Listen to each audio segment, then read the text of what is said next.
Chapter 1. Cover. This e-book is for the use of anyone anywhere in the United States and most other parts of the world at no cost and with almost no restrictions whatsoever. You may copy it, give it away or reuse it under the terms at www.gutenberg.org. If you are not located in the United States, you will have to check the laws of the country where you are located before using this e-book. Title: The Innocence of Father Brown. Author: G. K. Chesterton. Release date: July 9, 2008. e-book #204. Most recently updated June 1, 2021. Language: English. Other information and formats: www.gutenberg.org/ebooks/204. Credits: Judith Boss and David Widger. The Innocence of Father Brown by G. K. Chesterton. Contents: The Blue Cross, The Secret Garden, The Queer Feet, The Flying Stars, The Invisible Man, The Honor of Israel, Gao, The Wrong Shape, The Sins of Prince Saradine, The Hammer of God, The Eye of Apollo, The Sign of the Broken Sword, The Three Tools of Death, The Blue Cross between the silver ribbon of morning and the green glittering ribbon of sea. The boat touched Harwich, and let loose a swarm of folk like flies, among whom the man we must follow was by no means conspicuous, nor wished to be. There was nothing notable about him, except a slight contrast between the holiday gaiety of his clothes and the official gravity of his face. His clothes included a slight, pale grey jacket, a white waistcoat, and a silver straw hat with a grey-blue ribbon. His lean face was dark by contrast, and ended in a curt black beard that looked Spanish and suggested an Elizabethan ruff. He was smoking a cigarette with the seriousness of an idler. There was nothing about him to indicate the fact that the grey jacket covered a loaded revolver, that the white waistcoat covered a police card, or that the straw hat covered one of the most powerful intellects in Europe. For this was Valentin himself, the head of the Paris police and the most famous investigator of the world, and he was coming from Brussels to London to make the greatest arrest of the century. Flambeau was in England. The police of 3 countries had tracked the great criminal at last from Ghent to Brussels, from Brussels to the Hook of Holland, and it was conjectured that he would take some advantage of the unfamiliarity and confusion of the Eucharistic Congress, then taking place in London. Probably he would travel as some minor clerk or secretary connected with it. But of course, Valentin could not be certain. Nobody could be certain about Flambeau. It is many years now since this colossus of crime suddenly ceased keeping the world in a turmoil, and when he ceased, as they said after the death of Roland, there was a great quiet upon the earth. But in his best days, I mean, of course, his worst, Flambeau was a figure as statuesque and international as the Kaiser.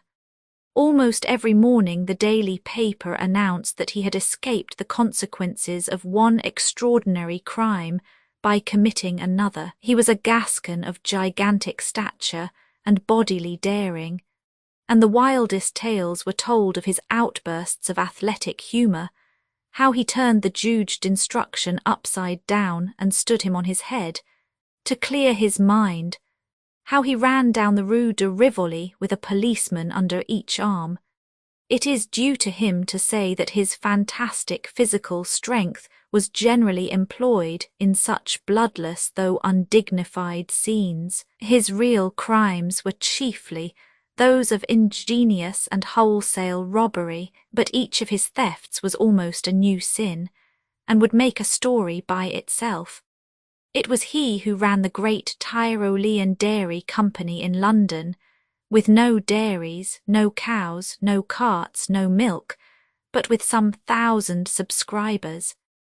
These he served by the simple operation of moving the little milk cans outside people's doors to the doors of his own customers. It was he who had kept up an unaccountable and close correspondence with a young lady whose whole letter bag was intercepted by the extraordinary trick of photographing his messages infinitesimally small upon the slides of a microscope. A sweeping simplicity, however, marked many of his experiments. It is said that he once repainted all the numbers in a street in the dead of night, merely to divert one traveller into a trap. It is quite certain that he invented a portable pillar box, which he put up at corners in quiet suburbs, on the chance of strangers dropping postal orders into it. Lastly, he was known to be a startling acrobat. Despite his huge figure, he could leap like a grasshopper and melt into the treetops like a monkey. Hence the great Valentin, when he set out to find Flambeau, was perfectly aware that his adventures would not end when he had found him. But how was he to find him? On this the great Valentin's ideas were still in process of settlement. There was one thing which Flambeau, with all his dexterity of disguise, could not cover, and that was his singular height. If Valentin's quick eye had caught a tall apple woman, a tall grenadier, or even a tolerably tall duchess, he might have arrested them on the spot. But all along his train there was nobody that could be a disguised Flambeau, any more than a cat could be a disguised giraffe. About the people on the boat he had already satisfied himself, and the people picked up at Harwich or on the journey limited themselves with certainty to 6. There was a short railway official travelling up to the terminus. 3 fairly short market gardeners picked up 2 stations afterwards, one very short widow lady going up from a small Essex town, and a very short Roman Catholic priest going up from a small Essex village.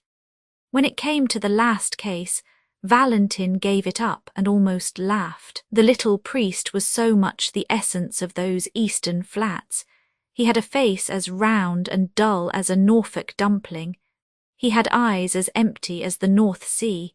He had several brown paper parcels which he was quite incapable of collecting. The Eucharistic Congress had doubtless sucked out of their local stagnation many such creatures, blind and helpless like moles disinterred. Valentin was a sceptic in the severe style of France, and could have no love for priests, but he could have pity for them, and this one might have provoked pity in anybody. He had a large, shabby umbrella which constantly fell on the floor. He did not seem to know which was the right end of his return ticket. He explained with a mooncalf simplicity to everybody in the carriage that he had to be careful, because he had something made of real silver, with blue stones, in one of his brown paper parcels. His quaint blending of Essex flatness with saintly simplicity continuously amused the Frenchman, till the priest arrived somehow at Tottenham with all his parcels, and came back for his umbrella. When he did the last, Valentin even had the good nature to warn him not to take care of the silver by telling everybody about it. But to whomever he talked, Valentin kept his eye open for someone else. He looked out steadily for anyone, rich or poor, male or female, who was well up to 6 feet, for Flambeau was 4 inches above it. He alighted at Liverpool Street, however, quite conscientiously secure that he had not missed the criminal so far. He then went to Scotland Yard to regularise his position and arrange for help in case of need. He then lit another cigarette and went for a long stroll in the streets of London. As he was walking in the streets and squares beyond Victoria, he paused suddenly and stood. It was a quaint, quiet square very typical of London, full of an accidental stillness. The tall, flat houses round looked at once prosperous and uninhabited. The square of shrubbery in the centre looked as deserted as a green Pacific islet. One of the four sides was much higher than the rest, like a dais, and the line of this side was broken by one of London's admirable accidents, a restaurant that looked as if it had strayed from Soho.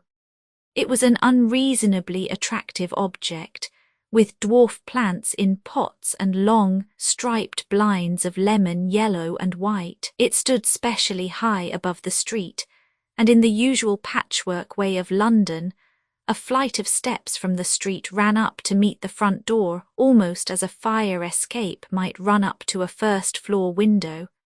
Valentin stood and smoked in front of the yellow-white blinds and considered them long. The most incredible thing about miracles is that they happen. A few clouds in heaven do come together into the staring shape of one human eye. A tree does stand up in the landscape of a doubtful journey in the exact and elaborate shape of a note of interrogation. I have seen both these things myself within the last few days. Nelson does die in the instant of victory, and a man named Williams does quite accidentally murder a man named Williamson. It sounds like a sort of infanticide.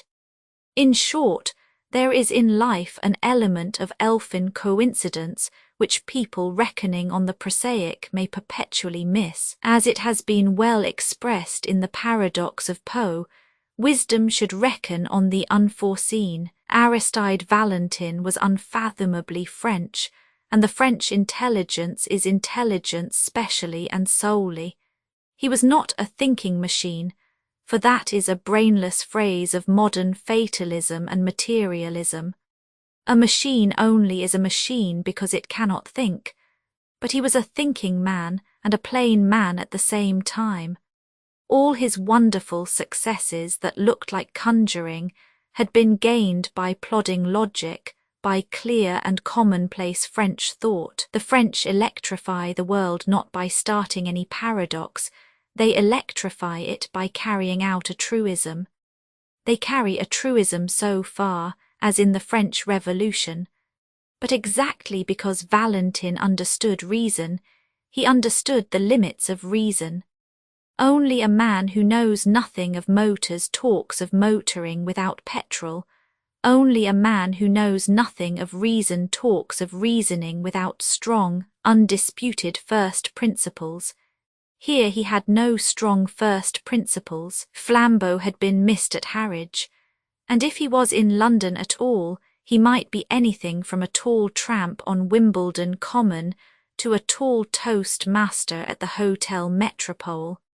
In such a naked state of nescience, Valentin had a view and a method of his own. In such cases he reckoned on the unforeseen. In such cases, when he could not follow the train of the reasonable, he coldly and carefully followed the train of the unreasonable.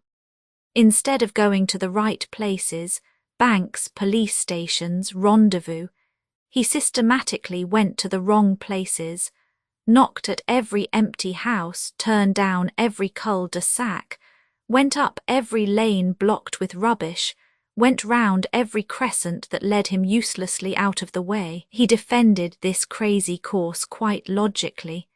He said that if one had a clue this was the worst way, but if one had no clue at all it was the best, because there was just the chance that any oddity that caught the eye of the pursuer might be the same that had caught the eye of the pursued.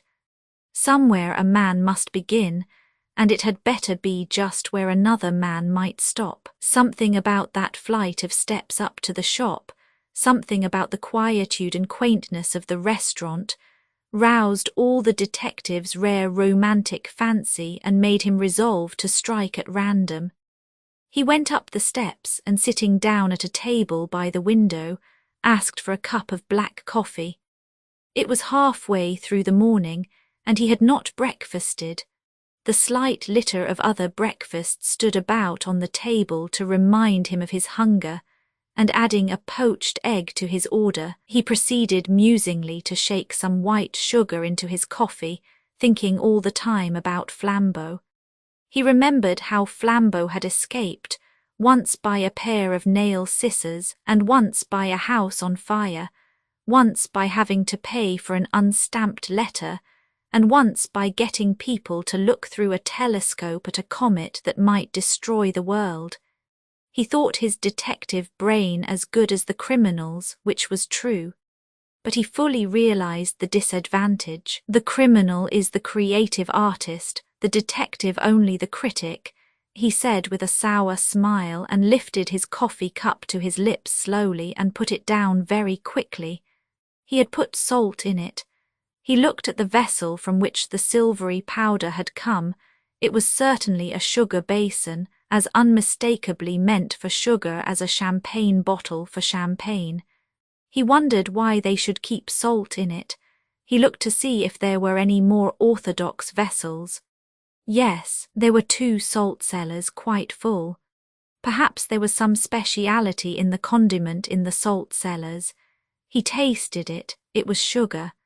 Then he looked round at the restaurant with a refreshed air of interest to see if there were any other traces of that singular artistic taste which puts the sugar in the salt cellars and the salt in the sugar basin. Except for an odd splash of some dark fluid on one of the white-papered walls, the whole place appeared neat, cheerful, and ordinary. He rang the bell for the waiter. When that official hurried up, fuzzy-haired and somewhat blear-eyed at that early hour, the detective, who was not without an appreciation of the simpler forms of humour, asked him to taste the sugar and see if it was up to the high reputation of the hotel. The result was that the waiter yawned suddenly and woke up. "Do you play this delicate joke on your customers every morning?"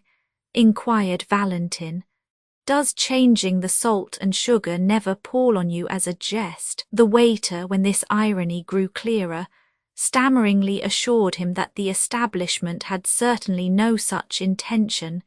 It must be a most curious mistake. He picked up the sugar basin and looked at it. He picked up the salt cellar and looked at that, his face growing more and more bewildered. At last he abruptly excused himself and, hurrying away, returned in a few seconds with the proprietor. The proprietor also examined the sugar basin and then the salt cellar. The proprietor also looked bewildered.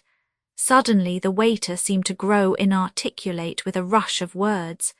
"I think," he stuttered eagerly, "I think it is those 2 clergymen." "What 2 clergymen?" "The 2 clergymen," said the waiter, "that threw soup at the wall." "Threw soup at the wall," repeated Valentin, feeling sure this must be some singular Italian metaphor. "Yes, yes," said the attendant excitedly, and pointed at the dark splash on the white paper. "Threw it over there on the walls." Valentin looked his query at the proprietor, who came to his rescue with fuller reports. "Yes, sir," he said. "It's quite true, though I don't suppose it has anything to do with the sugar and salt. 2 clergymen came in and drank soup here very early as soon as the shutters were taken down. They were both very quiet, respectable people. One of them paid the bill and went out. The other, who seemed a slower coach altogether, was some minutes longer getting his things together, but he went at last. Only the instant before he stepped into the street he deliberately picked up his cup, which he had only half emptied, and threw the soup slap on the wall. I was in the back room myself, and so was the waiter, so I could only rush out in time to find the wall splashed and the shop empty. It don't do any particular damage, but it was confounded cheek, and I tried to catch the men in the street. They were too far off, though. I only noticed they went round the next corner into Carstairs Street. The detective was on his feet, hat settled and stick in hand. He had already decided that in the universal darkness of his mind he could only follow the first odd finger that pointed. And this finger was odd enough. Paying his bill and clashing the glass doors behind him, he was soon swinging round into the other street. It was fortunate that even in such fevered moments his eye was cool and quick. Something in a shop front went by him like a mere flash, yet he went back to look at it. The shop was a popular greengrocer and fruiterer's, an array of goods set out in the open air and plainly ticketed with their names and prices.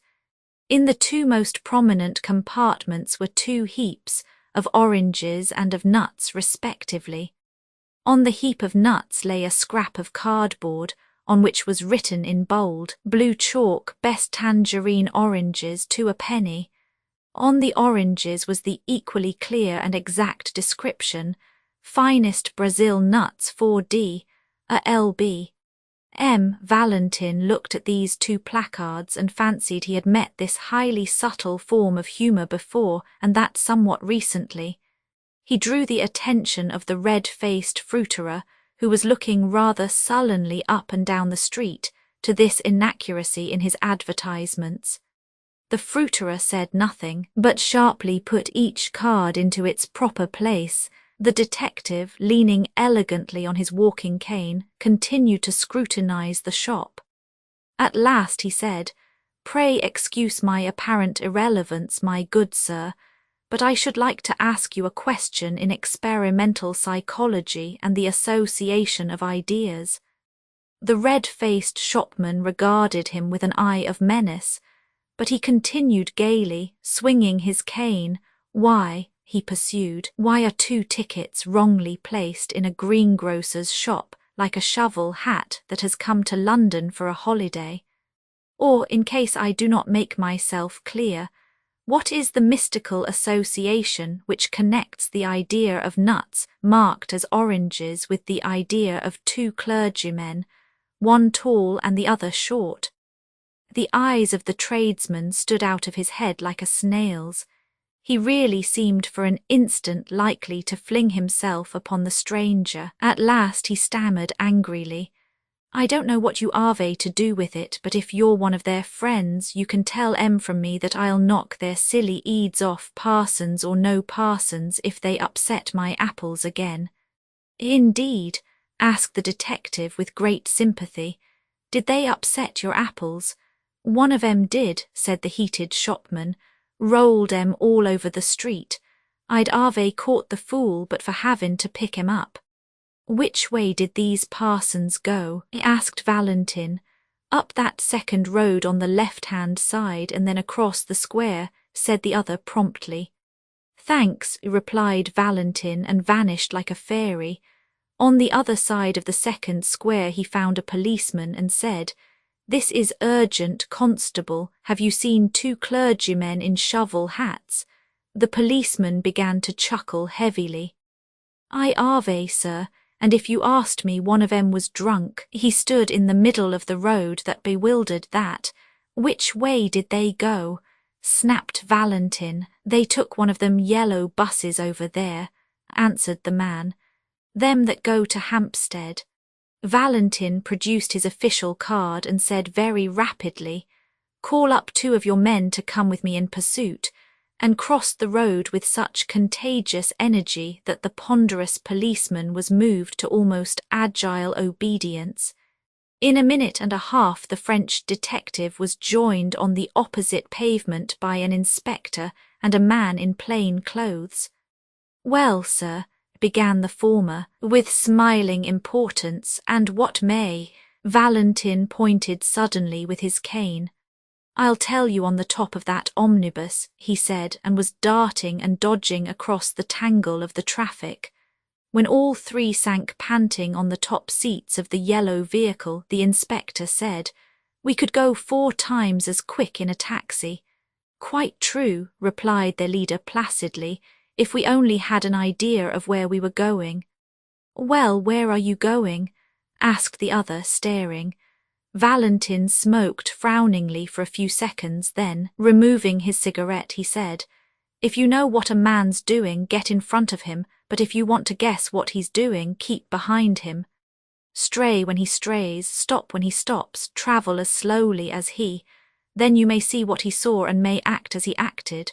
All we can do is to keep our eyes skinned for a queer thing." "What sort of queer thing do you mean?" asked the inspector. Any sort of queer thing, answered Valentin, and relapsed into obstinate silence. The yellow omnibus crawled up the northern roads for what seemed like hours on end. The great detective would not explain further, and perhaps his assistants felt a silent and growing doubt of his errand.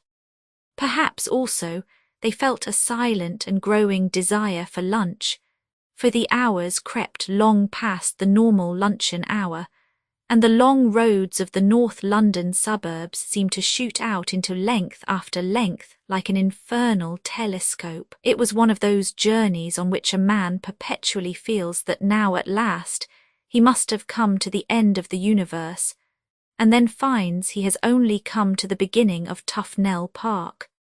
London died away in draggled taverns and dreary scrubs, and then was unaccountably born again in blazing high streets and blatant hotels. It was like passing through 13 separate vulgar cities, all just touching each other. But though the winter twilight was already threatening the road ahead of them, the Parisian detective still sat silent and watchful, eyeing the frontage of the streets that slid by on either side. By the time they had left Camden Town behind, the policemen were nearly asleep.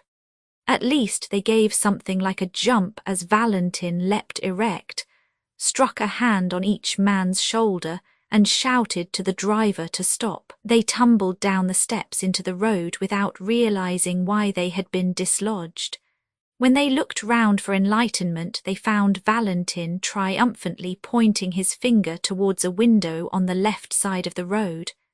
It was a large window, forming part of the long facade of a gilt and palatial public house. It was the part reserved for respectable dining, and labelled restaurant. This window, like all the rest along the frontage of the hotel, was of frosted and figured glass, but in the middle of it was a big black smash, like a star in the ice. "Our cue at last," cried Valentin, waving his stick. "The place with the broken window." "What window, what cue?" asked his principal assistant. "Why, what proof is there that this has anything to do with them?" Valentin almost broke his bamboo stick with rage. "Proof," he cried. "Good God, the man is looking for proof. Why, of course the chances are 20 to 1 that it has nothing to do with them. But what else can we do?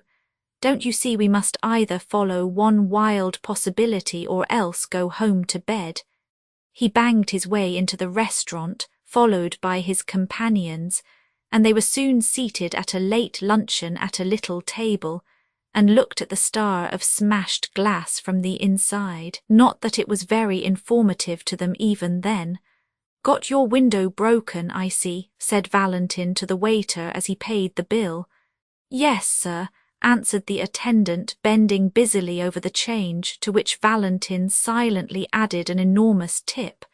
The waiter straightened himself with mild but unmistakable animation. "Ah, yes, sir," he said. "Very odd thing that, sir." "Indeed. Tell us about it," said the detective with careless curiosity. "Well, 2 gents in black came in," said the waiter. "2 of those foreign parsons that are running about. They had a cheap and quiet little lunch, and one of them paid for it and went out. The other was just going out to join him when I looked at my change again and found he'd paid me more than 3 times too much. 'Here,' I says to the chap who was nearly out of the door, 'you've paid too much.' 'Oh,' he says, 'very cool, have we?' 'Yes,' I says, and picks up the bill to show him. Well, that was a knockout." "What do you mean?" asked his interlocutor. "Well, I'd have sworn on 7 Bibles that I'd put 4s on that bill, but now I saw I'd put 14s, as plain as paint." "Well," cried Valentin, moving slowly but with burning eyes, and then, "The parson at the door, he says, all serene, 'Sorry to confuse your accounts, but it'll pay for the window.' 'What window?' I says. 'The one I'm going to break,' he says, and smashed that blessed pane with his umbrella." All 3 inquirers made an exclamation, and the inspector said under his breath, "Are we after escaped lunatics?" The waiter went on with some relish for the ridiculous story. I was so knocked silly for a second I couldn't do anything. The man marched out of the place and joined his friend just round the corner. Then they went so quick up Bullock Street that I couldn't catch them, though I ran round the bars to do it. Bullock Street, said the detective, and shot up that thoroughfare as quickly as the strange couple he pursued. Their journey now took them through bare brick ways like tunnels, streets with few lights and even with few windows, streets that seemed built out of the blank backs of everything and everywhere. Dusk was deepening, and it was not easy even for the London policemen to guess in what exact direction they were treading. The inspector, however, was pretty certain that they would eventually strike some part of Hampstead Heath. Abruptly, one bulging gaslit window broke the blue twilight like a bull's-eye lantern, and Valentin stopped an instant before a little garish sweetstuff shop. After an instant's hesitation he went in. He stood amid the gaudy colours of the confectionery with entire gravity and bought 13 chocolate cigars with a certain care. He was clearly preparing an opening, but he did not need one. An angular, elderly young woman in the shop had regarded his elegant appearance with a merely automatic inquiry. But when she saw the door behind him blocked with the blue uniform of the inspector, her eyes seemed to wake up. "Oh," she said, "if you've come about that parcel, I've sent it off already." "Parcel," repeated Valentin, and it was his turn to look inquiring. "I mean the parcel the gentleman left, the clergyman gentleman." "For goodness' sake," said Valentin, leaning forward with his first real confession of eagerness, "for heaven's sake tell us what happened exactly." "Well," said the woman a little doubtfully, "the clergyman came in about half an hour ago and bought some peppermints and talked a bit, and then went off towards the heath. But a second after, one of them runs back into the shop and says, 'Have I left a parcel?' Well, I looked everywhere and couldn't see one, so he says, 'Never mind. But if it should turn up, please post it to this address,' and he left me the address and a shilling for my trouble. And sure enough, though I thought I'd looked everywhere, I found he'd left a brown paper parcel, so I posted it to the place he said. I can't remember the address now, it was somewhere in Westminster. But as the thing seemed so important, I thought perhaps the police had come about it." "So they have," said Valentin shortly. "Is Hampstead Heath near here?" "Straight on for 15 minutes, said the woman, "and you'll come right out on the open." Valentin sprang out of the shop and began to run. The other detectives followed him at a reluctant trot. The street they threaded was so narrow and shut in by shadows that when they came out unexpectedly into the void common and vast sky, they were startled to find the evening still so light and clear.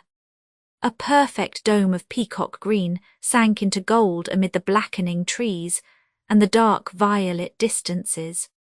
The glowing green tint was just deep enough to pick out in points of crystal 1 or 2 stars. All that was left of the daylight lay in a golden glitter across the edge of Hampstead, and that popular hollow which is called the Vale of Health. The holiday makers who roam this region had not wholly dispersed.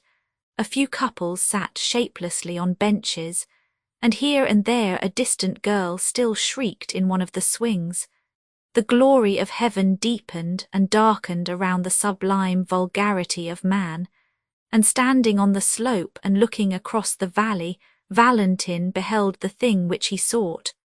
Among the black and breaking groups in that distance was one especially black which did not break, a group of 2 figures clerically clad. Though they seemed as small as insects, Valentin could see that one of them was much smaller than the other. Though the other had a student's stoop and an inconspicuous manner, he could see that the man was well over 6 feet high. He shut his teeth and went forward, whirling his stick impatiently. By the time he had substantially diminished the distance and magnified the two black figures as in a vast microscope, he had perceived something else, something which startled him, and yet which he had somehow expected. Whoever was the tall priest, there could be no doubt about the identity of the short one. It was his friend of the Harwich train, the stumpy little cure of Essex whom he had warned about his brown paper parcels. Now, so far as this went, everything fitted in finally and rationally enough. Valentin had learned by his inquiries that morning that a Father Brown from Essex was bringing up a silver cross with sapphires, a relic of considerable value, to show some of the foreign priests at the Congress. This undoubtedly was the silver with blue stones, and Father Brown undoubtedly was the little greenhorn in the train. Now there was nothing wonderful about the fact that what Valentin had found out Flambeau had also found out. Flambeau found out everything. Also there was nothing wonderful in the fact that when Flambeau heard of a sapphire cross he should try to steal it. That was the most natural thing in all natural history. And most certainly there was nothing wonderful about the fact that Flambeau should have it all his own way with such a silly sheep as the man with the umbrella and the parcels. He was the sort of man whom anybody could lead on a string to the North Pole. It was not surprising that an actor like Flambeau, dressed as another priest, could lead him to Hampstead Heath. So far the crime seemed clear enough, and while the detective pitied the priest for his helplessness, he almost despised Flambeau for condescending to so gullible a victim. But when Valentin thought of all that had happened in between, of all that had led him to his triumph, he racked his brains for the smallest rhyme or reason in it. What had the stealing of a blue and silver cross from a priest from Essex to do with chucking soup at wall-paper? What had it to do with calling nuts oranges, or with paying for windows first and breaking them afterwards? He had come to the end of his chase, yet somehow he had missed the middle of it. When he failed, which was seldom, he had usually grasped the clue but nevertheless missed the criminal. Here he had grasped the criminal, but still he could not grasp the clue. The two figures that they followed were crawling like black flies across the huge green contour of a hill. They were evidently sunk in conversation, and perhaps did not notice where they were going, but they were certainly going to the wilder and more silent heights of the heath. As their pursuers gained on them, the latter had to use the undignified attitudes of the deer-stalker, to crouch behind clumps of trees, and even to crawl prostrate in deep grass. By these ungainly ingenuities, the hunters even came close enough to the quarry to hear the murmur of the discussion, but no word could be distinguished except the word reason, recurring frequently in a high and almost childish voice. Once over an abrupt dip of land and a dense tangle of thickets, the detectives actually lost the two figures they were following. They did not find the trail again for an agonizing 10 minutes, and then it led round the brow of a great dome of hill, overlooking an amphitheatre of rich and desolate sunset scenery. Under a tree in this commanding yet neglected spot was an old ramshackle wooden seat.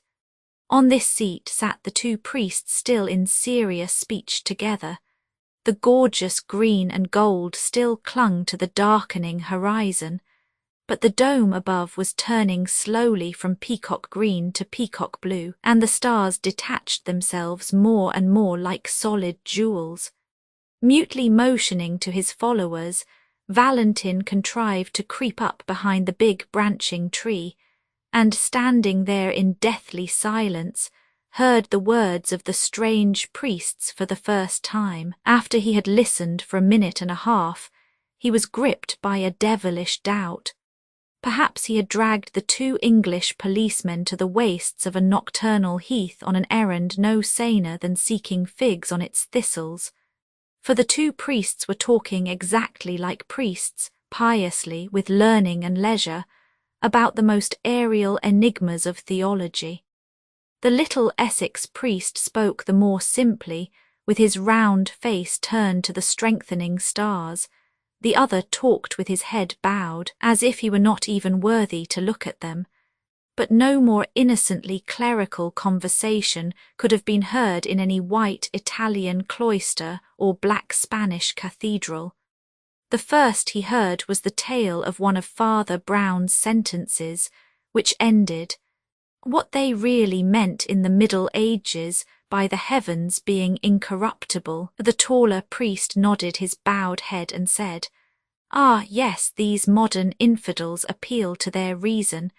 But who can look at those millions of worlds and not feel that there may well be wonderful universes above us where reason is utterly unreasonable?" "No," said the other priest. "Reason is always reasonable, even in the last limbo in the lost borderland of things. I know that people charge the church with lowering reason, but it is just the other way. Alone on earth, the church makes reason really supreme.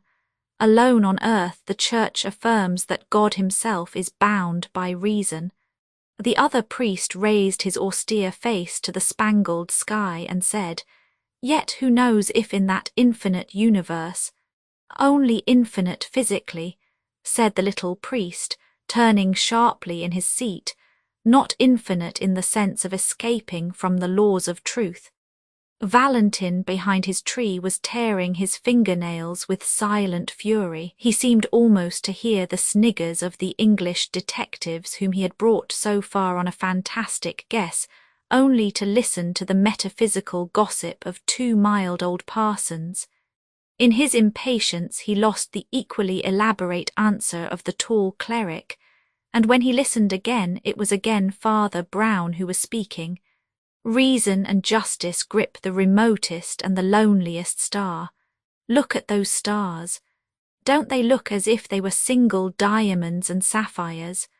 Well, you can imagine any mad botany or geology you please. Think of forests of adamant with leaves of brilliance. Think the moon is a blue moon, a single elephantine sapphire. But don't fancy that all that frantic astronomy would make the smallest difference to the reason and justice of conduct. On plains of opal under cliffs cut out of pearl, you would still find a notice board, 'Thou shalt not steal.'" Valentin was just in the act of rising from his rigid and crouching attitude and creeping away as softly as might be, felled by the one great folly of his life. But something in the very silence of the tall priest made him stop until the latter spoke. When at last he did speak, he said simply, his head bowed and his hands on his knees, "Well, I think that other worlds may perhaps rise higher than our reason. The mystery of heaven is unfathomable, and I for one can only bow my head." Then, with brow yet bent and without changing by the faintest shade his attitude or voice, he added, "Just hand over that sapphire cross of yours, will you? We are all alone here, and I could pull you to pieces like a straw doll." The utterly unaltered voice and attitude added a strange violence to that shocking change of speech. But the guarder of the relic only seemed to turn his head by the smallest section of the compass. He seemed still to have a somewhat foolish face turned to the stars. Perhaps he had not understood, or perhaps he had understood, and sat rigid with terror. "Yes," said the tall priest in the same low voice and in the same still posture, "yes, I am Flambeau." Then, after a pause, he said, "Come, will you give me that cross?" "No," said the other, and the monosyllable had an odd sound. Flambeau suddenly flung off all his pontifical pretensions. The great robber leaned back in his seat and laughed low but long. "No," he cried, "you won't give it me, you proud prelate. You won't give it me, you little celibate simpleton. Shall I tell you why you won't give it me? Because I've got it already in my own breast pocket." The small man from Essex turned what seemed to be a dazed face in the dusk and said with the timid eagerness of the private secretary, Are you sure? Flambeau yelled with delight. Really, you're as good as a 3-act farce, he cried. Yes, you turnip, I am quite sure. I had the sense to make a duplicate of the right parcel, and now, my friend, you've got the duplicate and I've got the jewels. An old dodge, Father Brown, a very old dodge. Yes, said Father Brown, and passed his hand through his hair with the same strange vagueness of manner. Yes, I've heard of it before. The colossus of crime leaned over to the little rustic priest with a sort of sudden interest. You have heard of it? He asked. Where have you heard of it?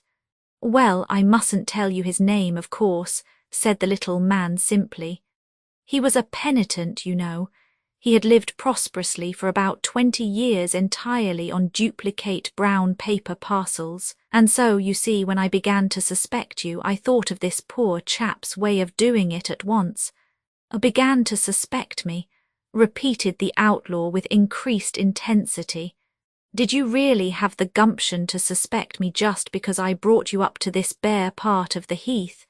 No, no, said Brown with an air of apology. You see, I suspected you when we first met. It's that little bulge up the sleeve where you people have the spiked bracelet. How in Tartarus, cried Flambeau, did you ever hear of the spiked bracelet? Oh, one's little flock, you know, said Father Brown, arching his eyebrows rather blankly. When I was a curate in Hartlepool, there were 3 of them with spiked bracelets. So, as I suspected you from the first, don't you see, I made sure that the cross should go safe anyhow. I'm afraid I watched you, you know. So at last I saw you change the parcels. Then, don't you see, I changed them back again, and then I left the right one behind. Left it behind, repeated Flambeau, and for the first time there was another note in his voice beside his triumph. Well, it was like this, said the little priest, speaking in the same unaffected way. I went back to that sweet shop and asked if I'd left a parcel and gave them a particular address if it turned up. Well, I knew I hadn't, but when I went away again I did. So instead of running after me with that valuable parcel, they have sent it flying to a friend of mine in Westminster. Then he added rather sadly, I learnt that too from a poor fellow in Hartlepool. He used to do it with handbags he stole at railway stations, but he's in a monastery now. Oh, one gets to know, you know, he added, rubbing his head again with the same sort of desperate apology. We can't help being priests. People come and tell us these things. Flambeau tore a brown paper parcel out of his inner pocket and rent it in pieces. There was nothing but paper and sticks of lead inside it. He sprang to his feet with a gigantic gesture and cried, I don't believe you. I don't believe a bumpkin like you could manage all that. I believe you've still got the stuff on you, and if you don't give it up, why, we're all alone and I'll take it by force. No, said Father Brown simply and stood up also. You won't take it by force. First, because I really haven't still got it, and second, because we are not alone. Flambeau stopped in his stride forward. Behind that tree, said Father Brown, pointing, are 2 strong policemen and the greatest detective alive. How did they come here, do you ask? Why, I brought them, of course. How did I do it? Why, I'll tell you if you like. Lord bless you, we have to know 20 such things when we work among the criminal classes. Well, I wasn't sure you were a thief, and it would never do to make a scandal against one of our own clergy. So I just tested you to see if anything would make you show yourself. A man generally makes a small scene if he finds salt in his coffee. If he doesn't, he has some reason for keeping quiet. I changed the salt and sugar, and you kept quiet. A man generally objects if his bill is 3 times too big.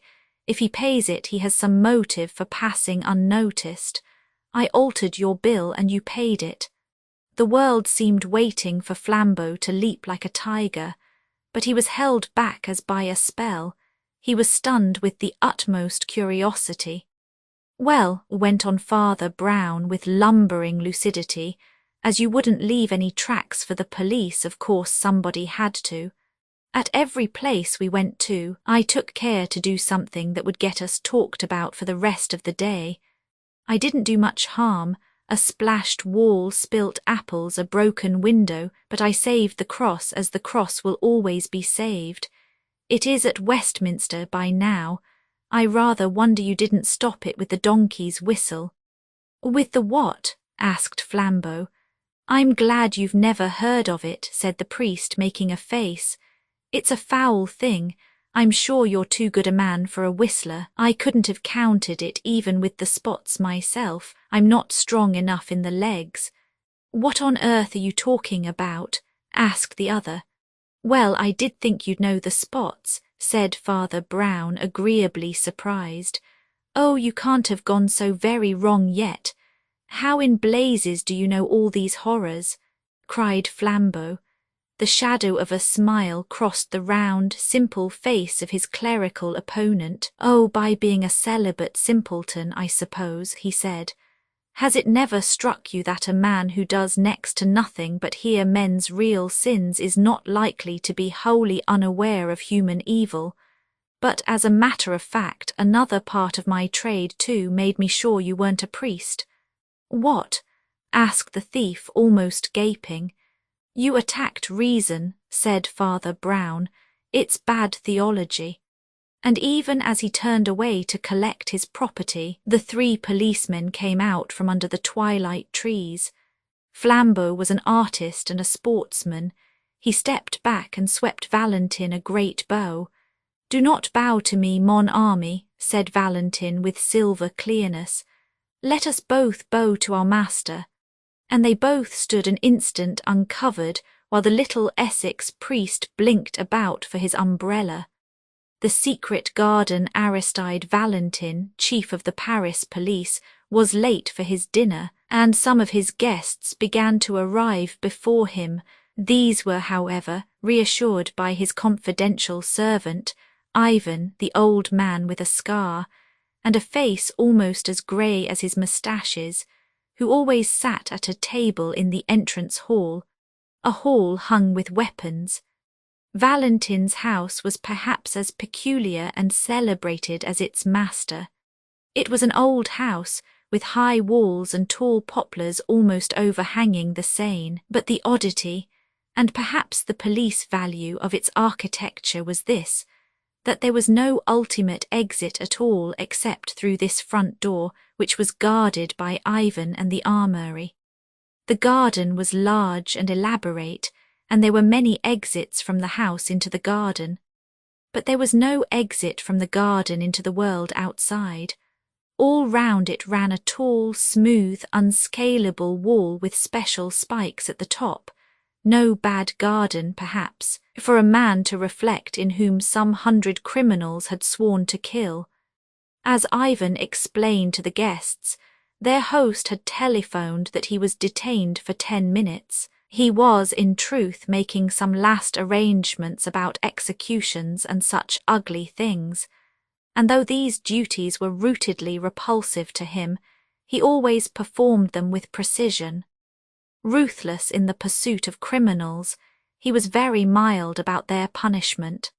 Since he had been supreme over French, and largely over European, policial methods, his great influence had been honourably used for the mitigation of sentences and the purification of prisons. He was one of the great humanitarian French freethinkers, and the only thing wrong with them is that they make mercy even colder than justice. When Valentin arrived, he was already dressed in black clothes and the red rosette, an elegant figure, his dark beard already streaked with grey.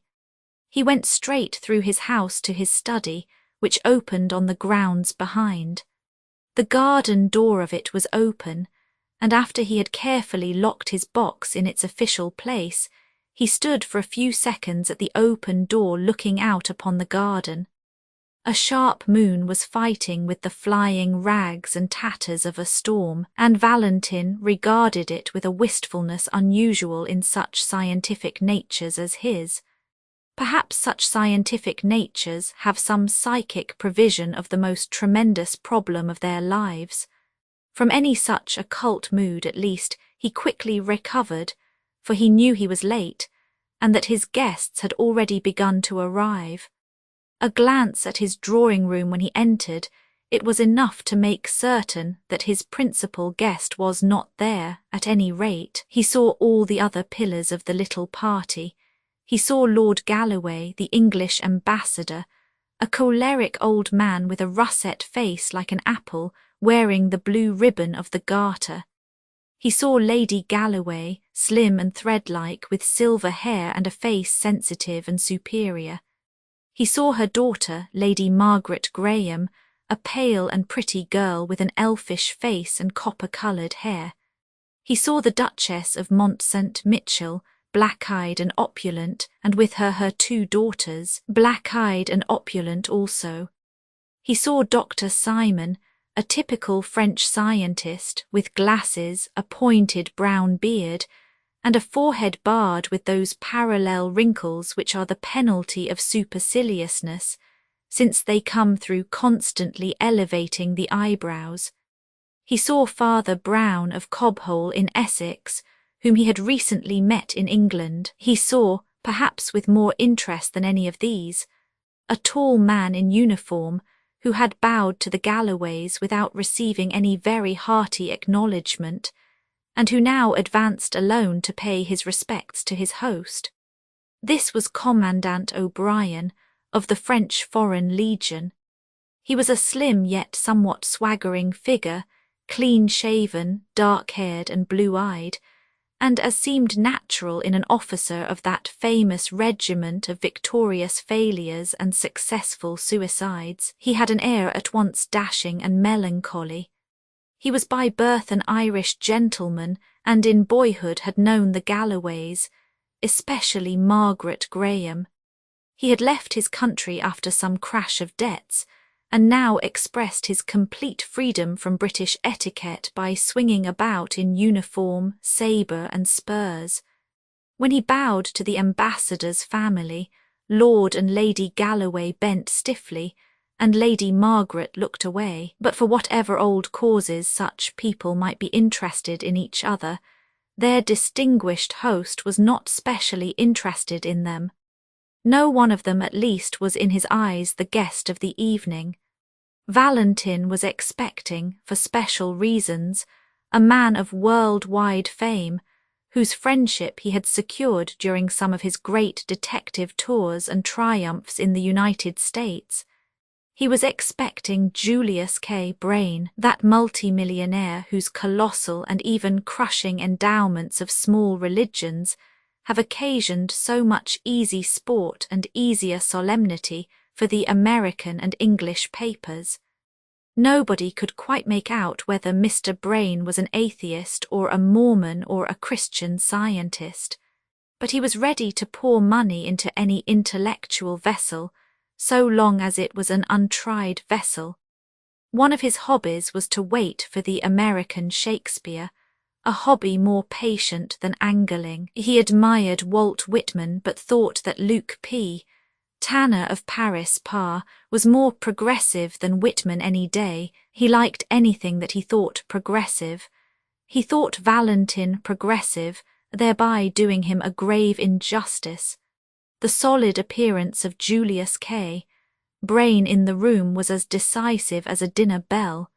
He had this great quality which very few of us can claim, that his presence was as big as his absence. He was a huge fellow, as fat as he was tall, clad in complete evening black, without so much relief as a watch chain or a ring. His hair was white and well brushed back like a German's. His face was red, fierce and cherubic, with one dark tuft under the lower lip that threw up that otherwise infantile visage with an effect theatrical and even Mephistophelian. Not long, however, did that salon merely stare at the celebrated American. His lateness had already become a domestic problem, and he was sent with all speed into the dining-room with Lady Galloway on his arm. Except on one point, the Galloways were genial and casual enough, so long as Lady Margaret did not take the arm of that adventurer O'Brien, her father was quite satisfied, and she had not done so, she had decorously gone in with Dr. Simon. Nevertheless, old Lord Galloway was restless and almost rude. He was diplomatic enough during dinner, but when, over the cigars, 3 of the younger men, Simon the doctor, Brown the priest, and the detrimental O'Brien, the exile in a foreign uniform, all melted away to mix with the ladies or smoke in the conservatory, then the English diplomatist grew very undiplomatic. Indeed, he was stung every 60 seconds with the thought that the scamp O'Brien might be signalling to Margaret somehow. He did not attempt to imagine how. He was left over the coffee with Brain, the hoary Yankee who believed in all religions, and Valentin, the grizzled Frenchman who believed in none. They could argue with each other, but neither could appeal to him. After a time this progressive logomachy had reached a crisis of tedium. Lord Galloway got up also and sought the drawing-room. He lost his way in long passages for some 6 or 8 minutes, till he heard the high-pitched, didactic voice of the doctor, and then the dull voice of the priest, followed by general laughter. They also, he thought with a curse, were probably arguing about science and religion, but the instant he opened the salon door he saw only one thing. He saw what was not there. He saw that Commandant O'Brien was absent, and that Lady Margaret was absent too. Rising impatiently from the drawing-room, as he had from the dining-room, he stamped along the passage once more. His notion of protecting his daughter from the Irish-Algerian ne'er-do-well had become something central and even mad in his mind. As he went towards the back of the house where was Valentin's study, he was surprised to meet his daughter, who swept past with a white, scornful face, which was a second enigma. If she had been with O'Brien, where was O'Brien? If she had not been with O'Brien, where had she been? With a sort of senile and passionate suspicion, he groped his way to the dark back parts of the mansion, and eventually found a servant's entrance that opened on to the garden. The moon with her scimitar had now ripped up and rolled away all the storm rack. The argent light lit up all 4 corners of the garden.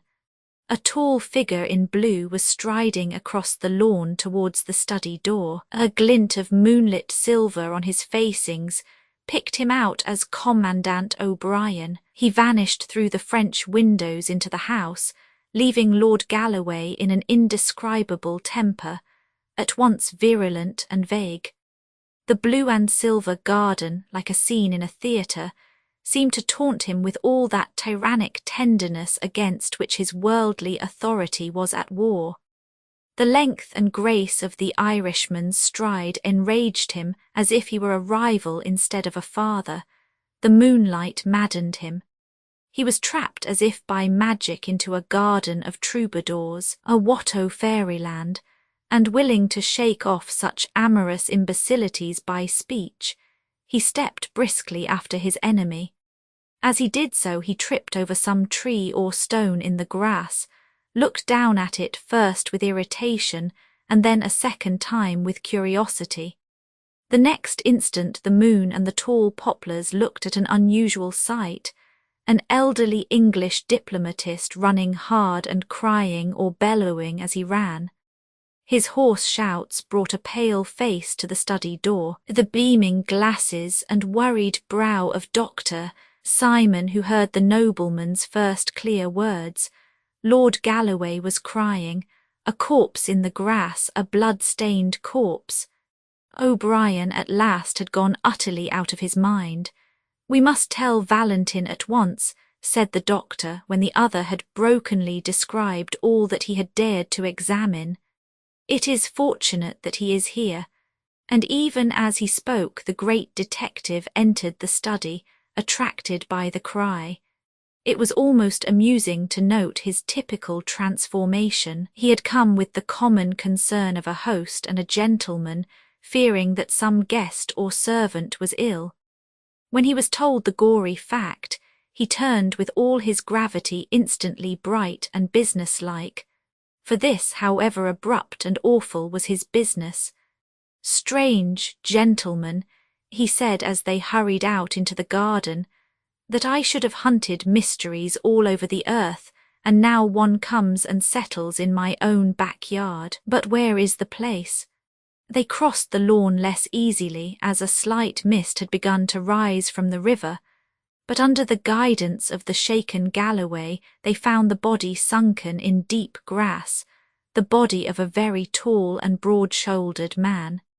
He lay face downwards, so they could only see that his big shoulders were clad in black cloth, and that his big head was bald, except for a wisp or two of brown hair that clung to his skull like wet seaweed. A scarlet serpent of blood crawled from under his fallen face. "At least," said Simon with a deep and singular intonation, "he is none of our party." "Examine him, doctor," cried Valentin rather sharply. "He may not be dead."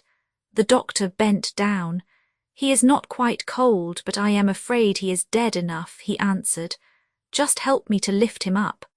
They lifted him carefully an inch from the ground, and all doubts as to his being really dead were settled at once and frightfully. The head fell away. It had been entirely sundered from the body. Whoever had cut his throat had managed to sever the neck as well. Even Valentin was slightly shocked. "He must have been as strong as a gorilla," he muttered. Not without a shiver, though he was used to anatomical abortions, Dr. Simon lifted the head. It was slightly slashed about the neck and jaw, but the face was substantially unhurt. It was a ponderous yellow face, at once sunken and swollen, with a hawk-like nose and heavy lids, a face of a wicked Roman emperor, with perhaps a distant touch of a Chinese emperor. All present seemed to look at it with the coldest eye of ignorance. Nothing else could be noted about the man except that, as they had lifted his body, they had seen underneath it the white gleam of a shirt front defaced with a red gleam of blood. As Dr. Simon said, the man had never been of their party, but he might very well have been trying to join it, for he had come dressed for such an occasion. Valentin went down on his hands and knees and examined with his closest professional attention the grass and ground for some 20 yards round the body, in which he was assisted less skilfully by the doctor, and quite vaguely by the English lord. Nothing rewarded their grovellings except a few twigs, snapped or chopped into very small lengths, which Valentin lifted for an instant's examination and then tossed away. "Twigs," he said gravely, "twigs and a total stranger with his head cut off, that is all there is on this lawn." There was an almost creepy stillness, and then the unnerved Galloway called out sharply, "Who's that? Who's that over there by the garden wall?" As a small figure with a foolishly large head drew waveringly near them in the moonlit haze, looked for an instant like a goblin, but turned out to be the harmless little priest whom they had left in the drawing-room. "I say," he said meekly, "there are no gates to this garden, do you know?" Valentin's black brows had come together somewhat crossly, as they did on principle at the sight of the cassock, but he was far too just a man to deny the relevance of the remark. "You are right," he said. "Before we find out how he came to be killed, we may have to find out how he came to be here. Now listen to me, gentlemen. If it can be done without prejudice to my position and duty, we shall all agree that certain distinguished names might well be kept out of this. There are ladies, gentlemen, and there is a foreign ambassador. If we must mark it down as a crime, then it must be followed up as a crime. But till then I can use my own discretion. I am the head of the police. I am so public that I can afford to be private. Please heaven, I will clear every one of my own guests before I call in my men to look for anybody else. Gentlemen, upon your honour, you will none of you leave the house till tomorrow at noon. There are bedrooms for all. Simon, I think you know where to find my man Ivan in the front hall. He is a confidential man. Tell him to leave another servant on guard and come to me at once. Lord Galloway, you are certainly the best person to tell the ladies what has happened and prevent a panic. They also must stay. Father Brown and I will remain with the body." When this spirit of the captain spoke in Valentin, he was obeyed like a bugle. Dr. Simon went through to the armoury and routed out Ivan, the public detective's private detective. Galloway went to the drawing-room and told the terrible news tactfully enough, so that by the time the company assembled there the ladies were already startled and already soothed.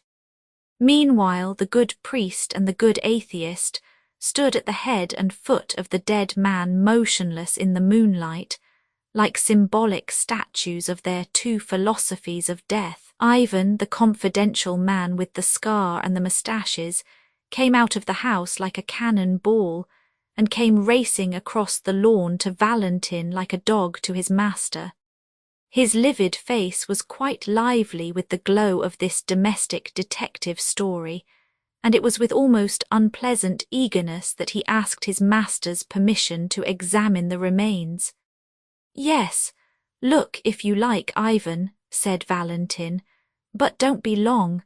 We must go in and thrash this out in the house." Ivan lifted the head and then almost let it drop. "Why," he gasped, "no, it isn't, it can't be. Do you know this man, sir?" "No," said Valentin indifferently. "We had better go inside." Between them they carried the corpse to a sofa in the study and then all made their way to the drawing-room. The detective sat down at a desk quietly and even without hesitation, but his eye was the iron eye of a judge at assize. He made a few rapid notes upon paper in front of him and then said shortly, "Is everybody here?" "Not Mr. Brain," said the Duchess of Mont-St. Mitchell, looking round. "No," said Lord Galloway in a hoarse, harsh voice, "and not Mr. Neil O'Brien, I fancy. I saw that gentleman walking in the garden when the corpse was still warm." "Ivan," said the detective, "go and fetch Commandant O'Brien and Mr. Brain. Mr. Brain, I know, is finishing a cigar in the dining-room. Commandant O'Brien, I think, is walking up and down the conservatory. I am not sure." The faithful attendant flashed from the room, and before anyone could stir or speak Valentin went on with the same soldierly swiftness of exposition. "Everyone here knows that a dead man has been found in the garden, his head cut clean from his body. Dr. Simon, you have examined it. Do you think that to cut a man's throat like that would need great force, or perhaps only a very sharp knife?" "I should say that it could not be done with a knife at all," said the pale doctor. "Have you any thought," resumed Valentin, "of a tool with which it could be done?" "Speaking within modern probabilities, I really haven't," said the doctor, arching his painful brows. "It's not easy to hack a neck through even clumsily, and this was a very clean cut. It could be done with a battle-axe or an old headsman's axe or an old two-handed sword." "But, good heavens," cried the Duchess, almost in hysterics, "there aren't any two-handed swords and battle-axes round here." Valentin was still busy with the paper in front of him. "Tell me," he said, still writing rapidly, "could it have been done with a long French cavalry sabre?" A low knocking came at the door which, for some unreasonable reason, curdled everyone's blood like the knocking in Macbeth. Amid that frozen silence Dr. Simon managed to say, "A sabre, yes, I suppose it could." "Thank you," said Valentin. "Come in, Ivan." The confidential Ivan opened the door and ushered in Commandant Neil O'Brien, whom he had found at last pacing the garden again. The Irish officer stood up disordered and defiant on the threshold. "What do you want with me?" he cried. "Please sit down," said Valentin in pleasant level tones. "Why, you aren't wearing your sword. Where is it?" I left it on the library table, said O'Brien, his brogue deepening in his disturbed mood. It was a nuisance it was getting. Ivan, said Valentin, please go and get the commandant's sword from the library. Then, as the servant vanished, Lord Galloway says he saw you leaving the garden just before he found the corpse. What were you doing in the garden? The commandant flung himself recklessly into a chair. Oh, he cried in pure Irish, admirin' the moon, communing with nature, me boy.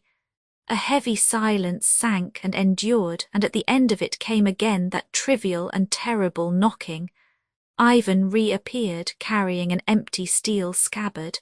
This is all I can find, he said. Put it on the table, said Valentin without looking up. There was an inhuman silence in the room, like that sea of inhuman silence round the dock of the condemned murderer. The Duchess's weak exclamations had long ago died away. Lord Galloway's swollen hatred was satisfied and even sobered. The voice that came was quite unexpected. I think I can tell you, cried Lady Margaret, in that clear, quivering voice with which a courageous woman speaks publicly. I can tell you what Mr. O'Brien was doing in the garden, since he is bound to silence. He was asking me to marry him. I refused. I said in my family circumstances I could give him nothing but my respect. He was a little angry at that. He did not seem to think much of my respect.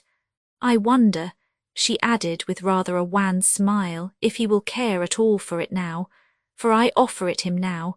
I will swear anywhere that he never did a thing like this. Lord Galloway had edged up to his daughter and was intimidating her in what he imagined to be an undertone. Hold your tongue, Maggie, he said in a thunderous whisper. Why should you shield the fellow? Where's his sword? Where's his confounded cavalry? He stopped because of the singular stare with which his daughter was regarding him, a look that was indeed a lurid magnet for the whole group. You old fool, she said in a low voice without pretence of piety. What do you suppose you are trying to prove? I tell you this man was innocent while with me.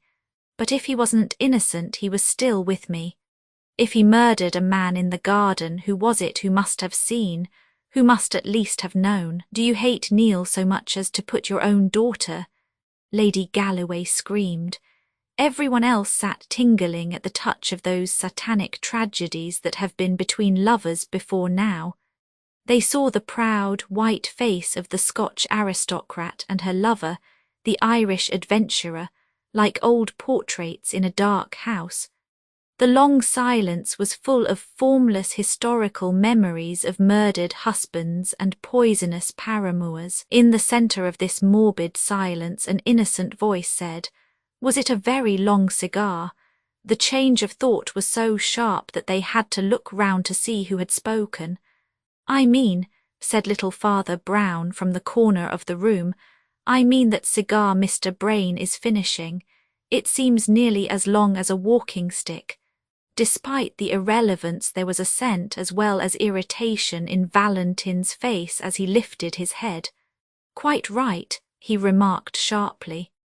"Ivan, go and see about Mr. Brain again and bring him here at once." The instant the factotum had closed the door, Valentin addressed the girl with an entirely new earnestness. "Lady Margaret," he said, "we all feel, I am sure, both gratitude and admiration for your act in rising above your lower dignity and explaining the commandant's conduct. But there is a hiatus still. Lord Galloway, I understand, met you passing from the study to the drawing-room, and it was only some minutes afterwards that he found the garden and the commandant still walking there." "You have to remember," replied Margaret with a faint irony in her voice, "that I had just refused him, so we should scarcely have come back arm in arm. He is a gentleman anyhow, and he loitered behind, and so got charged with murder." "In those few moments," said Valentin gravely, "he might really—" The knock came again, and Ivan put in his scarred face. "Beg pardon, sir," he said, "but Mr. Brain has left the house." Left, cried Valentin and rose for the first time to his feet. Gone, scooted, evaporated, replied Ivan in humorous French. His hat and coat are gone too, and I'll tell you something to cap it all. I ran outside the house to find any traces of him, and I found one, and a big trace too. What do you mean? I asked Valentin. I'll show you, said his servant, and reappeared with a flashing naked cavalry sabre, streaked with blood about the point and edge. Everyone in the room eyed it as if it were a thunderbolt, but the experienced Ivan went on quite quietly. I found this, he said, flung among the bushes 50 yards up the road to Paris. In other words, I found it just where your respectable Mr. Brain threw it when he ran away. There was again a silence, but of a new sort. Valentin took the sabre, examined it, reflected with unaffected concentration of thought, and then turned a respectful face to O'Brien. Commandant, he said, we trust you will always produce this weapon if it is wanted for police examination. Meanwhile, he added, slapping the steel back in the ringing scabbard, let me return you your sword. At the military symbolism of the action, the audience could hardly refrain from applause. For Neil O'Brien, indeed, that gesture was the turning point of existence. By the time he was wandering in the mysterious garden again in the colours of the morning, the tragic futility of his ordinary mien had fallen from him. He was a man with many reasons for happiness. Lord Galloway was a gentleman, and had offered him an apology. Lady Margaret was something better than a lady, a woman at least, and had perhaps given him something better than an apology, as they drifted among the old flower-beds before breakfast. The whole company was more light-hearted and humane, for though the riddle of the death remained, the load of suspicion was lifted off them all and sent flying off to Paris with the strange millionaire, a man they hardly knew. The devil was cast out of the house, he had cast himself out. Still the riddle remained, and when O'Brien threw himself on a garden seat beside Dr. Simon, that keenly scientific person at once resumed it. He did not get much talk out of O'Brien, whose thoughts were on pleasanter things. I can't say it interests me much, said the Irishman frankly, especially as it seems pretty plain now. Apparently Brain hated this stranger for some reason, lured him into the garden and killed him with my sword. Then he fled to the city, tossing the sword away as he went. By the way, Ivan tells me the dead man had a Yankee dollar in his pocket, so he was a countryman of Brain's, and that seems to clinch it. I don't see any difficulties about the business. There are 5 colossal difficulties, said the doctor quietly, like high walls within walls. Don't mistake me. I don't doubt that Brain did it. His flight, I fancy, proves that. But as to how he did it, first difficulty, why should a man kill another man with a great hulking sabre when he can almost kill him with a pocket knife and put it back in his pocket? Second difficulty, why was there no noise or outcry? Does a man commonly see another come up waving a scimitar and offer no remarks? Third difficulty, a servant watched the front door all the evening, and a rat cannot get into Valentin's garden anywhere. How did the dead man get into the garden? Fourth difficulty, given the same conditions, how did Brain get out of the garden? And the fifth, said Neil, with eyes fixed on the English priest who was coming slowly up the path. Is a trifle, I suppose, said the doctor, but I think an odd one. When I first saw how the head had been slashed, I supposed the assassin had struck more than once, but on examination I found many cuts across the truncated section. In other words, they were struck after the head was off. Did Brain hate his foe so fiendishly that he stood sabbering his body in the moonlight? Horrible, said O'Brien, and shuddered. The little priest Brown had arrived while they were talking and had waited with characteristic shyness till they had finished. Then he said awkwardly, I say I'm sorry to interrupt, but I was sent to tell you the news. News, repeated Simon and stared at him rather painfully through his glasses. Yes, I'm sorry, said Father Brown mildly. There's been another murder, you know. Both men on the seat sprang up, leaving it rocking, and what's stranger still, continued the priest with his dull eye on the rhododendrons, it's the same disgusting sort, it's another beheading. They found the second head actually bleeding into the river a few yards along Brain's road to Paris, so they suppose that he— Great heaven, cried O'Brien, is Brain a monomaniac?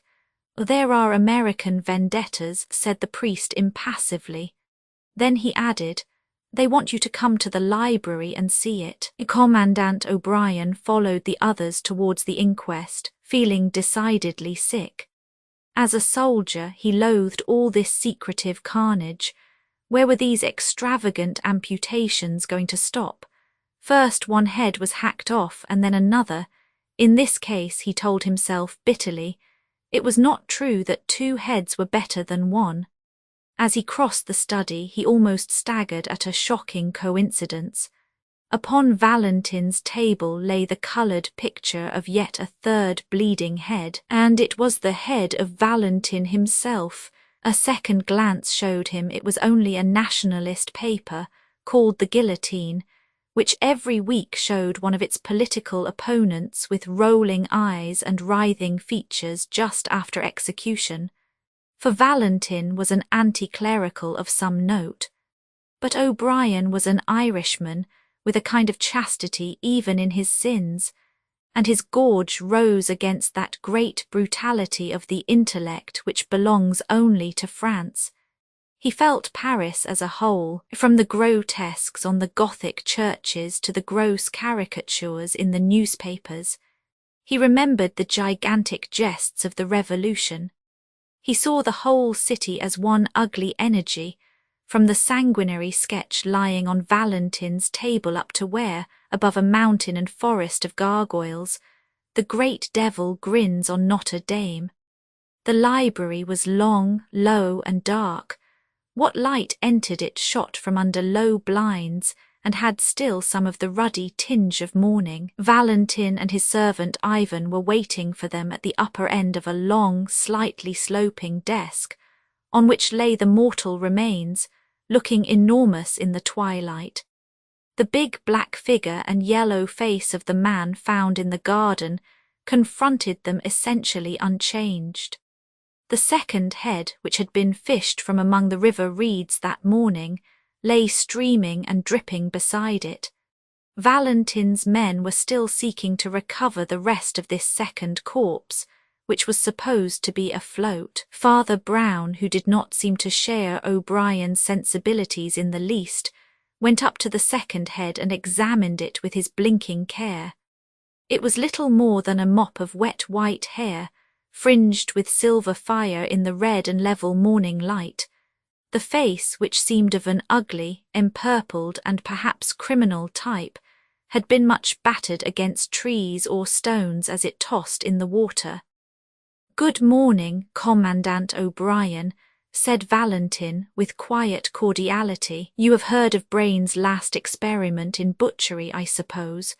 Father Brown was still bending over the head with white hair, and he said without looking up, "I suppose it is quite certain that Brain cut off this head too."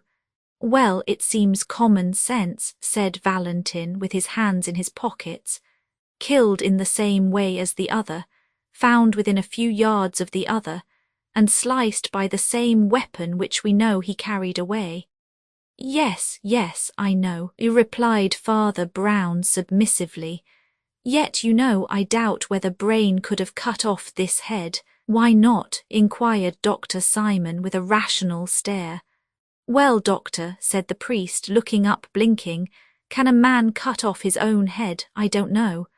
O'Brien felt an insane universe crashing about his ears, but the doctor sprang forward with impetuous practicality and pushed back the wet white hair. "Oh, there's no doubt it's Brain," said the priest quietly. "He had exactly that chip in the left ear."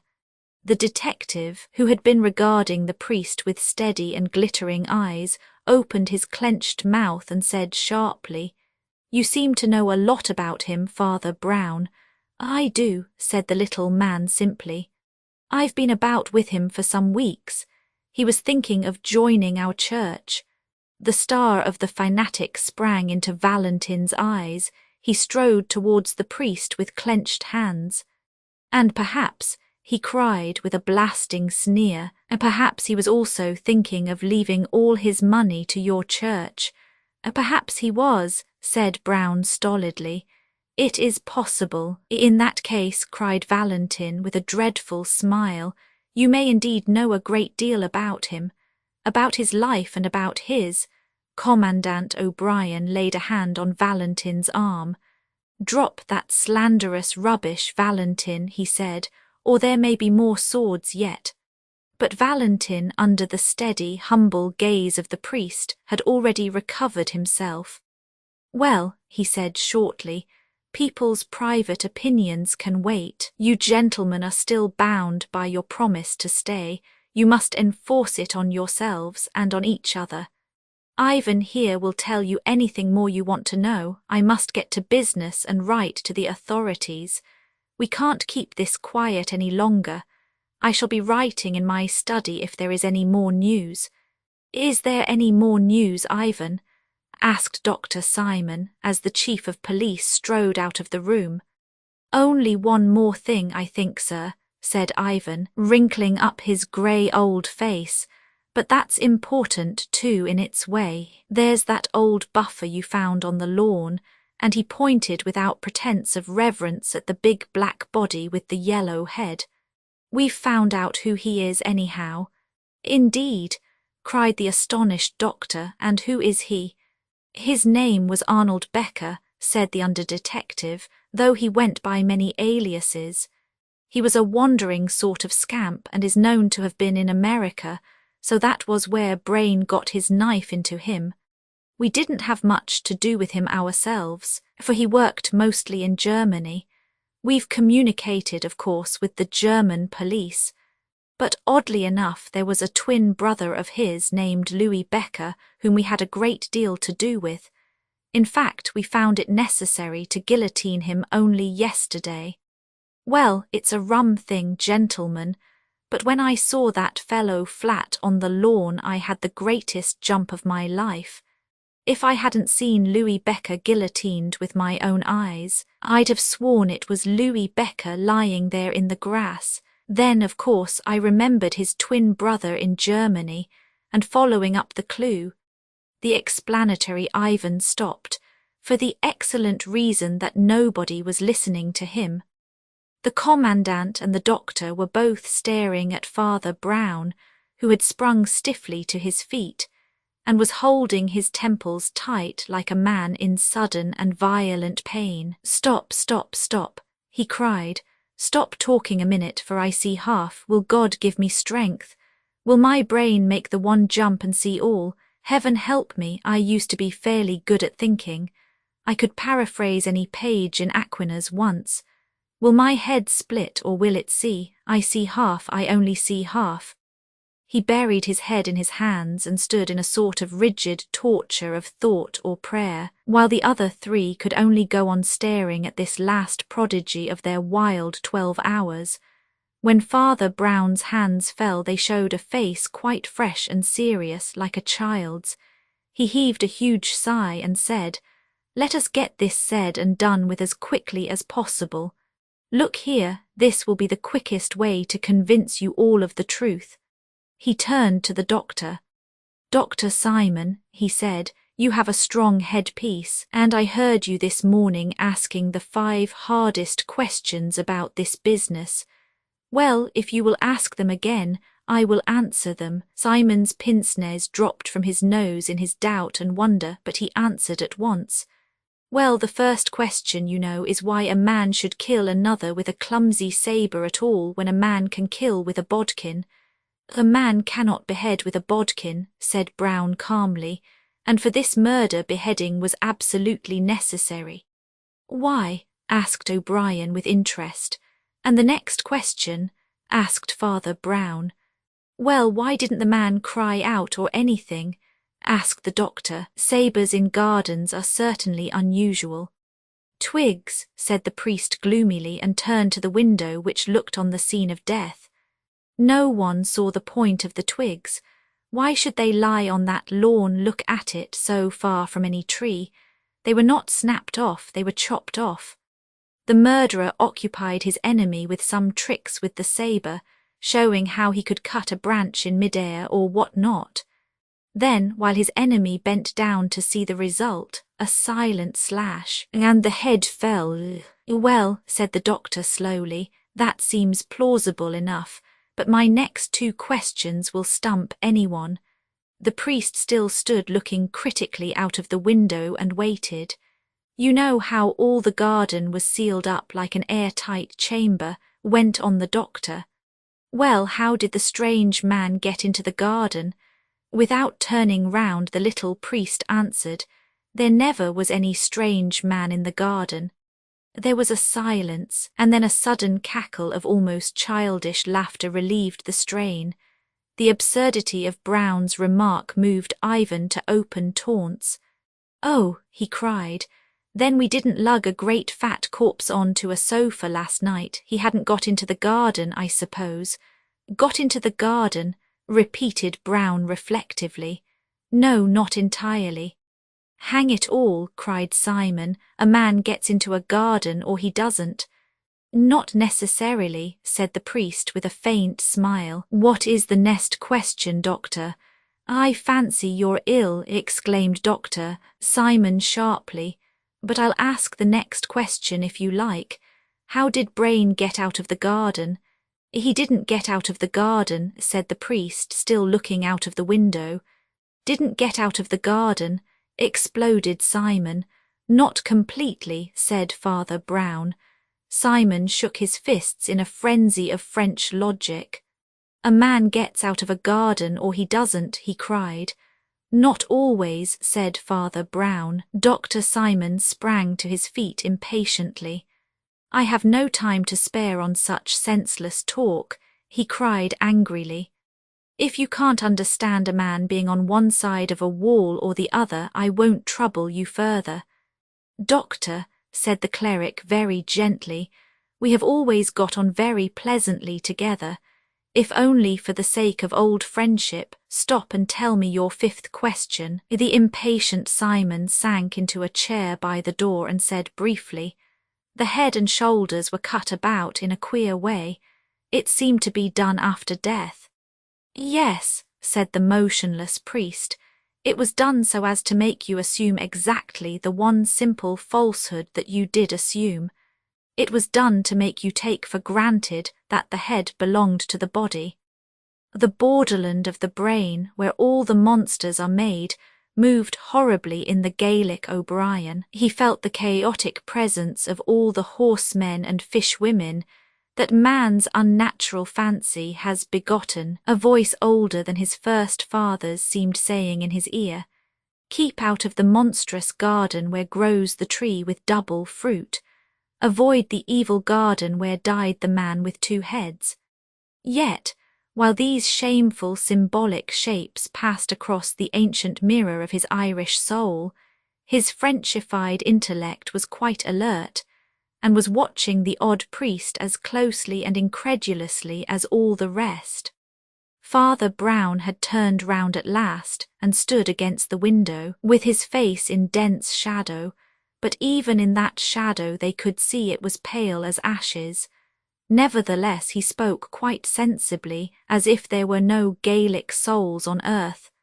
Gentlemen, he said, you did not find the strange body of Becker in the garden. You did not find any strange body in the garden. In face of Dr. Simon's rationalism, I still affirm that Becker was only partly present.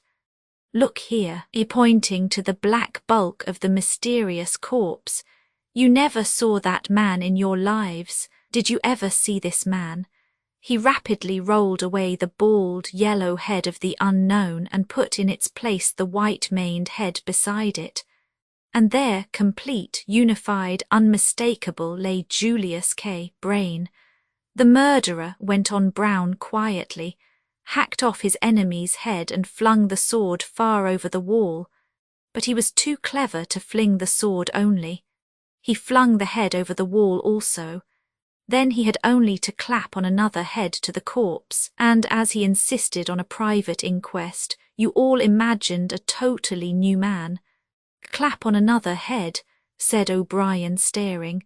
What other head? Heads don't grow on garden bushes, do they? No, said Father Brown huskily and looking at his boots. There is only one place where they grow. They grow in the basket of the guillotine, beside which the chief of police, Aristide Valentin, was standing not an hour before the murder. Oh, my friends, hear me a minute more before you tear me in pieces. Valentin is an honest man, if being mad for an arguable cause is honesty.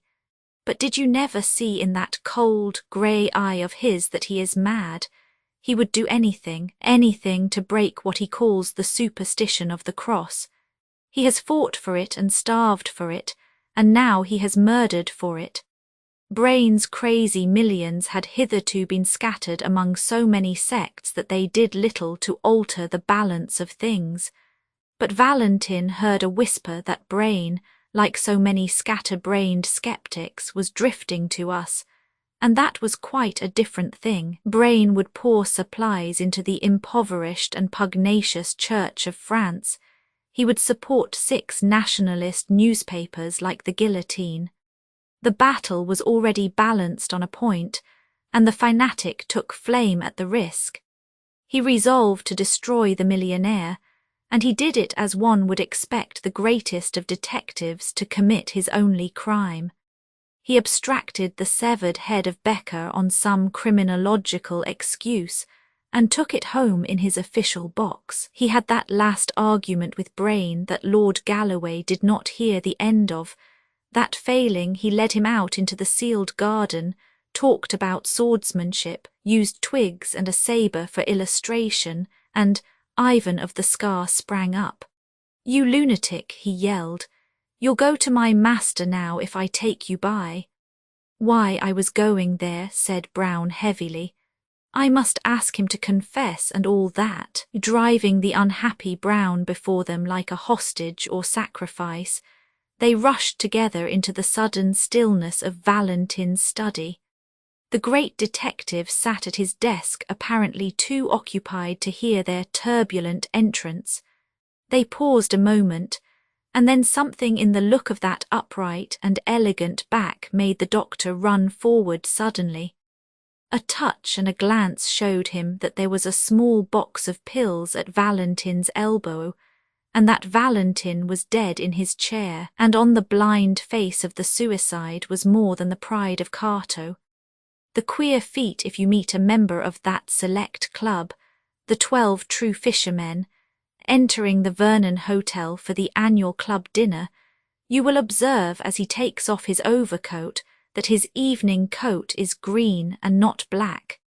If, supposing that you have the star-defying audacity to address such a being, you ask him why, he will probably answer that he does it to avoid being mistaken for a waiter. You will then retire crushed, but you will leave behind you a mystery as yet unsolved, and a tale worth telling, if, to pursue the same vein of improbable conjecture, you were to meet a mild, hard-working little priest named Father Brown, and were to ask him what he thought was the most singular luck of his life.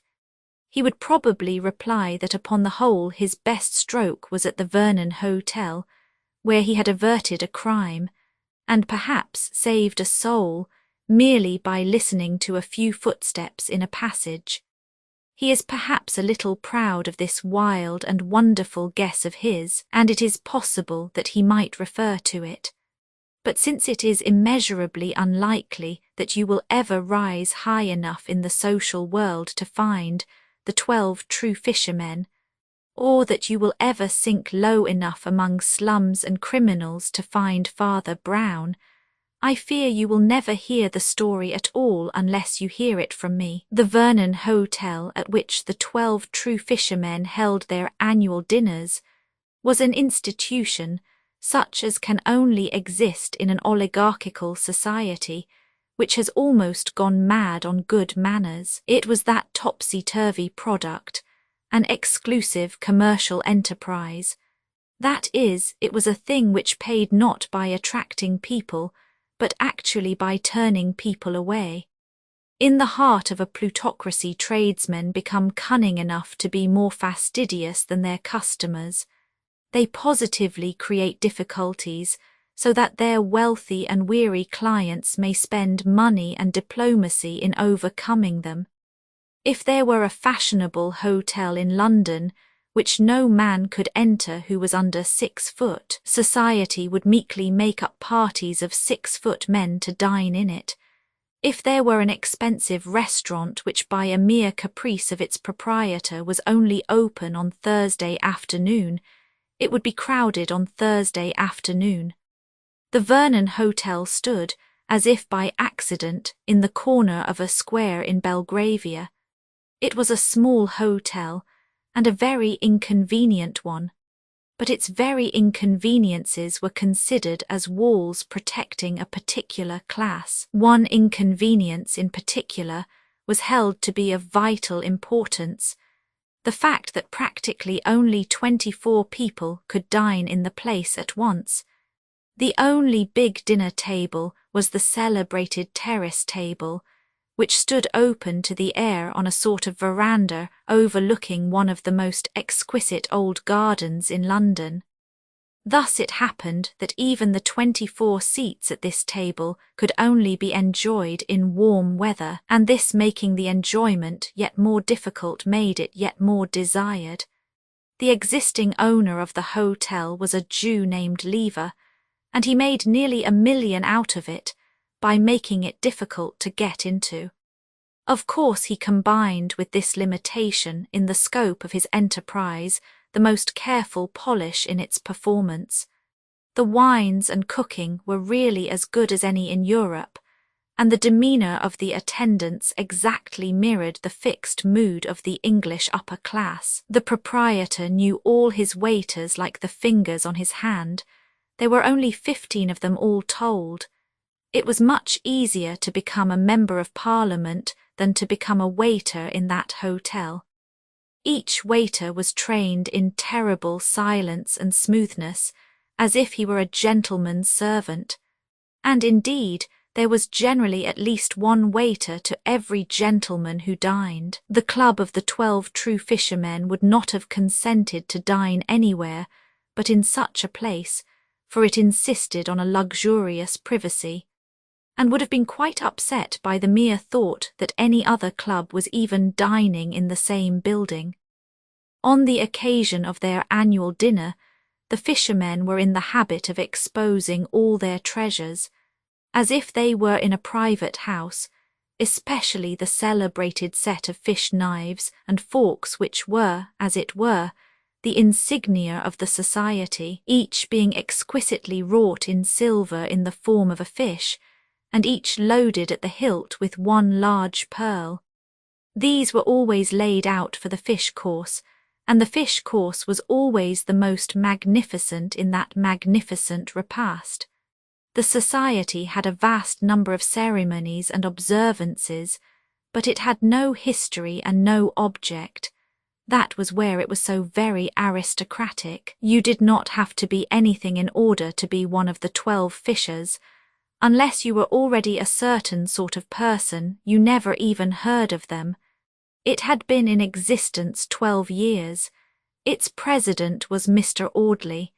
Its vice-president was the Duke of Chester. If I have in any degree conveyed the atmosphere of this appalling hotel, the reader may feel a natural wonder as to how I came to know anything about it, and may even speculate as to how so ordinary a person as my friend Father Brown came to find himself in that golden galley. As far as that is concerned, my story is simple or even vulgar. There is in the world a very aged rioter and demagogue who breaks into the most refined retreats with the dreadful information that all men are brothers, and wherever this leveller went on his pale horse, it was Father Brown's trade to follow. One of the waiters, an Italian, had been struck down with a paralytic stroke that afternoon, and his Jewish employer, marvelling mildly at such superstitions, had consented to send for the nearest popish priest. With what the waiter confessed to Father Brown we are not concerned, for the excellent reason that that cleric kept it to himself, but apparently it involved him in writing out a note or statement for the conveying of some message or the righting of some wrong. Father Brown, therefore, with a meek impudence which he would have shown equally in Buckingham Palace, asked to be provided with a room and writing materials. Mr. Lever was torn in two. He was a kind man, and had also that bad imitation of kindness, the dislike of any difficulty or scene. At the same time, the presence of one unusual stranger in his hotel that evening was like a speck of dirt on something just cleaned. There was never any borderland or anteroom in the Vernon Hotel, no people waiting in the hall, no customers coming in on chance. There were 15 waiters.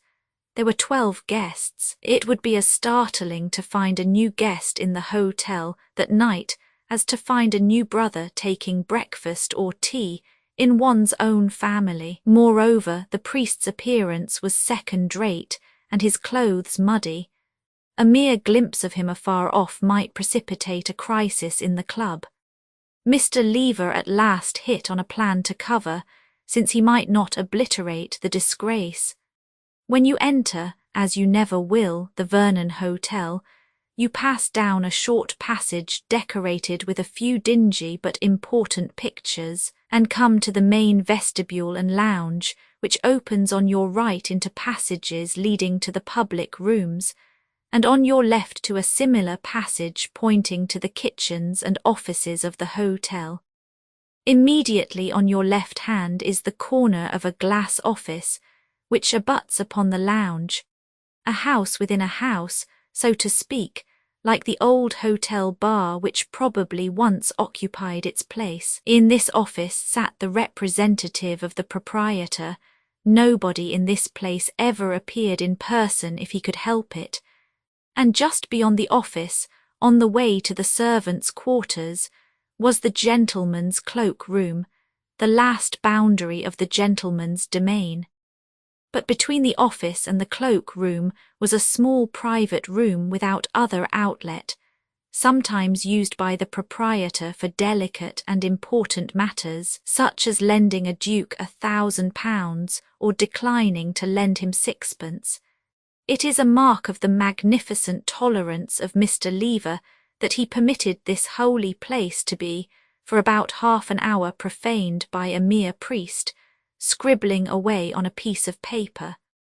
The story which Father Brown was writing down was very likely a much better story than this one, only it will never be known. I can merely state that it was very nearly as long, and that the last 2 or 3 paragraphs of it were the least exciting and absorbing, for it was by the time that he had reached these that the priest began a little to allow his thoughts to wander and his animal senses, which were commonly keen, to awaken. The time of darkness and dinner was drawing on.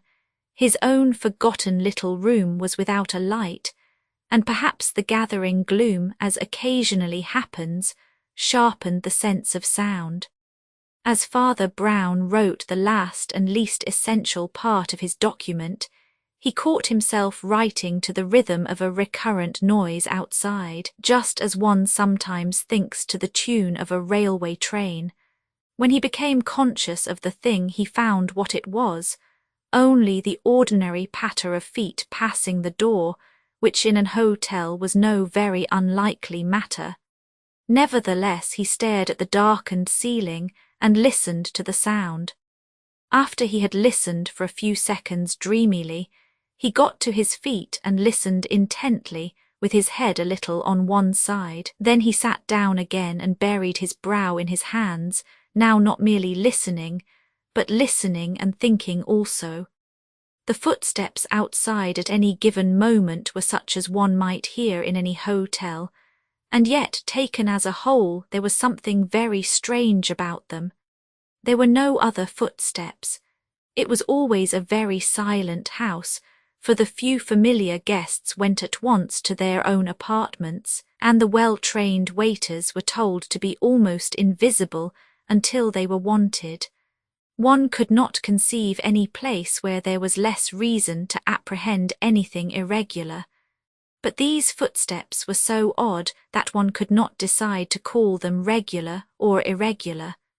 Father Brown followed them with his finger on the edge of the table, like a man trying to learn a tune on the piano. First there came a long rush of rapid little steps, such as a light man might make in winning a walking race. At a certain point they stopped and changed to a sort of slow, swinging stamp, numbering not a quarter of the steps, but occupying about the same time. The moment the last echoing stamp had died away would come again the run or ripple of light, hurrying feet, and then again the thud of the heavier walking. It was certainly the same pair of boots, partly because, as has been said, there were no other boots about, and partly because they had a small but unmistakable creak in them. Father Brown had the kind of head that cannot help asking questions, and on this apparently trivial question his head almost split. He had seen men run in order to jump. He had seen men run in order to slide. But why on earth should a man run in order to walk? Or again, why should he walk in order to run? Yet no other description would cover the antics of this invisible pair of legs. The man was either walking very fast down one half of the corridor in order to walk very slow down the other half, or he was walking very slow at one end to have the rapture of walking fast at the other. Neither suggestion seemed to make much sense. His brain was growing darker and darker, like his room.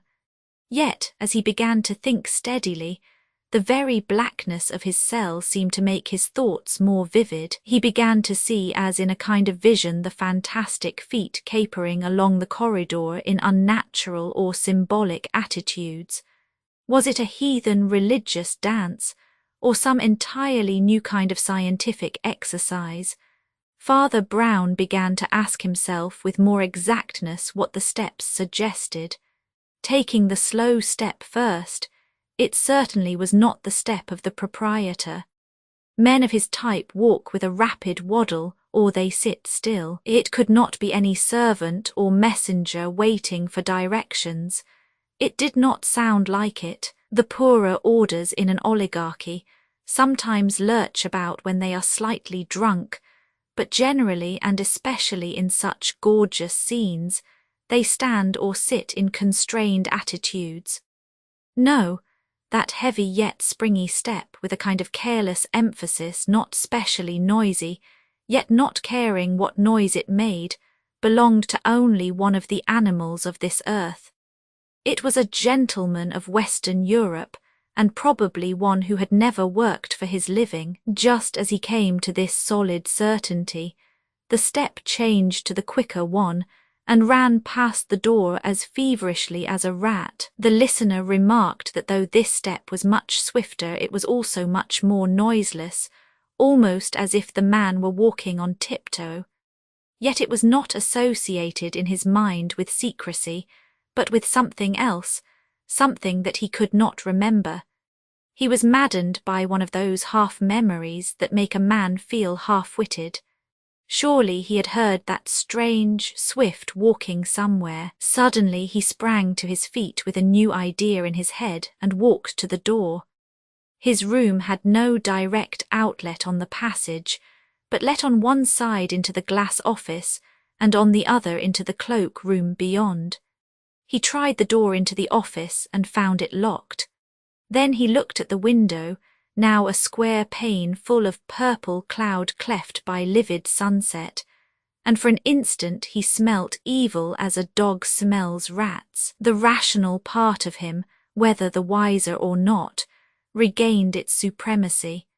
He remembered that the proprietor had told him that he should lock the door, and would come later to release him. He told himself that 20 things he had not thought of might explain the eccentric sounds outside. He reminded himself that there was just enough light left to finish his own proper work. Bringing his paper to the window so as to catch the last stormy evening light, he resolutely plunged once more into the almost completed record.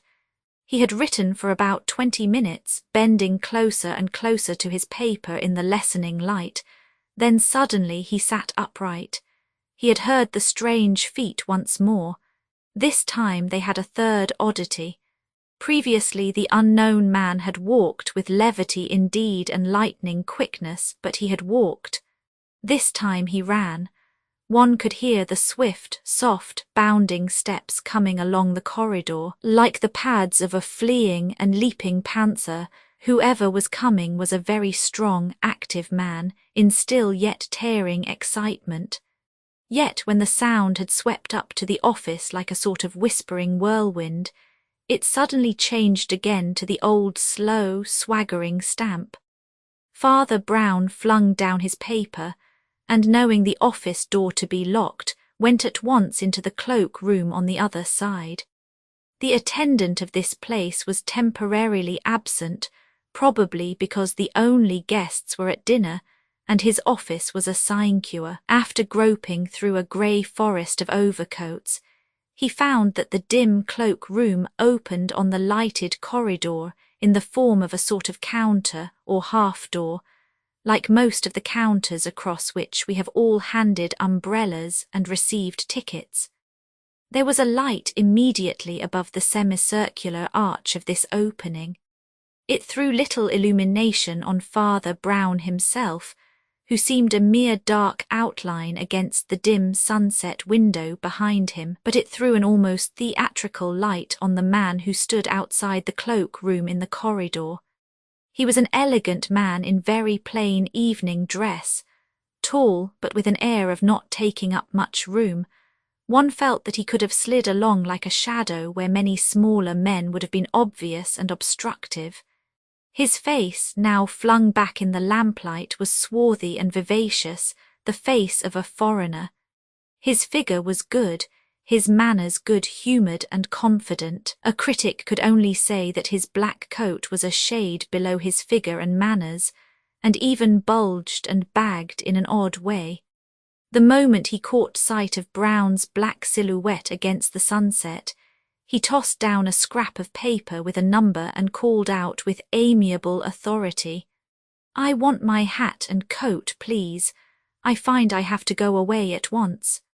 Father Brown took the paper without a word and obediently went to look for the coat. It was not the first menial work he had done in his life. He brought it and laid it on the counter. Meanwhile, the strange gentleman who had been feeling in his waistcoat pocket said, laughing, "I haven't got any silver, you can keep this." And he threw down half a sovereign and caught up his coat. Father Brown's figure remained quite dark and still, but in that instant he had lost his head. His head was always most valuable when he had lost it. In such moments he put 2 and 2 together and made 4 million. Often the Catholic Church, which is wedded to common sense, did not approve of it. Often he did not approve of it himself, but it was real inspiration, important at rare crises, when whosoever shall lose his head the same shall save it. "I think, sir," he said civilly, "that you have some silver in your pocket." The tall gentleman stared. "Hang it," he cried, "if I choose to give you gold, why should you complain?" "Because silver is sometimes more valuable than gold," said the priest mildly. "That is, in large quantities." The stranger looked at him curiously. Then he looked still more curiously up the passage towards the main entrance. Then he looked back at Brown again, and then he looked very carefully at the window beyond Brown's head, still coloured with the afterglow of the storm. Then he seemed to make up his mind. He put one hand on the counter, vaulted over as easily as an acrobat and towered above the priest, putting one tremendous hand upon his collar. "Stand still," he said in a hacking whisper. "I don't want to threaten you, but—" "I do want to threaten you," said Father Brown, in a voice like a rolling drum. "I want to threaten you with the worm that dieth not and the fire that is not quenched." "You're a rum sort of cloakroom clerk," said the other. "I am a priest, Monsieur Flambeau," said Brown, "and I am ready to hear your confession." The other stood gasping for a few moments and then staggered back into a chair. The first 2 courses of the dinner of the 12 true fishermen had proceeded with placid success. I do not possess a copy of the menu, and if I did it would not convey anything to anybody. It was written in a sort of super-French employed by cooks, but quite unintelligible to Frenchmen. There was a tradition in the club that the hors d'oeuvres should be various and manifold to the point of madness. They were taken seriously because they were avowedly useless extras, like the whole dinner and the whole club. There was also a tradition that the soup course should be light and unpretending, a sort of simple and austere vigil for the feast of fish that was to come. The talk was that strange, slight talk which governs the British Empire, which governs it in secret, and yet would scarcely enlighten an ordinary Englishman even if he could overhear it. Cabinet ministers on both sides were alluded to by their Christian names with a sort of bored benignity. The radical Chancellor of the Exchequer, whom the whole Tory party was supposed to be cursing for his extortions, was praised for his minor poetry or his saddle in the hunting field. The Tory leader, whom all Liberals were supposed to hate as a tyrant, was discussed and on the whole praised as a Liberal. It seemed somehow that politicians were very important, and yet anything seemed important about them except their politics. Mr. Audley, the chairman, was an amiable, elderly man who still wore Gladstone collars.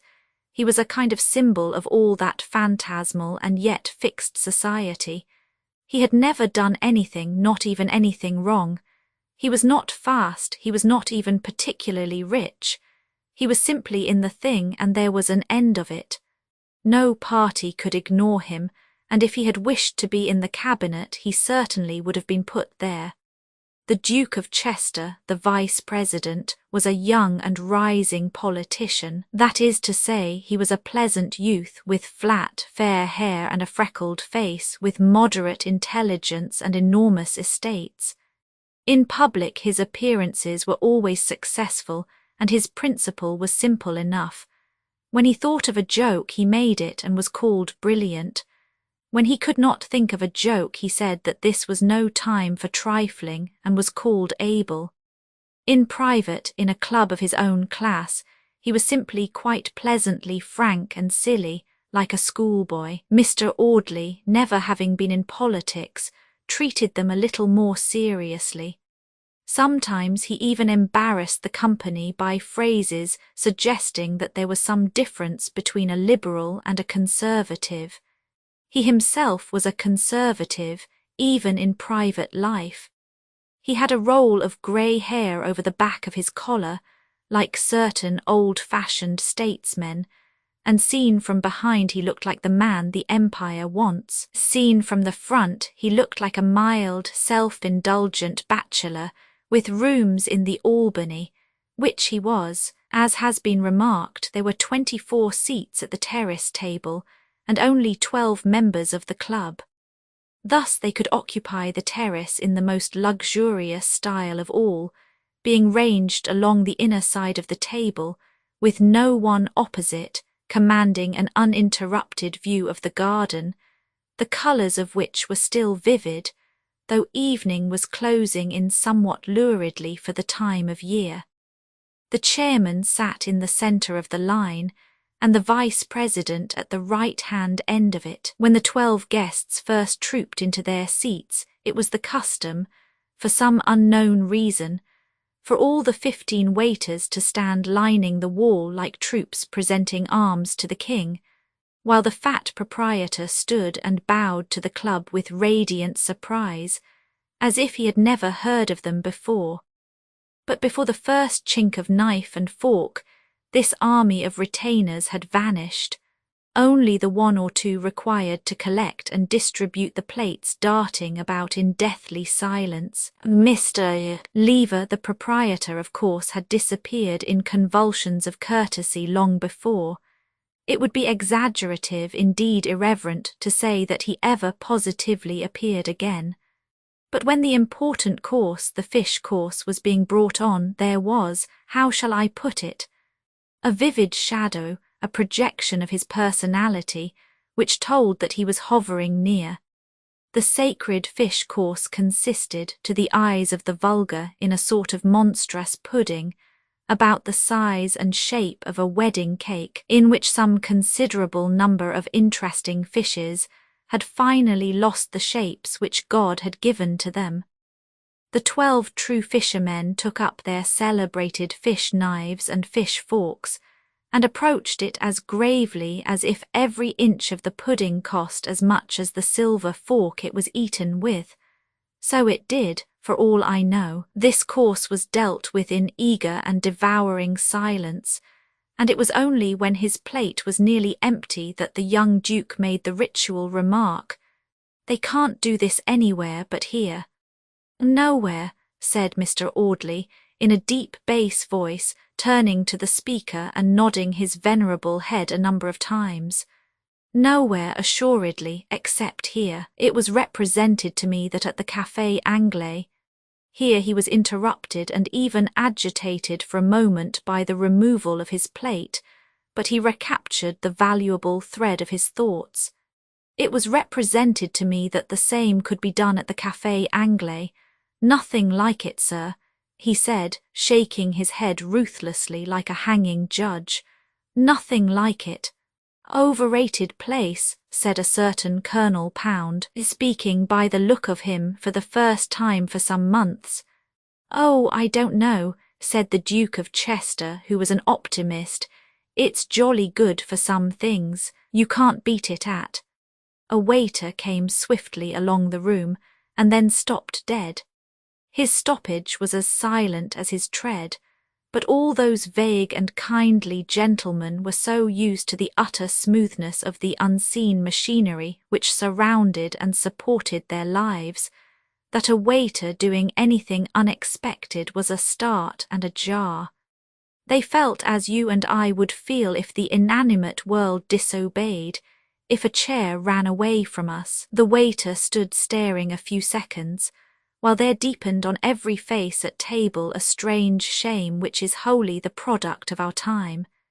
It is the combination of modern humanitarianism with the horrible modern abyss between the souls of the rich and poor. A genuine historic aristocrat would have thrown things at the waiter, beginning with empty bottles and very probably ending with money. A genuine democrat would have asked him, with comrade-like clearness of speech, what the devil he was doing. But these modern plutocrats could not bear a poor man near to them, either as a slave or as a friend. That something had gone wrong with the servants was merely a dull, hot embarrassment. They did not want to be brutal, and they dreaded the need to be benevolent. They wanted the thing, whatever it was, to be over. It was over. The waiter, after standing for some seconds rigid like a cataleptic, turned round and ran madly out of the room. When he reappeared in the room, or rather in the doorway, it was in company with another waiter, with whom he whispered and gesticulated with southern fierceness. Then the first waiter went away, leaving the second waiter, and reappeared with a third waiter. By the time a fourth waiter had joined this hurried synod, Mr. Audley felt it necessary to break the silence in the interests of tact. He used a very loud cough instead of a presidential hammer, and said, "Splendid work young moochers doing in Burma. Now no other nation in the world could have." A fifth waiter had sped towards him like an arrow and was whispering in his ear, "So sorry.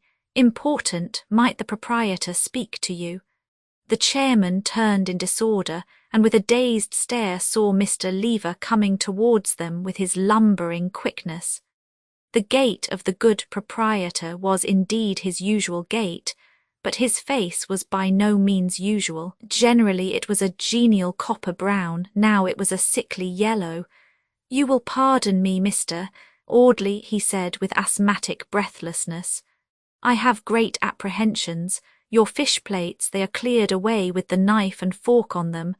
"Well, I hope so," said the chairman with some warmth.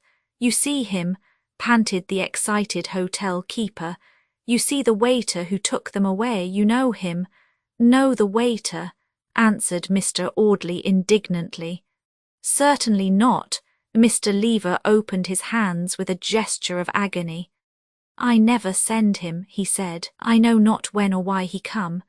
I send my waiter to take away the plates, and he find them already away." Mr. Audley still looked rather too bewildered to be really the man the Empire wants. None of the company could say anything except the man of wood, Colonel Pound, who seemed galvanized into an unnatural life. He rose rigidly from his chair, leaving all the rest sitting, screwed his eyeglass into his eye, and spoke in a raucous undertone, as if he had half forgotten how to speak. "Do you mean," he said, "that somebody has stolen our silver fish service?" The proprietor repeated the open-handed gesture with even greater helplessness, and in a flash all the men at the table were on their feet. "Are all your waiters here?" demanded the colonel in his low, harsh accent. "Yes, they're all here. I noticed it myself," cried the young duke, pushing his boyish face into the inmost ring. "Always count 'em as I come in. They look so queer standing up against the wall."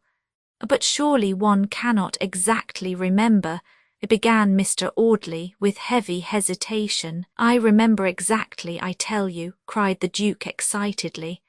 "There never have been more than 15 waiters at this place, and there were no more than 15 tonight, I'll swear, no more and no less." The proprietor turned upon him, quaking in a kind of palsy of surprise. You say," he stammered, "that you see all my 15 waiters?" "As usual," assented the Duke. "What is the matter with that?" "Nothing," said Lever with a deepening accent, "only you did not, for one of them is dead upstairs." There was a shocking stillness for an instant in that room. It may be so supernatural is the word death, that each of those idle men looked for a second at his soul and saw it as a small dried pea. One of them, the Duke, I think, even said with the idiotic kindness of wealth, "Is there anything we can do?" "He has had a priest," said the Jew, not untouched. Then, as to the clang of doom, they awoke to their own position. For a few weird seconds they had really felt as if the 15th waiter might be the ghost of the dead man upstairs. They had been dumb under that oppression, for ghosts were to them an embarrassment like beggars. But the remembrance of the silver broke the spell of the miraculous, broke it abruptly and with a brutal reaction. The colonel flung over his chair and strode to the door. "If there was a 15th man here, friends," he said, "that 15th fellow was a thief. Down at once to the front and back doors and secure everything, then we'll talk. The 24 pearls of the club are worth recovering." Mr. Audley seemed at first to hesitate about whether it was gentlemanly to be in such a hurry about anything, but seeing the Duke dash down the stairs with youthful energy, he followed with a more mature motion. At the same instant, a 6th waiter ran into the room and declared that he had found the pile of fish plates on a sideboard, with no trace of the silver. The crowd of diners and attendants that tumbled helter-skelter down the passages divided into 2 groups. Most of the fishermen followed the proprietor to the front room to demand news of any exit.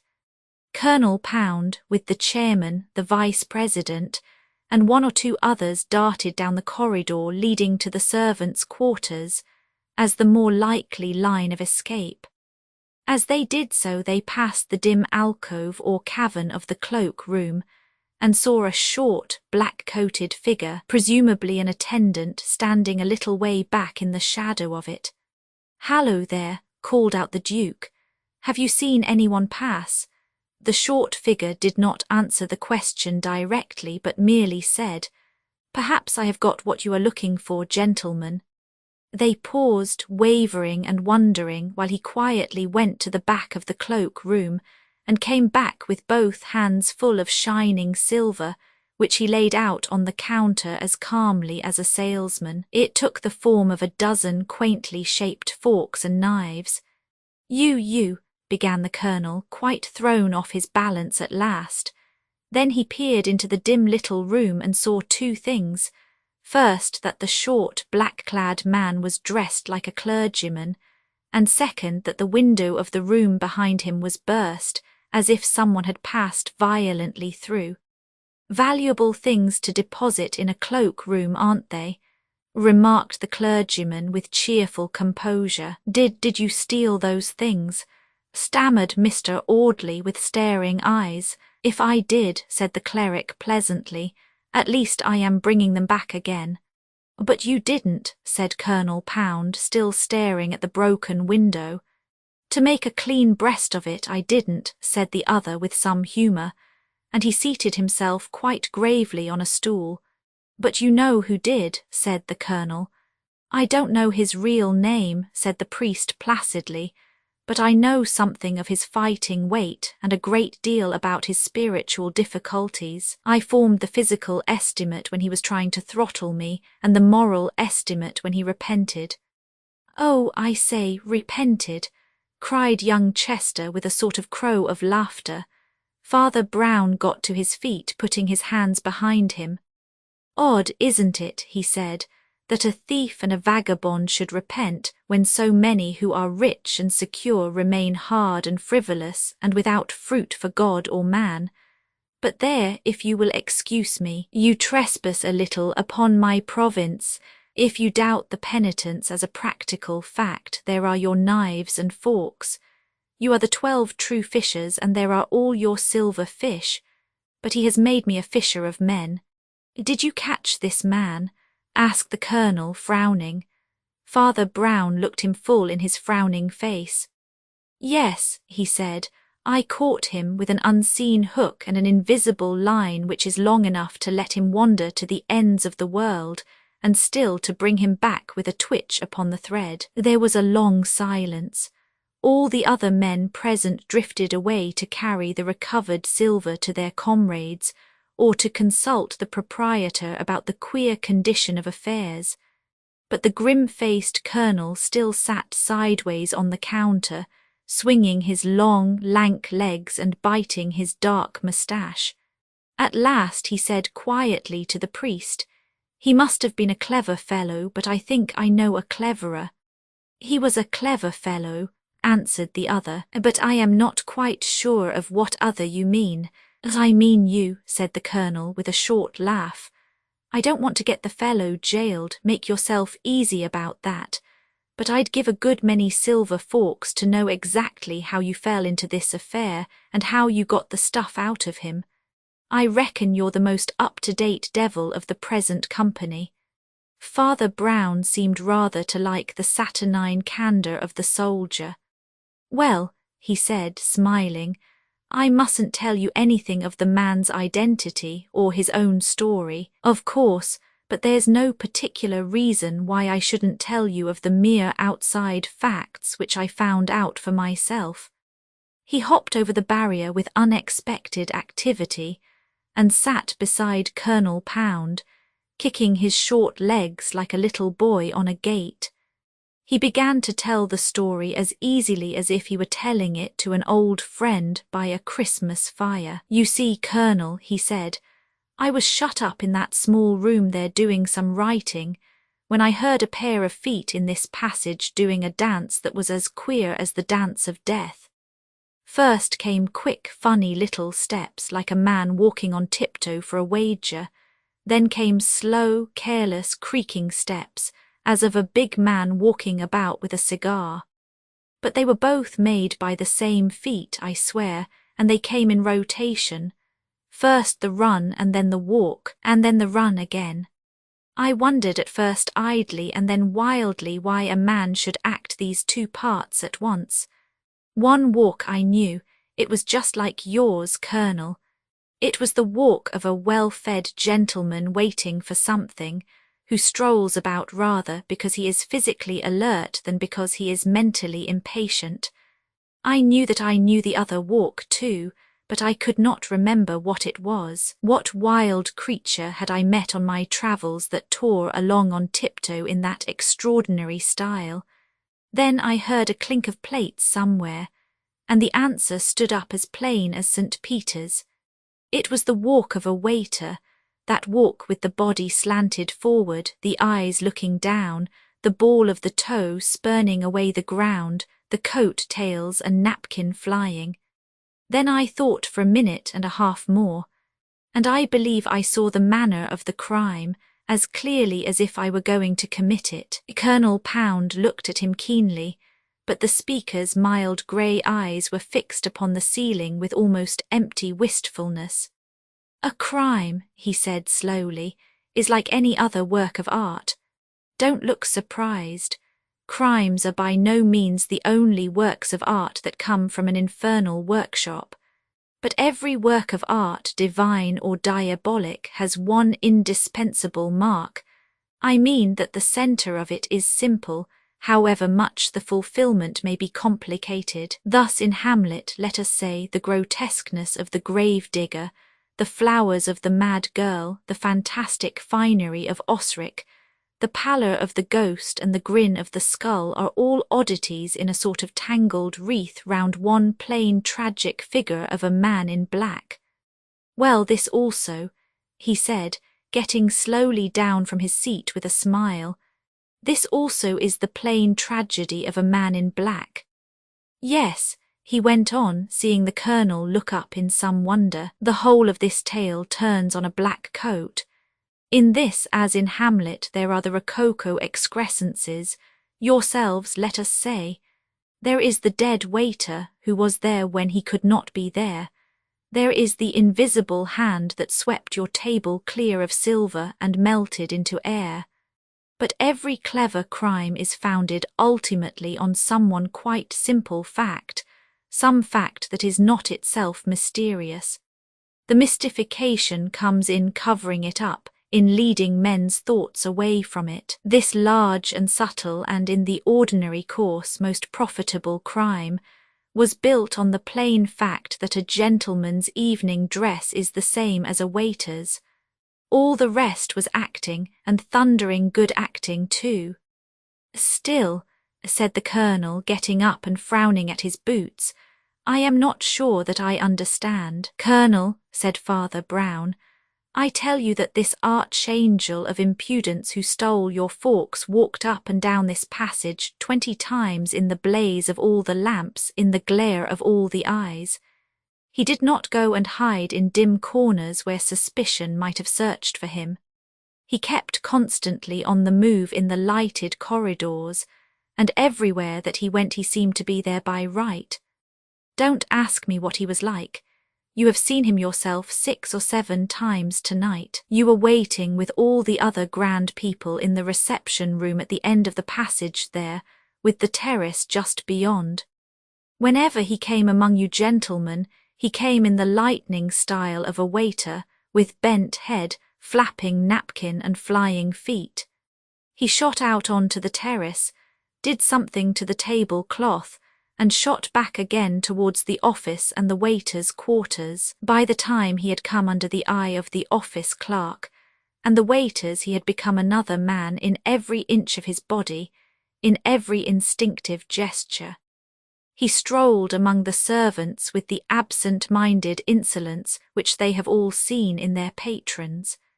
It was no new thing to them that a swell from the dinner party should pace all parts of the house like an animal at the zoo.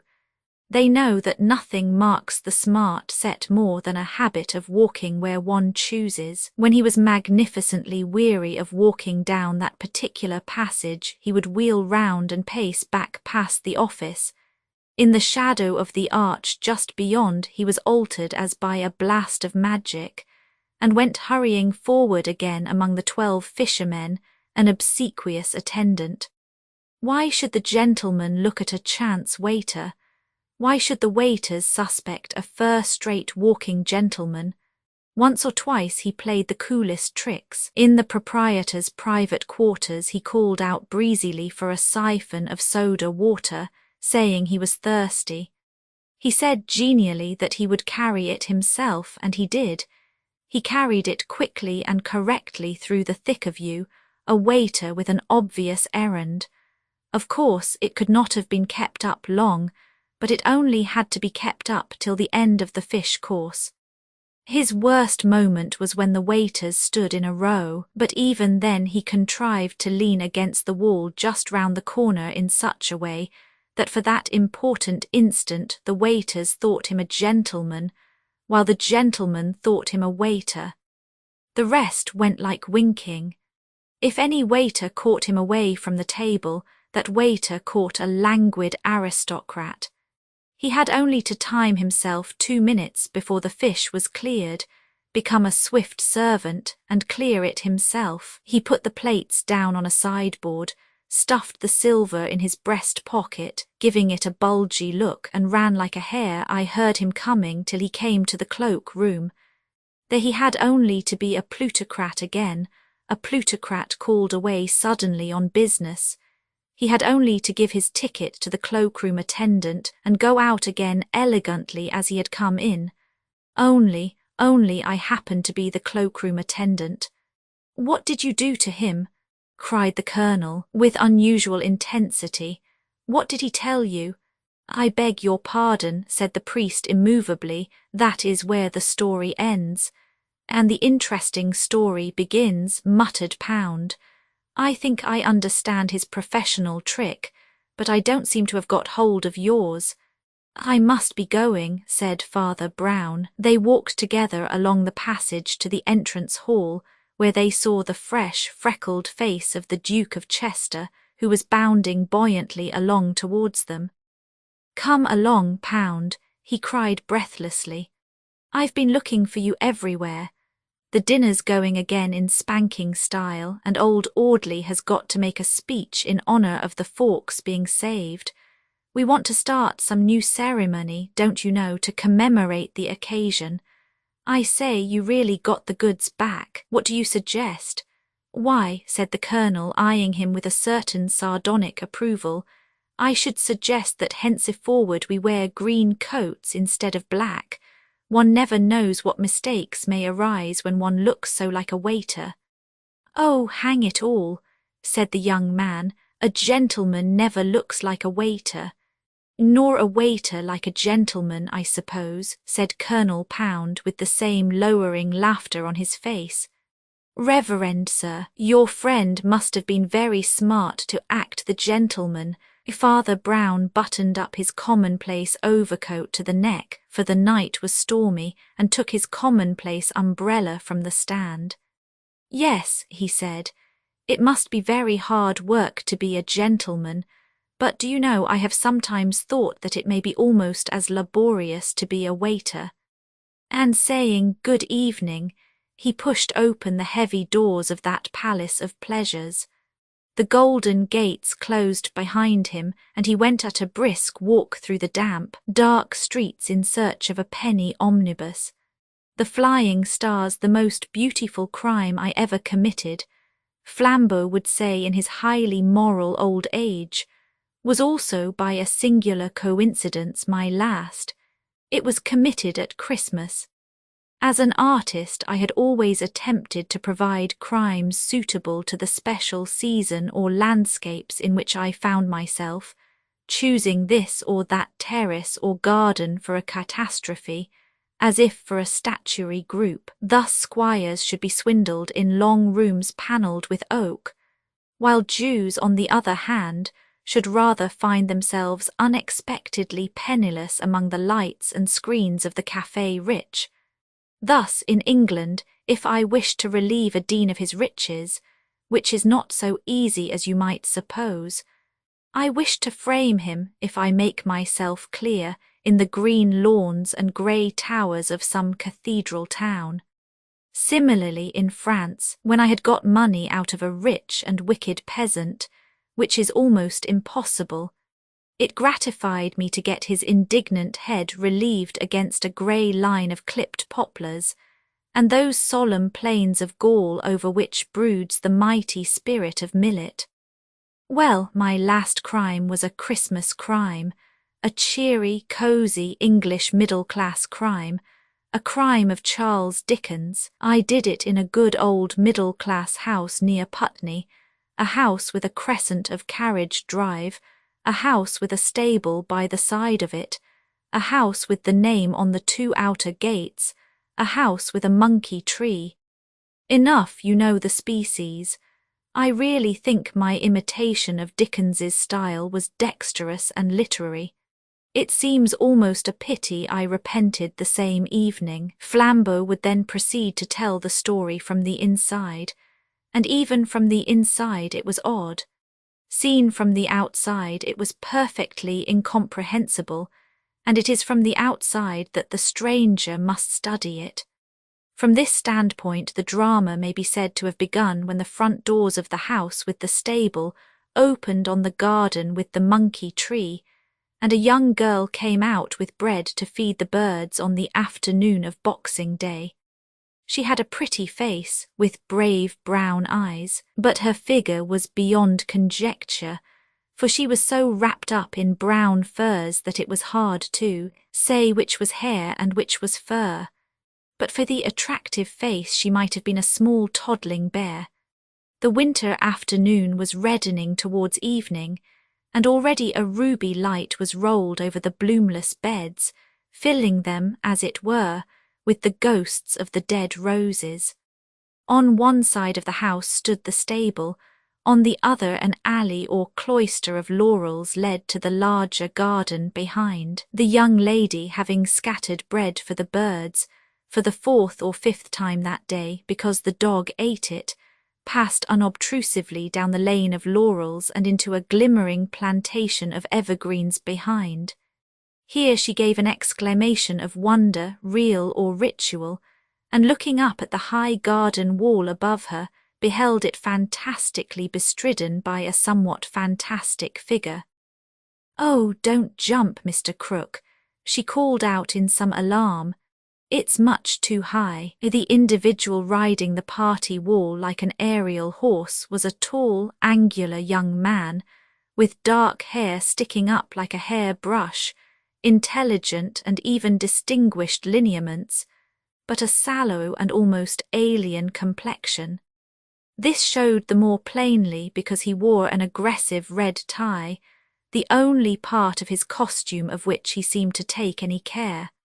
Perhaps it was a symbol. He took no notice of the girl's alarmed adjuration, but leapt like a grasshopper to the ground beside her, where he might very well have broken his legs. "I think I was meant to be a burglar," he said placidly, "and I have no doubt I should have been if I hadn't happened to be born in that nice house next door. I can't see any harm in it anyhow." "How can you say such things?" she remonstrated. "Well," said the young man, "if you're born on the wrong side of the wall, I can't see that it's wrong to climb over it." "I never know what you will say or do next," she said. "I don't often know myself," replied Mr. Crook, "but then I am on the right side of the wall now." "And which is the right side of the wall?" asked the young lady, smiling. "Whichever side you are on," said the young man named Crook. As they went together through the laurels towards the front garden, a motor horn sounded thrice, coming nearer and nearer, and a car of splendid speed, great elegance, and a pale green colour swept up to the front doors like a bird and stood throbbing. "Hullo, hullo," said the young man with the red tie. "Here's somebody born on the right side anyhow. I didn't know, Miss Adams, that your Santa Claus was so modern as this." "Oh, that's my godfather, Sir Leopold Fisher. He always comes on Boxing Day." Then, After an innocent pause which unconsciously betrayed some lack of enthusiasm, Ruby Adams added, "He is very kind." John Crook, journalist, had heard of that eminent city magnate, and it was not his fault if the city magnate had not heard of him, for in certain articles in the Clarion or the New Age, Sir Leopold had been dealt with austerely. But he said nothing and grimly watched the unloading of the motor car, which was rather a long process. A large, neat chauffeur in green got out from the front, and a small, neat manservant in grey got out from the back, and between them they deposited Sir Leopold on the doorstep and began to unpack him, like some very carefully protected parcel. Rugs enough to stock a bazaar, furs of all the beasts of the forest, and scarves of all the colours of the rainbow were unwrapped one by one, till they revealed something resembling the human form, the form of a friendly but foreign-looking old gentleman with a grey goat-like beard and a beaming smile, who rubbed his big fur gloves together. Long before this revelation was complete, the two big doors of the porch had opened in the middle, and Colonel Adams, father of the furry young lady, had come out himself to invite his eminent guest inside. He was a tall, sunburnt and very silent man, who wore a red smoking cap like a fez, making him look like one of the English sirdars or pashas in Egypt. With him was his brother-in-law, lately come from Canada, a big and rather boisterous young gentleman farmer, with a yellow beard, by name James Blount. With him also was the more insignificant figure of the priest from the neighbouring Roman church, for the colonel's late wife had been a Catholic, and the children, as is common in such cases, had been trained to follow her. Everything seemed undistinguished about the priest, even down to his name, which was Brown, yet the colonel had always found something companionable about him, and frequently asked him to such family gatherings. In the large entrance hall of the house there was ample room even for Sir Leopold and the removal of his wraps. Porch and vestibule, indeed, were unduly large in proportion to the house, and formed, as it were, a big room with the front door at one end and the bottom of the staircase at the other.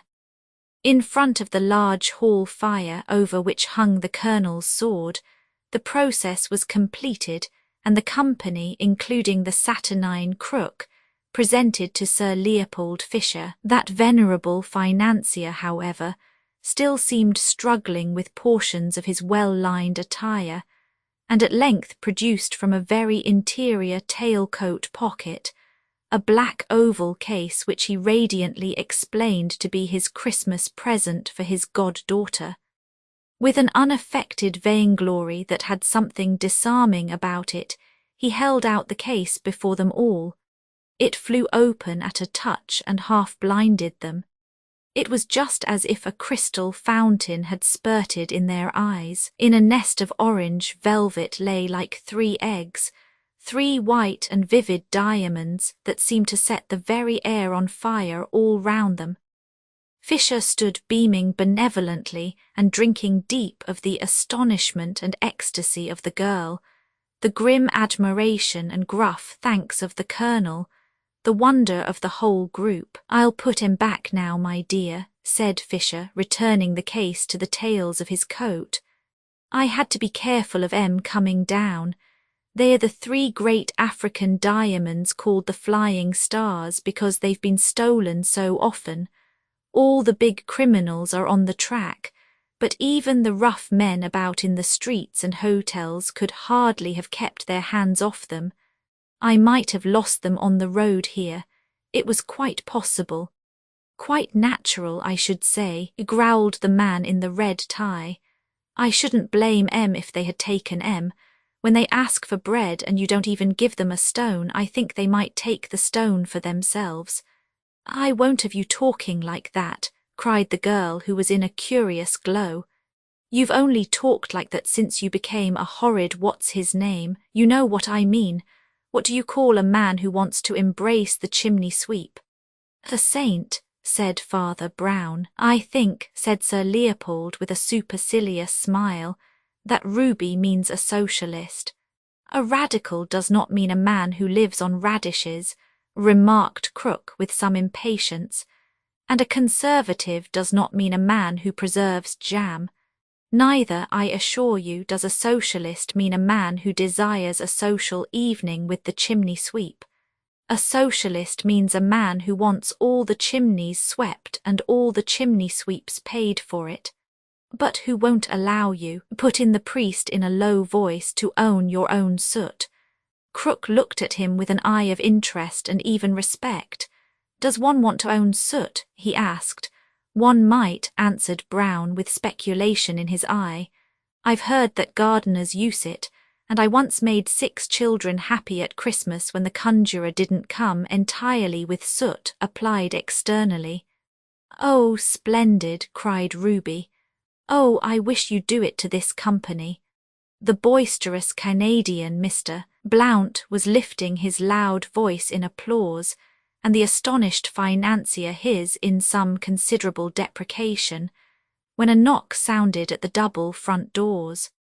The priest opened them, and they showed again the front garden of evergreens, monkey tree and all, now gathering gloom against a gorgeous violet sunset.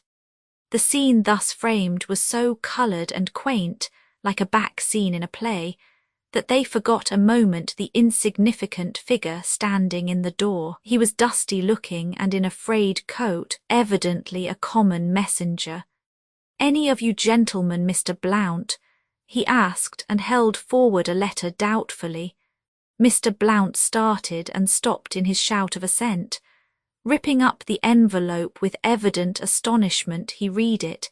His face clouded a little and then cleared, and he turned to his brother-in-law and host. "I'm sick at being such a nuisance, Colonel," he said with the cheery colonial conventions. "But would it upset you if an old acquaintance called on me here tonight on business? In point of fact, it's Florian, that famous French acrobat and comic actor. I knew him years ago out west. He was a French-Canadian by birth, and he seems to have business for me, though I hardly guess what." Of course," replied the Colonel carelessly. "My dear chap, any friend of yours. No doubt he will prove an acquisition."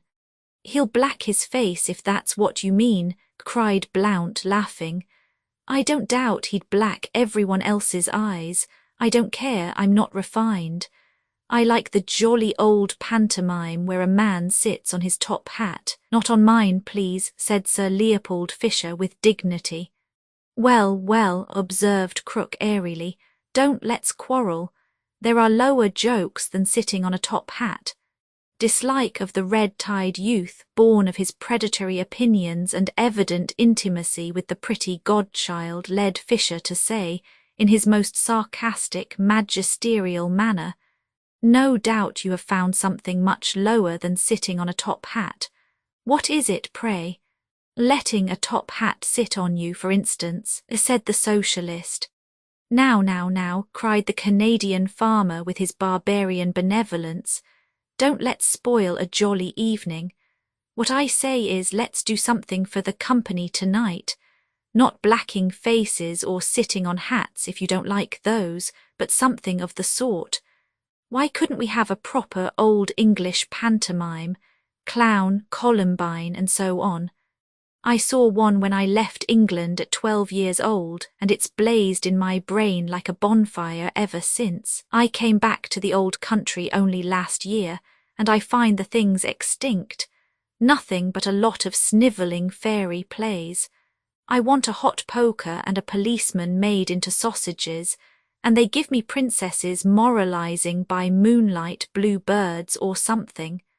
Bluebeard's more in my line, and him I like best when he turned into the pantaloon."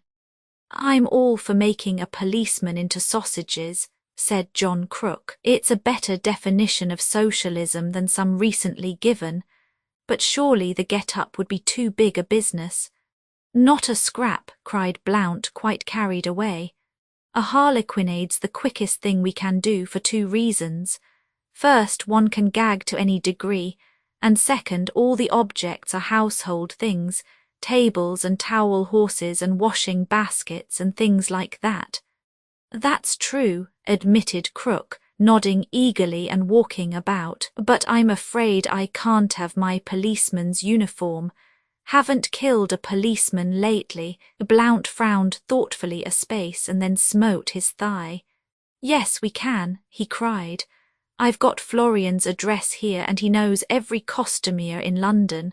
I'll phone him to bring a police dress when he comes. And he went bounding away to the telephone. Oh, it's glorious, godfather, cried Ruby, almost dancing. I'll be Columbine and you shall be Pantaloon. The millionaire held himself stiff with a sort of heathen solemnity. I think, my dear, he said, you must get someone else for Pantaloon. I will be Pantaloon if you like, said Colonel Adams, taking his cigar out of his mouth and speaking for the first and last time. You ought to have a statue, cried the Canadian as he came back radiant from the telephone. There we are all fitted. Mr. Crook shall be clown. He's a journalist and knows all the oldest jokes. I can be Harlequin that only wants long legs and jumping about. My friend Florian phones he's bringing the police costume. He's changing on the way. We can act it in this very hall, the audience sitting on those broad stairs opposite, one row above another. These front doors can be the back scene, either open or shut. Shut, you see an English interior. Open, a moonlit garden. It all goes by magic. And snatching a chance piece of billiard chalk from his pocket, he ran it across the hall floor, halfway between the front door and the staircase, to mark the line of the footlights. How even such a banquet of bosh was got ready in the time remained a riddle. But they went at it with that mixture of recklessness and industry that lives when youth is in a house. And youth was in that house that night, though not all may have isolated the two faces and hearts from which it flamed.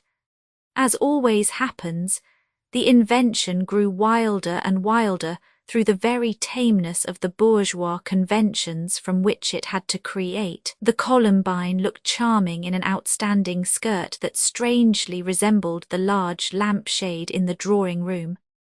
The clown and Pantaloon made themselves white with flour from the cook, and red with rouge from some other domestic, who remained, like all true Christian benefactors, anonymous.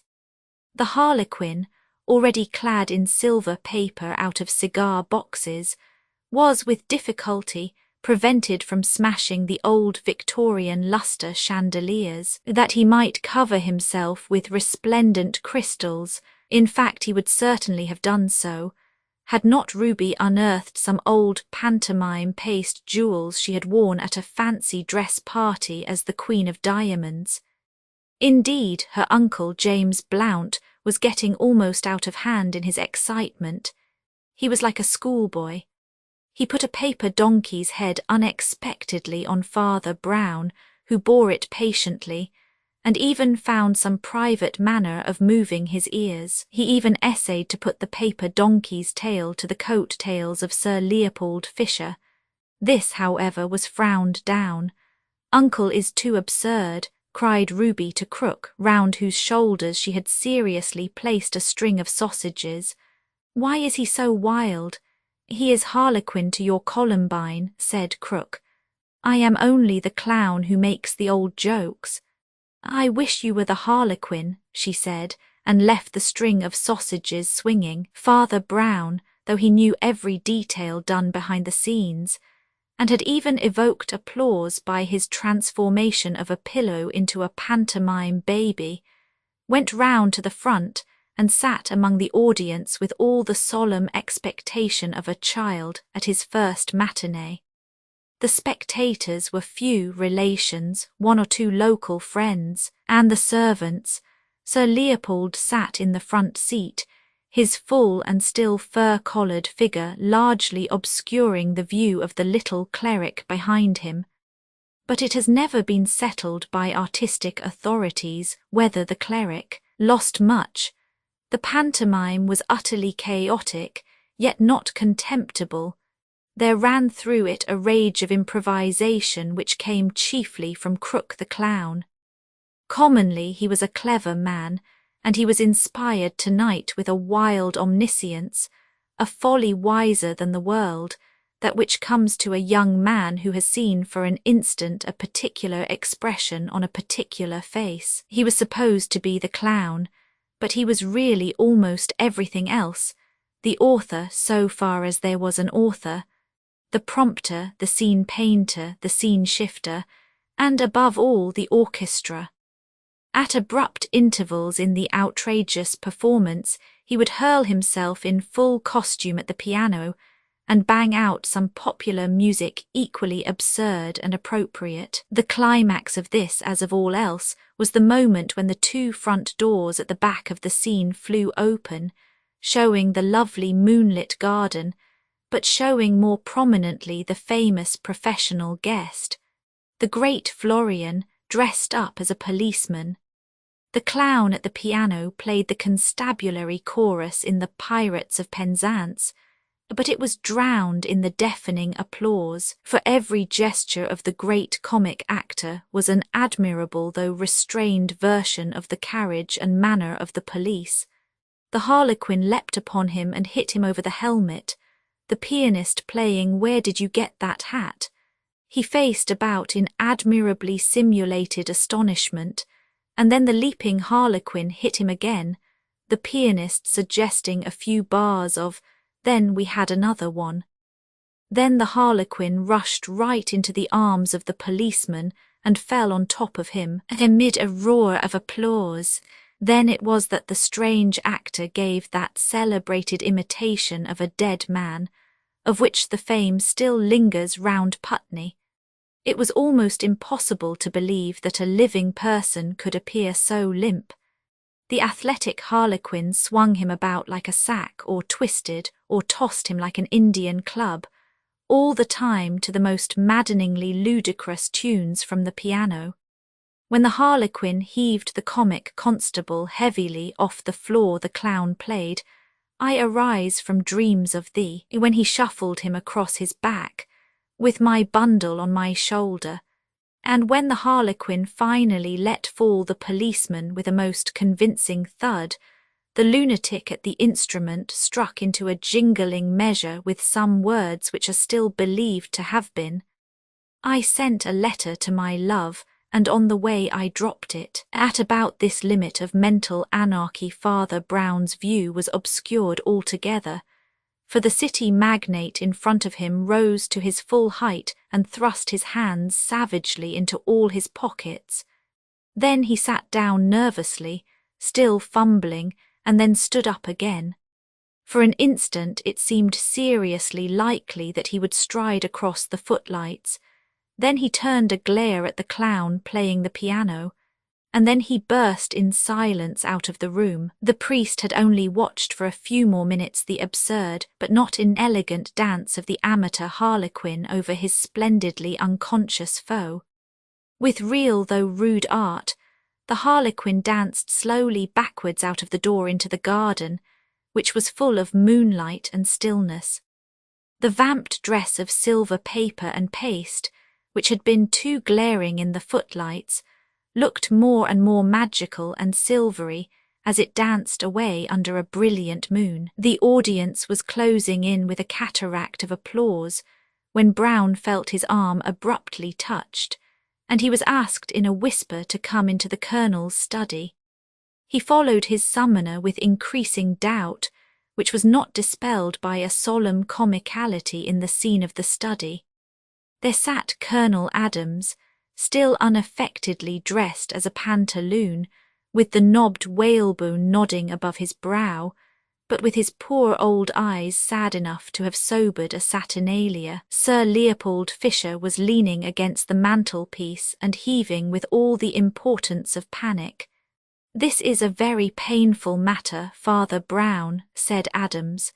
"The truth is, those diamonds we all saw this afternoon seem to have vanished from my friend's tailcoat pocket, and as I supplemented Father Brown with a broad grin, was sitting just behind him. Nothing of the sort shall be suggested, said Colonel Adams with a firm look at Fisher, which rather implied that some such thing had been suggested.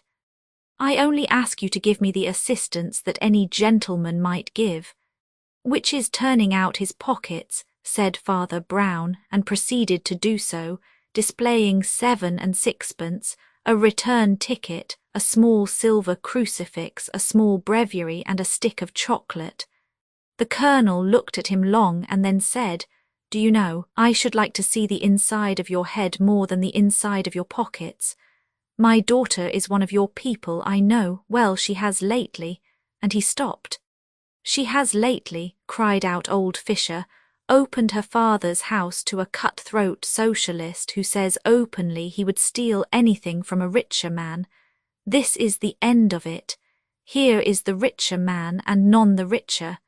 If you want the inside of my head you can have it, said Brown rather wearily. What it's worth you can say afterwards, but the first thing I find in that disused pocket is this, that men who mean to steal diamonds don't talk socialism. They are more likely, he added demurely, to denounce it. Both the others shifted sharply and the priest went on. You see, we know these people more or less. That socialist would no more steal a diamond than a pyramid. We ought to look at once to the one man we don't know. The fellow acting the policeman, Florian. Where is he exactly at this minute, I wonder? The pantaloon sprang erect and strode out of the room. An interlude ensued during which the millionaire stared at the priest and the priest at his breviary. Then the pantaloon returned and said with staccato gravity, The policeman is still lying on the stage. The curtain has gone up and down 6 times. He is still lying there. Father Brown dropped his book and stood staring with a look of blank mental ruin. Very slowly a light began to creep in his grey eyes, and then he made the scarcely obvious answer, Please forgive me, Colonel, but when did your wife die? Wife, replied the staring soldier, she died this year 2 months. Her brother James arrived just a week too late to see her. The little priest bounded like a rabbit shot. Come on, he cried in quite unusual excitement. Come on, we've got to go and look at that policeman.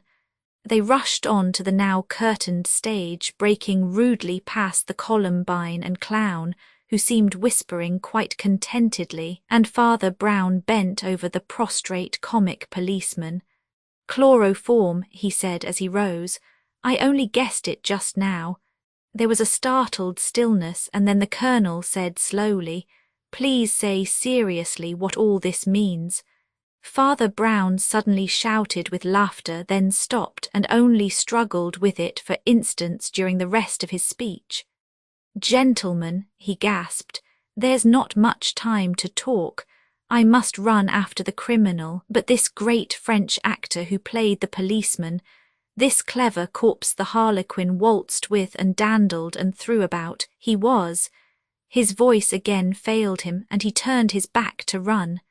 He was, called Fisher inquiringly. A real policeman, said Father Brown, and ran away into the dark. There were hollows and bowers at the extreme end of that leafy garden, in which the laurels and other immortal shrubs showed against sapphire sky and silver moon, even in that midwinter, warm colours as of the south. The green gaiety of the waving laurels, the rich purple indigo of the night, the moon like a monstrous crystal, make an almost irresponsible romantic picture. And among the top branches of the garden trees a strange figure is climbing, who looks not so much romantic as impossible. He sparkles from head to heel, as if clad in 10 million moons. The real moon catches him at every movement and sets a new inch of him on fire. But he swings, flashing and successful, from the short tree in this garden to the tall, rambling tree in the other, and only stops there because a shade has slid under the smaller tree and has unmistakably called up to him. "Well, Flambeau," says the voice, "you really look like a flying star, but that always means a falling star at last." The silver, sparkling figure above seems to lean forward in the laurels and, confident of escape, listens to the little figure below. "You never did anything better, Flambeau. It was clever to come from Canada, with a Paris ticket, I suppose, just a week after Mrs. Adams died, when no one was in a mood to ask questions. It was cleverer to have marked down the flying stars and the very day of Fisher's coming. But there's no cleverness, but mere genius in what followed. Stealing the stones, I suppose, was nothing to you.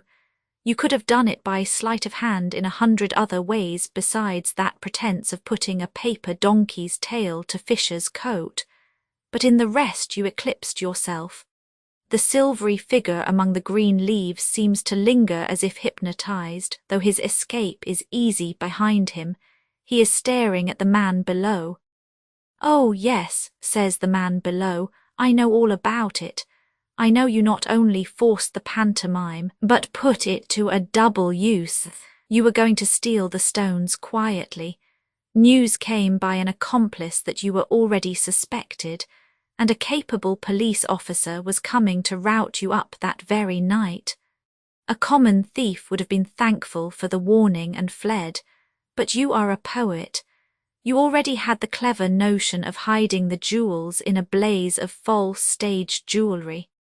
Now you saw that if the dress were a harlequin's, the appearance of a policeman would be quite in keeping. The worthy officer started from Putney police station to find you, and walked into the queerest trap ever set in this world. When the front door opened, he walked straight on to the stage of a Christmas pantomime, where he could be kicked, clubbed, stunned and drugged by the dancing harlequin, amid roars of laughter from all the most respectable people in Putney. Oh, you will never do anything better. And now, by the way, you might give me back those diamonds." The green branch on which the glittering figure swung rustled as if in astonishment, but the voice went on, "I want you to give them back, Flambeau, and I want you to give up this life. There is still youth and honour and humour in you. Don't fancy they will last in that trade. Men may keep a sort of level of good, but no man has ever been able to keep on one level of evil. That road goes down and down. The kind man drinks and turns cruel. The frank man kills and lies about it. Many a man I've known started like you to be an honest outlaw, a merry robber of the rich, and ended stamped into slime. Maurice Blum started out as an anarchist of principle, a father of the poor. He ended a greasy spy and tale-bearer that both sides used and despised. Harry Burke started his free money movement sincerely enough. Now he's sponging on a half-starved sister for endless brandies and sodas. Lord Amber went into wild society in a sort of chivalry. Now he's paying blackmail to the lowest vultures in London. Captain Barillon was the great gentleman Apache before your time. He died in a madhouse, screaming with fear of the narcs and receivers that had betrayed him and hunted him down.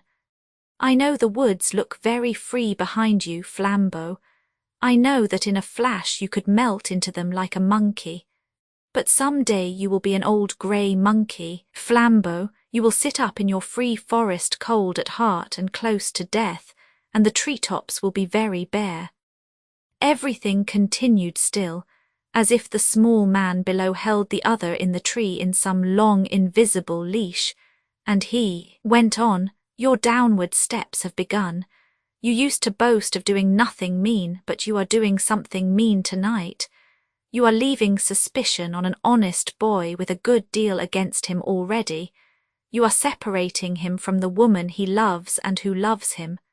But you will do meaner things than that before you die."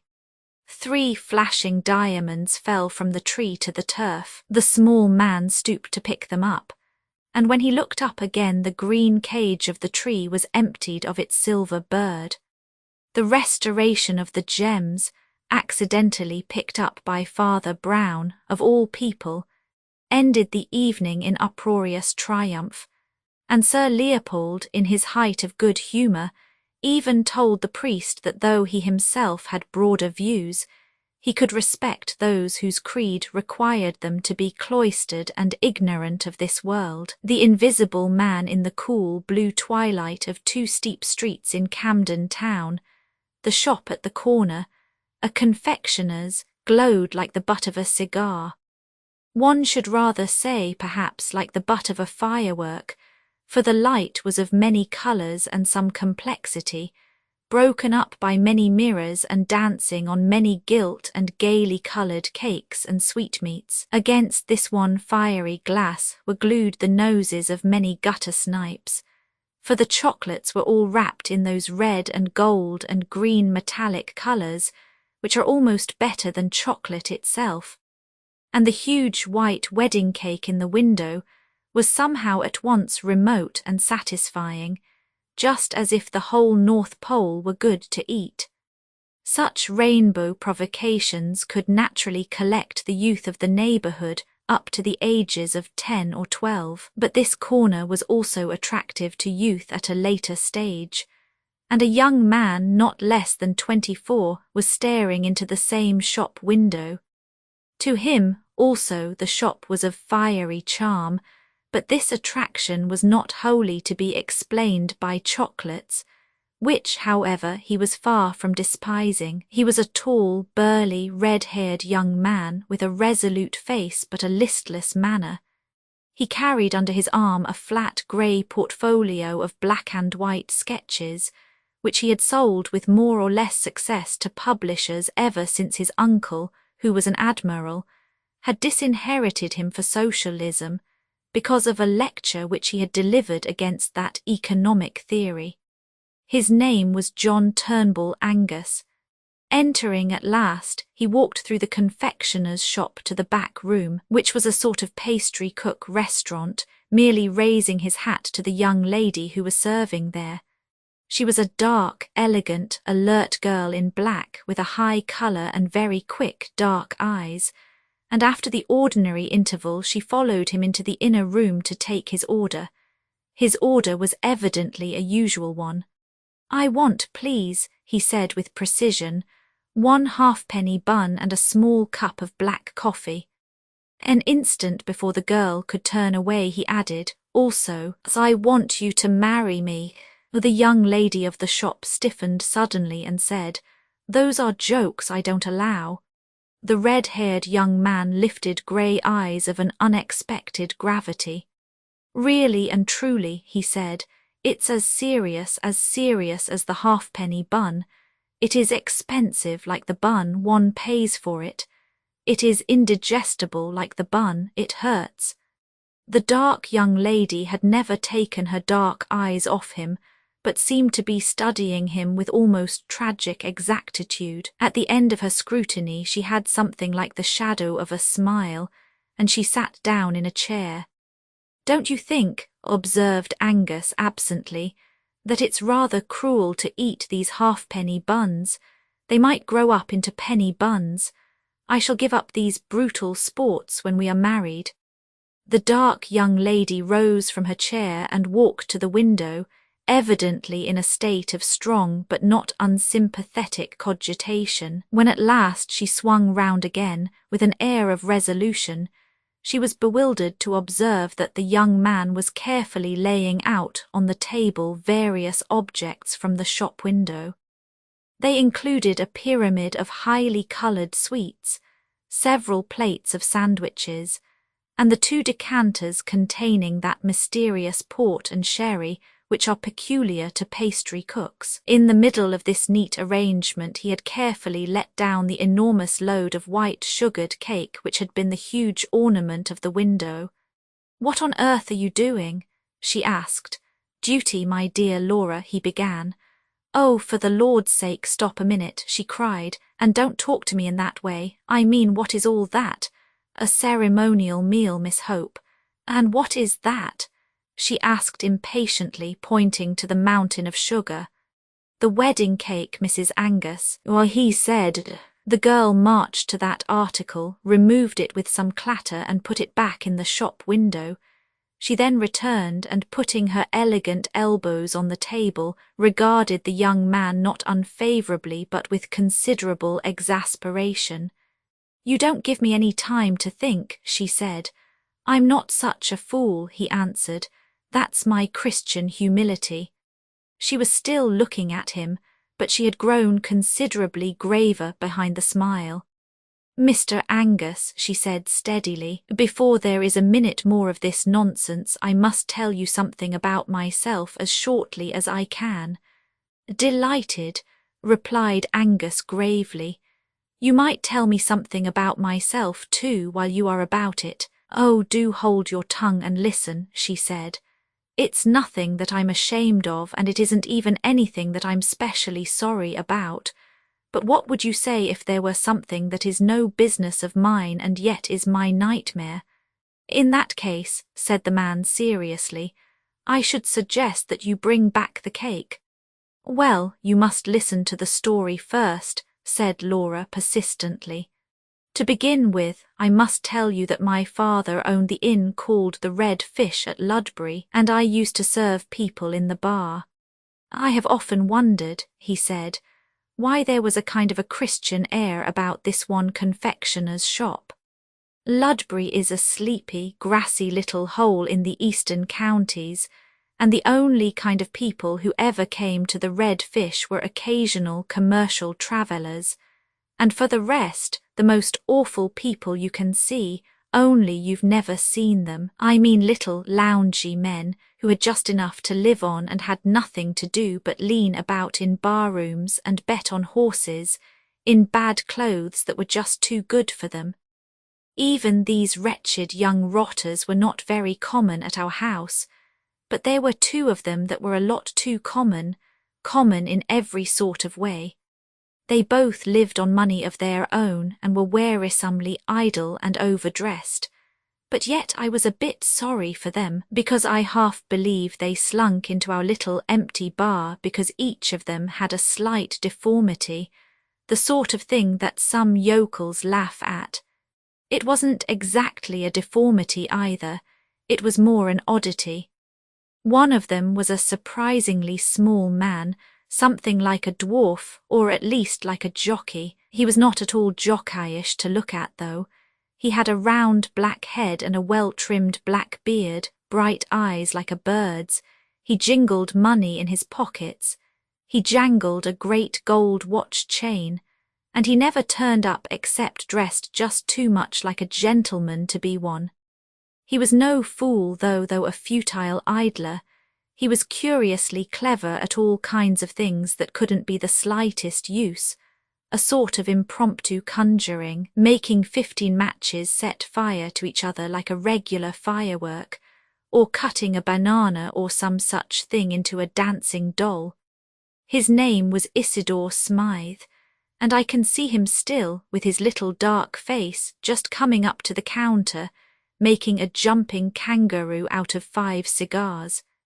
The other fellow was more silent and more ordinary, but somehow he alarmed me much more than poor little Smythe. He was very tall and slight and light-haired. His nose had a high bridge, and he might almost have been handsome in a spectral sort of way, but he had one of the most appalling squints I have ever seen or heard of. When he looked straight at you, you didn't know where you were yourself, let alone what he was looking at. I fancy this sort of disfigurement embittered the poor chap a little, for while Smythe was ready to show off his monkey tricks anywhere, James Welkin, that was the squinting man's name, never did anything except soak in our bar parlour, and go for great walks by himself in the flat grey country all round. All the same, I think Smythe, too, was a little sensitive about being so small, though he carried it off more smartly. And so it was that I was really puzzled, as well as startled and very sorry, when they both offered to marry me in the same week. Well, I did what I've since thought was perhaps a silly thing, but after all, these freaks were my friends in a way. and I had a horror of their thinking I refused them for the real reason, which was that they were so impossibly ugly. So I made up some gas of another sort, about never meaning to marry anyone who hadn't carved his way in the world.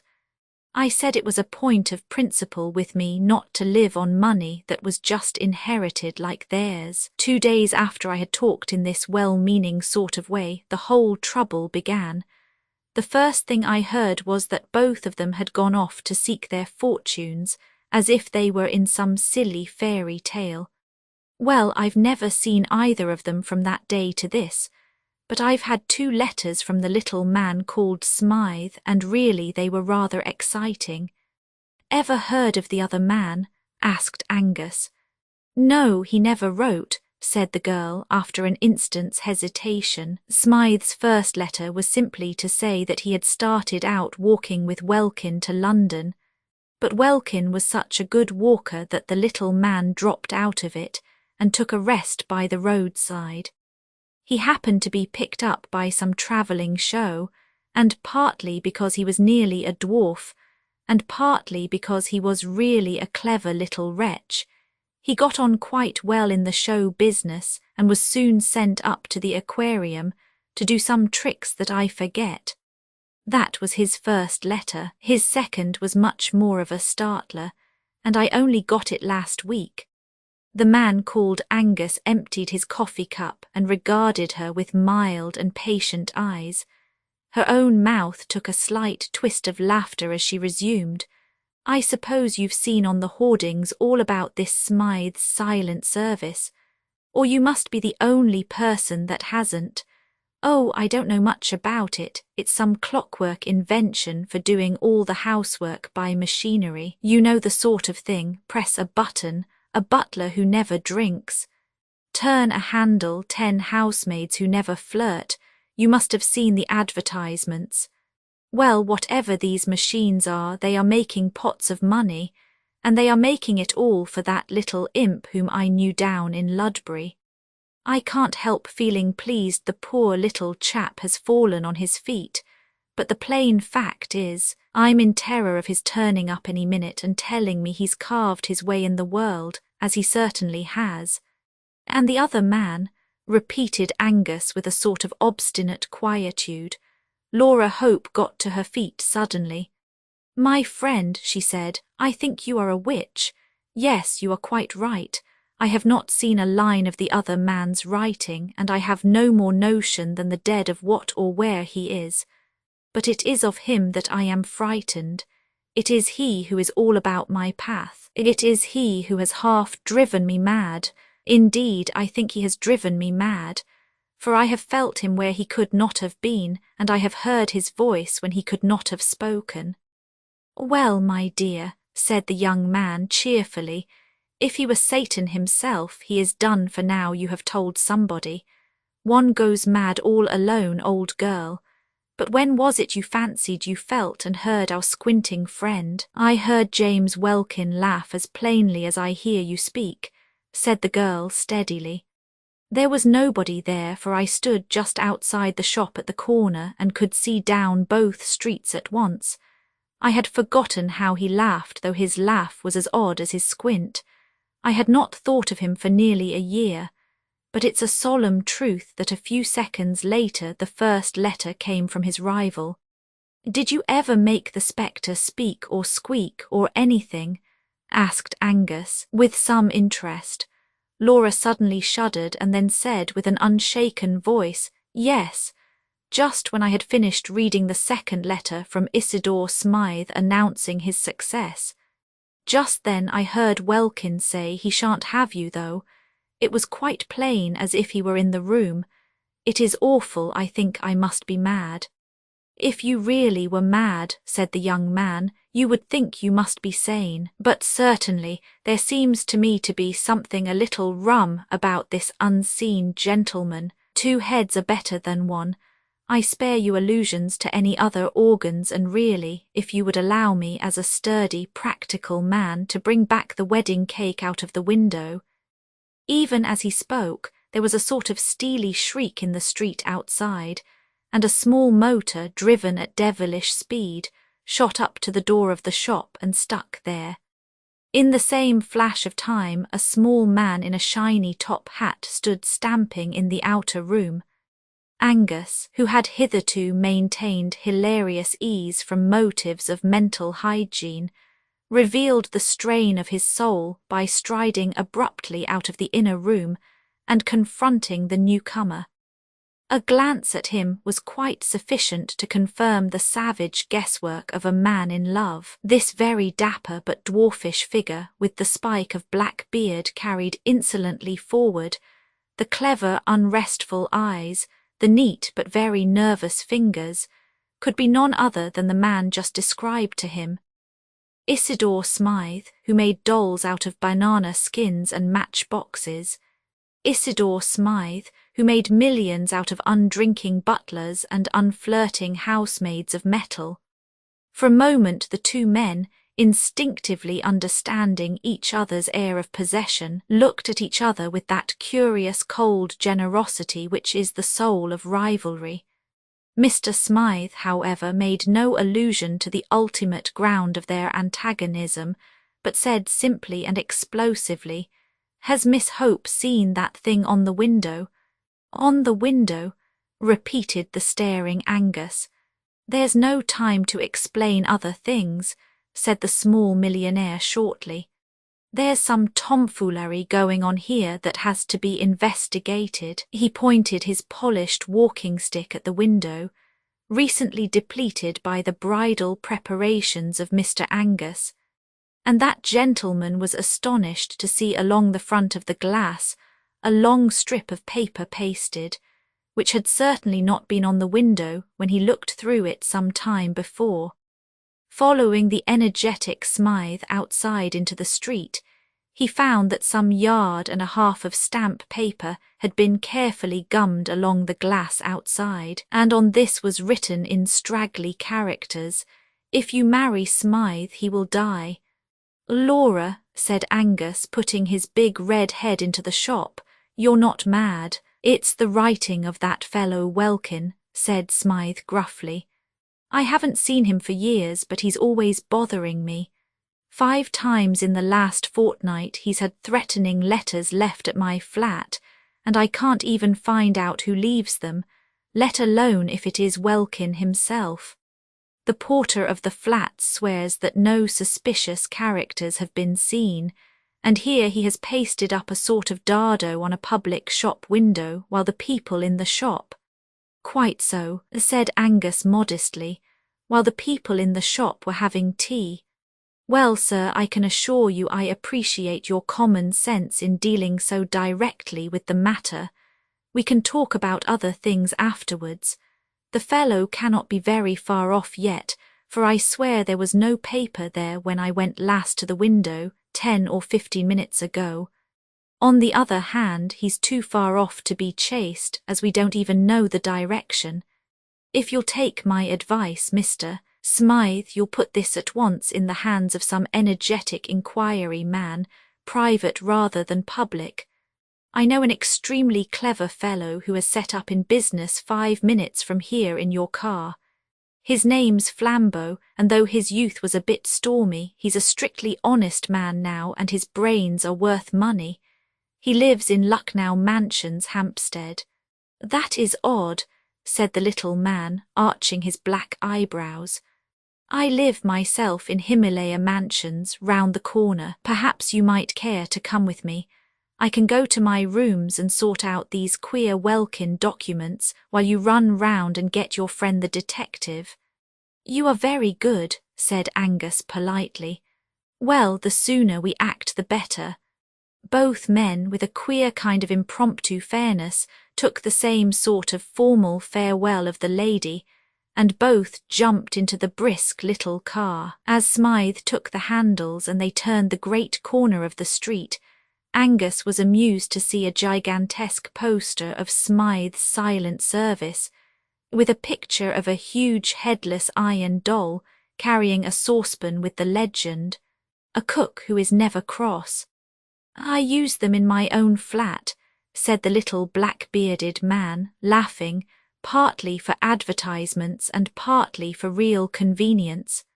Honestly and all above board, those big clockwork dolls of mine do bring your coals or claret or a timetable quicker than any live servants I've ever known, if you know which knob to press. But I'll never deny between ourselves that such servants have their disadvantages too. Indeed, said Angus, is there something they can't do? Yes, replied Smythe coolly. They can't tell me who left those threatening letters at my flat. The man's motor was small and swift like himself. In fact, like his domestic service, it was of his own invention. If he was an advertising quack, he was one who believed in his own wares. The sense of something tiny and flying was accentuated as they swept up long white curves of road in the dead but open daylight of evening. Soon the white curves came sharper and dizzier. They were upon ascending spirals, as they say in the modern religions. For indeed, they were cresting a corner of London which is almost as precipitous as Edinburgh, if not quite so picturesque. Terrace rose above terrace, and the special tower of flats they sought rose above them all to almost Egyptian height, gilt by the level sunset. The change, as they turned the corner and entered the crescent known as Himalaya Mansions, was as abrupt as the opening of a window, for they found that pile of flats sitting above London as above a green sea of slate. Opposite to the mansions on the other side of the gravel crescent was a bushy enclosure more like a steep hedge or dyke than a garden, and some way below that ran a strip of artificial water, a sort of canal, like the moat of that embowered fortress. As the car swept round the crescent it passed, at one corner, the stray stall of a man selling chestnuts, and right away at the other end of the curve, Angus could see a dim blue policeman walking slowly. These were the only human shapes in that high suburban solitude, but he had an irrational sense that they expressed the speechless poetry of London. He felt as if they were figures in a story. The little car shot up to the right house like a bullet, and shot out its owner like a bombshell. He was immediately inquiring of a tall commissionaire in shining braid, and a short porter in shirt sleeves, whether anybody or anything had been seeking his apartments. He was assured that nobody and nothing had passed these officials since his last inquiries, whereupon he and the slightly bewildered Angus were shot up in the lift like a rocket till they reached the top floor. "Just come in for a minute," said the breathless Smythe. "I want to show you those Welkin letters, then you might run round the corner and fetch your friend." He pressed a button concealed in the wall, and the door opened of itself. It opened on a long, commodious ante-room, of which the only arresting features, ordinarily speaking, were the rows of tall half-human mechanical figures that stood up on both sides like tailors' dummies. Like tailors' dummies they were headless, and like tailors' dummies they had a handsome, unnecessary humpiness in the shoulders and a pigeon-breasted protuberance of chest. But barring this, they were not much more like a human figure than any automatic machine at a station that is about the human height. They had two great hooks-like arms for carrying trays, and they were painted pea-green or vermilion or black for convenience of distinction. In every other way they were only automatic machines, and nobody would have looked twice at them. On this occasion, at least, nobody did, for between the two rows of these domestic dummies lay something more interesting than most of the mechanics of the world. It was a white, tattered scrap of paper scrawled with red ink, and the agile inventor had snatched it up almost as soon as the door flew open. He handed it to Angus without a word. The red ink on it actually was not dry, and the message ran, "If you have been to see her today, I shall kill you." There was a short silence, and then Isidore Smythe said quietly, "Would you like a little whiskey? I rather feel as if I should." Thank you, I should like a little flambeau, said Angus, gloomily. This business seems to me to be getting rather grave. I'm going round at once to fetch him. Right you are, said the other with admirable cheerfulness. Bring him round here as quick as you can.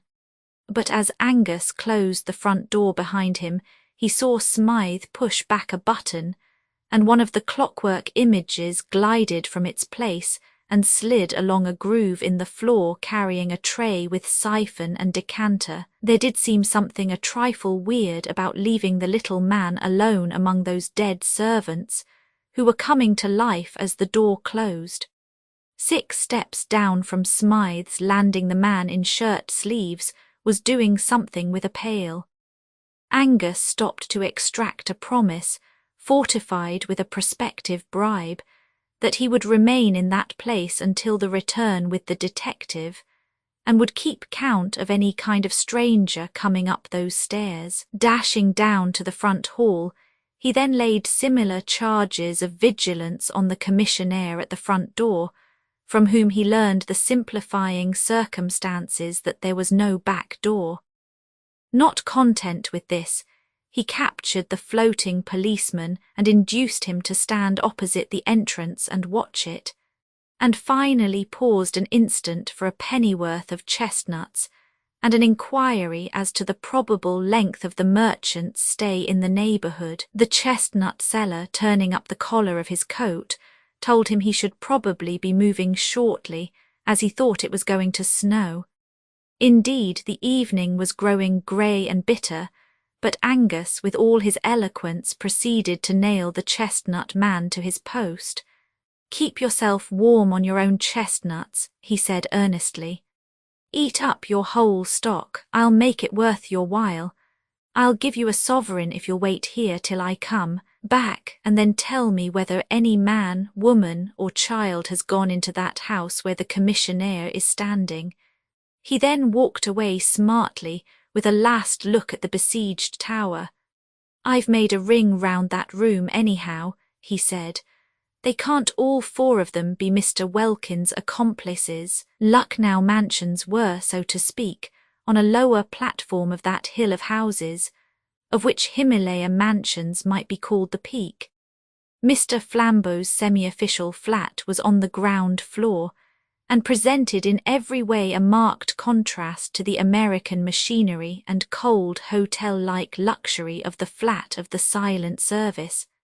Flambeau, who was a friend of Angus, received him in a rococo artistic den behind his office, of which the ornaments were sabres, harquebuses, Eastern curiosities, flasks of Italian wine, savage cooking pots, a plummy Persian cat, and a small dusty-looking Roman Catholic priest who looked particularly out of place.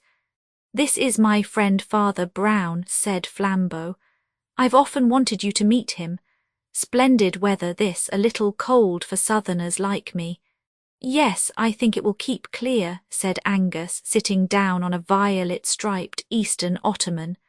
"No," said the priest quietly, "it has begun to snow." And indeed, as he spoke, the first few flakes, foreseen by the man of chestnuts, began to drift across the darkening window-pane.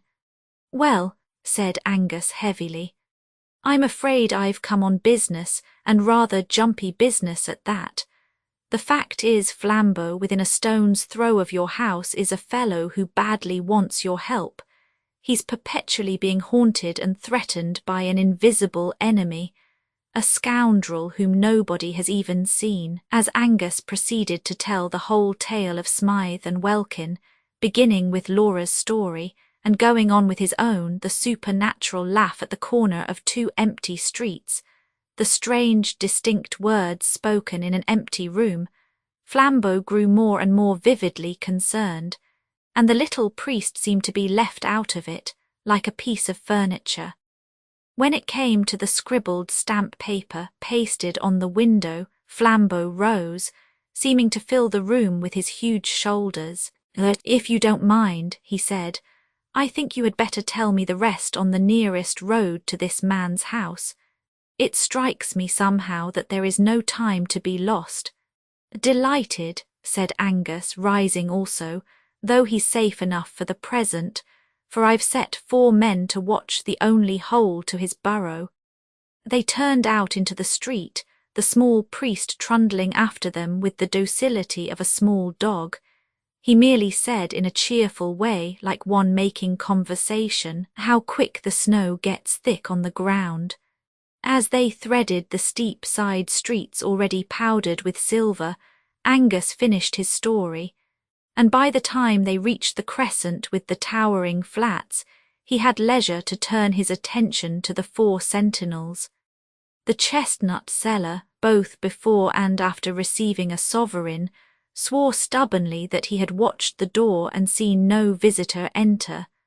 The policeman was even more emphatic. He said he had had experience of crooks of all kinds, in top hats and in rags.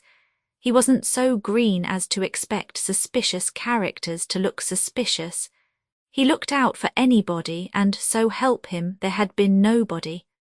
And when all 3 men gathered round the gilded commissionaire, who still stood smiling astride of the porch, the verdict was more final still.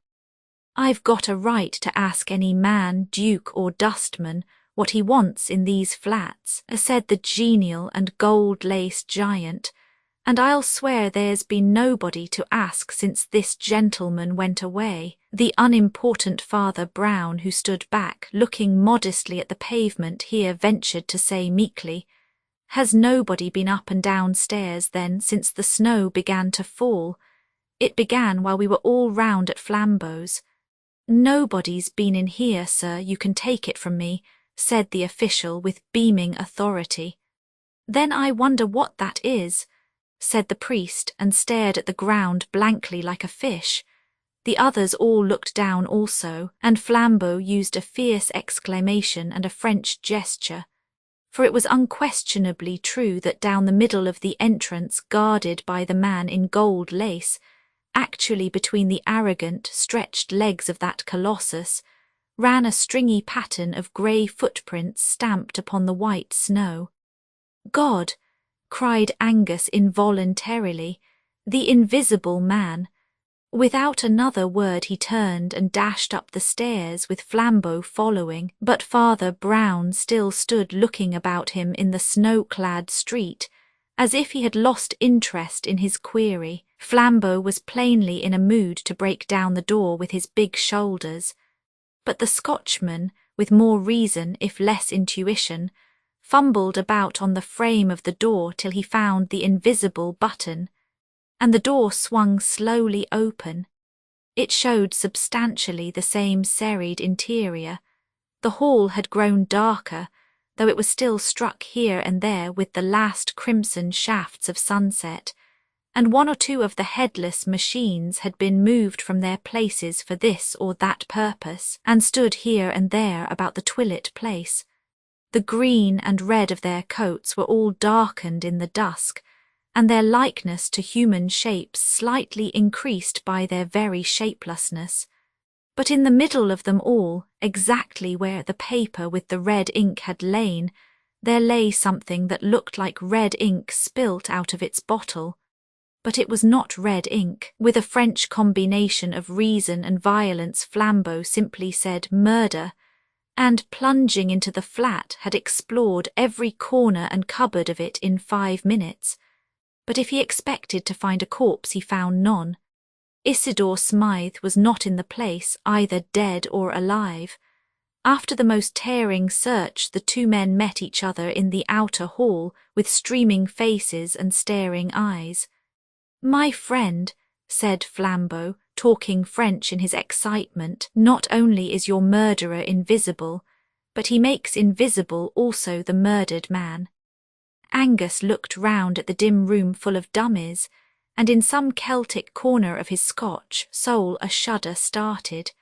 One of the life-size dolls stood immediately overshadowing the blood stain, summoned perhaps by the slain man an instant before he fell. One of the high-shouldered hooks that served the thing for arms was a little lifted, and Angus had suddenly the horrid fancy that poor Smythe's own iron child had struck him down. Matter had rebelled and these machines had killed their master. But even so, what had they done with him?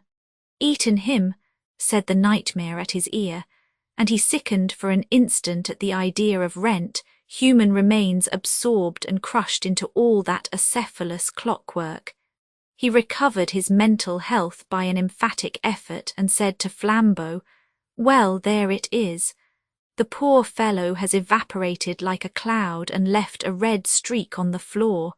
The tale does not belong to this world." "There is only one thing to be done," said Flambeau. "Whether it belongs to this world or the other, I must go down and talk to my friend." They descended, passing the man with the pail, who again asseverated that he had let no intruder pass, down to the commissionaire and the hovering chestnut man, who rigidly reasserted their own watchfulness. But when Angus looked round for his fourth confirmation he could not see it, and called out with some nervousness, "Where is the policeman?" "I beg your pardon," said Father Brown. "That is my fault. I just sent him down the road to investigate something that I just thought worth investigating." "Well, we want him back pretty soon," said Angus abruptly, "for the wretched man upstairs has not only been murdered but wiped out." "How?" asked the priest. "Father," said Flambeau after a pause, "upon my soul I believe it is more in your department than mine. No friend or foe has entered the house, but Smythe is gone as if stolen by the fairies. If that is not supernatural, As he spoke they were all checked by an unusual sight. The big blue policeman came round the corner of the crescent running. He came straight up to Brown. "You're right, sir," he panted. "They've just found poor Mr. Smythe's body in the canal down below." Angus put his hand wildly to his head. "Did he run down and drown himself?" he asked. "He never came down, I'll swear," said the constable, "and he wasn't drowned either, for he died of a great stab over the heart." "And yet you saw no one enter," said Flambeau in a grave voice. "Let us walk down the road a little," said the priest. As they reached the other end of the crescent he observed abruptly, "Stupid of me. I forgot to ask the policeman something. I wonder if they found a light brown sack." "Why a light brown sack?" asked Angus, astonished. "Because if it was any other coloured sack the case must begin over again," said Father Brown. "But if it was a light brown sack, why, the case is finished." "I am pleased to hear it," said Angus with hearty irony.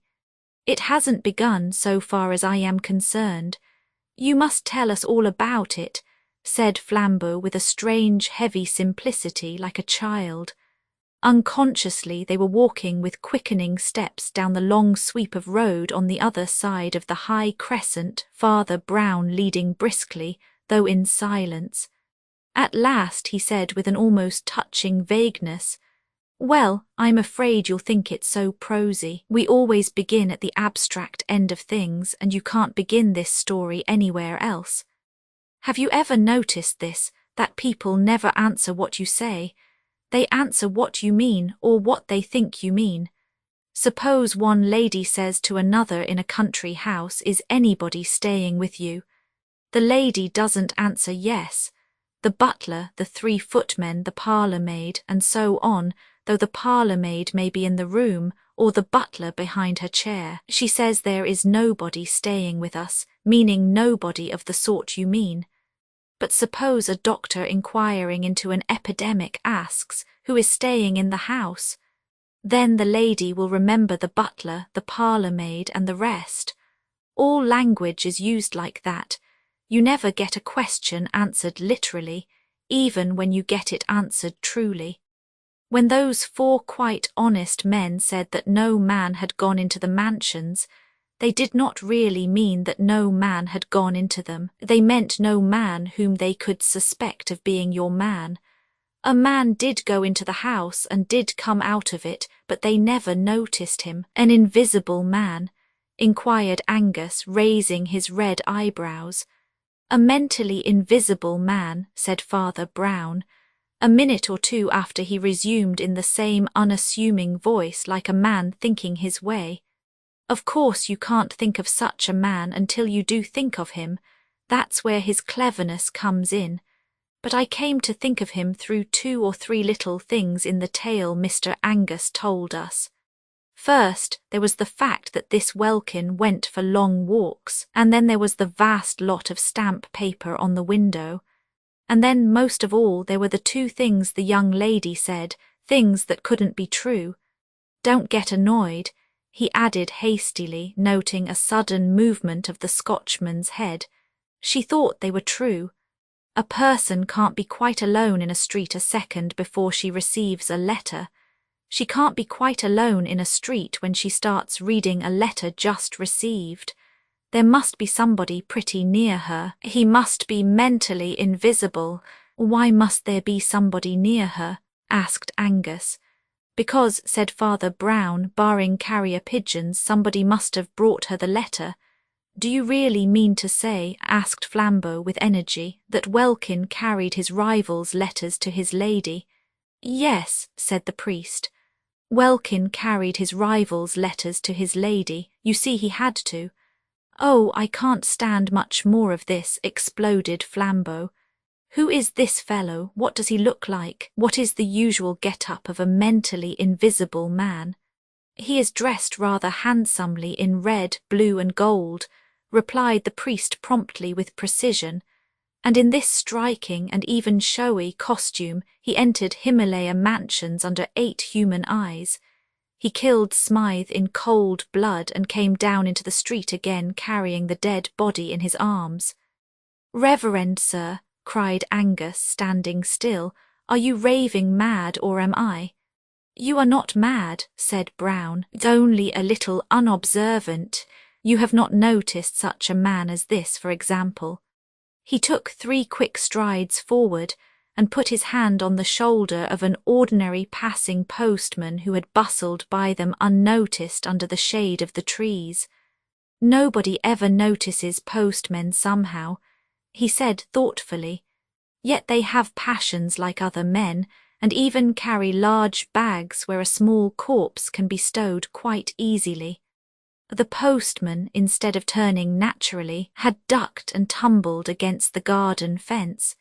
He was a lean, fair-bearded man of very ordinary appearance, but as he turned an alarmed face over his shoulder, all 3 men were fixed with an almost fiendish squint.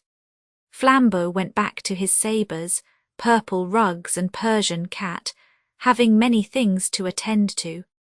John Turnbull Angus went back to the lady at the shop, with whom that imprudent young man contrives to be extremely comfortable, but Father Brown walked those snow-covered hills under the stars for many hours with a murderer, and what they said to each other will never be known.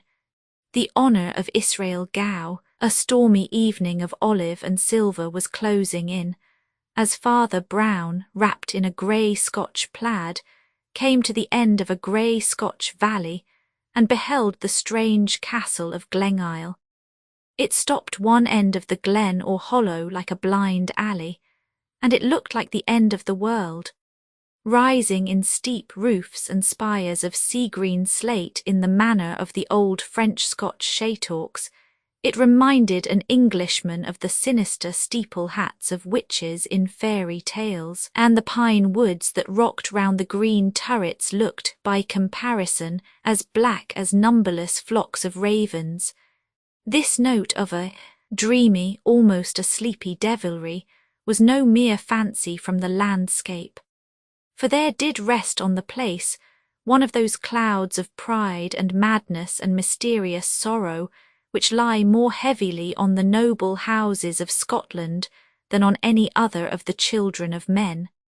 For Scotland has a double dose of the poison called heredity, the sense of blood in the aristocrat, and the sense of doom in the Calvinist. The priest had snatched a day from his business at Glasgow to meet his friend Flambeau, the amateur detective, who was at Glengyle Castle with another more formal officer, investigating the life and death of the late Earl of Glengyle.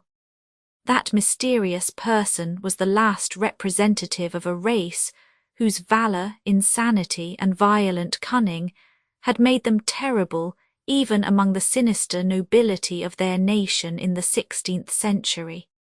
None were deeper in that labyrinthine ambition, in chamber within chamber of that palace of lies that was built up around Mary, Queen of Scots. The rhyme in the countryside attested the motive and the result of their machinations candidly. As green sap to the simmer trees is red gold to the Ogilvies. For many centuries there had never been a decent lord in Glengyle Castle, and with the Victorian era one would have thought that all eccentricities were exhausted. The last Glengyle, however, satisfied his tribal tradition by doing the only thing that was left for him to do. He disappeared. I do not mean that he went abroad. By all accounts he was still in the castle if he was anywhere. But though his name was in the church register and the big red peerage, nobody ever saw him under the sun. If anyone saw him, it was a solitary manservant, something between a groom and a gardener. He was so deaf that the more business-like assumed him to be dumb, while the more penetrating declared him to be half-witted. A gaunt, red-haired labourer with a dogged jaw and chin, but quite blank blue eyes, he went by the name of Israel Gow and was the one silent servant on that deserted estate. But the energy with which he dug potatoes and the regularity with which he disappeared into the kitchen gave people an impression that he was providing for the meals of a superior, and that the strange earl was still concealed in the castle. If society needed any further proof that he was there, the servant persistently asserted that he was not at home. One morning the provost and the minister, for the Glengyles were Presbyterian, were summoned to the castle. There they found that the gardener, groom and cook had added to his many professions that of an undertaker, and had nailed up his noble master in a coffin. With how much or how little further inquiry this odd fact was passed, did not as yet very plainly appear, for the thing had never been legally investigated till Flambeau had gone north 2 or 3 days before. By then the body of Lord Glengyle, if it was the body, had lain for some time in the little churchyard on the hill. As Father Brown passed through the dim garden and came under the shadow of the chateau, the clouds were thick and the whole air damp and thundery. Against the last stripe of the green-gold sunset, he saw a black human silhouette, a man in a chimney-pot hat with a big spade over his shoulder. The combination was queerly suggestive of a sexton, but when Brown remembered the deaf servant who dug potatoes, he thought it natural enough. He knew something of the Scotch peasant. He knew the respectability which might well feel it necessary to wear blacks for an official inquiry. He knew also the economy that would not lose an hour's digging for that. Even the man's start and suspicious stare as the priest went by were consonant enough with the vigilance and jealousy of such a type. The great door was opened by Flambeau himself, who had with him a lean man with iron grey hair and papers in his hand, Inspector Craven from Scotland Yard.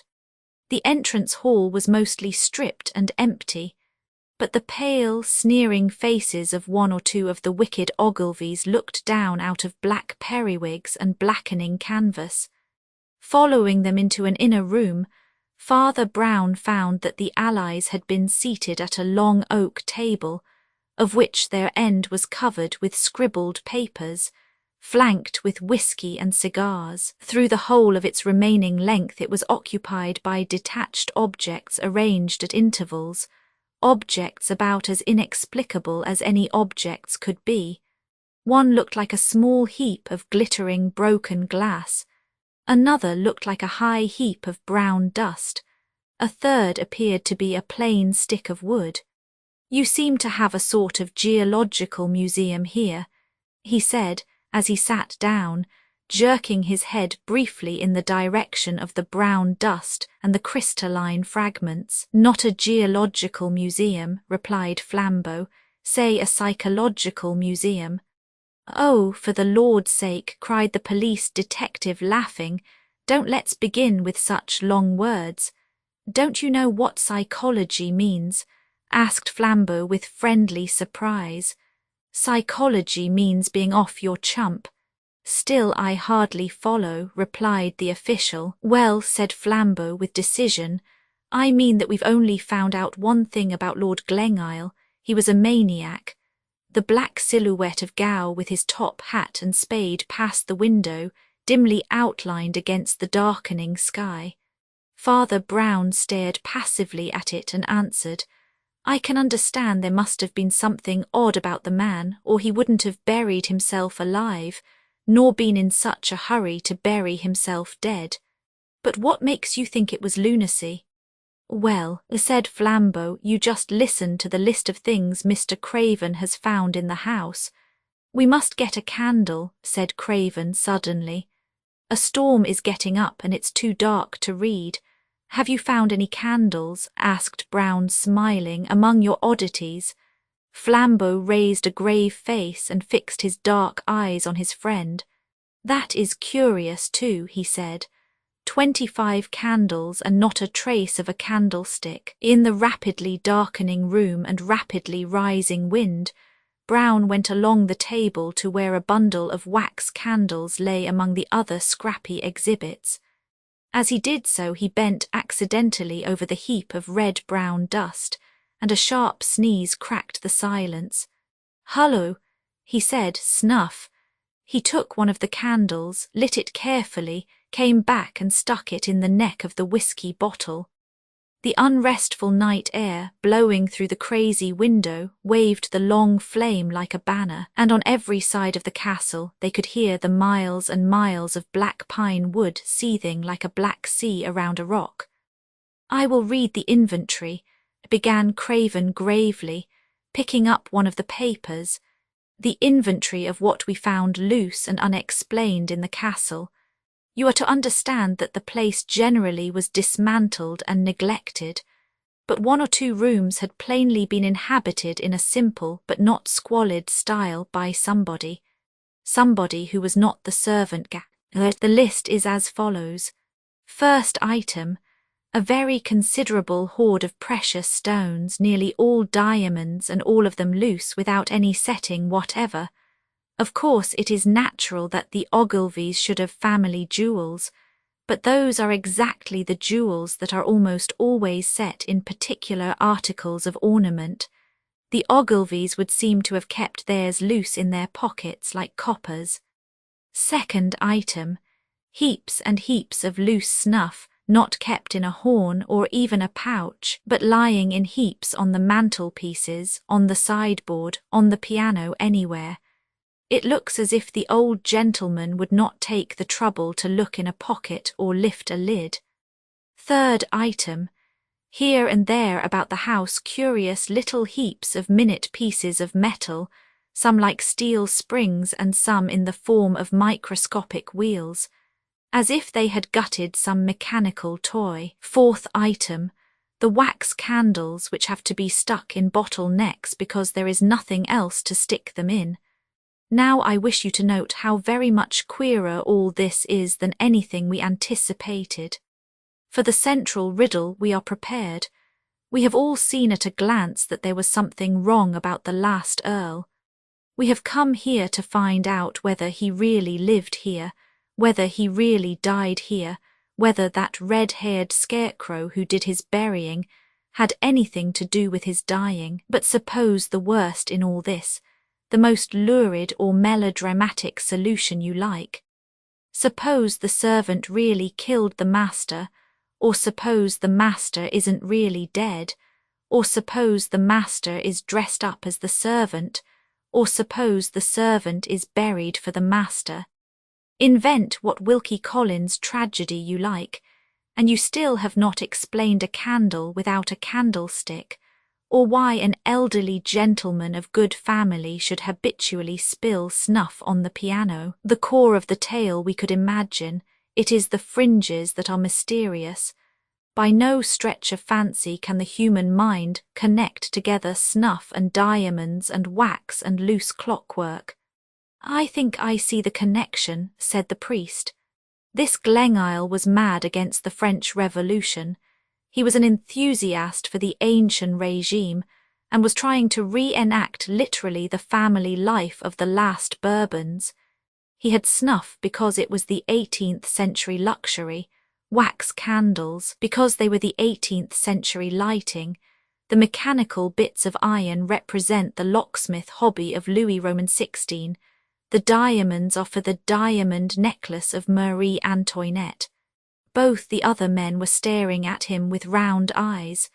What a perfectly extraordinary notion, cried Flambeau.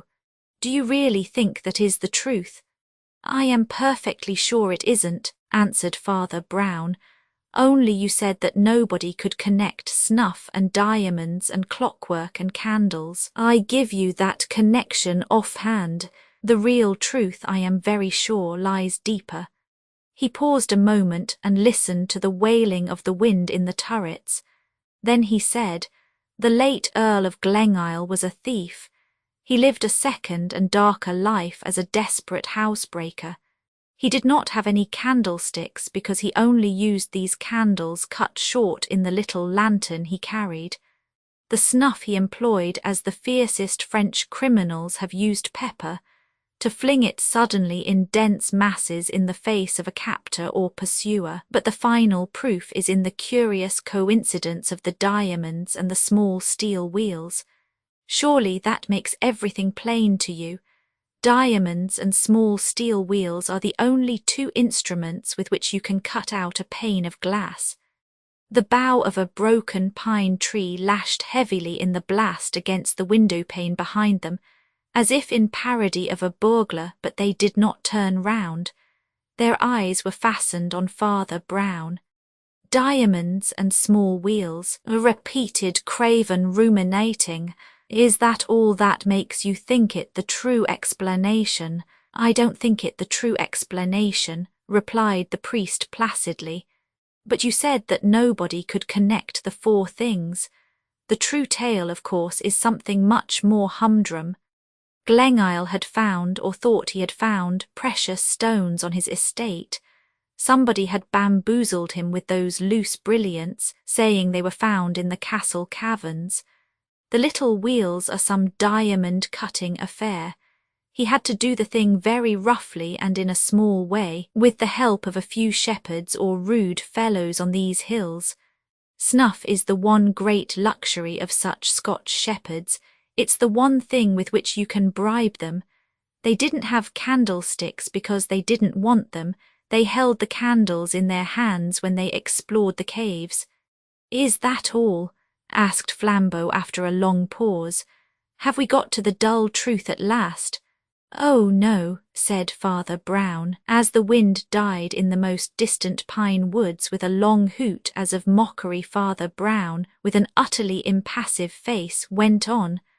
I only suggested that because you said one could not plausibly connect snuff with clockwork or candles with bright stones. 10 false philosophies will fit the universe, 10 false theories will fit Glengyle Castle, but we want the real explanation of the castle and the universe. But are there no other exhibits? Craven laughed, and Flambeau rose smiling to his feet and strolled down the long table. Items 5, 6, 7, etc., he said, and certainly more varied than instructive. A curious collection not of lead pencils, but of the lead out of lead pencils.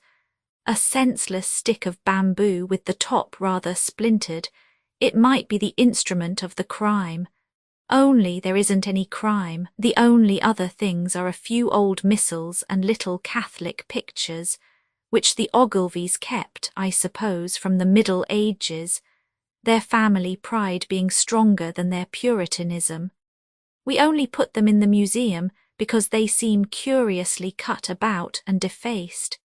The heady tempest without drove a dreadful rack of clouds across Glengyle, and through the long room into darkness as Father Brown picked up the little illuminated pages to examine them. He spoke before the drift of darkness had passed, but it was the voice of an utterly new man.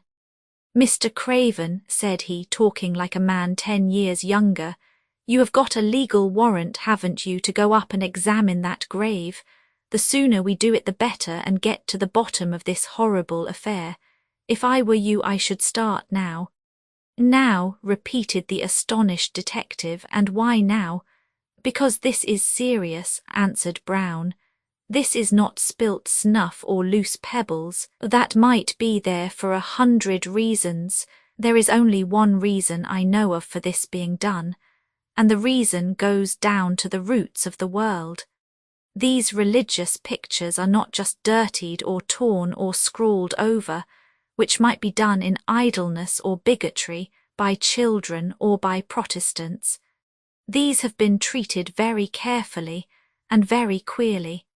In every place where the great ornamented name of God comes in the old illuminations, it has been elaborately taken out. The only other thing that has been removed is the halo round the head of the child Jesus.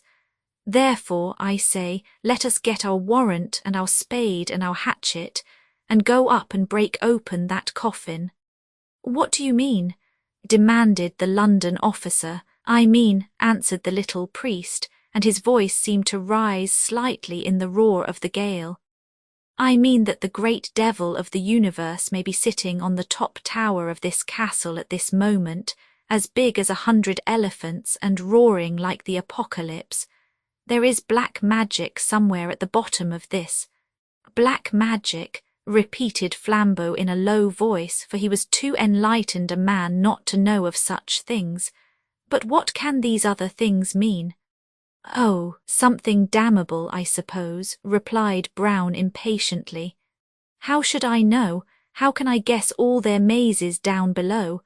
Perhaps you can make a torture out of snuff and bamboo.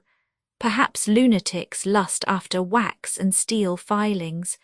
Perhaps there is a maddening drug made of lead pencils. Our shortest cut to the mystery is up the hill to the grave." His comrades hardly knew that they had obeyed and followed him, till a blast of the night wind nearly flung them on their faces in the garden. Nevertheless, they had obeyed him like automata, for Craven found a hatchet in his hand and the warrant in his pocket. Flambeau was carrying the heavy spade of the strange gardener. Father Brown was carrying the little gilt book from which had been torn the name of God. The path up the hill to the churchyard was crooked but short. Only under that stress of wind it seemed laborious and long. Far as the eye could see, farther and farther as they mounted the slope, were seas beyond seas of pines, now all aslope one way under the wind. And that universal gesture seemed as vain as it was vast, as vain as if that wind were whistling about some unpeopled and purposeless planet. Through all that infinite growth of grey-blue forests sang, shrill and high, that ancient sorrow that is in the heart of all heathen things. One could fancy that the voices from the underworld of unfathomable foliage were cries of the lost and wandering pagan gods, gods who had gone roaming in that irrational forest, and who will never find their way back to heaven. "You see," said Father Brown in low but easy tone, "Scotch people before Scotland existed were a curious lot. In fact, they are a curious lot still. But in the prehistoric times I fancy they really worshipped demons. That," he added genially, "is why they jumped at the Puritan theology." "My friend," said Flambeau, turning in a kind of fury, "what does all that snuff mean?" "My friend," replied Brown with equal seriousness, "there is one mark of all genuine religions, materialism. Now devil worship is a perfectly genuine religion." They had come up on the grassy scalp of the hill, one of the few bald spots that stood clear of the crashing and roaring pine forest, a mean enclosure, partly timber and partly wire, rattled in the tempest to tell them the border of the graveyard. But by the time Inspector Craven had come to the corner of the grave, and Flambeau had planted his spade point downwards and leaned on it, they were both almost as shaken as the shaky wood and wire. At the foot of the grave grew great tall thistles, grey and silver in their decay. Once or twice, when a ball of thistledown broke under the breeze and flew past him, Craven jumped slightly as if it had been an arrow. Flambeau drove the blade of his spade through the whistling grass into the wet clay below. Then he seemed to stop and lean on it as on a staff. "Go on," said the priest very gently. "We are only trying to find the truth. What are you afraid of?" "I am afraid of finding it," said Flambeau. The London detective spoke suddenly in a high crowing voice that was meant to be conversational and cheery. "I wonder why he really did hide himself like that. Something nasty, I suppose. Was he a leper?" "Something worse than that," said Flambeau. "And what do you imagine," asked the other, "would be worse than a leper?" "I don't imagine it," said Flambeau. He dug for some dreadful minutes in silence and then said in a choked voice, "I'm afraid of his not being the right shape." "Nor was that piece of paper, you know," said Father Brown quietly, "and we survived even that piece of paper." Flambeau dug on with a blind energy. But the tempest had shouldered away the choking grey clouds that clung to the hills like smoke and revealed grey fields of faint starlight before he cleared the shape of a rude timber coffin and somehow tipped it up upon the turf. Craven stepped forward with his axe. A thistle top touched him and he flinched. Then he took a firmer stride and hacked and wrenched with an energy like Flambeau's till the lid was torn off, and all that was there lay glimmering in the grey starlight. "Bones," said Craven, and then he added, "but it is a man," as if that were something unexpected. "Is he?" asked Flambeau in a voice that went oddly up and down. "Is he all right?" "Seems so," said the officer huskily, bending over the obscure and decaying skeleton in the box. "Wait a minute." A vast heave went over Flambeau's huge figure. "And now I come to think of it," he cried, "why in the name of madness shouldn't he be all right? What is it gets hold of a man on these cursed cold mountains? I think it's the black, brainless repetition, all these forests, and over all an ancient horror of unconsciousness. It's like the dream of an atheist. Pine trees and more pine trees and millions more pine trees." "God!"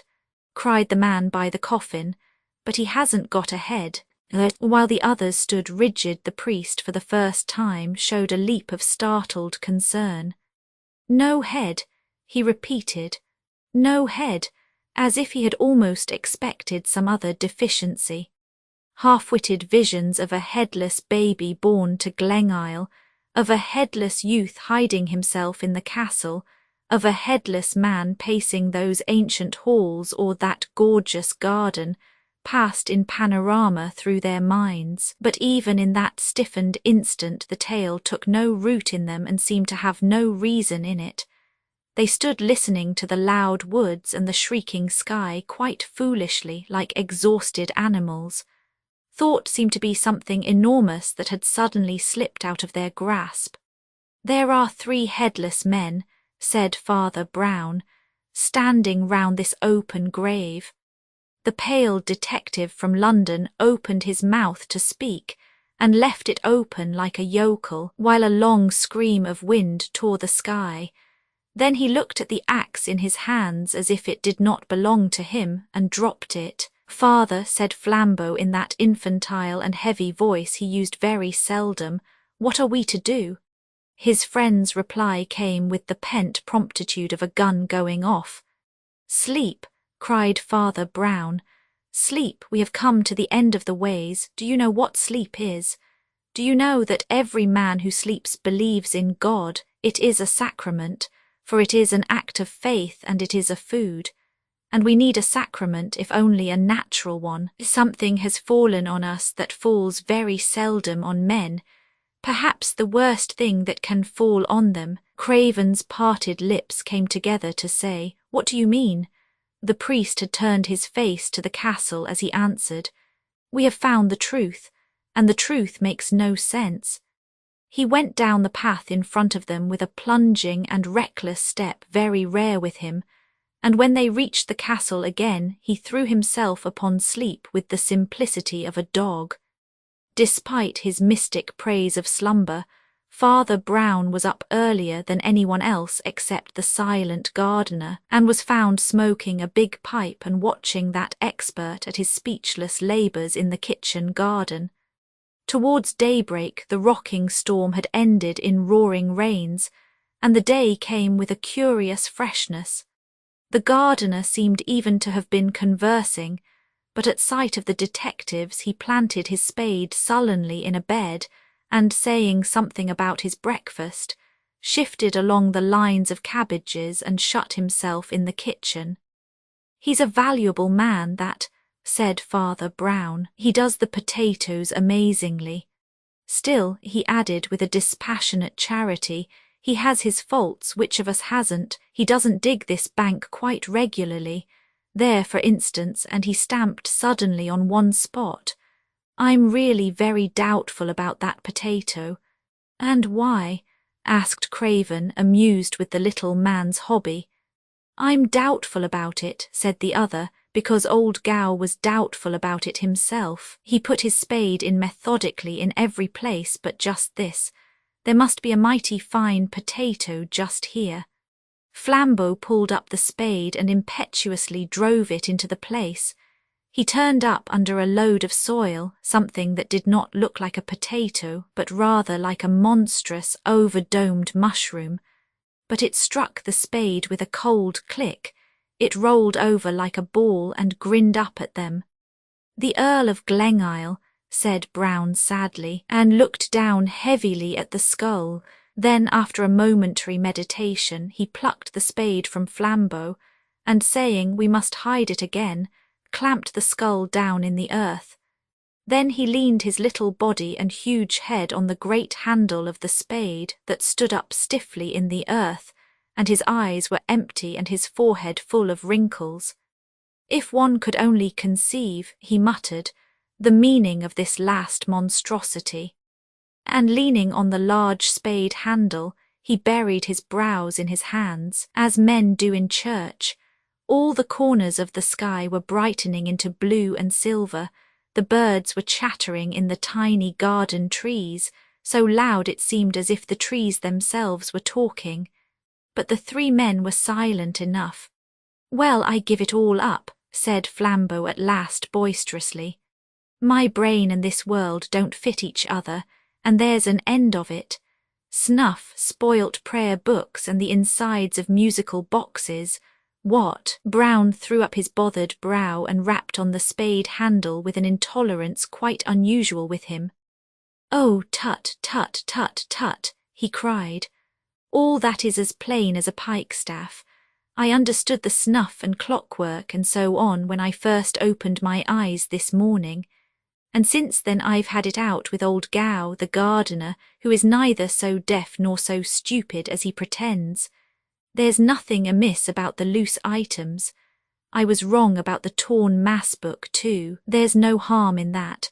But it's this last business. Desecrating graves and stealing dead men's heads. Surely there's harm in that.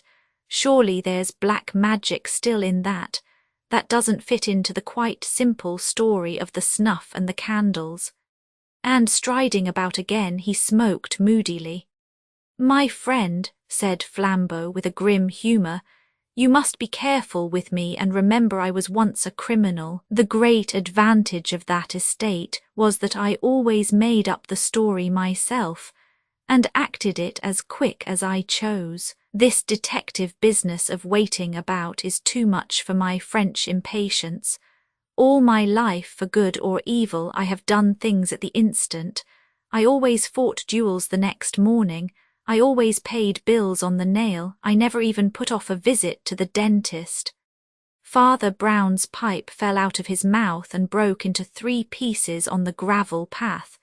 He stood rolling his eyes, the exact picture of an idiot.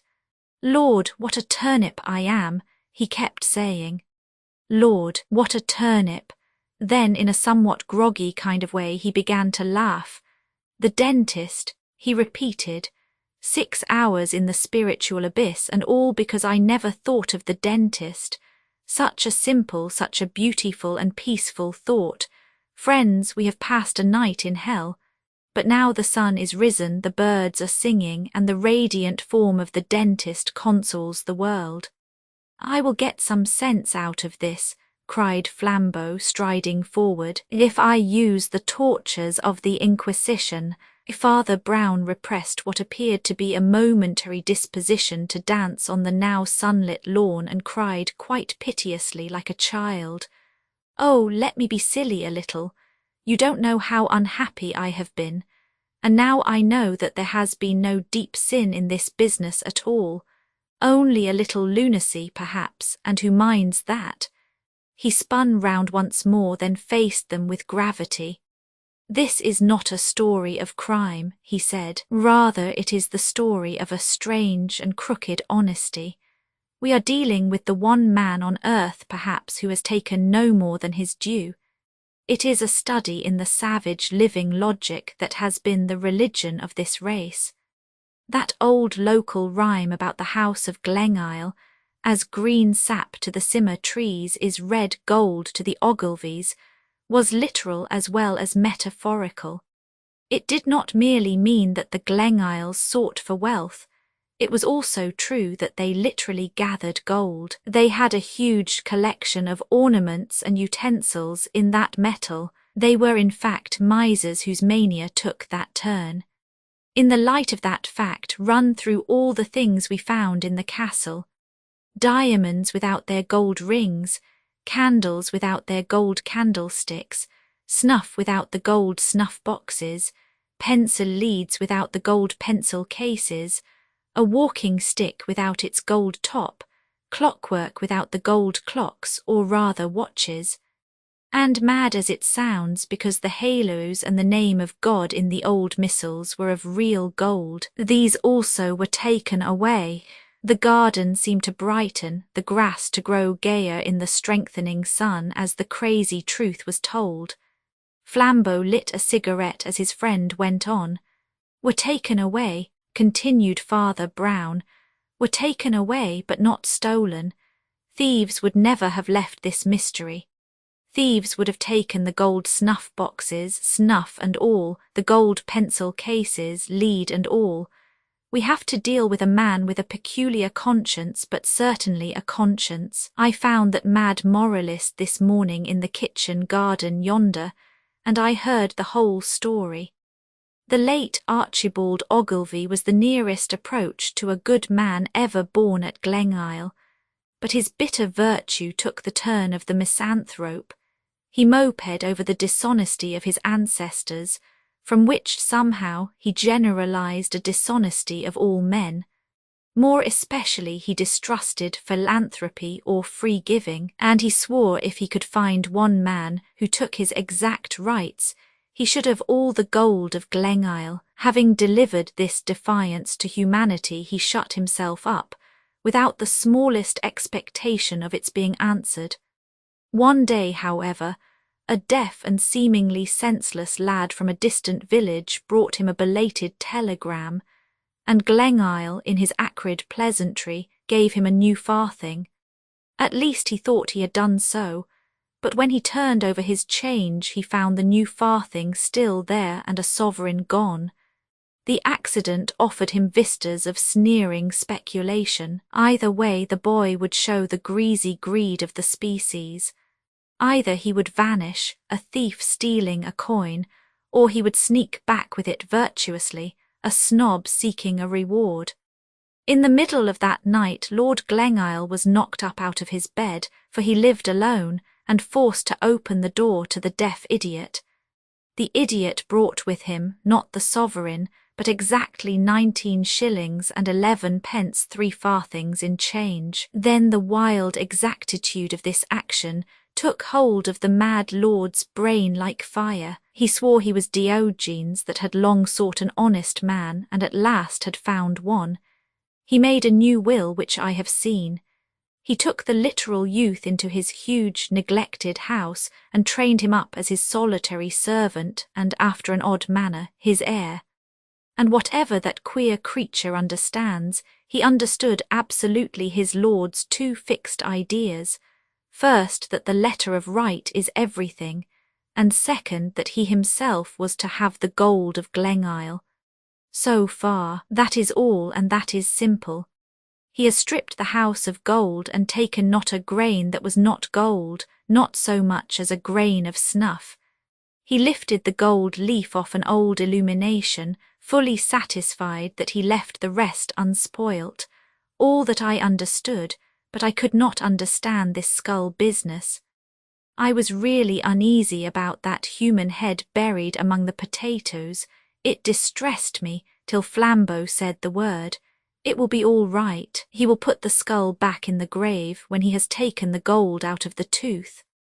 And indeed, when Flambeau crossed the hill that morning, he saw that strange being, the just miser, digging at the desecrated grave, the plaid round his throat thrashing out in the mountain wind, the sober top hat on his head.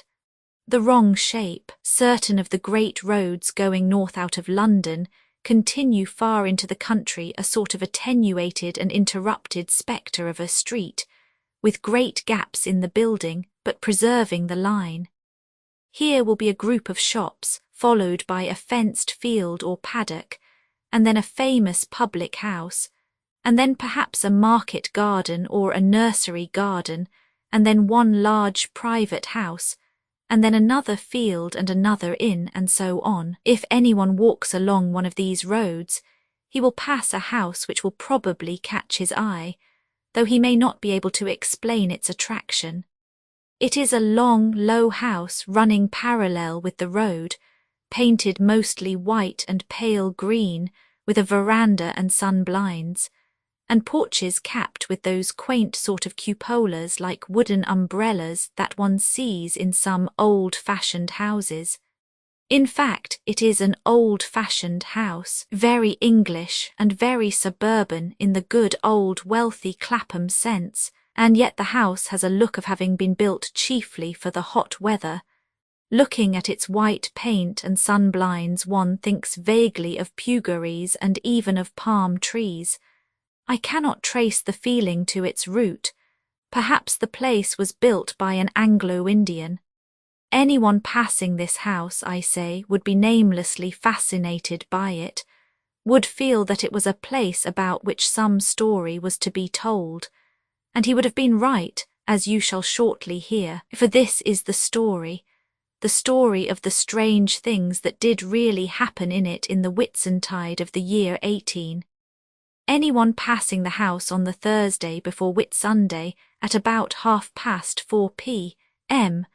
would have seen the front door open, and Father Brown of the small church of St. Mungo come out smoking a large pipe in company with a very tall French friend of his called Flambeau, who was smoking a very small cigarette. These persons may or may not be of interest to the reader, but the truth is that they were not the only interesting things that were displayed when the front door of the white and green house was opened. There are further peculiarities about this house, which must be described to start with, not only that the reader may understand this tragic tale, but also that he may realize what it was that the opening of the door revealed. The whole house was built upon the plan of a T, but a T with a very long cross piece and a very short tail piece. The long cross piece was the frontage, that ran along in face of the street, with the front door in the middle. It was 2 stories high, and contained nearly all the important rooms. The short tail piece, which ran out at the back immediately opposite the front door, was 1 story high, and consisted only of 2 long rooms, the one leading into the other. The first of these 2 rooms was the study in which the celebrated Mr. Quinton wrote his wild Oriental poems and romances. The farther room was a glass conservatory full of tropical blossoms of quite unique and almost monstrous beauty, and on such afternoons as these glowing with gorgeous sunlight. Thus, when the hall door was open, many a passerby literally stopped to stare and gasp, for he looked down a perspective of rich apartments to something really like a transformation scene in a fairy play.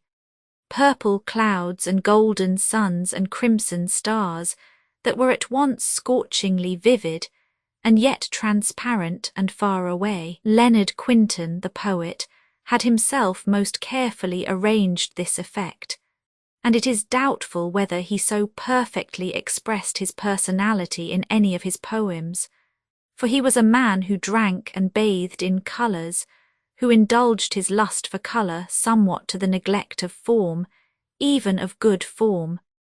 This it was that had turned his genius so wholly to Eastern art and imagery, to those bewildering carpets or blinding embroideries, in which all the colours seem fallen into a fortunate chaos. Having nothing to typify or to teach, he had attempted, not perhaps with complete artistic success, but with acknowledged imagination and invention, to compose epics and love stories reflecting the riot of violent and even cruel colour, tales of tropical heavens of burning gold or blood-red copper, of Eastern heroes who rode with 12 turbaned mitres upon elephants painted purple or peacock green, of gigantic jewels that 100 Negroes could not carry, but which burned with ancient and strange-hued fires. In short, to put the matter from the more common point of view, he dealt much in Eastern heavens, rather worse than most Western hells, in Eastern monarchs whom we might possibly call maniacs, and in Eastern jewels which a Bond Street jeweller, if the 100 staggering Negroes brought them into his shop, might possibly not regard as genuine. Quinton was a genius if a morbid one, and even his morbidity appeared more in his life than in his work. In temperament he was weak and waspish, and his health had suffered heavily from Oriental experiments with opium. His wife, a handsome, hard-working, and indeed overworked woman, objected to the opium, but objected much more to a live Indian hermit in white and yellow robes, whom her husband insisted on entertaining for months together, a Virgil to guide his spirit through the heavens and the hells of the East. It was out of this artistic household that Father Brown and his friend stepped on to the doorstep, and to judge from their faces, they stepped out of it with much relief. Flambeau had known Quinton in wild student days in Paris, and they had renewed the acquaintance for a weekend. But apart from Flambeau's more responsible developments of late, he did not get on well with the poet now, choking oneself with opium and writing little erotic verses on vellum was not his notion of how a gentleman should go to the devil. As the two paused on the doorstep before taking a turn in the garden, the front garden gate was thrown open with violence, and a young man with a billycock hat on the back of his head tumbled up the steps in his eagerness. He was a dissipated-looking youth with a gorgeous red necktie all awry, as if he had slept in it, and he kept fidgeting and lashing about with one of those little jointed canes. "I say," he said breathlessly, "I want to see old Quinton. I must see him. Has he gone?" "Mr. Quinton is in, I believe," said Father Brown, cleaning his pipe, "but I do not know if you can see him. The doctor is with him at present." The young man, who seemed not to be perfectly sober, stumbled into the hall, and at the same moment the doctor came out of Quinton's study, shutting the door and beginning to put on his gloves. "See Mr. Quinton," said the doctor coolly. "No, I'm afraid you can't. In fact, you mustn't on any account. Nobody must see him. I've just given him his sleeping draught. No, but look here, old chap, said the youth in the red tie, trying affectionately to capture the doctor by the lapels of his coat. Look here, I'm simply sewn up, I tell you. It's no good, Mr. Atkinson, said the doctor, forcing him to fall back. When you can alter the effects of a drug, I'll alter my decision, and, settling on his hat, he stepped out into the sunlight with the other two. He was a bull-necked, good-tempered little man with a small moustache, inexpressibly ordinary, yet giving an impression of capacity.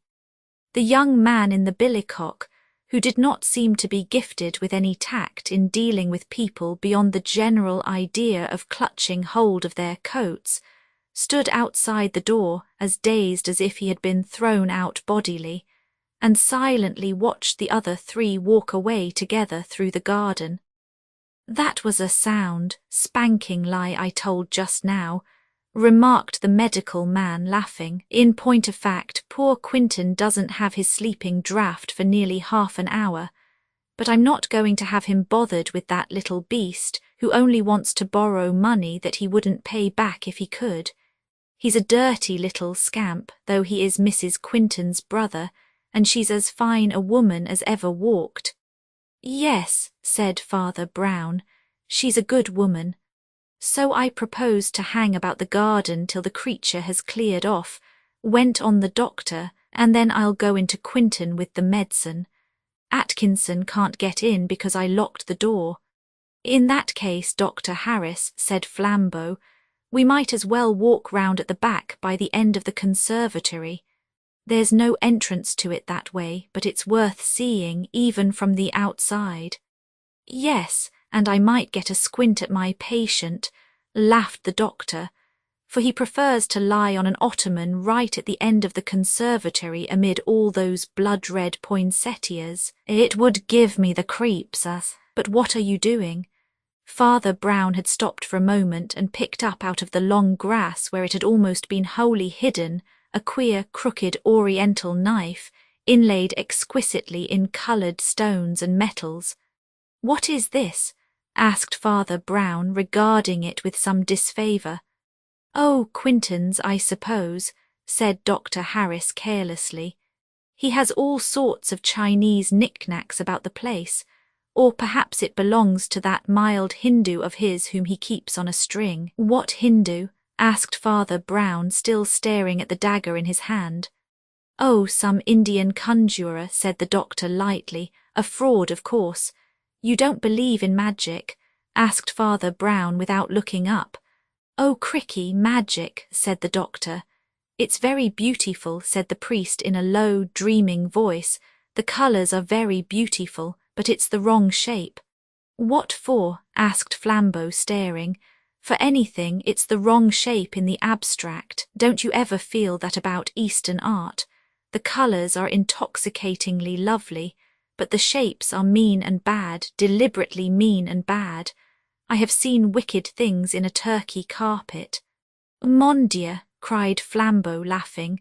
They are letters and symbols in a language I don't know, but I know they stand for evil words, went on the priest, his voice growing lower and lower. The lines go wrong on purpose, like serpents doubling to escape. What the devil are you talking about? He said the doctor with a loud laugh. Flambeau spoke quietly to him in answer. The father sometimes gets this mystic's cloud on him, he said, but I give you fair warning that I have never known him to have it except when there was some evil quite near. Oh, rats, said the scientist.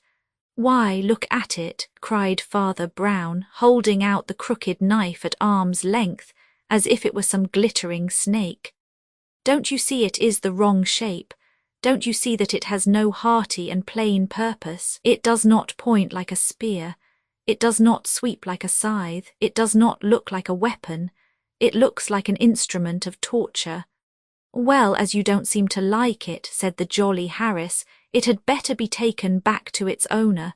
Haven't we come to the end of this confounded conservatory yet? This house is the wrong shape, if you like. You don't understand, said Father Brown, shaking his head. The shape of this house is quaint, it is even laughable, but there is nothing wrong about it. As they spoke, they came round the curve of glass that ended the conservatory, an uninterrupted curve, for there was neither door nor window by which to enter at that end. The glass, however, was clear, and the sun still bright, though beginning to set, and they could see not only the flamboyant blossoms inside, but the frail figure of the poet in a brown velvet coat lying languidly on the sofa, having apparently fallen half asleep over a book. He was a pale, slight man with loose, chestnut hair and a fringe of beard that was the paradox of his face, for the beard made him look less manly. These traits were well known to all three of them, but even had it not been so, it may be doubted whether they would have looked at Quinton just then. Their eyes were riveted on another object. Exactly in their path, immediately outside the round end of the glass building, was standing a tall man whose drapery fell to his feet in faultless white, and whose bare, brown skull, face and neck gleamed in the setting sun like splendid bronze. He was looking through the glass at the sleeper, and he was more motionless than a mountain. "Who is that?" cried Father Brown, stepping back with a hissing intake of his breath. "Oh, it is only that Hindu humbug," growled Harris, "but I don't know what the deuce he's doing here." "It looks like hypnotism," said Flambeau, biting his black moustache. "Why are you unmedical fellows always talking bosh about hypnotism?" cried the doctor. "It looks a deal more like burglary." "Well, we will speak to it at any rate," said Flambeau, who was always for action. One long stride took him to the place where the Indian stood. Bowing from his great height, which overtopped even the Orientals, he said with placid impudence, "Good evening, sir. Do you want anything?" Quite slowly, like a great ship turning into a harbour, the great yellow face turned and looked at last over its white shoulder. They were startled to see that its yellow eyelids were quite sealed as in sleep. "Thank you," said the face in excellent English. "I want nothing." Then, half opening the lids so as to show a slit of opalescent eyeball, he repeated, "I want nothing." Then he opened his eyes wide with a startling stare, said, "I want nothing," and went rustling away into the rapidly darkening garden. "The Christian is more modest," muttered Father Brown. "He wants something." "What on earth was he doing?" asked Flambeau, knitting his black brows and lowering his voice. "I should like to talk to you later," said Father Brown. The sunlight was still a reality, but it was the red light of evening, and the bulk of the garden trees and bushes grew blacker and blacker against it. They turned round the end of the conservatory and walked in silence down the other side to get round to the front door. As they went they seemed to wake something, as one startles a bird, in the deeper corner between the study and the main building, and again they saw the white-robed fakir slide out of the shadow and slip round towards the front door. To their surprise, however, he had not been alone. They found themselves abruptly pulled up and forced to banish their bewilderment by the appearance of Mrs. Quinton, with her heavy golden hair and square pale face, advancing on them out of the twilight. She looked a little stern, but was entirely courteous. "Good evening, Dr. Harris," was all she said. "Good evening, Mrs. Quinton," said the little doctor heartily. "I am just going to give your husband his sleeping draught." "Yes," she said in a clear voice, "I think it is quite time." And she smiled at them and went sweeping into the house. "That woman's overdriven," said Father Brown.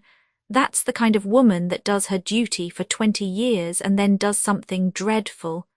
The little doctor looked at him for the first time with an eye of interest. "Did you ever study medicine?" he asked. "You have to know something of the mind as well as the body," answered the priest. "We have to know something of the body as well as the mind." "Well," said the doctor, "I think I'll go and give Quinton his stuff." They had turned the corner of the front facade and were approaching the front doorway. As they turned into it, they saw the man in the white robe for the third time. He came so straight towards the front door that it seemed quite incredible that he had not just come out of the study opposite to it.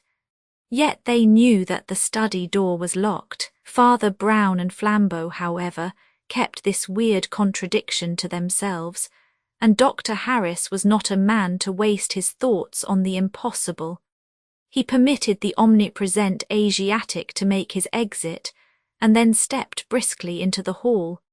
There he found a figure which he had already forgotten. The inane Atkinson was still hanging about, humming and poking things with his knobby cane. The doctor's face had a spasm of disgust and decision, and he whispered rapidly to his companion, "I must lock the door again, or this rat will get in, but I shall be out again in 2 minutes." He rapidly unlocked the door and locked it again behind him, just balking a blundering charge from the young man in the billycock. The young man threw himself impatiently on a hall chair. Flambeau looked at a Persian illumination on the wall. Father Brown, who seemed in a sort of daze, dully eyed the door. In about 4 minutes the door was opened again. Atkinson was quicker this time. He sprang forward, held the door open for an instant and called out, "Oh, I say, Quinton, I want—" From the other end of the study came the clear voice of Quinton, in something between a yawn and a yell of weary laughter. "Oh, I know what you want. Take it and leave me in peace. I'm writing a song about peacocks." Before the door closed, half a sovereign came flying through the aperture, and Atkinson, stumbling forward, caught it with singular dexterity. "So that's settled," said the doctor, and locking the door savagely, he led the way out into the garden. "Poor Leonard can get a little peace now," he added to Father Brown. "He's locked in all by himself for an hour or 2. "Yes," answered the priest, and his voice sounded jolly enough when we left him. Then he looked gravely round the garden and saw the loose figure of Atkinson standing and jingling the half-sovereign in his pocket, and beyond, in the purple twilight, the figure of the Indian sitting bolt upright upon a bank of grass with his face turned towards the setting sun. Then he said abruptly, "Where is Mrs. Quinton?" "She has gone up to her room," said the doctor. "That is her shadow on the blind." Father Brown looked up and frowningly scrutinized a dark outline at the gas-lit window.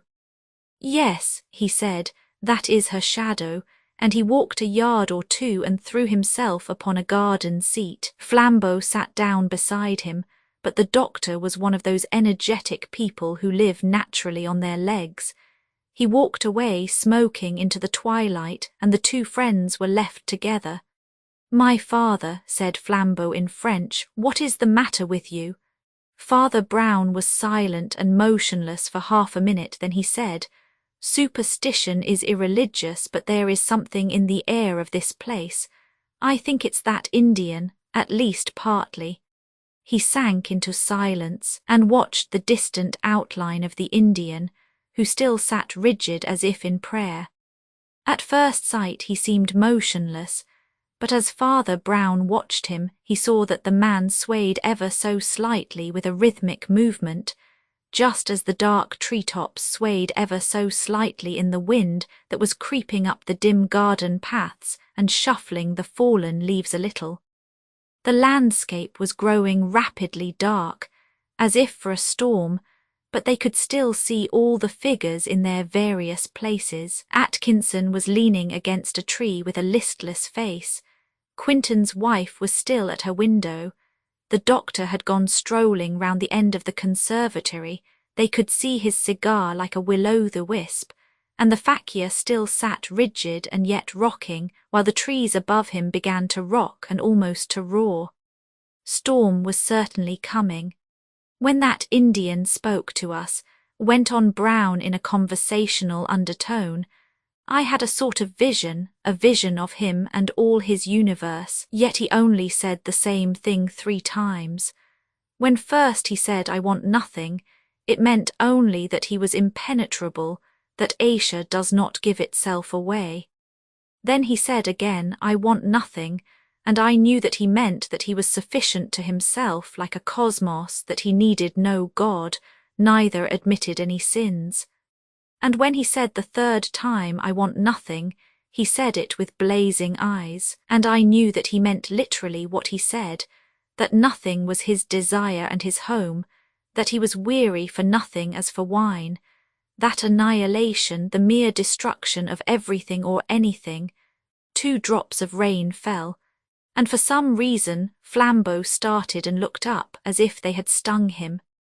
And the same instant the doctor down by the end of the conservatory began running towards them, calling out something as he ran. As he came among them like a bombshell, the restless Atkinson happened to be taking a turn nearer to the house front, and the doctor clutched him by the collar in a convulsive grip. Foul play, he cried. What have you been doing to him, you dog? The priest had sprung erect and had the voice of steel of a soldier in command. No fighting, he cried coolly. We are enough to hold anyone we want to. What is the matter, doctor? Things are not right with Quinton, said the doctor, quite white. I could just see him through the glass and I don't like the way he's lying. It's not as I left him anyhow. Let us go into him, said Father Brown shortly. You can leave Mr. Atkinson alone. I have had him in sight since we heard Quinton's voice. I will stop here and watch him, said Flambeau hurriedly. You go in and see. The doctor and the priest flew to the study door, unlocked it and fell into the room. In doing so they nearly fell over the large mahogany table in the centre at which the poet usually wrote, for the place was lit only by a small fire kept for the invalid. In the middle of this table lay a single sheet of paper, evidently left there on purpose. The doctor snatched it up, glanced at it, handed it to Father Brown, and crying, Good God, look at that, plunged toward the glass room beyond, where the terrible tropic flowers still seemed to keep a crimson memory of the sunset. Father Brown read the words 3 times before he put down the paper. The words were, I die by my own hand, yet I die murdered. They were in the quite inimitable, not to say illegible, handwriting of Leonard Quinton. Then Father Brown, still keeping the paper in his hand, strode towards the conservatory, only to meet his medical friend coming back with a face of assurance and collapse. He's done it, said Harris. They went together through the gorgeous unnatural beauty of cactus and azalea, and found Leonard Quinton, poet and romancer, with his head hanging downward off his ottoman and his red curls sweeping the ground. Into his left side was thrust the queer dagger that they had picked up in the garden, and his limp hand still rested on the hilt. Outside the storm had come at one stride, like the night in Coleridge, and garden and glass roof were darkened with driving rain. Father Brown seemed to be studying the paper more than the corpse. He held it close to his eyes and seemed trying to read it in the twilight. Then he held it up against the faint light, and as he did so, lightning stared at them for an instant so white that the paper looked black against it. Darkness full of thunder followed, and after the thunder Father Brown's voice said out of the dark, Doctor, this paper is the wrong shape. What do you mean? Asked Dr. Harris with a frowning stare. It isn't square, answered Brown. It has a sort of edge snipped off at the corner. What does it mean? How the deuce should I know? Growled the doctor. Shall we move this poor chap, do you think? He's quite dead. No, answered the priest. We must leave him as he lies and send for the police. But he was still scrutinizing the paper. As they went back through the study, he stopped by the table and picked up a small pair of nail scissors. Ah, he said with a sort of relief, this is what he did it with. But yet, and he knitted his brows. Oh, stop fooling with that scrap of paper, said the doctor emphatically. It was a fad of his. He had hundreds of them. He cut all his paper like that, as he pointed to a stack of sermon paper still unused on another and smaller table. Father Brown went up to it and held up a sheet. It was the same irregular shape. "Quite so," he said, "and here I see the corners that were snipped off." And to the indignation of his colleague he began to count them. "That's all right," he said with an apologetic smile. 23 sheets cut and 22 corners cut off them, and as I see you are impatient we will rejoin the others. "Who is to tell his wife?" asked Dr. Harris. "Will you go and tell her now while I send a servant for the police?" "As you will," said Father Brown indifferently, and he went out to the hall door. Here also he found a drama, though of a more grotesque sort. It showed nothing less than his big friend Flambeau in an attitude to which he had long been unaccustomed, while upon the pathway at the bottom of the steps was sprawling with his boots in the air the amiable Atkinson, his billycock hat and walking cane sent flying in opposite directions along the path. Atkinson had at length wearied of Flambeau's almost paternal custody, and had endeavoured to knock him down, which was by no means a smooth game to play with the Roi des Apaches, even after that monarch's abdication. Flambeau was about to leap upon his enemy and secure him once more, when the priest patted him easily on the shoulder. "Make it up with Mr. Atkinson, my friend," he said. "Beg a mutual pardon and say good night. We need not detain him any longer." Then, as Atkinson rose somewhat doubtfully and gathered his hat and stick and went towards the garden gate, Father Brown said in a more serious voice, "Where is that Indian?" They all three, for the doctor had joined them, turned involuntarily towards the dim grassy bank amid the tossing trees purple with twilight, where they had last seen the brown man swaying in his strange prayers. The Indian was gone. "Confound him!" cried the doctor, stamping furiously. "Now I know that it was that nigger that did it." "I thought you didn't believe in magic," said Father Brown quietly. "No more I did," said the doctor, rolling his eyes. "I only know that I loathed that yellow devil when I thought he was a sham wizard, and I shall loathe him more if I come to think he was a real one." "Well, his having escaped is nothing," said Flambeau, "for we could have proved nothing and done nothing against him. One hardly goes to the parish constable with a story of suicide imposed by witchcraft or autosuggestion." Meanwhile Father Brown had made his way into the house, and now went to break the news to the wife of the dead man.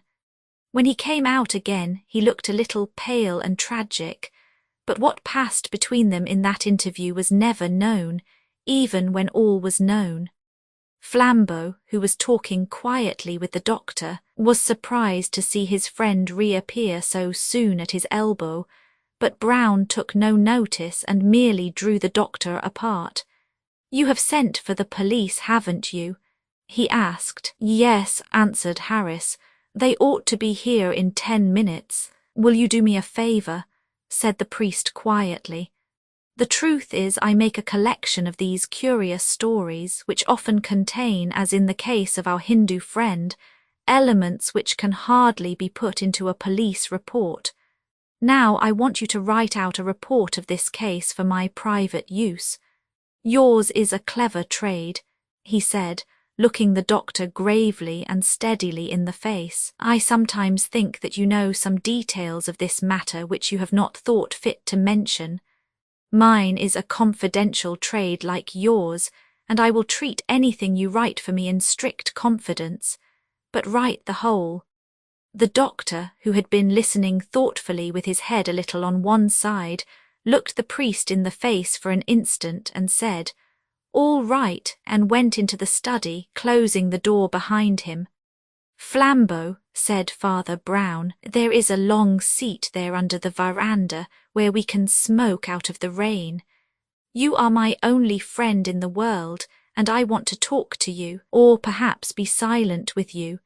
They established themselves comfortably in the veranda seat.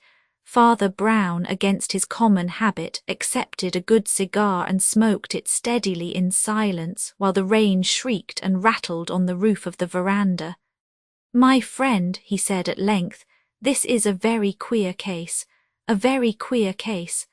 "I should think it was," said Flambeau with something like a shudder. "You call it queer and I call it queer," said the other, "and yet we mean quite opposite things. The modern mind always mixes up two different ideas, mystery in the sense of what is marvelous and mystery in the sense of what is complicated. That is half its difficulty about miracles. A miracle is startling, but it is simple.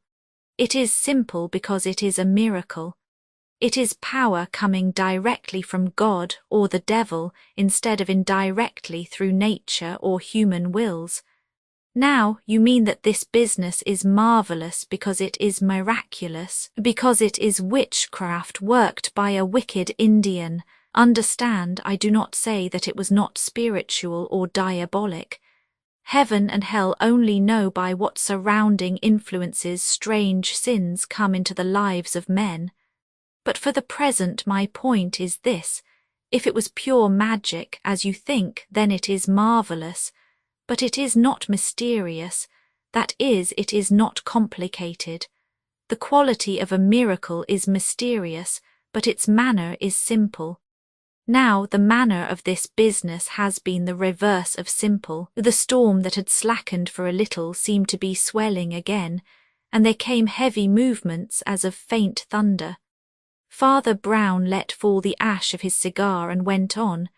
"There has been in this incident," he said, "a twisted, ugly, complex quality that does not belong to the straight bolts either of heaven or hell. As one knows the crooked track of a snail, I know the crooked track of a man." The white lightning opened its enormous eye in one wink, the sky shut up again, and the priest went on. "Of all these crooked things, the crookedest was the shape of that piece of paper. It was crookeder than the dagger that killed him." "You mean the paper on which Quintin confessed his suicide," said Flambeau. "I mean the paper on which Quintin wrote, 'I die by my own hand,'" answered Father Brown.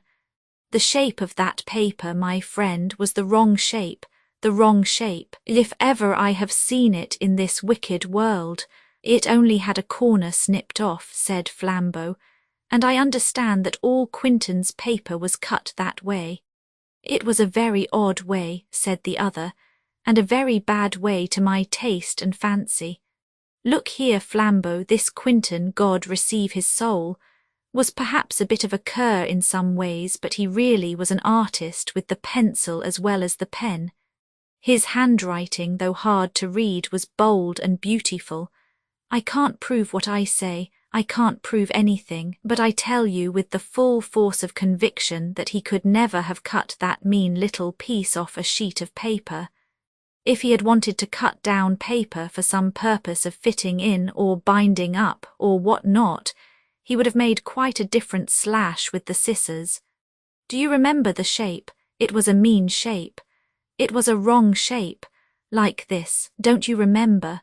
And he waved his burning cigar before him in the darkness, making irregular squares so rapidly that Flambeau really seemed to see them as fiery hieroglyphics upon the darkness, hieroglyphics such as his friend had spoken of, which are undecipherable, yet can have no good meaning. "But," said Flambeau, as the priest put his cigar in his mouth again and leaned back, staring at the roof, "suppose somebody else did use the scissors. Why should somebody else, cutting pieces off his sermon paper, make Quintin commit suicide?" Father Brown was still leaning back and staring at the roof, but he took his cigar out of his mouth and said, "Quintin never did commit suicide." Flambeau stared at him.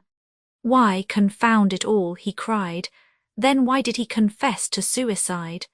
The priest leant forward again, settled his elbows on his knees, looked at the ground and said in a low, distinct voice, "He never did confess to suicide." Flambeau laid his cigar down. "You mean," he said, "that the writing was forged?" "No," said Father Brown, Quinton wrote it all right. Well, there you are, said the aggravated Flambeau. Quinton wrote I die by my own hand with his own hand on a plain piece of paper. Of the wrong shape, said the priest calmly. Oh, the shape be damned, cried Flambeau. What has the shape to do with it? There were 23 snipped papers, resumed Brown unmoved, and only 22 pieces snipped off. Therefore one of the pieces had been destroyed, probably that from the written paper. Does that suggest anything to you? A light dawned on Flambeau's face, and he said, There was something else written by Quinton, some other words. They will tell you I die by my own hand, or do not believe that. Hotter, as the children say, said his friend. But the piece was hardly half an inch across. There was no room for one word, let alone 5. Can you think of anything hardly bigger than a comma which the man with hell in his heart had to tear away as a testimony against him? I can think of nothing, said Flambeau at last. What about quotation marks? Said the priest, and flung his cigar far into the darkness like a shooting star. All words had left the other man's mouth, and Father Brown said, like one going back to fundamentals, Leonard Quinton was a romancer, and was writing an oriental romance about wizardry and hypnotism. At this moment the door opened briskly behind them, and the doctor came out with his hat on. He put a long envelope into the priest's hands. That's the document you wanted, he said, and I must be getting home. Good night, said Father Brown as the doctor walked briskly to the gate. He had left the front door open so that a shaft of gaslight fell upon them. In the light of this, Brown opened the envelope and read the following words. Dear Father Brown, Vicisti Galilee. Otherwise, damn your eyes, which are very penetrating ones. Can it be possible that there is something in all that stuff of yours after all? I am a man who has ever since boyhood believed in nature and in all natural functions and instincts, whether men called them moral or immoral. Long before I became a doctor, when I was a schoolboy keeping mice and spiders, I believed that to be a good animal is the best thing in the world. But just now I am shaken. I have believed in nature, but it seems as if nature could betray a man. Can there be anything in your bosh? I am really getting morbid. I loved Quinton's wife. What was there wrong in that? Nature told me to, and it's love that makes the world go round. I also thought quite sincerely that she would be happier with a clean animal like me than with that tormenting little lunatic. What was there wrong in that? I was only facing facts like a man of science. She would have been happier. According to my own creed, I was quite free to kill Quinton, which was the best thing for everybody, even himself. But as a healthy animal, I had no notion of killing myself. I resolved, therefore, that I would never do it until I saw a chance that would leave me scot-free. I saw that chance this morning. I have been 3 times, all told, into Quinton's study today. The first time I went in he would talk about nothing but the weird tale, called The Cure of a Saint, which he was writing, which was all about how some Indian hermit made an English colonel kill himself by thinking about him. He showed me the last sheets, and even read me the last paragraph, which was something like this. The conqueror of the Punjab, a mere yellow skeleton, but still gigantic, managed to lift himself on his elbow and gasp in his nephew's ear, I die by my own hand, yet I die murdered. It so happened by one chance out of 100 that those last words were written at the top of a new sheet of paper. I left the room and went out into the garden intoxicated with a frightful opportunity. We walked round the house, and 2 more things happened in my favour. You suspected an Indian, and you found a dagger which the Indian might most probably use.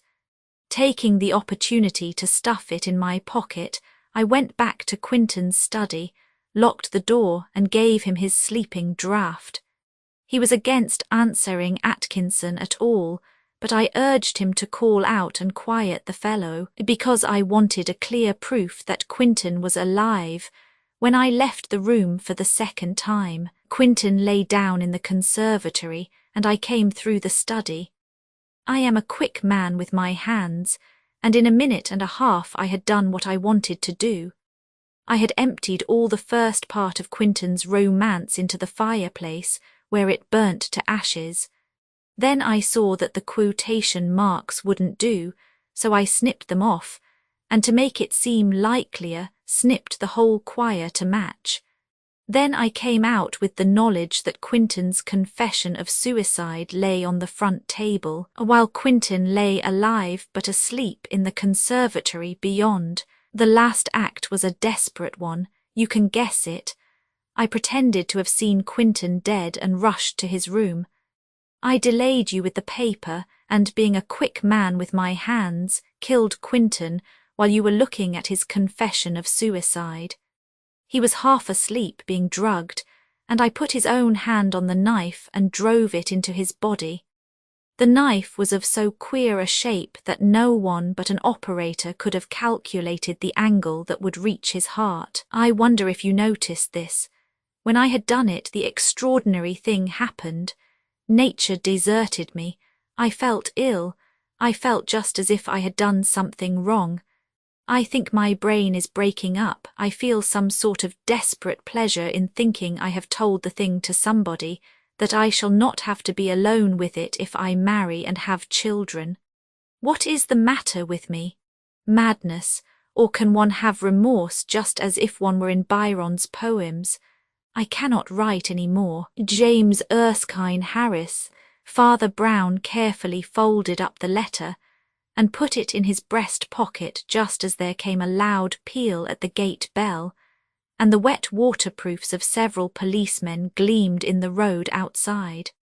The sins of Prince Saradine. When Flambeau took his month's holiday from his office in Westminster, he took it in a small sailing boat, so small that it passed much of its time as a rowing boat. He took it, moreover, in little rivers in the eastern counties, rivers so small that the boat looked like a magic boat sailing on land through meadows and cornfields. The vessel was just comfortable for 2 people. There was room only for necessities, and Flambeau had stocked it with such things as his special philosophy considered necessary.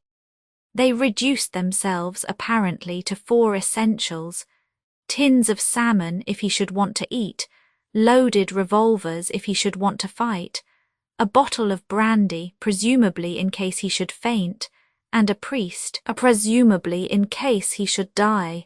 With this light luggage he crawled down the little Norfolk rivers, intending to reach the Broads at last, but meanwhile delighting in the overhanging gardens and meadows, the mirrored mansions or villages, lingering to fish in the pools and corners and in some sense hugging the shore.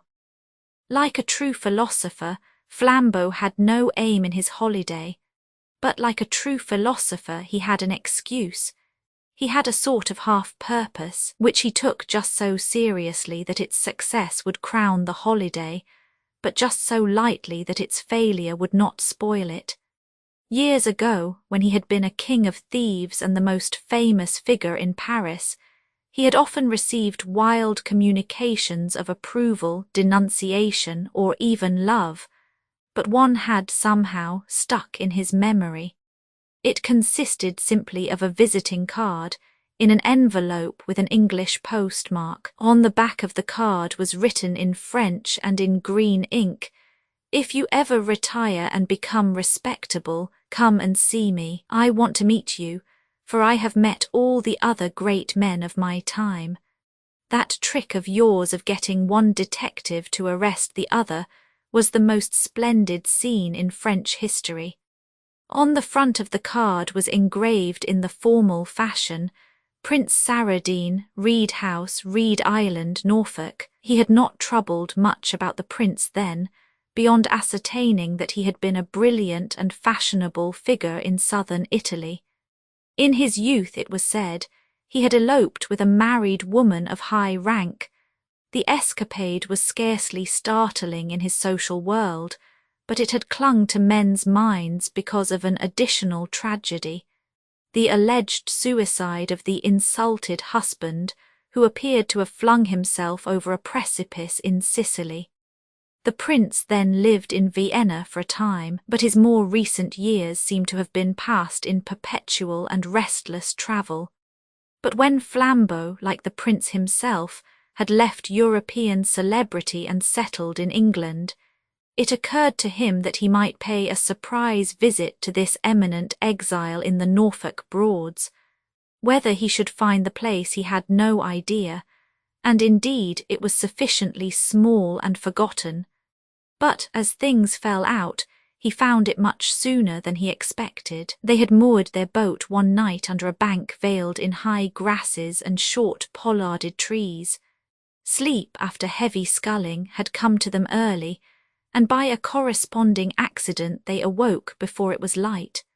To speak more strictly, they awoke before it was daylight, for a large lemon moon was only just setting in the forest of high grass above their heads, and the sky was of a vivid violet blue, nocturnal but bright.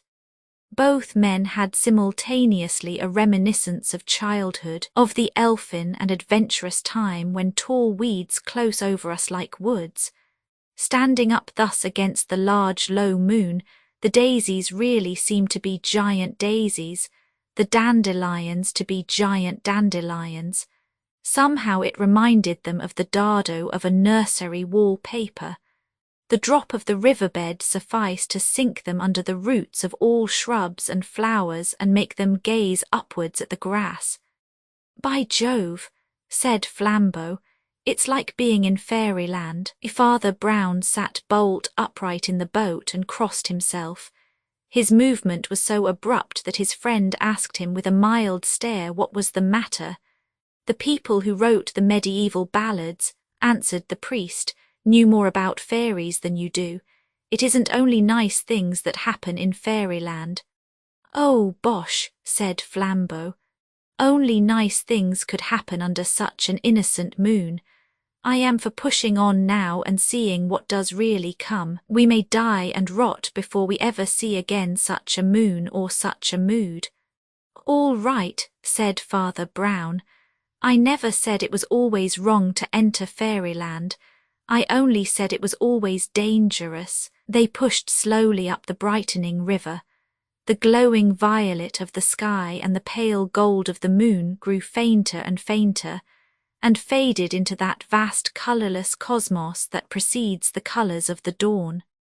When the first faint stripes of red and gold and grey split the horizon from end to end, they were broken by the black bulk of a town or village which sat on the river just ahead of them.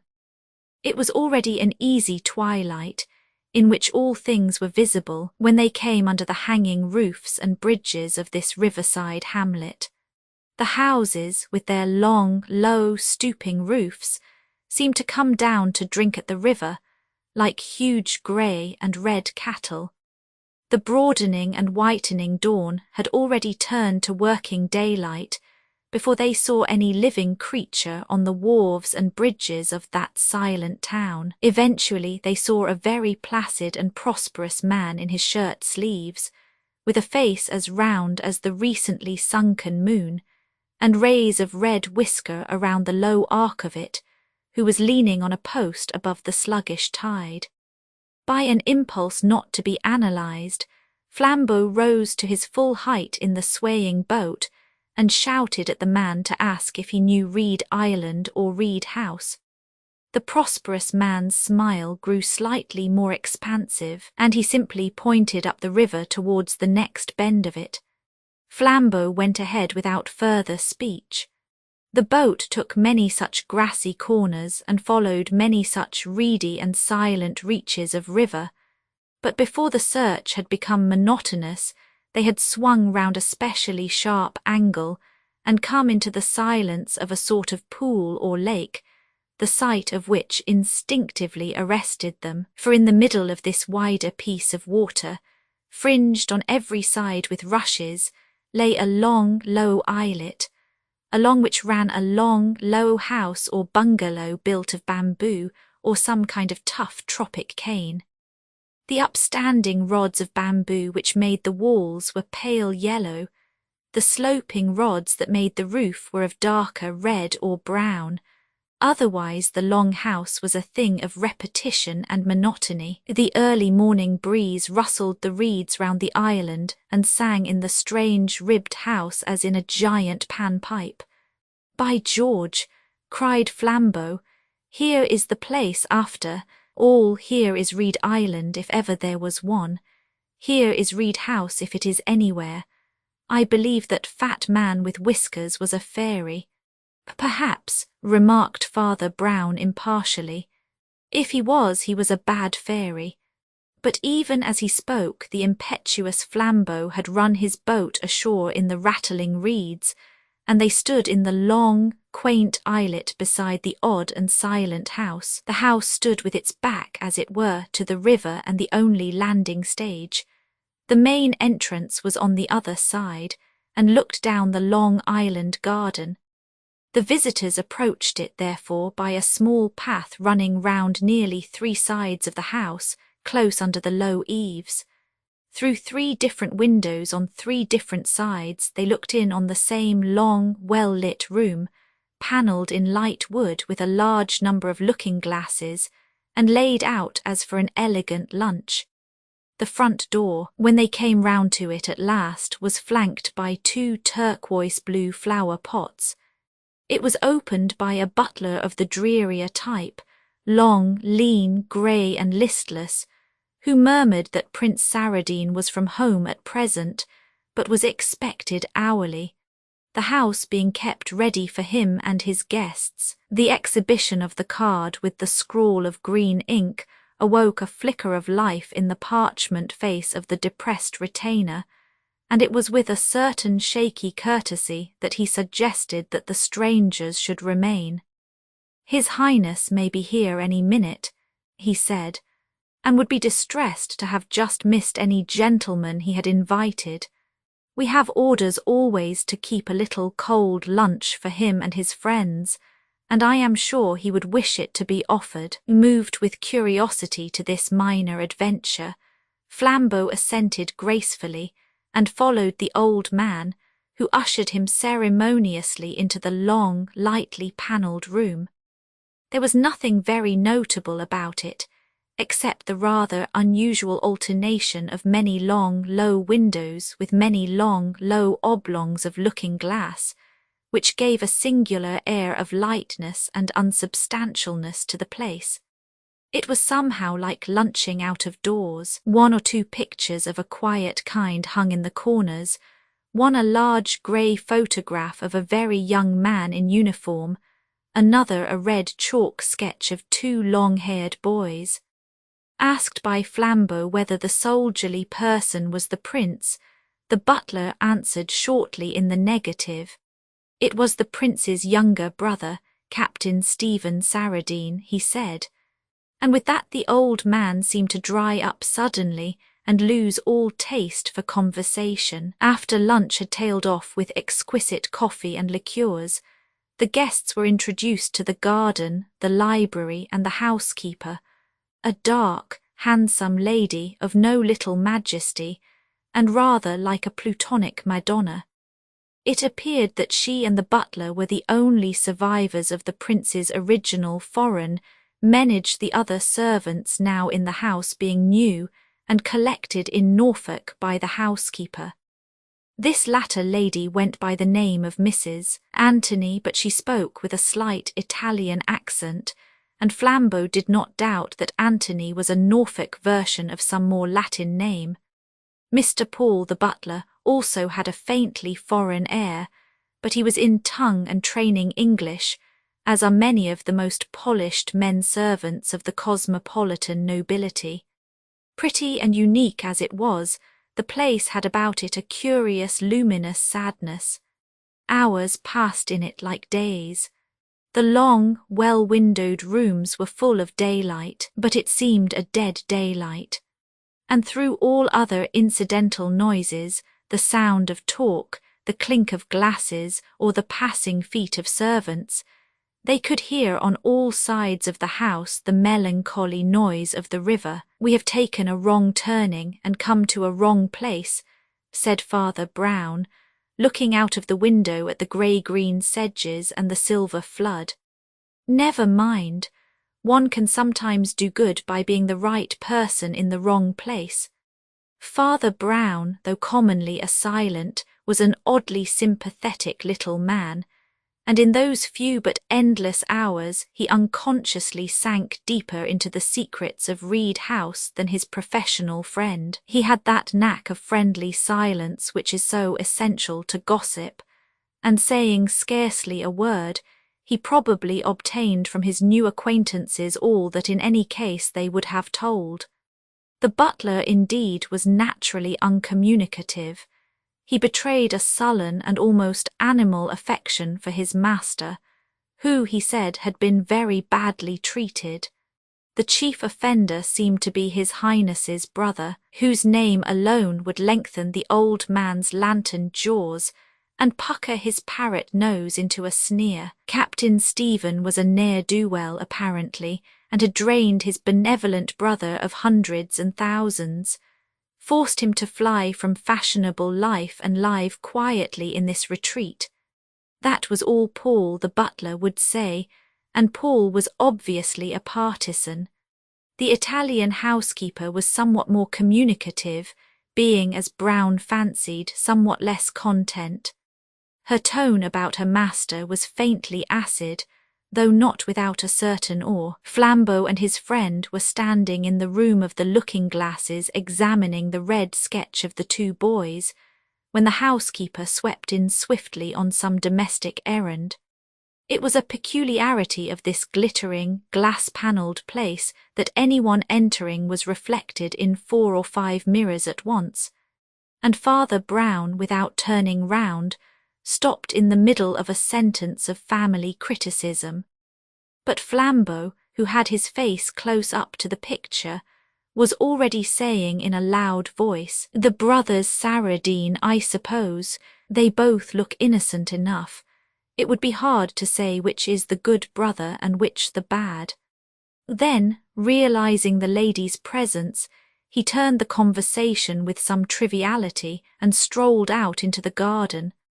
But Father Brown still gazed steadily at the red crayon sketch, and Mrs. Anthony still gazed steadily at Father Brown. She had large and tragic brown eyes, and her olive face glowed darkly with a curious and painful wonder, as of one doubtful of a stranger's identity or purpose. Whether the little priest's coat and creed touched some southern memories of confession, or whether she fancied he knew more than he did, she said to him in a low voice as to a fellow plotter, "He is right enough in one way, your friend. He says it would be hard to pick out the good and bad brothers. Oh, it would be mighty hard to pick out the good one." "I don't understand you," said Father Brown, and began to move away. The woman took a step nearer to him, with thunderous brows and a sort of savage stoop, like a bull lowering his horns. "There isn't a good one," she hissed. "There was badness enough in the captain taking all that money, but I don't think there was much goodness in the prince giving it. The captain's not the only one with something against him." A light dawned on the cleric's averted face, and his mouth formed silently the word blackmail. Even as he did so, the woman turned an abrupt white face over her shoulder and almost fell. The door had opened soundlessly, and the pale Paul stood like a ghost in the doorway. By the weird trick of the reflecting walls, it seemed as if 5 Pauls had entered by 5 doors simultaneously. "His Highness," he said, "has just arrived." In the same flash, the figure of a man had passed outside the first window, crossing the sunlit pane like a lighted stage. An instant later he passed at the second window, and the many mirrors repainted in successive frames the same eagle profile and marching figure. He was erect and alert, but his hair was white and his complexion of an odd ivory yellow.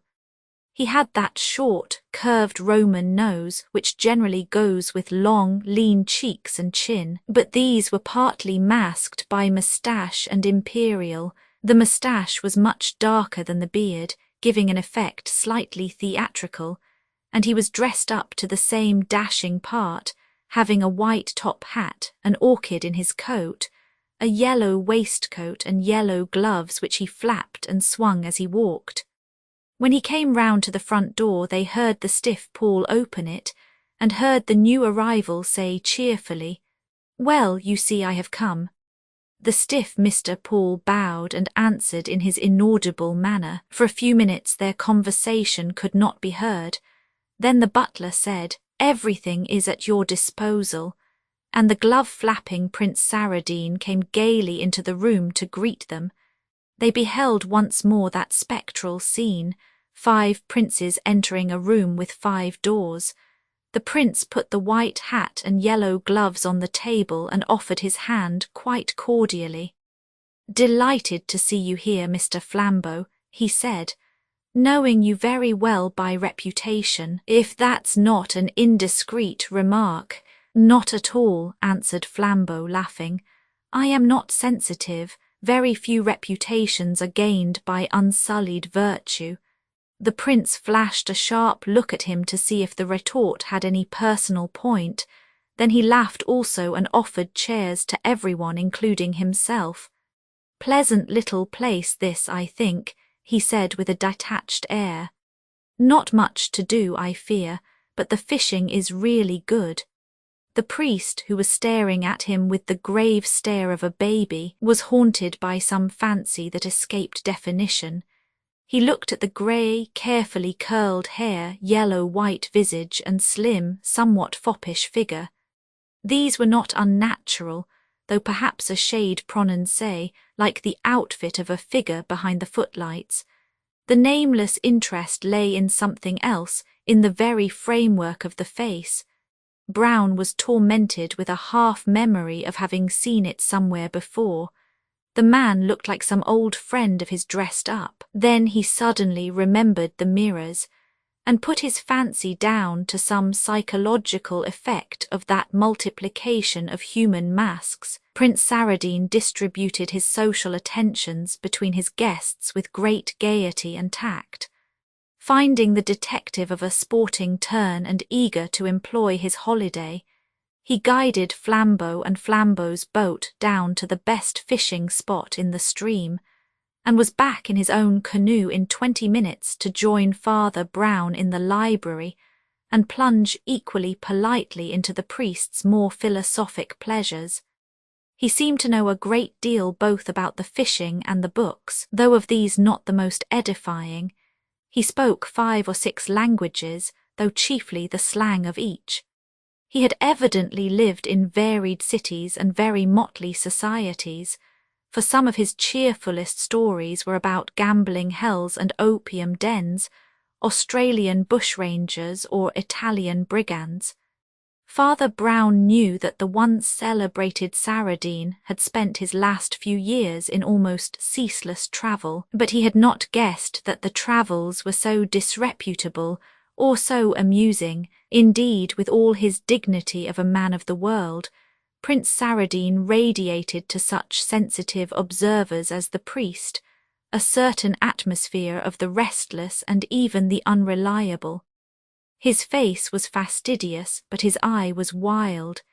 He had little nervous tricks like a man shaken by drink or drugs, and he neither had nor professed to have his hand on the helm of household affairs. All these were left to the 2 old servants, especially to the butler, who was plainly the central pillar of the house. Mr. Paul, indeed, was not so much a butler as a sort of steward or even chamberlain. He dined privately, but with almost as much pomp as his master. He was feared by all the servants, and he consulted with the prince decorously but somewhat unbendingly, rather as if he were the prince's solicitor. The sombre housekeeper was a mere shadow in comparison. Indeed, she seemed to efface herself and wait only on the butler, and Brown heard no more of those volcanic whispers which had half told him of the younger brother who blackmailed the elder. Whether the prince was really being thus bled by the absent captain, he could not be certain, but there was something insecure and secretive about Saradine that made the tale by no means incredible. When they went once more into the long hall with the windows and the mirrors, yellow evening was dropping over the waters and the willowy banks, and a bittern sounded in the distance like an elf upon his dwarfish drum. The same singular sentiment of some sad and evil fairyland crossed the priest's mind again like a little grey cloud. "I wish Flambeau were back," he muttered. "Do you believe in doom?" asked the restless Prince Saradine suddenly. "No," answered his guest. "I believe in doomsday." The prince turned from the window and stared at him in a singular manner, his face in shadow against the sunset. "What do you mean?" he asked. "I mean that we here are on the wrong side of the tapestry," answered Father Brown. "The things that happen here do not seem to mean anything. They mean something somewhere else. Somewhere else retribution will come on the real offender. Here it often seems to fall on the wrong person." The prince made an inexplicable noise like an animal. In his shadowed face the eyes were shining queerly. A new and shrewd thought exploded silently in the other's mind. Was there another meaning in Saradine's blend of brilliancy and abruptness? Was he perfectly sane? He was repeating the wrong person, many more times than was natural in a social exclamation. Then Father Brown awoke tardily to a second truth. In the mirrors before him he could see the silent door standing open, and the silent Mr. Paul standing in it with his usual pallid impassiveness. "I thought it better to announce at once," he said with the same stiff respectfulness as of an old family lawyer. "A boat rowed by 6 men has come to the landing stage, and there's a gentleman sitting in the stern." "A boat," repeated the prince. "A gentleman," and he rose to his feet. There was a startled silence punctuated only by the odd noise of the bird in the sedge. And then, before anyone could speak again, a new face and figure passed in profile round the 3 sunlit windows, as the prince had passed an hour or 2 before. But except for the accident that both outlines were aquiline, they had little in common. Instead of the new white topper of Saradine was a black one of antiquated or foreign shape. Under it was a young and very solemn face, clean-shaven, blue about its resolute chin, and carrying a faint suggestion of the young Napoleon. The association was assisted by something old and odd about the whole get-up, as of a man who had never troubled to change the fashions of his fathers. He had a shabby blue frock coat, a red, soldierly-looking waistcoat, and a kind of coarse white trousers common among the early Victorians, but strangely incongruous today. From all this old clothes shop, his olive face stood out strangely young and monstrously sincere. "The deuce," said Prince Saradine, and clapping on his white hat he went to the front door himself, flinging it open on the sunset garden. By that time the newcomer and his followers were drawn up on the lawn like a small stage army. The 6 boatmen had pulled the boat well up on shore and were guarding it almost menacingly, holding their oars erect like spears. They were swarthy men, and some of them wore earrings, but one of them stood forward beside the olive-faced young man in the red waistcoat, and carried a large black case of unfamiliar form. "Your name," said the young man, "is Saradine." Saradine assented rather negligently. The newcomer had dull, dog-like brown eyes, as different as possible from the restless and glittering grey eyes of the prince. But once again Father Brown was tortured with a sense of having seen somewhere a replica of the face, and once again he remembered the repetitions of the glass-panelled room, and put down the coincidence to that. Confound this crystal palace, he muttered. One sees everything too many times, it's like a dream. If you are Prince Saradine, said the young man, I may tell you that my name is Antonelli. Antonelli, repeated the prince languidly. Somehow I remember the name. Permit me to present myself, said the young Italian. With his left hand he politely took off his old-fashioned top hat. With his right he caught Prince Saradine, so ringing a crack across the face that the white top hat rolled down the steps, and one of the blue flower pots rocked upon its pedestal. The prince, whatever he was evidently not a coward. He sprang at his enemy's throat and almost bore him backwards to the grass. But his enemy extricated himself with a singularly inappropriate air of hurried politeness. That is all right, he said, panting and in halting English. I have insulted. I will give satisfaction. Marco, open the case. The man beside him with the earrings and the big black case proceeded to unlock it. He took out of it 2 long Italian rapiers with splendid steel hilts and blades, which he planted point downwards in the lawn. The strange young man standing facing the entrance with his yellow and vindictive face, the 2 swords standing up in the turf like 2 crosses in a cemetery, and the line of the ranked towers behind, gave it all an odd appearance of being some barbaric court of justice. But everything else was unchanged, so sudden had been the interruption. The sunset gold still glowed on the lawn, and the bittern still boomed as announcing some small but dreadful destiny. Prince Saradine, said the man called Antonelli, when I was an infant in the cradle you killed my father and stole my mother. My father was the more fortunate. You did not kill him fairly as I am going to kill you. You and my wicked mother took him driving to a lonely pass in Sicily, flung him down a cliff and went on your way. I could imitate you if I chose, but imitating you is too vile. I have followed you all over the world and you have always fled from me. But this is the end of the world and of you. I have you now and I give you the chance you never gave my father. Choose one of those swords. Prince Saradine, with contracted brows, seemed to hesitate a moment, but his ears were still singing with the blow, and he sprang forward and snatched at one of the hilts. Father Brown had also sprung forward, striving to compose the dispute, but he soon found his personal presence made matters worse. Saradine was a French Freemason and a fierce atheist, and a priest moved him by the law of contraries, and for the other man neither priest nor layman moved him at all. This young man with the Bonaparte face and the brown eyes was something far sterner than a Puritan, a pagan. He was a simple slayer from the morning of the earth, a man of the Stone Age, a man of stone. One hope remained, the summoning of the household, and Father Brown ran back into the house. He found, however, that all the under-servants had been given a holiday ashore by the autocrat Paul, and that only the sombre Mrs. Anthony moved uneasily about the long rooms.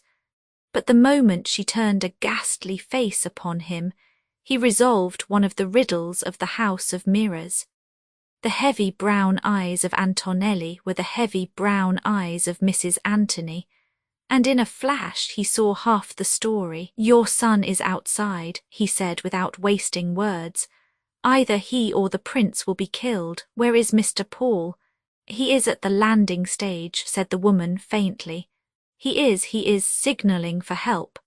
Mrs. Anthony, said Father Brown seriously, there is no time for nonsense. My friend has his boat down the river fishing. Your son's boat is guarded by your son's men. There is only this one canoe. What is Mr. Paul doing with it? Santa Maria, I do not know, she said, and swooned all her length on the matted floor. Father Brown lifted her to a sofa, flung a pot of water over her, shouted for help, and then rushed down to the landing stage of the little island. but the canoe was already in midstream, and old Paul was pulling and pushing it up the river with an energy incredible at his years. "I will save my master," he cried, his eyes blazing maniacally. "I will save him yet." Father Brown could do nothing but gaze after the boat as it struggled upstream and pray that the old man might waken the little town in time. "A duel is bad enough," he muttered, rubbing up his rough dust-coloured hair, "but there's something wrong about this duel even as a duel. I feel it in my bones. But what can it be?" As he stood staring at the water, a wavering mirror of sunset, he heard from the other end of the island garden a small but unmistakable sound, the cold concussion of steel. He turned his head, away on the farthest cape or headland of the long islet, on a strip of turf beyond the last rank of roses. The duellists had already crossed swords. Evening above them was a dome of virgin gold, and distant as they were, every detail was picked out. They had cast off their coats, but the yellow waistcoat and white hair of Saradine, the red waistcoat and white trousers of Antonelli, glittered in the level light like the colours of the dancing clockwork dolls. The two swords sparkled from point to pommel like two diamond pins. There was something frightful in the two figures appearing so little and so gay. They looked like two butterflies trying to pin each other to a cork. Father Brown ran as hard as he could, his little legs going like a wheel.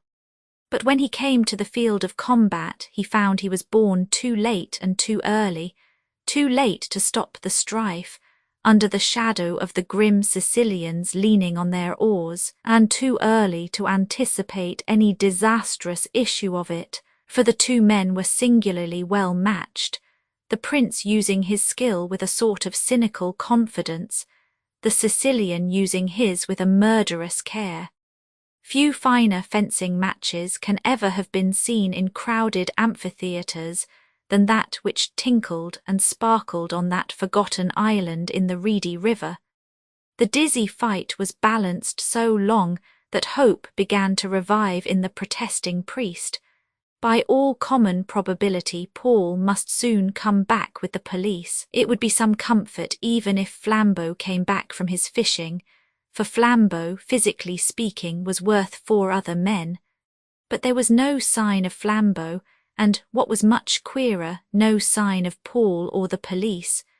No other raft or stick was left to float on.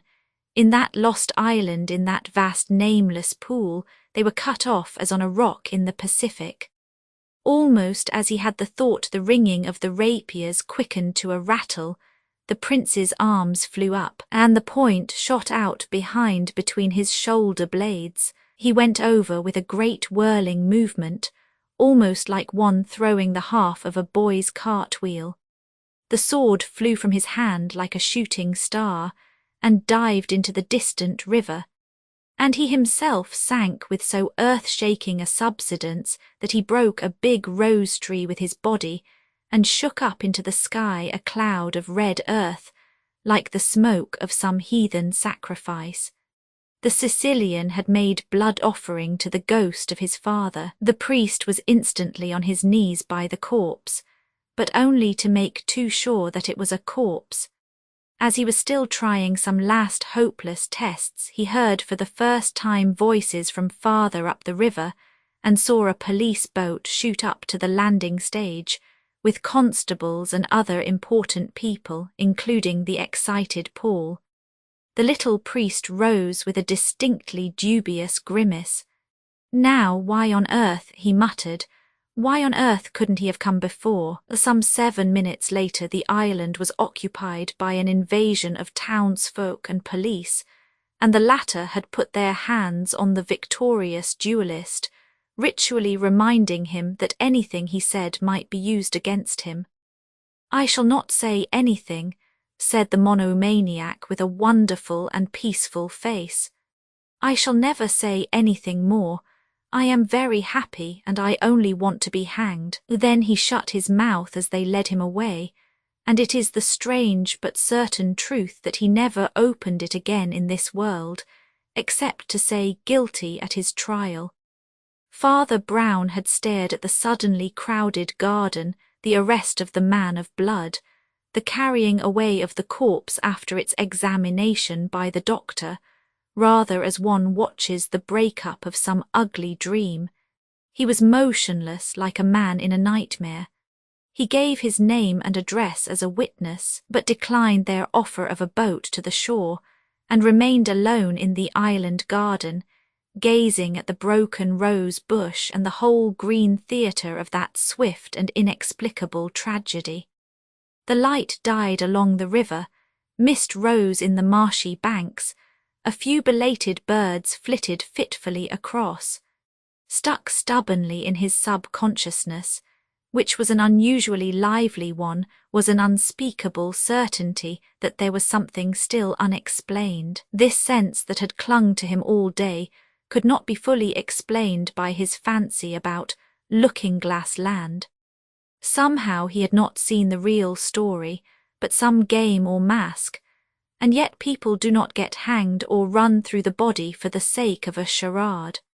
As he sat on the steps of the landing stage ruminating, he grew conscious of the tall, dark streak of a sail coming silently down the shining river, and sprang to his feet with such a backrush of feeling that he almost wept. "Flambeau," he cried, and shook his friend by both hands again and again, much to the astonishment of that sportsman as he came on shore with his fishing tackle. "Flambeau," he said, "so you're not killed?" "Killed," repeated the angler in great astonishment. "And why should I be killed?" "Oh, because nearly everybody else is," said his companion rather wildly.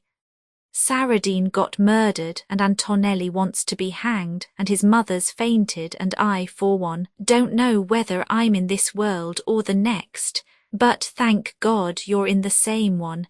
And he took the bewildered Flambeau's arm. As they turned from the landing stage, they came under the eaves of the low bamboo house, and looked in through one of the windows, as they had done on their first arrival. They beheld a lamplit interior well calculated to arrest their eyes. The table in the long dining-room had been laid for dinner when Saradine's destroyer had fallen like a stormbolt on the island. And the dinner was now in placid progress, for Mrs. Anthony sat somewhat sullenly at the foot of the table, while at the head of it was Mr. Paul, the major domo, eating and drinking of the best, his bleared, bluish eyes standing queerly out of his face, his gaunt countenance inscrutable, but by no means devoid of satisfaction. With a gesture of powerful impatience, Flambeau rattled at the window, wrenched it open and put an indignant head into the lamplit room.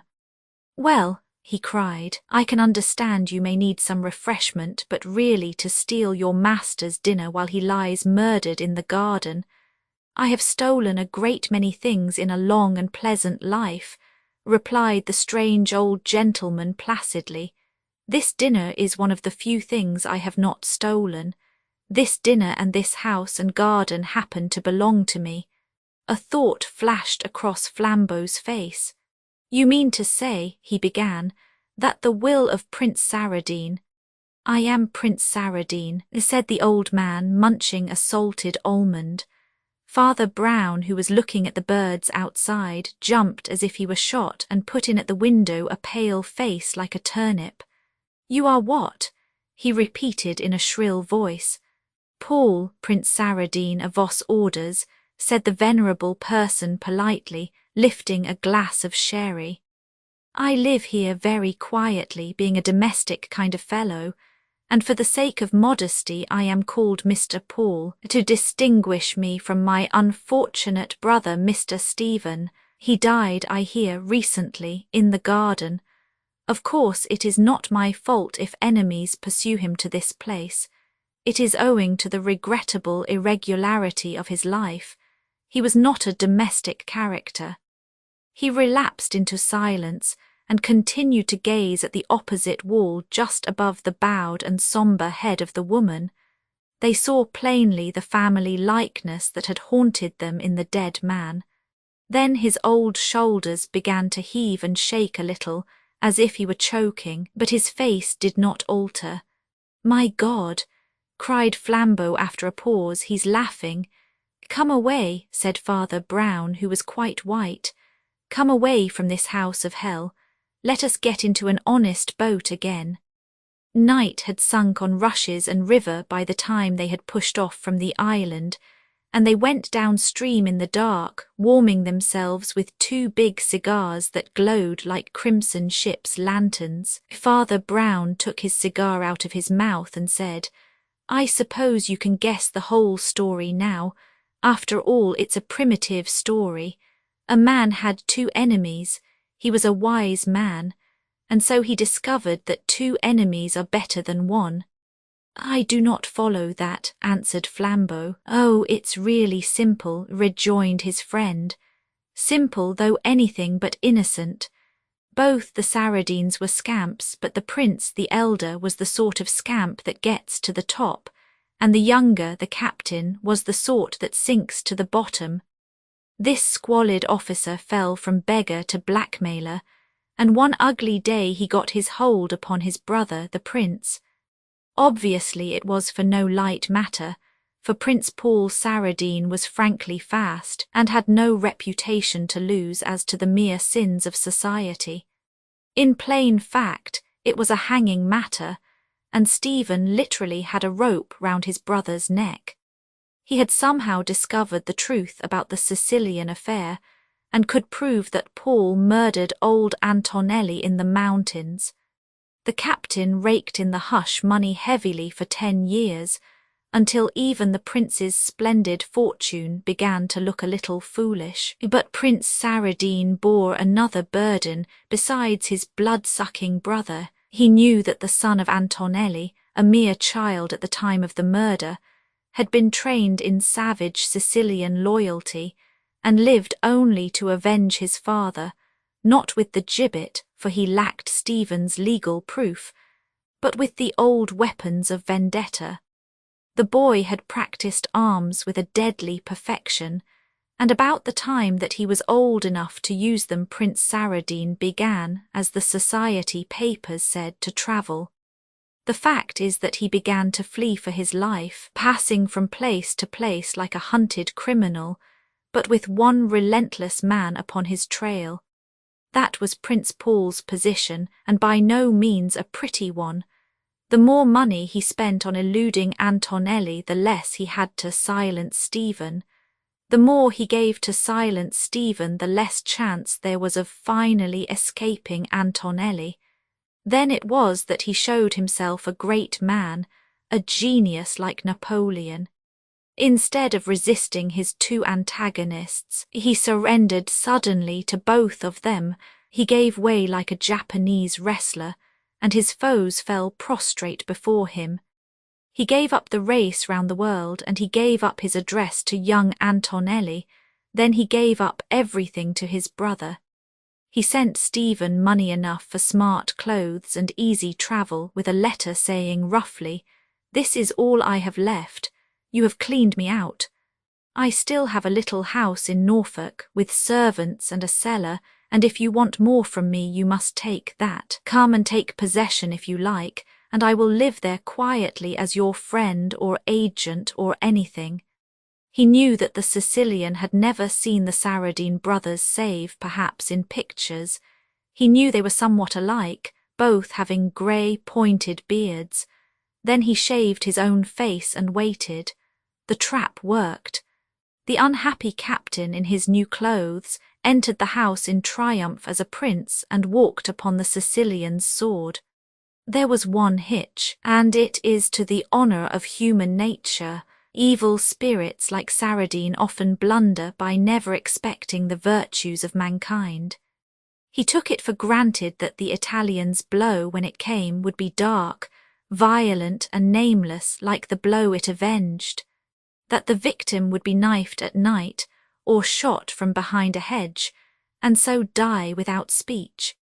It was a bad minute for Prince Paul when Antonelli's chivalry proposed a formal duel, with all its possible explanations. It was then that I found him putting off in his boat with wild eyes. He was fleeing bareheaded in an open boat before Antonelli should learn who he was. But however agitated, he was not hopeless. He knew the adventurer and he knew the fanatic.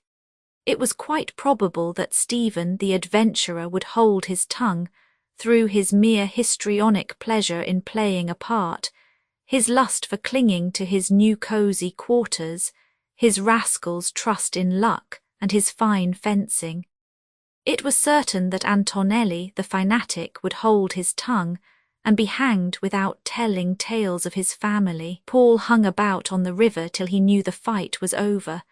Then he roused the town, brought the police, saw his 2 vanquished enemies taken away forever, and sat down smiling to his dinner. Laughing, God help us, said Flambeau with a strong shudder. Do they get such ideas from Satan? He got that idea from you, answered the priest. God forbid, ejaculated Flambeau. From me, what do you mean? The priest pulled a visiting card from his pocket and held it up in the faint glow of his cigar. It was scrawled with green ink. Don't you remember his original invitation to you? He asked, and the compliment to your criminal exploit. That trick of yours, he says, of getting one detective to arrest the other. He has just copied your trick. With an enemy on each side of him, he slipped swiftly out of the way and let them collide and kill each other. Flambeau tore Prince Saradine's card from the priest's hands and rent it savagely in small pieces. There's the last of that old skull and crossbones, he said as he scattered the pieces upon the dark and disappearing waves of the stream, but I should think it would poison the fishes. The last gleam of white card and green ink was drowned and darkened. A faint and vibrant colour as of morning changed the sky, and the moon behind the grasses grew paler. They drifted in silence. Father, said Flambeau suddenly, do you think it was all a dream?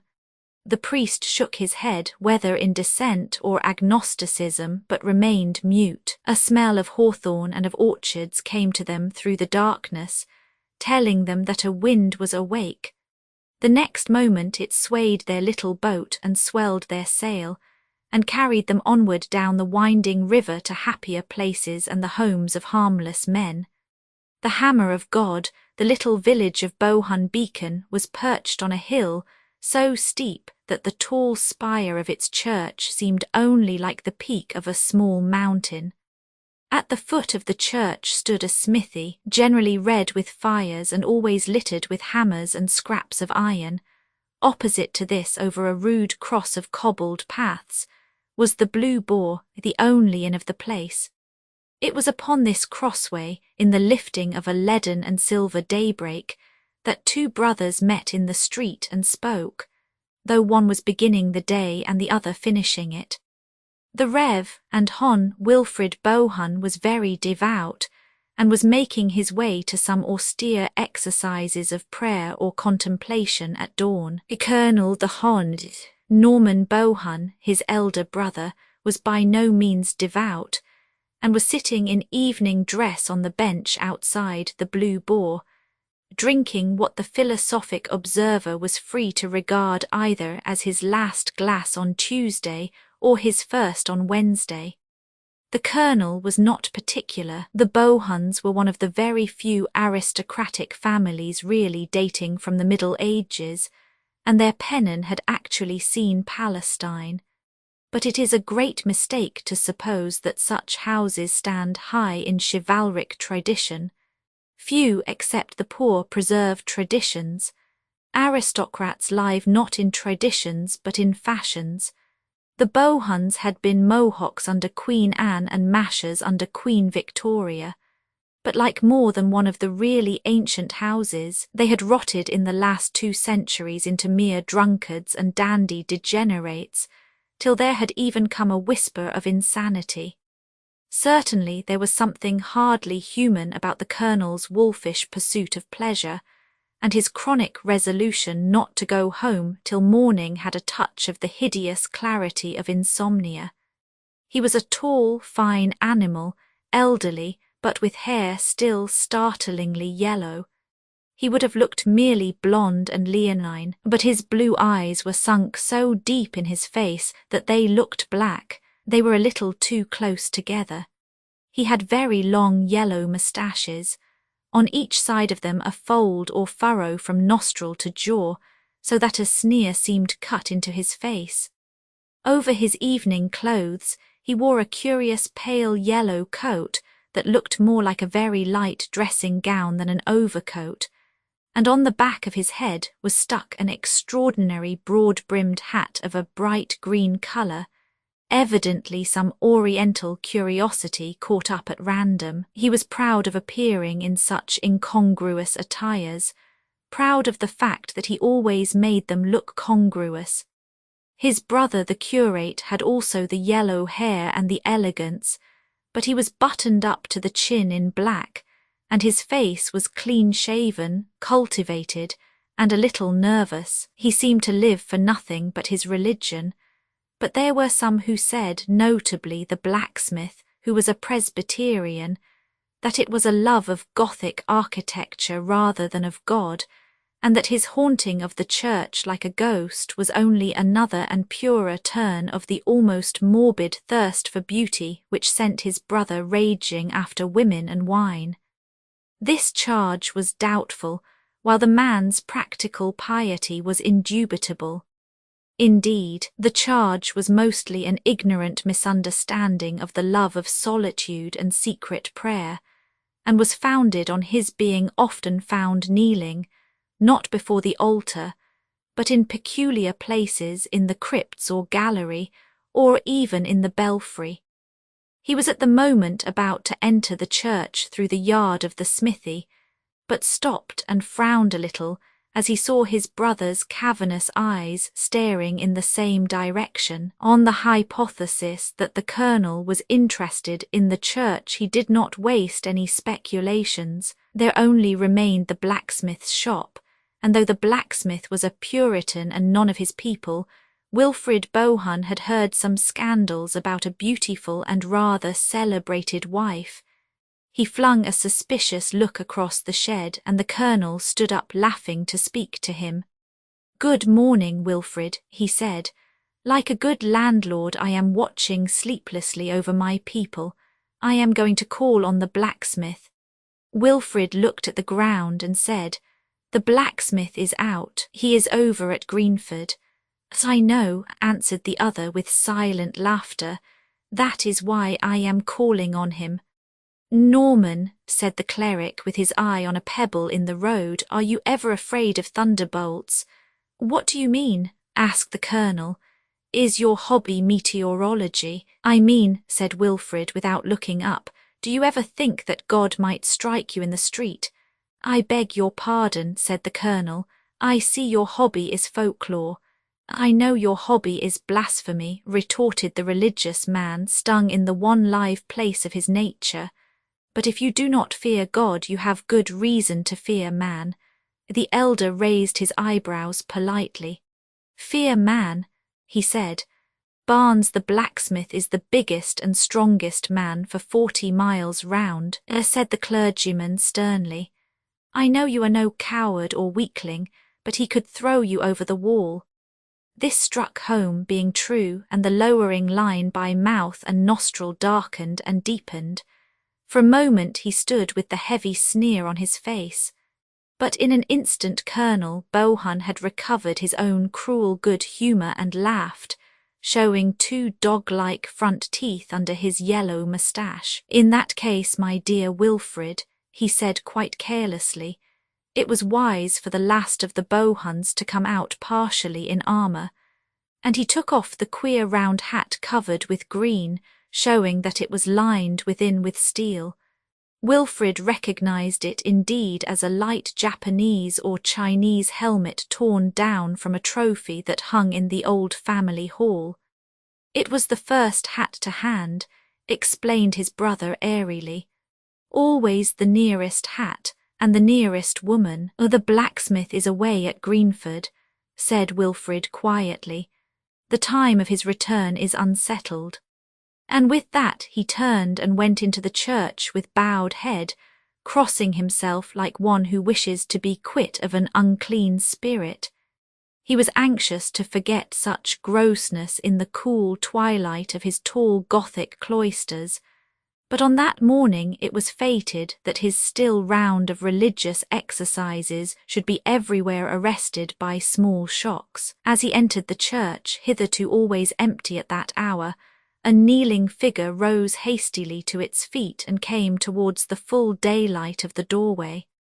When the curate saw it, he stood still with surprise, for the early worshipper was none other than the village idiot, a nephew of the blacksmith, one who neither would nor could care for the church or for anything else. He was always called Mad Joe, and seemed to have no other name. He was a dark, strong, slouching lad with a heavy white face, dark straight hair, and a mouth always open. As he passed the priest, his mooncalf countenance gave no hint of what he had been doing or thinking of. He had never been known to pray before. What sort of prayers was he saying now? Extraordinary prayers, surely. Wilfrid Bohun stood rooted to the spot long enough to see the idiot go out into the sunshine, and even to see his dissolute brother hail him with a sort of avuncular jocularity. The last thing he saw was the colonel throwing pennies at the open mouth of Joe, with the serious appearance of trying to hit it. This ugly sunlit picture of the stupidity and cruelty of the earth sent the ascetic finally to his prayers for purification and new thoughts. He went up to a pew in the gallery, which brought him under a coloured window which he loved and always quieted his spirit, a blue window with an angel carrying lilies. There he began to think less about the half-wit, with his livid face and mouth like a fish. He began to think less of his evil brother, pacing like a lean lion in his horrible hunger. He sank deeper and deeper into those cold and sweet colours of silver blossoms and sapphire sky. In this place, half an hour afterwards, he was found by Gibbs, the village cobbler who had been sent for him in some haste. He got to his feet with promptitude, for he knew that no small matter would have brought Gibbs into such a place at all. The cobbler was, as in many villages, an atheist, and his appearance in church was a shade more extraordinary than Mad Joe's. It was a morning of theological enigmas. "What is it?" asked Wilfrid Bohun rather stiffly, but putting out a trembling hand for his hat. The atheist spoke in a tone that, coming from him, was quite startlingly respectful, and even, as it were, huskily sympathetic. "You must excuse me, sir," he said in a hoarse whisper, "but we didn't think it right not to let you know at once.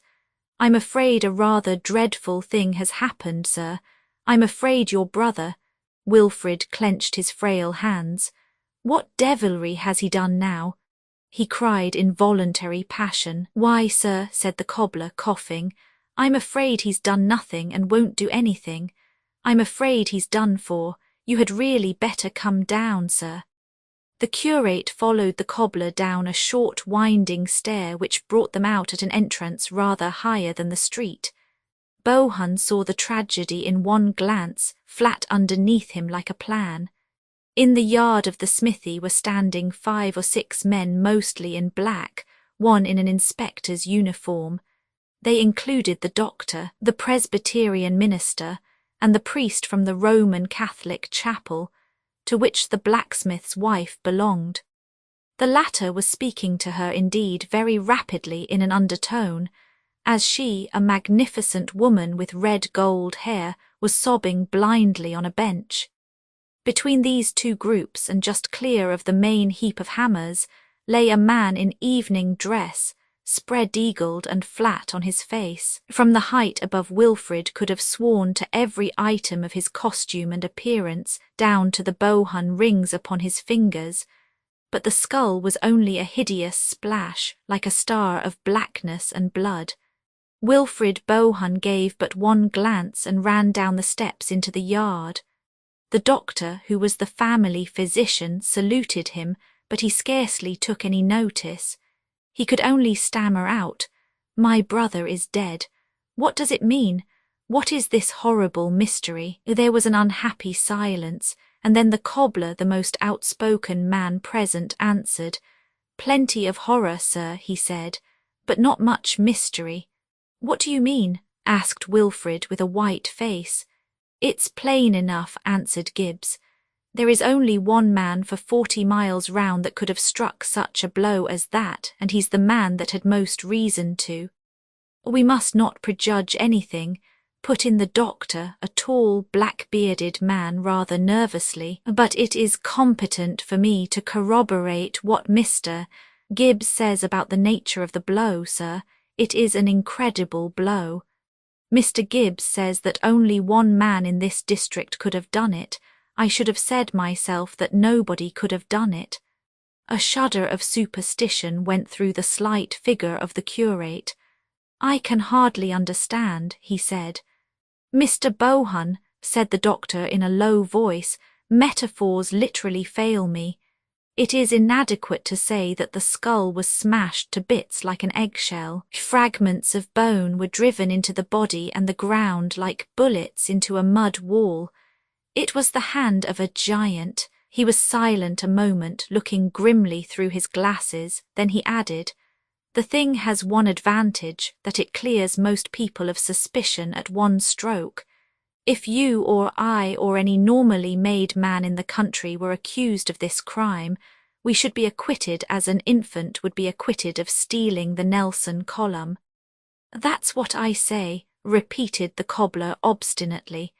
"There's only one man that could have done it, and he's the man that would have done it. Where's Simon Barnes, the blacksmith?" "He's over at Greenford," faltered the curate.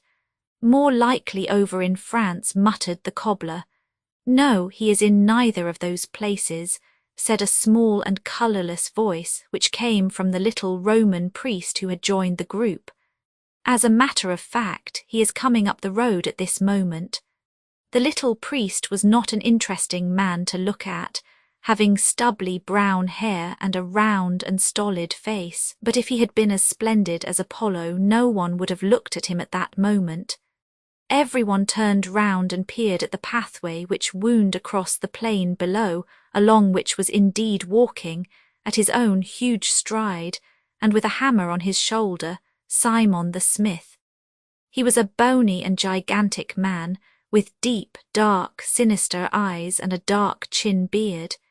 He was walking and talking quietly with 2 other men, and though he was never specially cheerful, he seemed quite at his ease.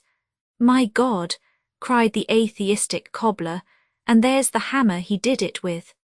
"No," said the inspector, a sensible-looking man with a sandy moustache, speaking for the first time. "There's the hammer he did it with over there by the church wall. We have left it and the body exactly as they are." All glanced round and the short priest went across and looked down in silence at the tool where it lay. It was one of the smallest and the lightest of the hammers, and would not have caught the eye among the rest, but on the iron edge of it were blood and yellow hair. After a silence the short priest spoke without looking up, and there was a new note in his dull voice. "Mr. Gibbs was hardly right," he said, "in saying that there is no mystery. There is at least the mystery of why so big a man should attempt so big a blow with so little a hammer." "Oh, never mind that," cried Gibbs in a fever. "What are we to do with Simon Barnes?" "Leave him alone," said the priest quietly. "He is coming here of himself. I know those 2 men with him. They are very good fellows from Greenford, and they have come over about the Presbyterian chapel." Even as he spoke, the tall smith swung round the corner of the church and strode into his own yard. Then he stood there quite still, and the hammer fell from his hand. The inspector, who had preserved impenetrable propriety, immediately went up to him. "I won't ask you, Mr. Barnes," he said, "whether you know anything about what has happened here. You are not bound to say. I hope you don't know, and that you will be able to prove it. But I must go through the form of arresting you in the King's name for the murder of Colonel Norman Bohun." "You are not bound to say anything," said the cobbler in officious excitement. "They've got to prove everything. They haven't proved yet that it is Colonel Bohun with the head all smashed up like that." "That won't wash," said the doctor aside to the priest. "That's out of the detective stories. I was the Colonel's medical man and I knew his body better than he did. He had very fine hands but quite peculiar ones. The second and third fingers were the same length. Oh, that's the Colonel right enough." As he glanced at the brained corpse upon the ground, the iron eyes of the motionless blacksmith followed them and rested there also. "Is Colonel Bohun dead?" said the smith quite calmly. "Then he's damned." "Don't say anything.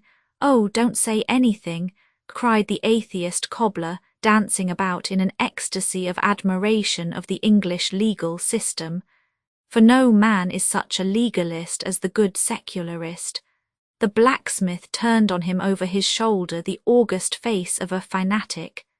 "It's well for you infidels to dodge like foxes because the world's law favours you," he said. "But God guards his own in his pocket, as you shall see this day." Then he pointed to the Colonel and said, "When did this dog die in his sins?" "Moderate your language," said the doctor. "Moderate the Bible's language and I'll moderate mine. When did he die?" "I saw him alive at 6 o'clock this morning," stammered Wilfrid Bohun. "God is good," said the smith. "Mr. Inspector, I have not the slightest objection to being arrested. It is you who may object to arresting me. I don't mind leaving the court without a stain on my character. You do mind perhaps leaving the court with a bad setback in your career." The solid inspector for the first time looked at the blacksmith with a lively eye, as did everybody else, except the short, strange priest, who was still looking down at the little hammer that had dealt the dreadful blow. "There are 2 men standing outside this shop," went on the blacksmith with ponderous lucidity, "good tradesmen in Greenford whom you all know, who will swear that they saw me from before midnight till daybreak, and long after in the committee room of our revival mission, which sits all night. We save souls so fast. In Greenford itself 20 people could swear to me for all that time. If I were a heathen, Mr. Inspector, I would let you walk on to your downfall, but as a Christian man I feel bound to give you your chance, and ask you whether you will hear my alibi now or in court." The inspector seemed for the first time disturbed and said, "Of course I should be glad to clear you altogether now." The smith walked out of his yard with the same long and easy stride, and returned to his 2 friends from Greenford, who were indeed friends of nearly everyone present. Each of them said a few words which no one ever thought of disbelieving. When they had spoken, the innocence of Simon stood up as solid as the great church above them. One of those silences struck the group which are more strange and insufferable than any speech. Madly, in order to make conversation, the curate said to the Catholic priest, "You seem very much interested in that hammer, Father Brown." "Yes, I am," said Father Brown. "Why is it such a small hammer?" The doctor swung round on him. "By George, that's true," he cried. "Who would use a little hammer with 10 larger hammers lying about?" Then he lowered his voice in the curate's ear and said, "Only the kind of person that can't lift a large hammer. It is not a question of force or courage between the sexes. It's a question of lifting power in the shoulders. A bold woman could commit 10 murders with a light hammer and never turn a hair. She could not kill a beetle with a heavy one." Wilfrid Bohun was staring at him with a sort of hypnotized horror, while Father Brown listened with his head a little on one side, really interested and attentive. The doctor went on with more hissing emphasis. "Why do these idiots always assume that the only person who hates the wife's lover is the wife's husband? 9 times out of 10 the person who most hates the wife's lover is the wife. Who knows what insolence or treachery he had shown her? Look there." He made a momentary gesture towards the red-haired woman on the bench. She had lifted her head at last, and the tears were drying on her splendid face, but the eyes were fixed on the corpse with an electric glare that had in it something of idiocy. The Rev. Wilfrid Bohun made a limp gesture as if waving away all desire to know, but Father Brown, dusting off his sleeve some ashes blown from the furnace, spoke in his indifferent way. "You are like so many doctors," he said. "Your mental science is really suggestive. It is your physical science that is utterly impossible. I agree that the woman wants to kill the correspondent much more than the petitioner does, and I agree that a woman will always pick up a small hammer instead of a big one. But the difficulty is one of physical impossibility. No woman ever born could have smashed a man's skull out flat like that." Then he added reflectively after a pause, "These people haven't grasped the whole of it. The man was actually wearing an iron helmet, and the blow scattered it like broken glass. Look at that woman, look at her arms." The silence held them all up again, and then the doctor said rather sulkily, "Well, I may be wrong, there are objections to everything, but I stick to the main point. No man but an idiot would pick up that little hammer if he could use a big hammer." With that the lean and quivering hands of Wilfrid Bohun went up to his head and seemed to clutch his scanty yellow hair. After an instant they dropped, and he cried, "That was the word I wanted. You have said the word." Then he continued, mastering his discomposure, "The words you said were, 'No man but an idiot would pick up the small hammer.'" "Yes," said the doctor. Well, said the curate, "no man but an idiot did." The rest stared at him with eyes arrested and riveted, and he went on in a febrile and feminine agitation. "I am a priest," he cried unsteadily, "and a priest should be no shedder of blood. I mean that he should bring no one to the gallows, and I thank God that I see the criminal clearly now, because he is a criminal who cannot be brought to the gallows." "You will not denounce him?" inquired the doctor. "He would not be hanged if I did denounce him," answered Wilfrid with a wild but curiously happy smile. "When I went into the church this morning I found a madman praying there, that poor Joe who has been wrong all his life. God knows what he prayed, but with such strange folk it is not incredible to suppose that their prayers are all upside down. Very likely a lunatic would pray before killing a man. When I last saw poor Joe he was with my brother. My brother was mocking him. By Jove, cried the doctor, this is talking at last, but how do you explain? The Rev. Wilfrid was almost trembling with the excitement of his own glimpse of the truth. Don't you see, he cried feverishly. That is the only theory that covers both the queer things, that answers both the riddles. The two riddles are the little hammer and the big blow. The smith might have struck the big blow, but would not have chosen the little hammer. His wife would have chosen the little hammer, but she could not have struck the big blow. But the madman might have done both. As for the little hammer, why, he was mad and might have picked up anything. And for the big blow, have you never heard, doctor, that a maniac in his paroxysm may have the strength of 10 men? The doctor drew a deep breath and then said, By golly, I believe you've got it. Father Brown had fixed his eyes on the speaker so long and steadily as to prove that his large, grey, ox-like eyes were not quite so insignificant as the rest of his face. When silence had fallen, he said with marked respect, Mr. Bohun, yours is the only theory yet propounded which holds water every way and is essentially unassailable. I think, therefore, that you deserve to be told on my positive knowledge that it is not the true one. And with that the old little man walked away and stared again at the hammer. That fellow seems to know more than he ought to, whispered the doctor peevishly to Wilfrid. Those popish priests are deucedly sly. No, said Bohun with a sort of wild fatigue. It was the lunatic. The group of the two clerics and the doctor had fallen away from the more official group containing the inspector and the man he had arrested.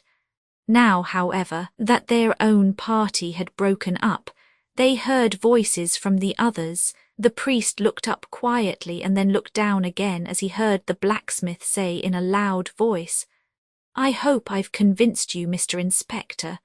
I'm a strong man, as you say, but I couldn't have flung my hammer bang here from Greenford.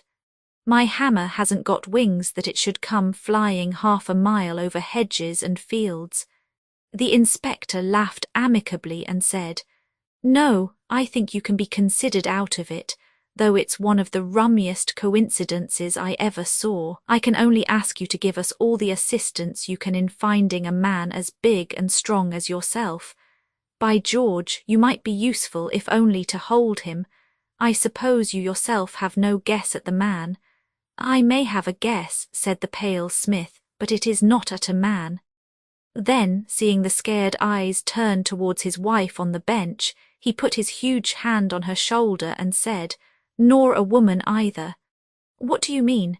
asked the inspector jocularly. "You don't think cows use hammers, do you?"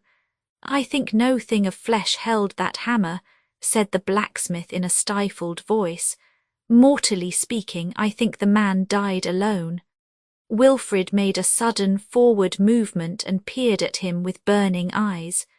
"Do you mean to say, Barnes," came the sharp voice of the cobbler, "that the hammer jumped up of itself and knocked the man down?" "Oh, you gentlemen may stare and snigger," cried Simon. "You clergymen who tell us on Sunday in what a stillness the Lord smote Sennacherib. I believe that one who walks invisible in every house defended the honour of mine, and laid the defiler dead before the door of it. I believe the force in that blow was just the force there is in earthquakes, and no force less."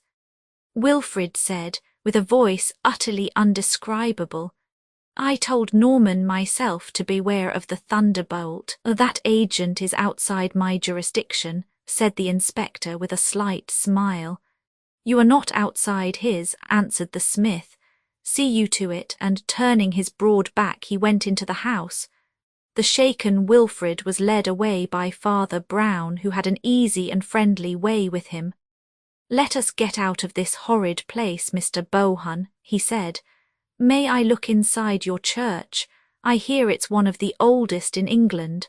We take some interest, you know," he added with a comical grimace, "in old English churches." Wilfrid Bohun did not smile, for humour was never his strong point, but he nodded rather eagerly, being only too ready to explain the Gothic splendours to someone more likely to be sympathetic than the Presbyterian blacksmith or the atheist cobbler. "By all means," he said, "let us go in at this side." And he led the way into the high side entrance at the top of the flight of steps. Father Brown was mounting the first step to follow him when he felt a hand on his shoulder, and turned to behold the dark, thin figure of the doctor, his face darker yet with suspicion. "Sir," said the physician harshly, "you appear to know some secrets in this black business. May I ask if you are going to keep them to yourself?" "Why, doctor," answered the priest, smiling quite pleasantly, "there is one very good reason why a man of my trade should keep things to himself when he is not sure of them, and that is that it is so constantly his duty to keep them to himself when he is sure of them. But if you think I have been discourteously reticent with you or anyone, I will go to the extreme limit of my custom. I will give you 2 very large hints." "Well, sir," said the doctor gloomily. "First," said Father Brown quietly, "the thing is quite in your own province. It is a matter of physical science. The blacksmith is mistaken, not perhaps in saying that the blow was divine, but certainly in saying that it came by a miracle. It was no miracle, doctor, except in so far as man is himself a miracle, with his strange and wicked and yet half-heroic heart. The force that smashed that skull was a force well known to scientists, one of the most frequently debated of the laws of nature. The doctor, who was looking at him with frowning intentness, only said, "And the other hint?" "The other hint is this," said the priest. "Do you remember the blacksmith, though he believes in miracles, talking scornfully of the impossible fairy tale that his hammer had wings and flew 1/2 mile across country?" "Yes," said the doctor, "I remember that." "Well," added Father Brown with a broad smile, "that fairy tale was the nearest thing to the real truth that has been said today." And with that he turned his back and stumped up the steps after the curate. The Reverend Wilfrid, who had been waiting for him, pale and impatient, as if this little delay were the last straw for his nerves, led him immediately to his favourite corner of the church, that part of the gallery closest to the carved roof and lit by the wonderful window with the angel. The little Latin priest explored and admired everything exhaustively, talking cheerfully but in a low voice all the time. When in the course of his investigation he found the side exit and the winding stair down which Wilfrid had rushed to find his brother dead, Father Brown ran not down but up with the agility of a monkey, and his clear voice came from an outer platform above. "Come up here, Mr. Bohun," he called. "The air will do you good." Bohun followed him and came out on a kind of stone gallery or balcony outside the building, from which one could see the illimitable plain in which their small hill stood, wooded away to the purple horizon and dotted with villages and farms. Clear and square but quite small beneath them was the blacksmith's yard, where the inspector still stood taking notes and the corpse still lay like a smashed fly. "Might be the map of the world, mightn't it?" said Father Brown. "Yes," said Bohun very gravely and nodded his head.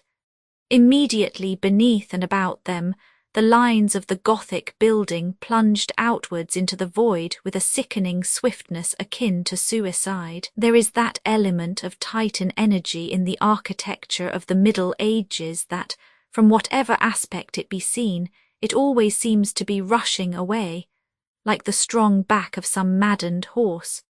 This church was hewn out of ancient and silent stone, bearded with old fungoids and stained with the nests of birds, and yet when they saw it from below, it sprang like a fountain at the stars, and when they saw it, as now, from above, it poured like a cataract into a voiceless pit. For these 2 men on the tower were left alone with the most terrible aspect of Gothic, the monstrous foreshortening and disproportion, the dizzy perspectives, the glimpses of great things small and small things great, a topsy-turvydom of stone in the mid-air. Details of stone, enormous by their proximity, were relieved against a pattern of fields and farms, pygmy in their distance. A carved bird or beast at a corner seemed like some vast walking or flying dragon wasting the pastures and villages below. The whole atmosphere was dizzy and dangerous, as if men were upheld in air amid the gyrating wings of colossal genii, and the whole of that old church, as tall and rich as a cathedral, seemed to sit upon the sunlit country like a cloudburst. "I think there is something rather dangerous about standing on these high places even to pray," said Father Brown. "Heights were made to be looked at, not to be looked from." "Do you mean that one may fall over?" asked Wilfrid. "I mean that one's soul may fall if one's body doesn't," said the other priest. "I scarcely understand you," remarked Bohun indistinctly. "Look at that blacksmith, for instance," went on Father Brown calmly. "A good man but not a Christian, hard, imperious, unforgiving. Well, his Scotch religion was made up by men who prayed on hills and high crags, and learnt to look down on the world more than to look up at heaven. Humility is the mother of giants. One sees great things from the valley, only small things from the peak. But he didn't do it," said Bohun tremulously. "No," said the other in an odd voice. We know he didn't do it." After a moment he resumed, looking tranquilly out over the plain with his pale grey eyes. "I knew a man," he said, "who began by worshipping with others before the altar, but who grew fond of high and lonely places to pray from, corners or niches in the belfry or the spire. And once in one of those dizzy places, where the whole world seemed to turn under him like a wheel, his brain turned also, and he fancied he was God, so that though he was a good man he committed a great crime.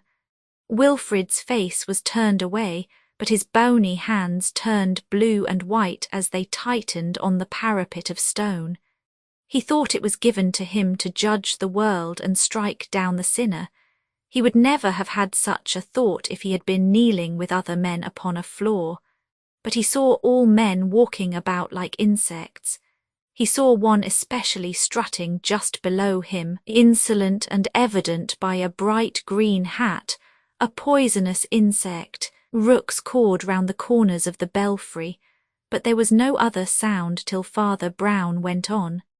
This also tempted him, that he had in his hand one of the most awful engines of nature. I mean gravitation, that mad and quickening rush by which all earth's creatures fly back to her heart when released. See, the inspector is strutting just below us in the smithy. If I were to toss a pebble over this parapet, it would be something like a bullet by the time it struck him. If I were to drop a hammer, even a small hammer, Wilfrid Bohun threw one leg over the parapet and Father Brown had him in a minute by the collar. "Not by that door," he said quite gently. "That door leads to hell." Bohun staggered back against the wall and stared at him with frightful eyes. "How do you know all this?" he cried. "Are you a devil?" "I am a man," answered Father Brown gravely, "and therefore have all devils in my heart. Listen to me," he said after a short pause. "I know what you did. At least I can guess the great part of it. When you left your brother you were racked with no unrighteous rage, to the extent even that you snatched up a small hammer, half inclined to kill him with his foulness on his mouth. Recoiling, you thrust it under your buttoned coat instead, and rushed into the church. You pray wildly in many places, under the angel window, upon the platform above, and a higher platform still, from which you could see the colonel's Eastern hat like the back of a green beetle crawling about. Then something snapped in your soul, and you let God's thunderbolt fall." Wilfrid put a weak hand to his head and asked in a low voice, "How did you know that his hat looked like a green beetle?" "Oh, that," said the other with the shadow of a smile, "that was common sense. But hear me further. I say I know all this, but no one else shall know it. The next step is for you. I shall take no more steps. I will seal this with the seal of confession. If you ask me why, there are many reasons, and only one that concerns you.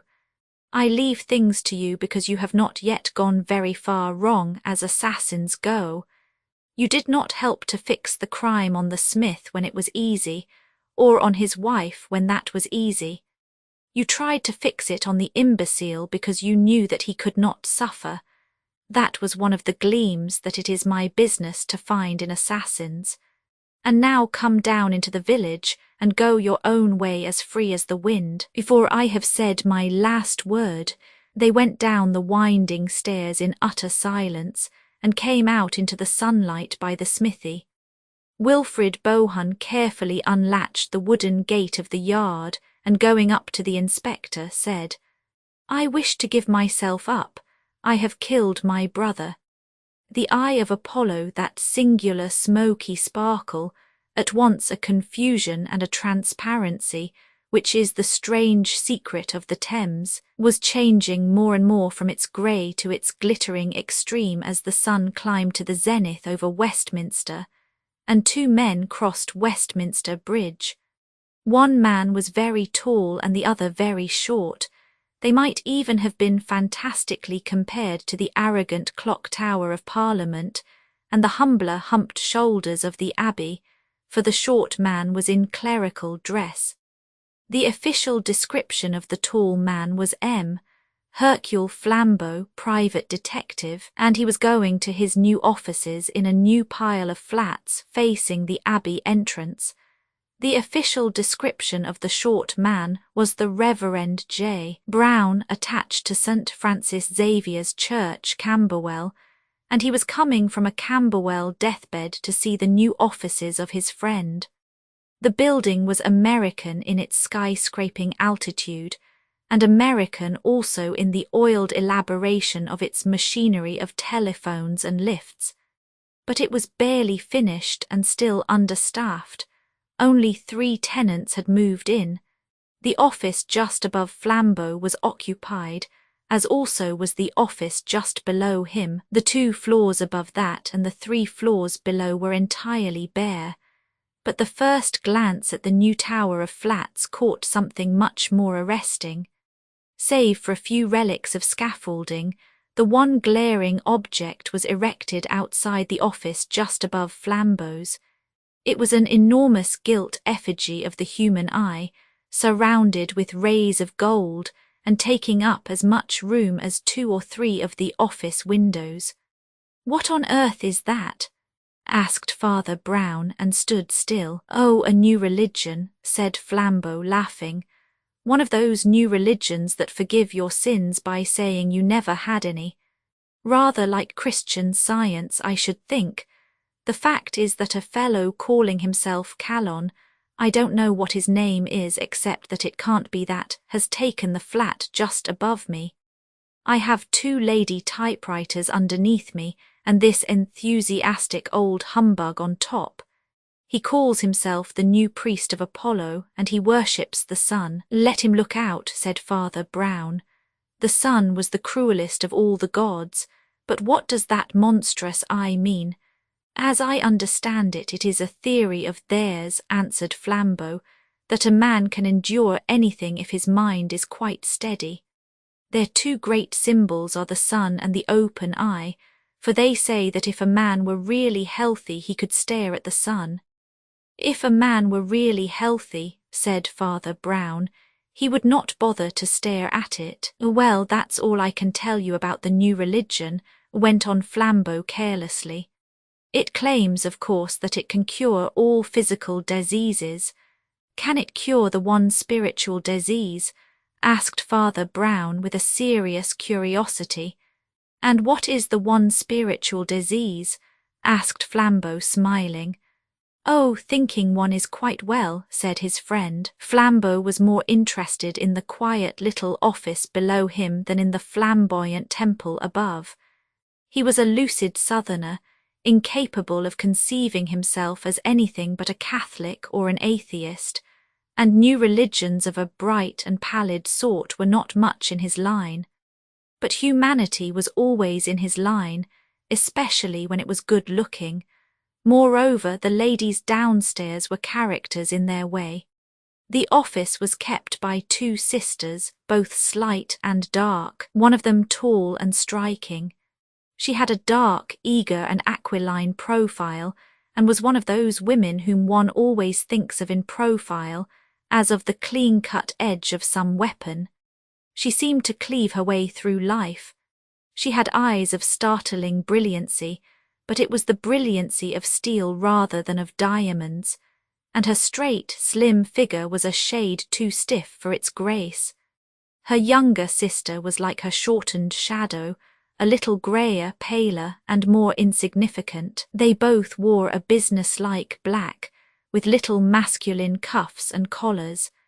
There are thousands of such curt, strenuous ladies in the offices of London, but the interest of these lay rather in their real than their apparent position. For Pauline Stacey, the elder, was actually the heiress of a crest and half a county, as well as great wealth. She had been brought up in castles and gardens before a frigid fierceness peculiar to the modern woman had driven her to what she considered a harsher and a higher existence. She had not, indeed, surrendered her money, in that there would have been a romantic or monkish abandon quite alien to her masterful utilitarianism. She held her wealth, she would say, for use upon practical social objects. Part of it she had put into her business, the nucleus of a model typewriting emporium. Part of it was distributed in various leagues and causes for the advancement of such work among women. How far Joan, her sister and partner, shared this slightly prosaic idealism no one could be very sure. But she followed her leader with a dog-like affection which was somehow more attractive, with its touch of tragedy, than the hard, high spirits of the elder. For Pauline Stacey had nothing to say to tragedy. She was understood to deny its existence. Her rigid rapidity and cold impatience had amused Flambeau very much on the first occasion of his entering the flats. He had lingered outside the lift in the entrance hall waiting for the lift boy, who generally conducts strangers to the various floors. But this bright-eyed falcon of a girl had openly refused to endure such official delay. She said sharply that she knew all about the lift and was not dependent on boys, or men either. Though her flat was only 3 floors above, she managed in the few seconds of ascent to give Flambeau a great many of her fundamental views in an off-hand manner. They were to the general effect that she was a modern working woman and loved modern working machinery. Her bright black eyes blazed with abstract anger against those who rebuke mechanic science and ask for the return of romance. Everyone, she said, ought to be able to manage machines, just as she could manage the lift. She seemed almost to resent the fact of Flambeau opening the lift door for her, and that gentleman went up to his own apartments smiling, with somewhat mingled feelings, at the memory of such spitfire self-dependence. She certainly had a temper, of a snappy, practical sort. The gestures of her thin, elegant hands were abrupt or even destructive.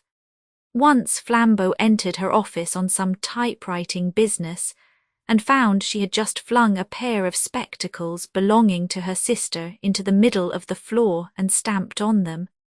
She was already in the rapids of an ethical tirade about the sickly medical notions, and the morbid admission of weakness implied in such an apparatus. She dared her sister to bring such artificial, unhealthy rubbish into the place again. She asked if she was expected to wear wooden legs or false hair or glass eyes, and as she spoke her eyes sparkled like the terrible crystal. Flambeau, quite bewildered with this fanaticism, could not refrain from asking Miss Pauline, with direct French logic, why a pair of spectacles was a more morbid sign of weakness than a lift, and why, if science might help us in the one effort, it might not help us in the other. That is so different, said Pauline Stacey loftily. Batteries and motors and all those things are marks of the force of man, yes, Mr. Flambeau, and the force of woman too. We shall take our turn at these great engines that devour distance and defy time. That is high and splendid, that is really science. But these nasty props and plasters the doctors sell, why, they are just badges of poltroonery. Doctors stick on legs and arms as if we were born cripples and sick slaves. But I was free-born, Mr. Flambeau. People only think they need these things because they have been trained in fear instead of being trained in power and courage, just as the silly nurses tell children not to stare at the sun, and so they can't do it without blinking. But why among the stars should there be one star I may not see? The sun is not my master, and I will open my eyes and stare at him whenever I choose. Your eyes, said Flambeau with a foreign bow, will dazzle the sun. He took pleasure in complimenting this strange stiff beauty, partly because it threw her a little off her balance. But as he went upstairs to his floor, he drew a deep breath and whistled, saying to himself, "So she has got into the hands of that conjurer upstairs with his golden eye." For, little as he knew or cared about the new religion of Calonne, He had heard of his special notion about sun-gazing. He soon discovered that the spiritual bond between the floors above and below him was close and increasing. The man who called himself Calon was a magnificent creature, worthy, in a physical sense, to be the pontiff of Apollo. He was nearly as tall even as Flambeau, and very much better looking, with a golden beard, strong blue eyes, and a mane flung back like a lion's. In structure he was the blonde beast of Nietzsche, but all this animal beauty was heightened, brightened, and softened by genuine intellect and spirituality. If he looked like one of the great Saxon kings, he looked like one of the kings that were also saints, and this despite the cockney incongruity of his surroundings, the fact that he had an office halfway up a building in Victoria Street, that the clerk, a commonplace youth in cuffs and collars, sat in the outer room between him and the corridor, that his name was on a brass plate, and the gilt emblem of his creed hung above his street, like the advertisement of an oculist. All this vulgarity could not take away from the man called Calon the vivid oppression and inspiration that came from his soul and body. When all was said, a man in the presence of this quack did feel in the presence of a great man. Even in the loose jacket suit of linen that he wore as a workshop dress in his office, he was a fascinating and formidable figure. And when robed in the white vestments and crowned with the golden circlet, in which he daily saluted the sun, he really looked so splendid that the laughter of the street people sometimes died suddenly on their lips, for 3 times in the day the new sun worshipper went out on his little balcony, in the face of all Westminster, to say some litany to his shining lord, once at daybreak, once at sunset, and once at the shock of noon. And it was while the shock of noon still shook faintly from the towers of Parliament and parish church that Father Brown, the friend of Flambeau, first looked up and saw the white priest of Apollo. Flambeau had seen quite enough of these daily salutations of Phobos, and plunged into the porch of the tall building without even looking for his clerical friend to follow. But Father Brown, whether from a professional interest in ritual or a strong individual interest in tomfoolery, stopped and stared up at the balcony of the sun worshipper, just as he might have stopped and stared up at a Punch and Judy. Calon the prophet was already erect, with argent garments and uplifted hands, and the sound of his strangely penetrating voice could be heard all the way down the busy street uttering his solar litany. He was already in the middle of it. His eyes were fixed upon the flaming disk. It is doubtful if he saw anything or anyone on this earth. It is substantially certain that he did not see a stunted, round-faced priest who, in the crowd below, looked up at him with blinking eyes. That was perhaps the most startling difference between even these 2 far divided men.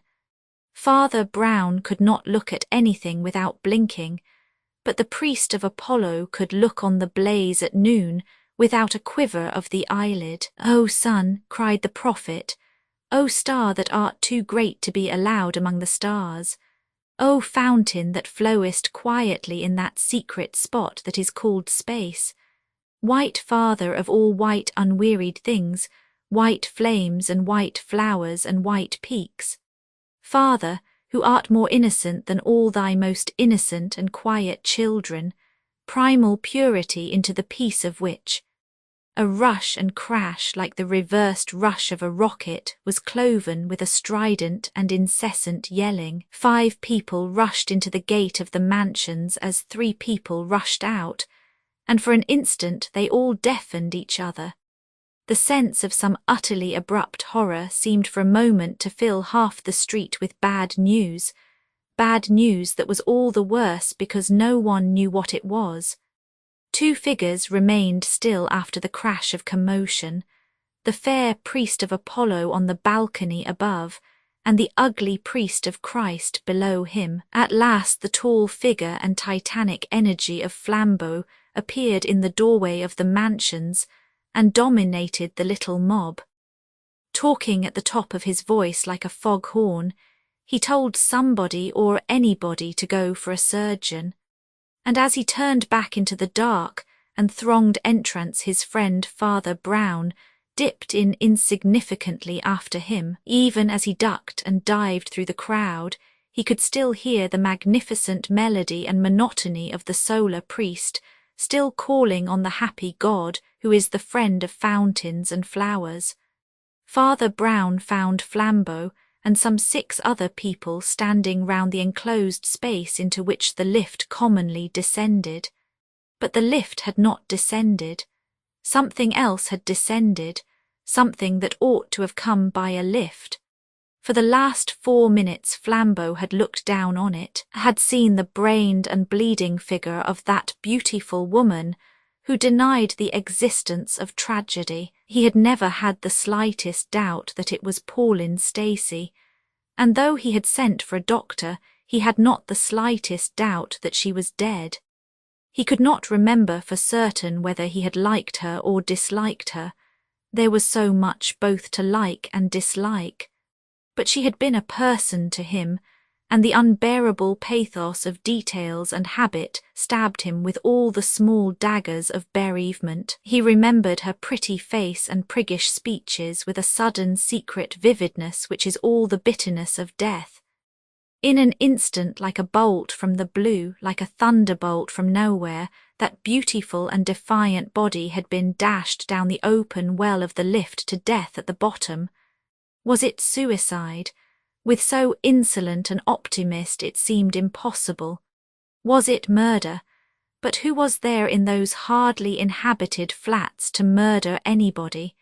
In a rush of raucous words, which he meant to be strong and suddenly found weak, he asked where was that fellow Calonne. A voice habitually heavy, quiet and full assured him that Calonne for the last 15 minutes had been away up on his balcony worshipping his God. When Flambeau heard the voice and felt the hand of Father Brown, he turned his swarthy face and said abruptly, "Then, if he has been up there all the time, who can have done it?" "Perhaps," said the other, "we might go upstairs and find out. We have half an hour before the police will move." Leaving the body of the slain heiress in charge of the surgeons, Flambeau dashed up the stairs to the typewriting office, found it utterly empty, and then dashed up to his own. Having entered that, he abruptly returned with a new and white face to his friend. "Her sister," he said with an unpleasant seriousness, "her sister seems to have gone out for a walk." Father Brown nodded. "Or she may have gone up to the office of that son man," he said. "If I were you I should just verify that, and then let us all talk it over in your office. No," he added suddenly as if remembering something, "shall I ever get over that stupidity of mine? Of course in their office downstairs." Flambeau stared, but he followed the little farther downstairs to the empty flat of the Staceys, where that impenetrable pastor took a large red leather chair in the very entrance, from which he could see the stairs and landings, and waited. He did not wait very long. In about 4 minutes 3 figures descended the stairs, alike only in their solemnity. The first was Joan Stacey, the sister of the dead woman. Evidently she had been upstairs in the temporary temple of Apollo. The second was the priest of Apollo himself, his litany finished, sweeping down the empty stairs in utter magnificence. Something in his white robes, beard and parted hair had the look of Dawes Christ leaving the praetorium. The third was Flambeau, black-browed and somewhat bewildered. Miss Joan Stacey, dark, with a drawn face and hair prematurely touched with grey, walked straight to her own desk and set out her papers with a practical flap. The mere action rallied everyone else to sanity. If Miss Joan Stacey was a criminal, she was a cool one. Father Brown regarded her for some time with an odd little smile, and then, without taking his eyes off her, addressed himself to somebody else. "Prophet," he said, presumably addressing Calonne, I wish you would tell me a lot about your religion.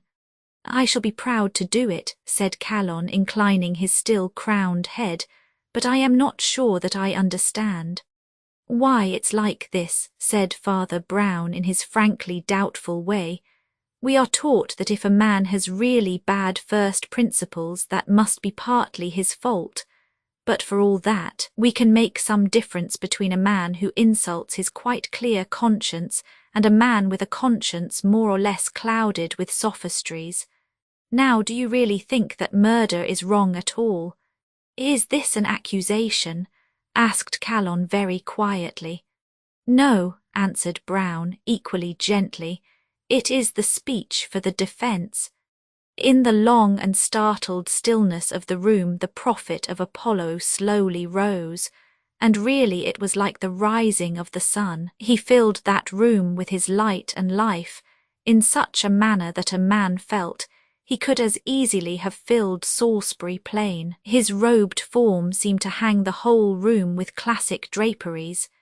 His epic gesture seemed to extend it into grander perspectives, till the little black figure of the modern cleric seemed to be a fault and an intrusion, a round black blot upon some splendour of Hellas. We meet at last, Caiaphas, said the prophet. Your church and mine are the only realities on this earth. I adore the sun, and you the darkening of the sun. You are the priest of the dying, and I of the living God. Your present work of suspicion and slander is worthy of your coat and creed. All your church is but a black police. You are only spies and detectives seeking to tear from men confessions of guilt, whether by treachery or torture. You would convict men of crime, I would convict them of innocence. You would convince them of sin, I would convince them of virtue. Reader of the books of evil, one more word before I blow away your baseless nightmares forever. Not even faintly could you understand how little I care whether you can convict me or no. The things you call disgrace and horrible hanging are to me no more than an ogre in a child's toy book to a man once grown up. You said you were offering the speech for the defence. I care so little for the cloudland of this life that I will offer you the speech for the prosecution. There is but one thing that can be said against me in this matter, and I will say it myself. The woman that is dead was my love and my bride, not after such manner as your tin chapels call lawful, but by a law purer and sterner than you will ever understand. She and I walked another world from yours, and trod palaces of crystal, while you were plodding through tunnels and corridors of brick. Well, I know that policemen, theological and otherwise, always fancy that where there has been love there must soon be hatred. So there you have the first point made for the prosecution. But the second point is stronger. I do not grudge it you. Not only is it true that Pauline loved me, but it is also true that this very morning, before she died, she wrote at that table a will leaving me and my new church $500,000. Come, where are the handcuffs? Do you suppose I care what foolish things you do with me? Penal servitude will only be like waiting for her at a wayside station. The gallows will only be going to her in a headlong car. He spoke with the brain-shaking authority of an orator, and Flambeau and Joan Stacey stared at him in amazed admiration. Father Brown's face seemed to express nothing but extreme distress.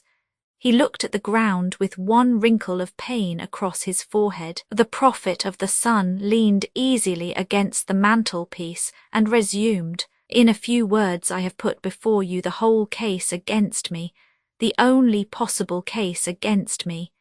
In fewer words still I will blow it to pieces so that not a trace of it remains.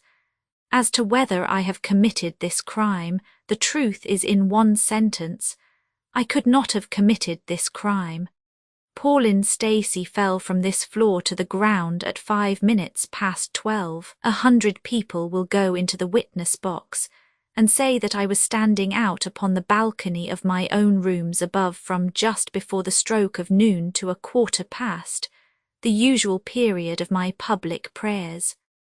My clerk, a respectable youth from Clapham, with no sort of connection with me, will swear that he sat in my outer office all the morning and that no communication passed through. He will swear that I arrived a full 10 minutes before the hour, 15 minutes before any whisper of the accident, and that I did not leave the office or the balcony all that time. No one ever had so complete an alibi. I could subpoena half Westminster. I think you had better put the handcuffs away again. The case is at an end. But last of all, that no breath of this idiotic suspicion remain in the air, I will tell you all you want to know. I believe I do know how my unhappy friend came by her death. You can, if you choose, blame me for it, or my faith and philosophy at least, but you certainly cannot lock me up. It is well known to all students of the higher truths that certain adepts and illuminati have in history attained the power of levitation, that is, of being self-sustained upon the empty air. It is but a part of that general conquest of matter which is the main element in our occult wisdom. Poor Pauline was of an impulsive and ambitious temper. I think, to tell the truth, she thought herself somewhat deeper in the mysteries than she was, and she has often said to me, as we went down in the lift together, that if one's will were strong enough, one could float down as harmlessly as a feather. I solemnly believe that in some ecstasy of noble thoughts she attempted the miracle. Her will or faith must have failed her at the crucial instant, and the lower law of matter had its horrible revenge. There is the whole story, gentlemen, very sad and, as you think, very presumptuous and wicked, but certainly not criminal or in any way connected with me. In the shorthand of the police courts, you had better call it suicide. I shall always call it heroic failure for the advance of science and the slow scaling of heaven. It was the first time Flambeau had ever seen Father Brown vanquished. He still sat looking at the ground, with a painful and corrugated brow, as if in shame. It was impossible to avoid the feeling which the prophet's winged words had fanned, that here was a sullen, professional suspector of men overwhelmed by a prouder and purer spirit of natural liberty and health. At last he said, blinking as if in bodily distress, "Well, if that is so, sir, you need do no more than take the testamentary paper you spoke of and go. I wonder where the poor lady left it." "It will be over there on her desk by the door, I think," said Calonne, with that massive innocence of manner that seemed to acquit him wholly. "She told me specially she would write it this morning, and I actually saw her writing as I went up in the lift to my own room. Was her door open then?" asked the priest with his eye on the corner of the matting. "Yes," said Calonne calmly. "Ah, it has been open ever since," said the other, and resumed his silent study of the mat. "There is a paper over here," said the grim Miss Joan in a somewhat singular voice. She had passed over to her sister's desk by the doorway, and was holding a sheet of blue foolscap in her hand. There was a sour smile on her face that seemed unfit for such a scene or occasion, and Flambeau looked at her with a darkening brow. Calonne the prophet stood away from the paper with that loyal unconsciousness that had carried him through. But Flambeau took it out of the lady's hand and read it with the utmost amazement. It did indeed begin in the formal manner of a will, but after the words, "I give and bequeath all of which I die possessed," the writing abruptly stopped with a set of scratches, and there was no trace of the name of any legatee. Flambeau, in wonder, handed this truncated testament to his clerical friend, who glanced at it and silently gave it to the priest of the sun. An instant afterwards that pontiff in his splendid sweeping draperies had crossed the room in 2 great strides, and was towering over Joan Stacey, his blue eyes standing from his head. "What monkey tricks have you been playing here?" he cried. "That's not all Pauline wrote. They were startled to hear him speak in quite a new voice with a Yankee shrillness in it. All his grandeur and good English had fallen from him like a cloak. "That is the only thing on her desk," said Joan, and confronted him steadily with the same smile of evil favour. Of a sudden the man broke out into blasphemies and cataracts of incredulous words. There was something shocking about the dropping of his mask. It was like a man's real face falling off. "See here," he cried in broad American when he was breathless with cursing. "I may be an adventurer, but I guess you're a murderess. Yes, gentlemen, here's your death explained, and without any levitation. The poor girl is writing a will in my favour. Her cursed sister comes in, struggles for the pen, drags her to the well and throws her down before she can finish it. Sakes, I reckon we want the handcuffs after all." "As you have truly remarked," replied Joan with ugly calm, "your clerk is a very respectable young man who knows the nature of an oath, and he will swear in any court that I was up in your office arranging some typewriting work for 5 minutes before and 5 minutes after my sister fell. Mr. Flambeau will tell you that he found me there." There was a silence. "Why then," cried Flambeau, "Pauline was alone when she fell, and it was suicide." "She was alone when she fell," said Father Brown, "but it was not suicide." "Then how did she die?" asked Flambeau impatiently. "She was murdered." "But she was alone," objected the detective. "She was murdered when she was all alone," answered the priest. All the rest stared at him, but he remained sitting in the same old dejected attitude, with a wrinkle in his round forehead and an appearance of impersonal shame and sorrow. His voice was colourless and sad. "What I want to know," cried Calonne with an oath, "is when the police are coming for this bloody and wicked sister. She's killed her flesh and blood. She's robbed me of 500,000 that was just as sacredly mine as—" "Come, come, prophet," interrupted Flambeau with a kind of sneer. "Remember that all this world is a cloudland." The Hierophant of the sun god made an effort to climb back on his pedestal. "It is not the mere money," he cried, "though that would equip the cause throughout the world. It is also my beloved one's wishes. To Pauline all this was holy. In Pauline's eyes—" Father Brown suddenly sprang erect so that his chair fell over flat behind him. He was deathly pale, yet he seemed fired with a hope. His eyes shone. "That's it," he cried in a clear voice. "That's the way to begin. In Pauline's eyes." The tall prophet retreated before the tiny priest in an almost mad disorder. "What do you mean, how dare you?" he cried repeatedly. "In Pauline's eyes," repeated the priest, his own shining more and more. "Go on, in God's name, go on. The foulest crime the fiends ever prompted feels lighter after confession, and I implore you to confess. Go on, in Pauline's eyes." "Let me go, you devil," thundered Calonne, struggling like a giant in bonds. "Who are you, you cursed spy, to weave your spider's webs round me and peep and peer? Let me go." "Shall I stop him?" asked Flambeau, bounding towards the exit, for Calonne had already thrown the door wide open. "No, let him pass," said Father Brown, with a strange deep sigh that seemed to come from the depths of the universe.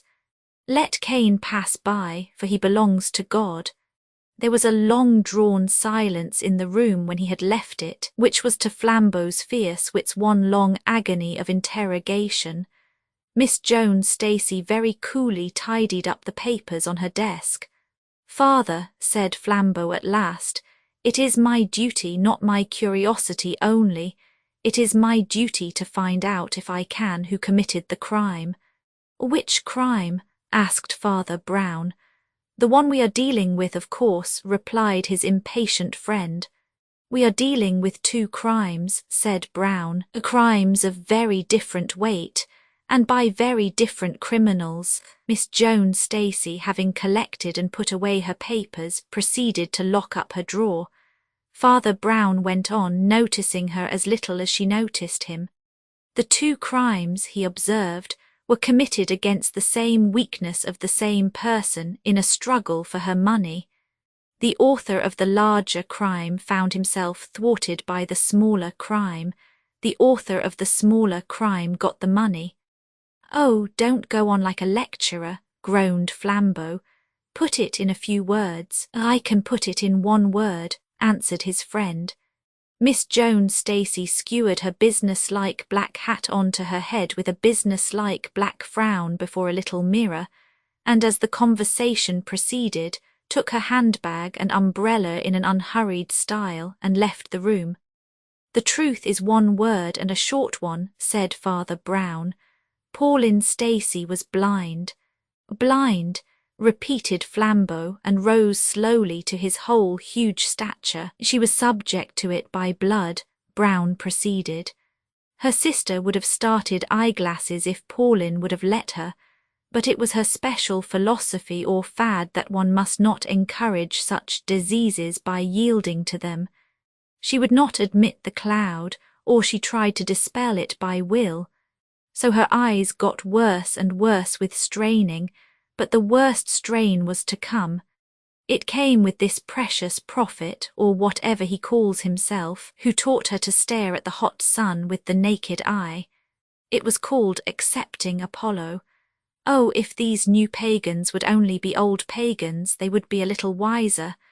The old pagans knew that mere naked nature worship must have a cruel side.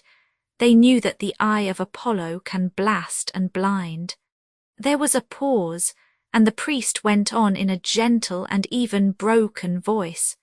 "Whether or no that devil deliberately made her blind, there is no doubt that he deliberately killed her through her blindness. The very simplicity of the crime is sickening. You know he and she went up and down in those lifts without official help. You know also how smoothly and silently the lifts slide. Calonne brought the lift to the girl's landing and saw her, through the open door, writing in her slow, sightless way the will she had promised him.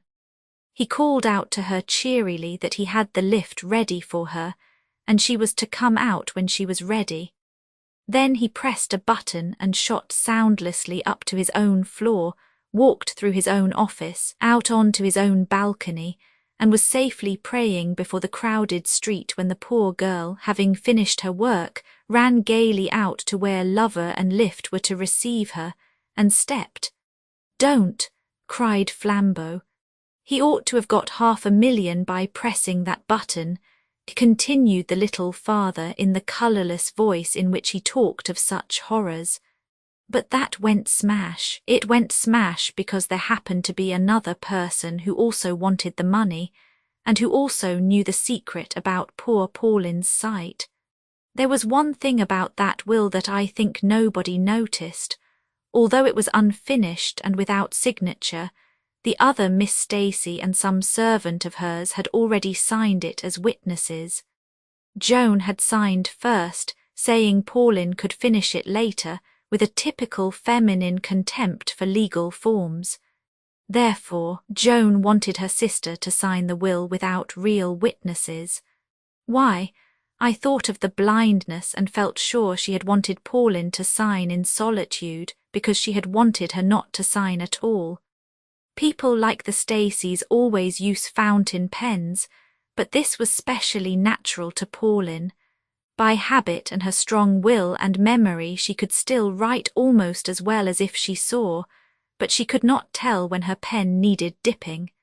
Therefore, her fountain pens were carefully filled by her sister, all except this fountain pen. This was carefully not filled by her sister. The remains of the ink held out for a few lines and then failed altogether.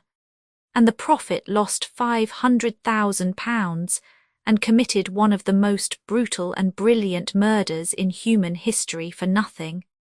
Flambeau went to the open door and heard the official police ascending the stairs. He turned and said, "You must have followed everything devilish close to have traced the crime to Calonne in 10 minutes. Father Brown gave a sort of start. "Oh, to him," he said. "No, I had to follow rather close to find out about Miss Joan and the fountain pen. but I knew Calonne was the criminal before I came into the front door. You must be joking, cried Flambeau. I'm quite serious, answered the priest. I tell you I knew he had done it even before I knew what he had done. But why? These pagan Stoics, said Brown reflectively, always fail by their strength. There came a crash and a scream down the street, and the priest of Apollo did not start or look round. I did not know what it was, but I knew that he was expecting it. The sign of the broken sword, the 1,000 arms of the forest were grey, and its million fingers silver. In a sky of dark green-blue like slate, the stars were bleak and brilliant like splintered ice. All that thickly wooded and sparsely tenanted countryside was stiff with a bitter and brittle frost. The black hollows between the trunks of the trees looked like bottomless black caverns of that Scandinavian hell, a hell of incalculable cold. Even the square stone tower of the church looked northern to the point of Heath-Henry, as if it were some barbaric tower among the sea rocks of Iceland. It was a queer night for anyone to explore a churchyard, but on the other hand, perhaps it was worth exploring. It rose abruptly out of the ashen wastes of forest in a sort of hump or shoulder of green turf that looked grey in the starlight. Most of the graves were on a slant, and the path leading up to the church was as steep as a staircase. On the top of the hill, in the one flat and prominent place, was the monument for which the place was famous. It contrasted strangely with the featureless graves all round, for it was the work of one of the greatest sculptors of modern Europe, and yet his fame was at once forgotten in the fame of the man whose image he had made. It showed by touches of the small silver pencil of starlight, the massive metal figure of a soldier recumbent, the strong hands sealed in an everlasting worship, the great head pillowed upon a gun. The venerable face was bearded, or rather whiskered, in the old, heavy Colonel Newcome fashion. The uniform, though suggested with the few strokes of simplicity, was that of modern war. By his right side lay a sword of which the tip was broken off. On the left side lay a Bible. On glowing summer afternoons wagonettes came full of Americans and cultured suburbans to see the sepulchre. But even then they felt the vast forest land with its one dumpy dome of churchyard and church as a place oddly dumb and neglected. In this freezing darkness of midwinter one would think he might be left alone with the stars.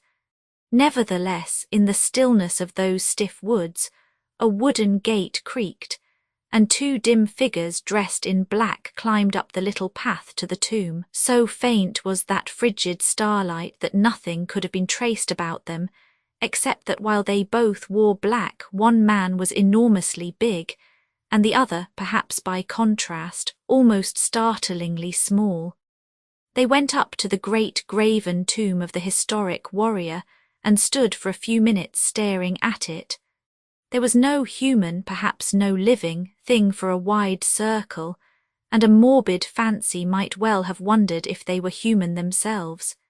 In any case, the beginning of their conversation might have seemed strange. After the first silence, the small man said to the other, "Where does a wise man hide a pebble?" And the tall man answered in a low voice, "On the beach." The small man nodded, and after a short silence said, "Where does a wise man hide a leaf?" And the other answered, "In the forest." There was another stillness, and then the tall man resumed, "Do you mean that when a wise man has to hide a real diamond he has been known to hide it among sham ones?" "No, no," said the little man with a laugh, "we will let bygones be bygones." He stamped his cold feet for a second or two, and then said, "I'm not thinking of that at all, but of something else, something rather peculiar. Just strike a match, will you?" The big man fumbled in his pocket, and soon a scratch and a flare painted gold the whole flat side of the monument.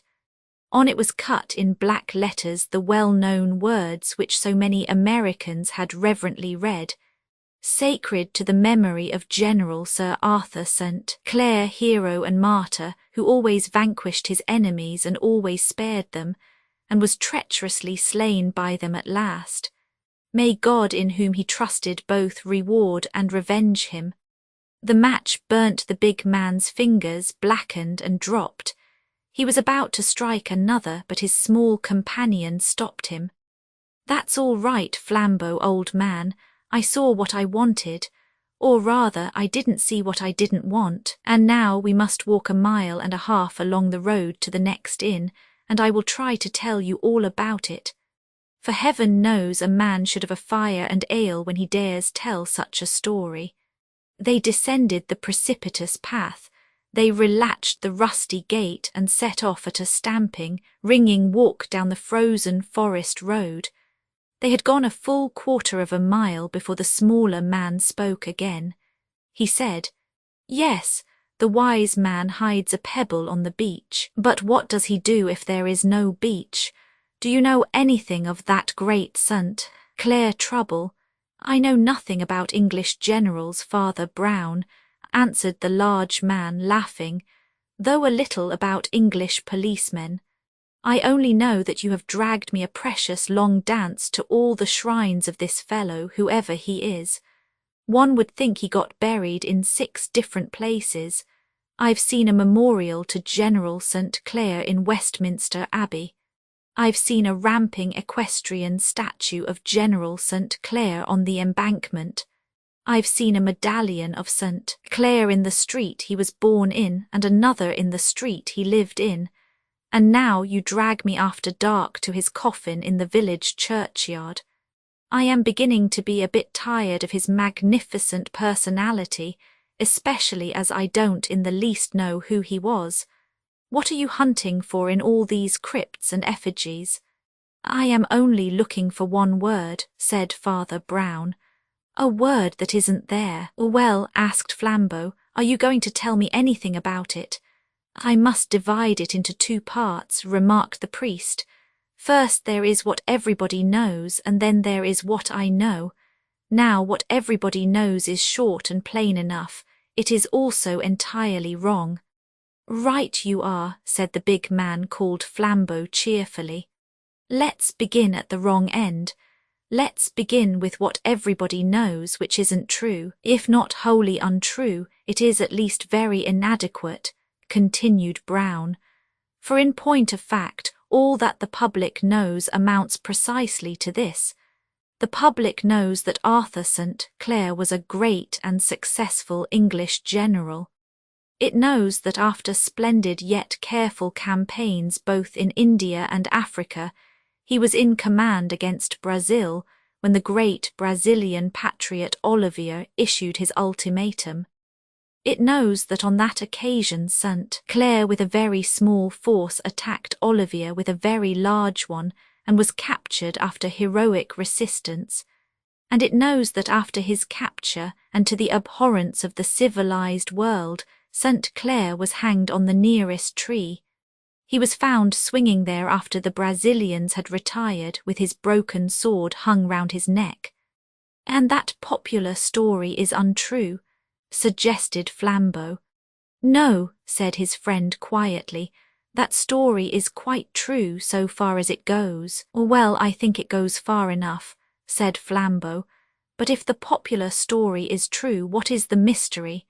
They had passed many hundreds of grey and ghostly trees before the little priest answered. Then he bit his finger reflectively and said, "Why, the mystery is a mystery of psychology. Or rather, it is a mystery of 2 psychologies. In that Brazilian business, 2 of the most famous men of modern history acted flat against their characters.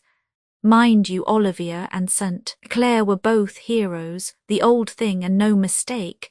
It was like the fight between Hector and Achilles. Now, what would you say to an affair in which Achilles was timid and Hector was treacherous?" "Go on," said the large man impatiently as the other bit his finger again.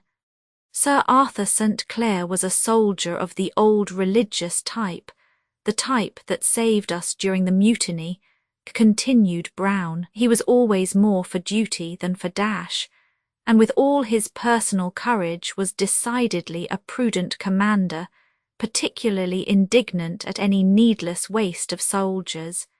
Yet in this last battle he attempted something that a baby could see was absurd. One need not be a strategist to see it was as wild as wind, just as one need not be a strategist to keep out of the way of a motor bus. Well, that is the first mystery. What had become of the English general's head? The second riddle is, what had become of the Brazilian general's heart? President Olivier might be called a visionary or a nuisance, but even his enemies admitted that he was magnanimous to the point of knight-errantry. Almost every other prisoner he had ever captured had been set free or even loaded with benefits. Men who had really wronged him came away touched by his simplicity and sweetness. Why the deuce should he diabolically revenge himself only once in his life, and that for the one particular blow that could not have hurt him? Well, there you have it. One of the wisest men in the world acted like an idiot for no reason. One of the best men in the world acted like a fiend for no reason. That's the long and the short of it, and I leave it to you, my boy. No, you don't, said the other with a snort. I leave it to you, and you jolly well tell me all about it. Well, resumed Father Brown, it's not fair to say that the public impression is just what I've said without adding that two things have happened since.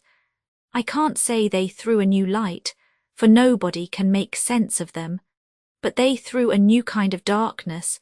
They threw the darkness in new directions. The first was this. The family physician of the St. Clairs quarrelled with that family and began publishing a violent series of articles in which he said that the late general was a religious maniac. But as far as the tale went, this seemed to mean little more than a religious man. Anyhow, the story fizzled out. Everyone knew, of course, that St. Clair had some of the eccentricities of Puritan piety. The second incident was much more arresting. In the luckless and unsupported regiment which made that rash attempt at the Black River there was a certain Captain Keith, who was at that time engaged to St. Clair's daughter, and who afterwards married her. He was one of those who were captured by Olivier, and like all the rest except the general, appears to have been bounteously treated and promptly set free. Some 20 years afterwards, this man, then Lieutenant Colonel Keith, published a sort of autobiography called A British Officer in Burma and Brazil. In the place where the reader looks eagerly for some account of the mystery of St. Clair's disaster may be found the following words. Everywhere else in this book I have narrated things exactly as they occurred, holding as I do the old-fashioned opinion that the glory of England is old enough to take care of itself. The exception I shall make is in this matter of the defeat by the Black River, and my reasons, though private, are honourable and compelling. I will, however, add this in justice to the memories of two distinguished men. General St. Clair has been accused of incapacity on this occasion. I can at least testify that this action, properly understood, was one of the most brilliant and sagacious of his life. President Olivier, by similar report, is charged with savage injustice. I think it due to the honour of an enemy to say that he acted on this occasion with even more than his characteristic good feeling. To put the matter popularly, I can assure my countrymen that St. Clair was by no means such a fool nor Olivier such a brute as he looked. This is all I have to say, nor shall any earthly consideration induce me to add a word to it. A large frozen moon, like a lustrous snowball, began to show through the tangle of twigs in front of them, and by its light the narrator had been able to refresh his memory of Captain Keith's text from a scrap of printed paper. As he folded it up and put it back in his pocket, Flambeau threw up his hand with a French gesture. "Wait a bit, he cried excitedly. "I believe I can guess it at the first go." He strode on, breathing hard, his black head and bull neck forward like a man winning a walking race. The little priest, amused and interested, had some trouble in trotting beside him. Just before them the trees fell back a little to left and right, and the road swept downwards across a clear, moonlit valley, till it dived again like a rabbit into the wall of another wood. The entrance to the farther forest looked small and round, like the black hole of a remote railway tunnel, but it was within some 100 yards, and gaped like a cavern before Flambeau spoke again. "I've got it," he cried at last, slapping his thigh with his great hand. "4 minutes thinking and I can tell your whole story myself." "All right," assented his friend. "You tell it." Flambeau lifted his head but lowered his voice. "General Sir Arthur St. Clair," he said, "came of a family in which madness was hereditary, and his whole aim was to keep this from his daughter and even, if possible, from his future son-in-law. Rightly or wrongly, he thought the final collapse was close and resolved on suicide. Yet ordinary suicide would blazon the very idea he dreaded. As the campaign approached, the clouds came thicker on his brain, and at last in a mad moment he sacrificed his public duty to his private.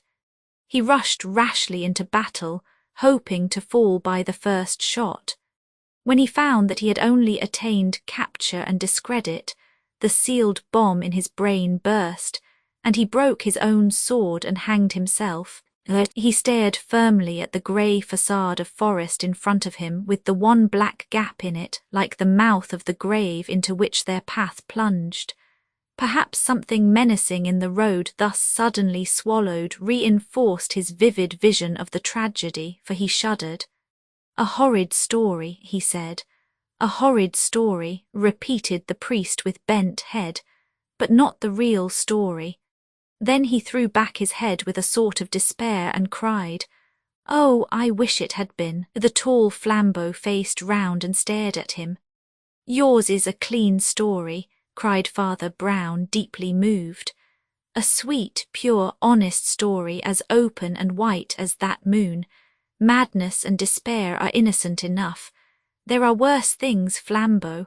Flambeau looked up wildly at the moon thus invoked, and from where he stood one black tree bough curved across it exactly like a devil's horn. "Father, father," cried Flambeau with the French gesture and stepping yet more rapidly forward, "do you mean it was worse than that?" "Worse than that," said Paul like a grave echo, and they plunged into the black cloister of the woodland, which ran by them in a dim tapestry of trunks, like one of the dark corridors in a dream. They were soon in the most secret entrails of the wood, and felt close about them foliage that they could not see, when the priest said again, "Where does a wise man hide a leaf? In the forest, but what does he do if there is no forest?"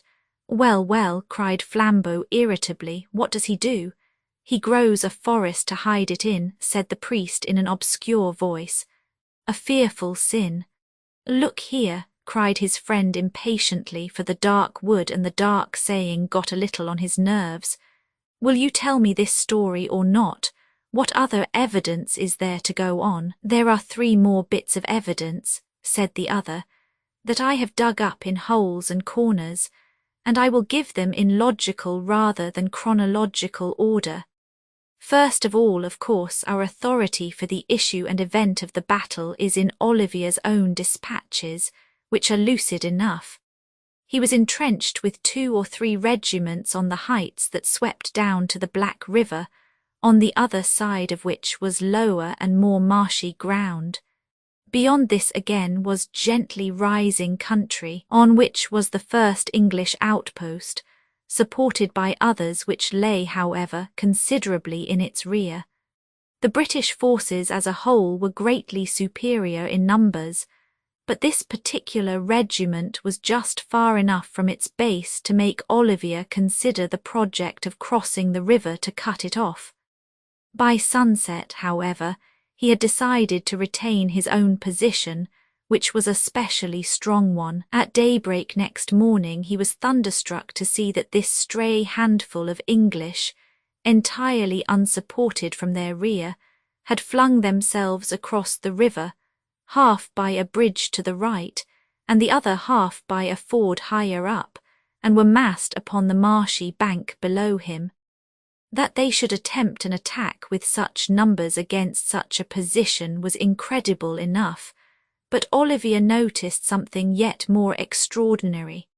For instead of attempting to seize more solid ground, this mad regiment, having put the river in its rear by one wild charge, did nothing more, but stuck there in the mire like flies in treacle.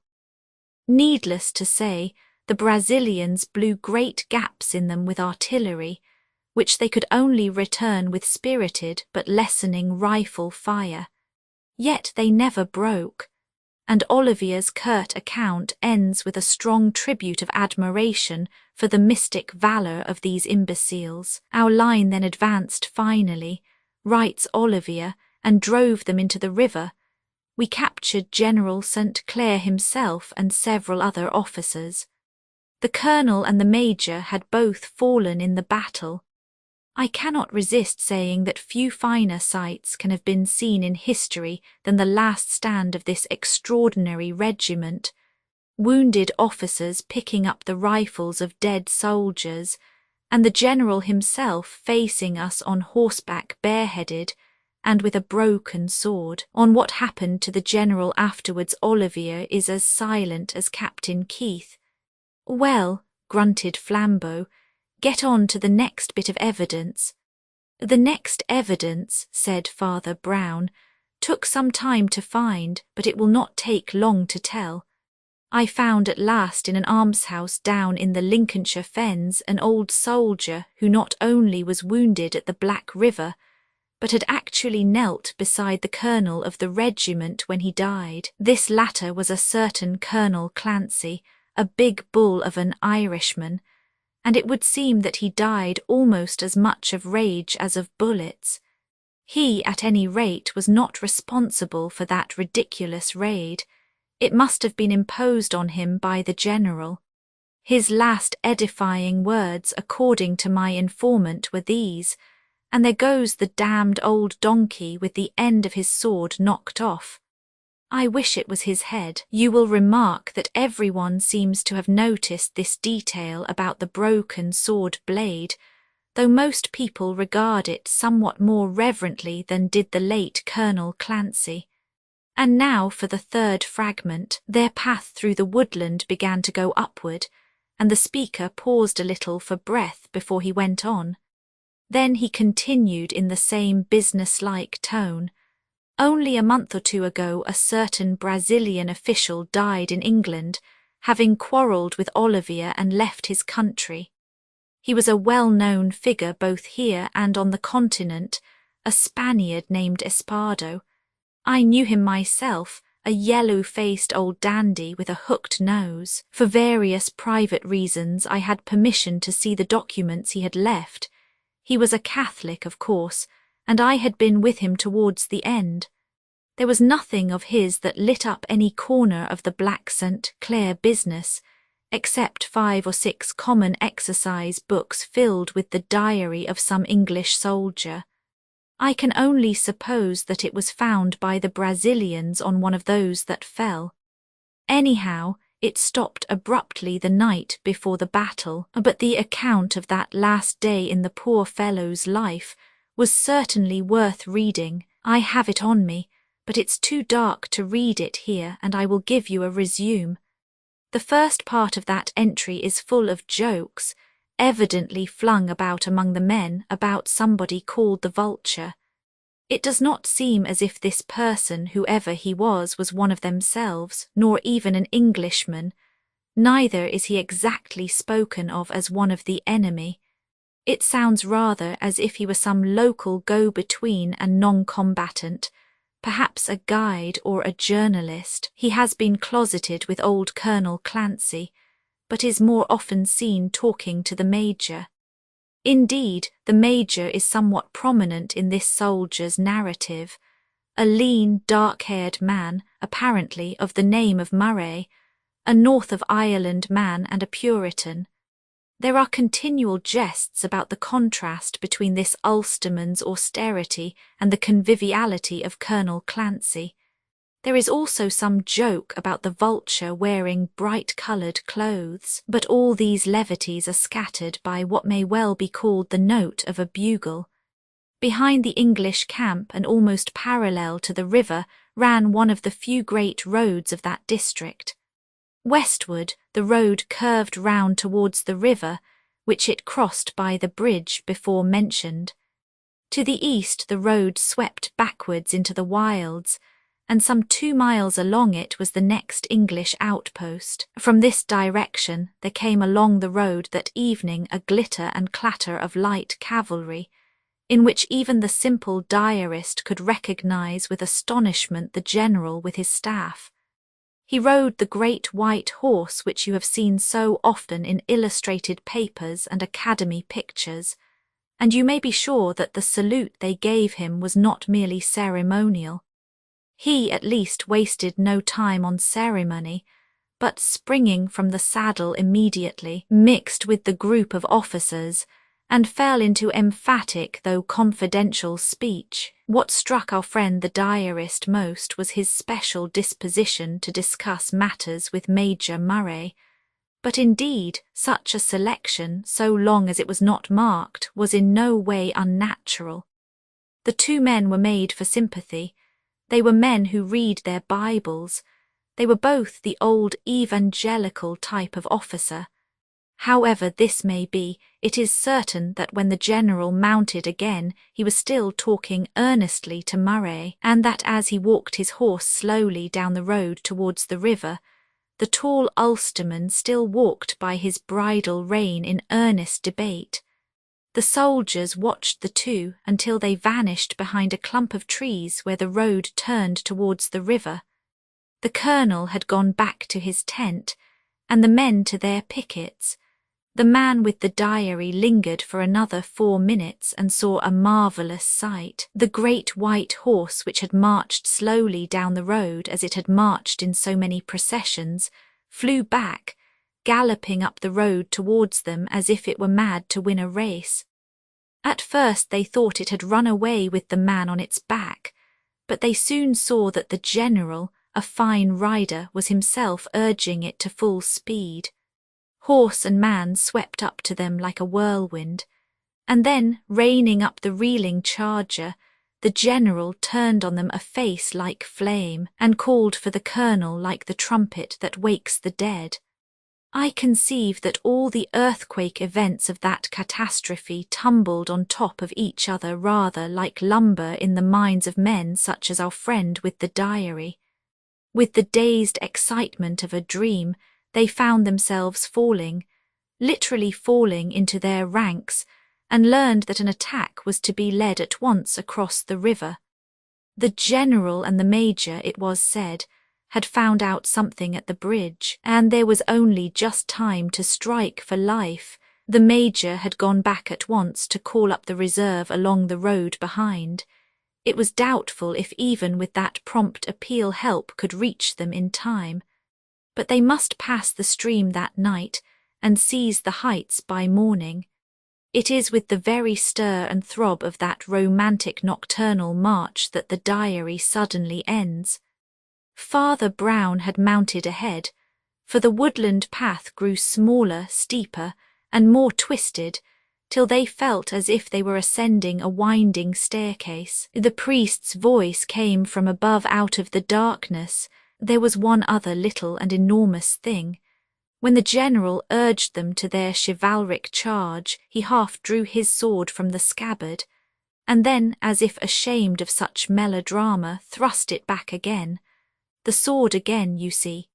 A half-light broke through the network of boughs above them, flinging the ghost of a net about their feet, for they were mounting again to the faint luminosity of the naked night.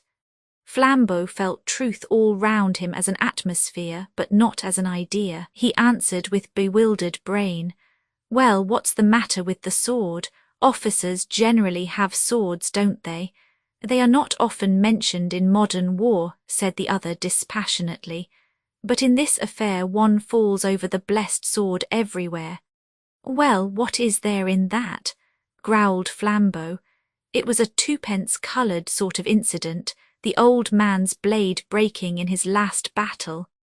Anyone might bet the papers would get hold of it as they have. On all these tombs and things it's shown broken at the point.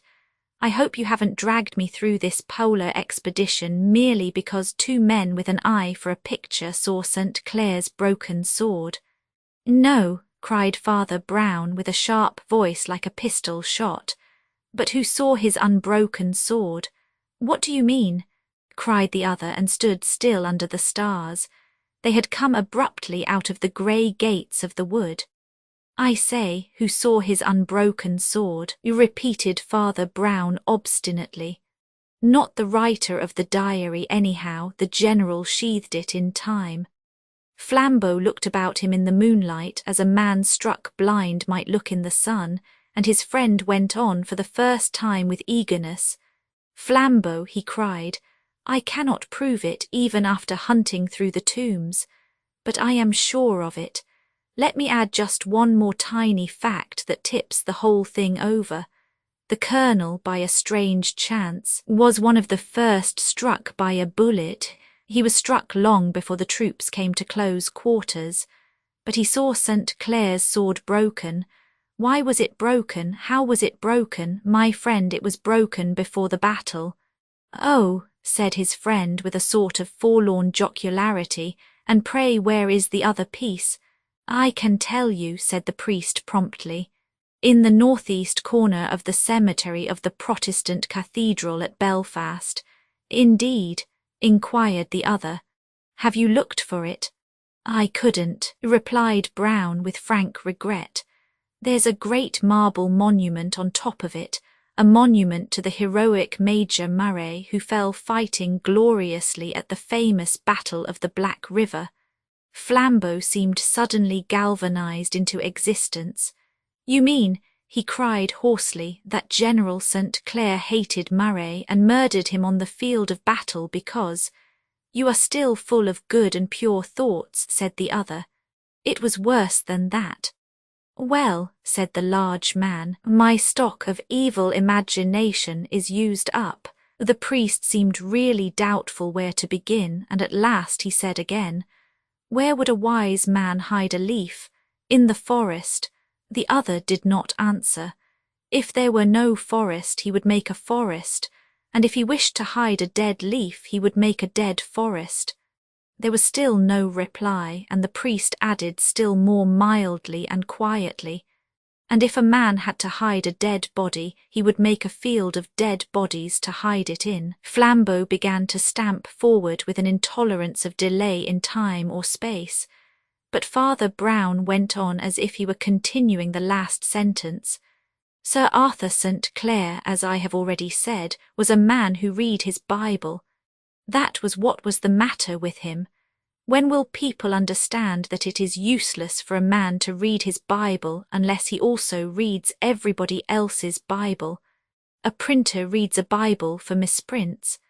A Mormon reads his Bible and finds polygamy. A Christian Scientist reads his and finds we have no arms and legs. St. Clair was an old Anglo-Indian Protestant soldier. Now just think what that might mean, and for heaven's sake don't cant about it. It might mean a man physically formidable living under a tropic sun in an Oriental society, and soaking himself without sense or guidance in an Oriental book.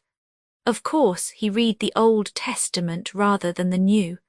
Of course he found in the Old Testament anything that he wanted: lust, tyranny, treason. Oh, I dare say he was honest, as you call it. But what is the good of a man being honest in his worship of dishonesty? In each of the hot and secret countries to which the man went he kept a harem, he tortured witnesses, he amassed shameful gold, but certainly he would have said with steady eyes that he did it to the glory of the Lord. My own theology is sufficiently expressed by asking which Lord. Anyhow, there is this about such evil, that it opens door after door in hell, and always into smaller and smaller chambers. This is the real case against crime, that a man does not become wilder and wilder, but only meaner and meaner. St. Clair was soon suffocated by difficulties of bribery and blackmail, and needed more and more cash, and by the time of the Battle of the Black River he had fallen from world to that place which Dante makes the lowest floor of the universe. "What do you mean?" asked his friend again. "I mean that," retorted the cleric, and suddenly pointed at a puddle sealed with ice that shone in the moon. "Do you remember whom Dante put in the last circle of ice?" "The traitors," said Flambeau, and shuddered. As he looked around at the inhuman landscape of trees, with taunting and almost obscene outlines, he could almost fancy he was Dante, and the priest with the rivulet of a voice was, indeed, a Virgil leading him through a land of eternal sins. The voice went on. Olivier, as you know, was quixotic and would not permit a secret service and spies. The thing, however, was done like many other things behind his back. It was managed by my old friend Espardo. He was the bright-clad fop whose hook nose got him called the Vulture. Posing as a sort of philanthropist at the front, he felt his way through the English army and at last got his fingers on its one corrupt man, please God. And that man at the top, St. Clair, was in foul need of money, and mountains of it. The discredited family doctor was threatening those extraordinary exposures that afterwards began and were broken off, tales of monstrous and prehistoric things in Park Lane, things done by an English evangelist that smelt like human sacrifice and hordes of slaves. Money was wanted, too, for his daughter's dowry, for to him the fame of wealth was as sweet as wealth itself. He snapped the last thread, whispered the word to Brazil, and wealth poured in from the enemies of England, but another man had talked to Espardo the Vulture as well as he. Somehow the dark, grim young major from Ulster had guessed the hideous truth, and when they walked slowly together down that road towards the bridge Murray, was telling the general that he must resign instantly, or be court-martialed and shot. The general temporized with him till they came to the fringe of tropic trees by the bridge, and there by the singing river and the sunlit palms, for I can see the picture.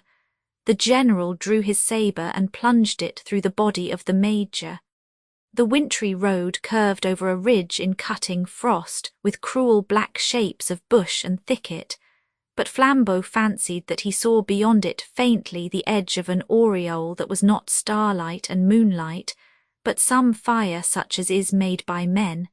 He watched it as the tale drew to its close. St. Clair was a hell-hound, but he was a hound of breed. Never, I'll swear, was he so lucid and so strong as when poor Murray lay a cold lump at his feet. Never in all his triumphs, as Captain Keith said truly, was the great man so great as he was in this last world-despised defeat. He looked coolly at his weapon to wipe off the blood. He saw the point he had planted between his victim's shoulders had broken off in the body. He saw quite calmly, as through a club window-pane, all that must follow. He saw that men must find the unaccountable corpse, must extract the unaccountable sword point, must notice the unaccountable broken sword or absence of sword. He had killed but not silenced, but his imperious intellect rose against the facer. There was one way yet. He could make the corpse less unaccountable. He could create a hill of corpses to cover this one. In 20 minutes 800 English soldiers were marching down to their death. The warmer glow behind the black winter wood grew richer and brighter, and Flambeau strode on to reach it. Father Brown also quickened his stride, but he seemed merely absorbed in his tale. Such was the valour of that English 1,000, and such the genius of their commander, that if they had at once attacked the hill, even their mad march might have met some luck. But the evil mind that played with them like pawns had other aims and reasons. They must remain in the marshes by the bridge at least till British corpses should be a common sight there. Then for the last grand scene, the silver-haired soldier saint would give up his shattered sword to save further slaughter. Oh, it was well organised for an impromptu, but I cannot prove, I think that it was while they stuck there in the bloody mire that someone doubted and someone guessed. He was mute a moment and then said, "There is a voice from nowhere that tells me the man who guessed was the lover, the man to wed the old man's child." "But what about Olivier and the hanging?" asked Flambeau. Olivier, partly from chivalry, partly from policy, seldom encumbered his march with captives, explained the narrator. He released everybody in most cases. He released everybody in this case. "Everybody but the general," said the tall man.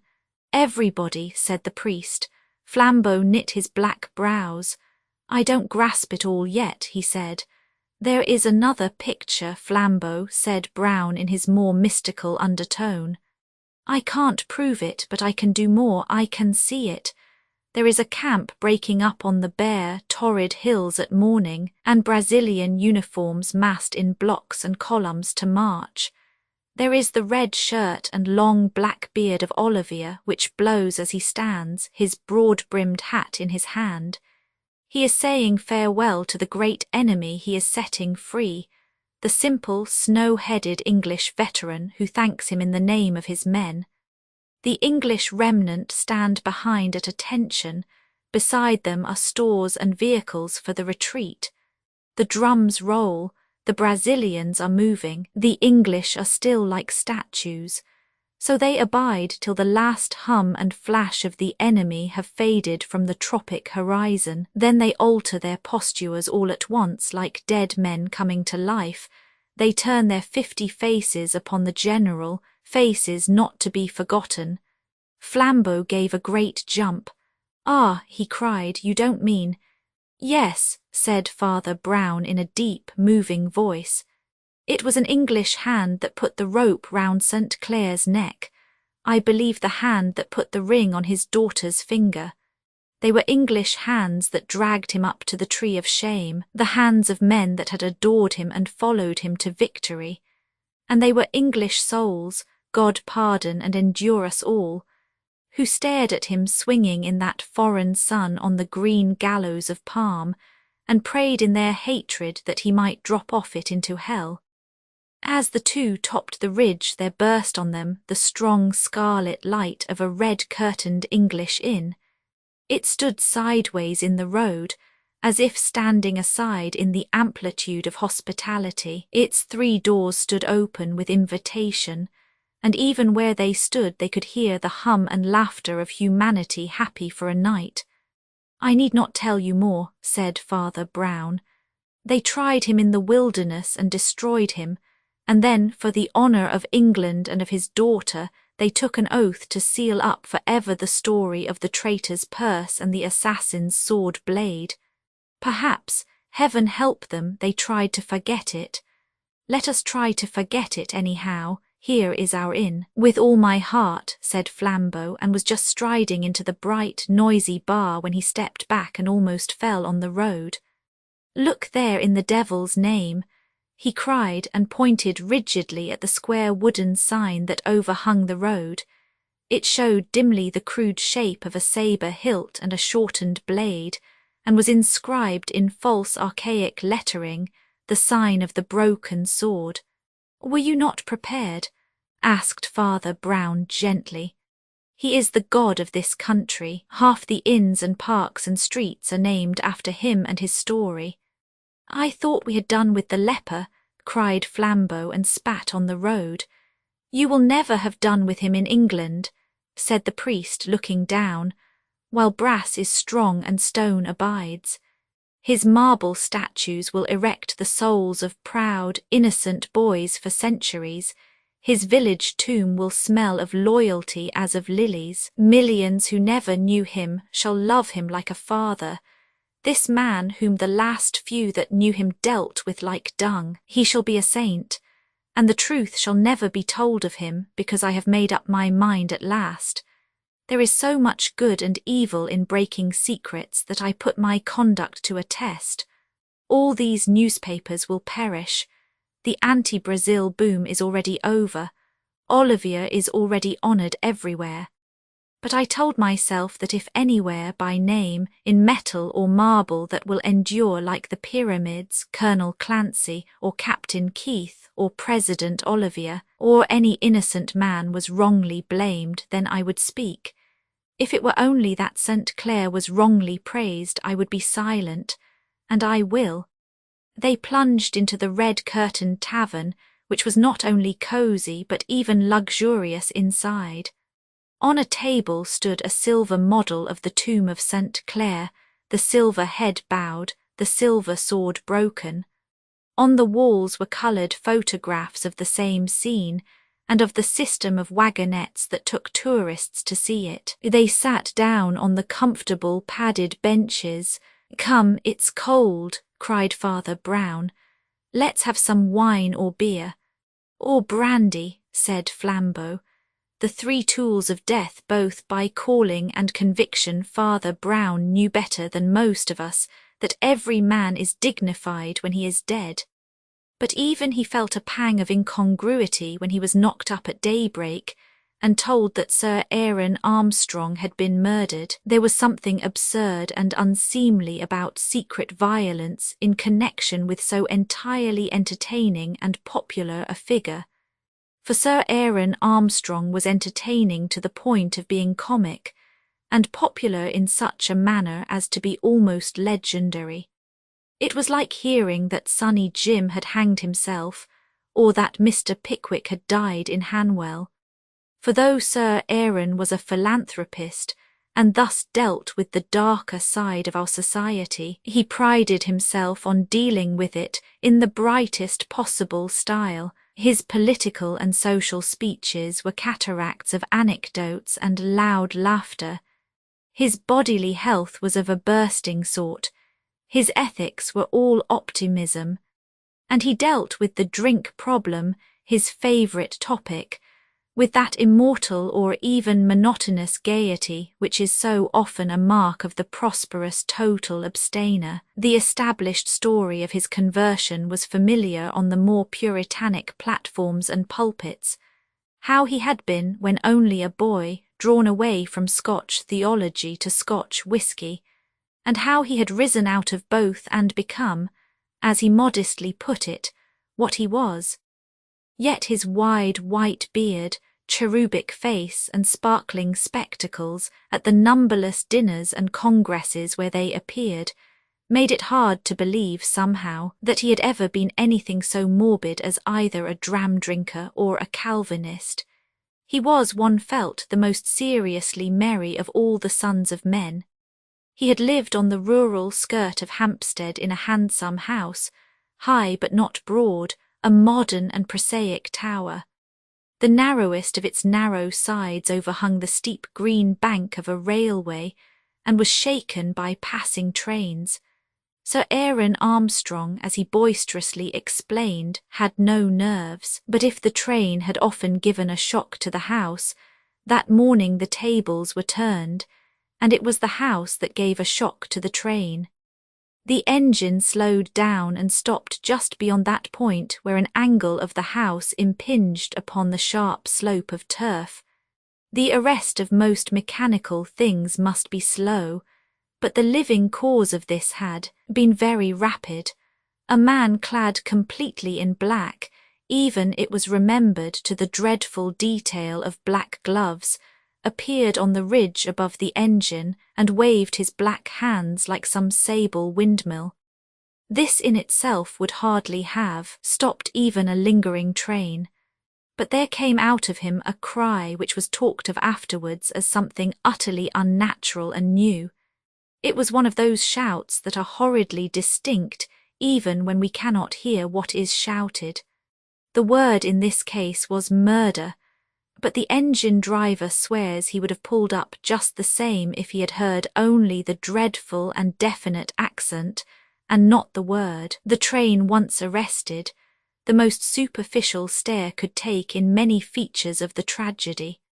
The man in black on the green bank was Sir Aaron Armstrong's manservant Magnus. The baronet in his optimism had often laughed at the black gloves of this dismal attendant, but no one was likely to laugh at him just now.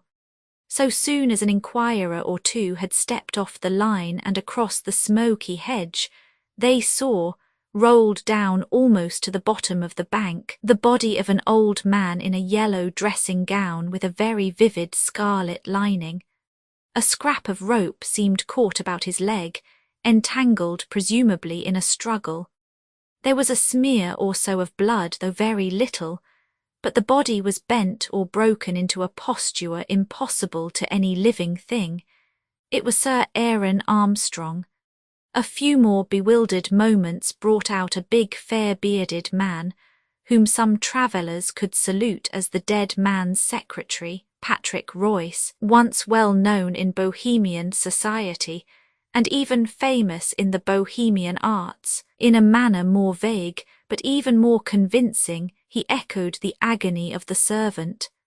By the time the third figure of that household, Alice Armstrong, daughter of the dead man, had come already tottering and waving into the garden, the engine driver had put a stop to his stoppage. The whistle had blown and the train had panted on to get help from the next station. Father Brown had been thus rapidly summoned at the request of Patrick Royce, the big ex-Bohemian secretary. Royce was an Irishman by birth, and that casual kind of Catholic that never remembers his religion until he is really in a hole.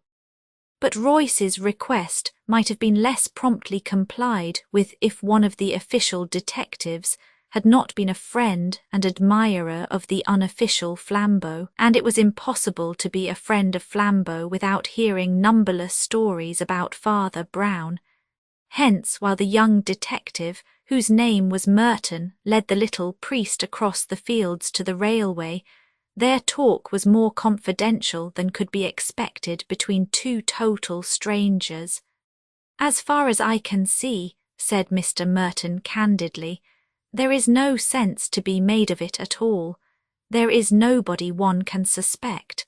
Magnus is a solemn old fool, far too much of a fool to be an assassin. Royce has been the baronet's best friend for years, and his daughter undoubtedly adored him. Besides, it's all too absurd. Who would kill such a cheery old chap as Armstrong, who could dip his hands in the gore of an after-dinner speaker?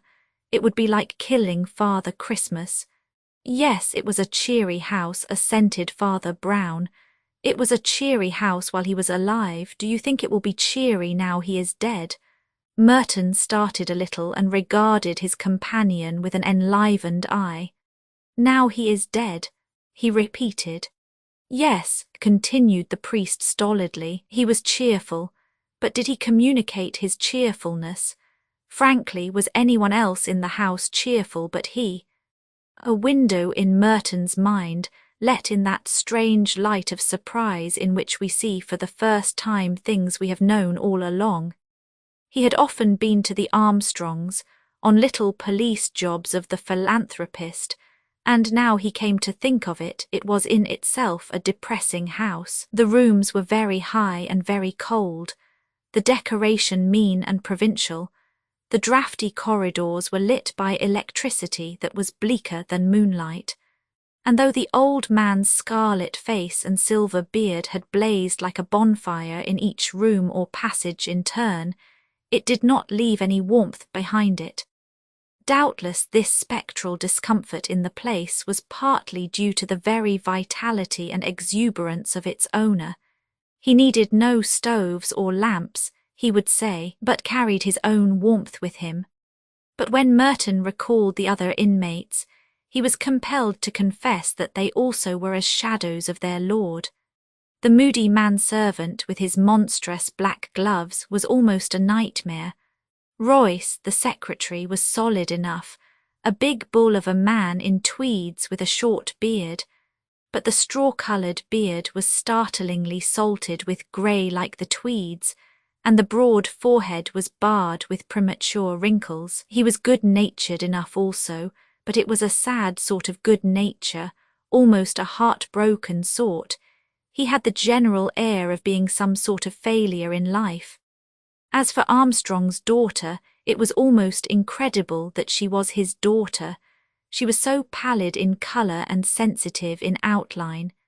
She was graceful, but there was a quiver in the very shape of her that was like the lines of an aspen. Merton had sometimes wondered if she had learnt to quail at the crash of the passing trains. "You see," said Father Brown, blinking modestly, "I'm not sure that the Armstrong cheerfulness is so very cheerful for other people.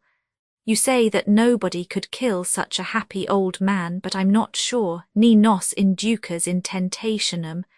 If ever I murdered somebody," he added quite simply, "I dare say it might be an optimist." "Why?" cried Merton, amused. "Do you think people dislike cheerfulness?" "People like frequent laughter," answered Father Brown, "but I don't think they like a permanent smile. Cheerfulness without humour is a very trying thing."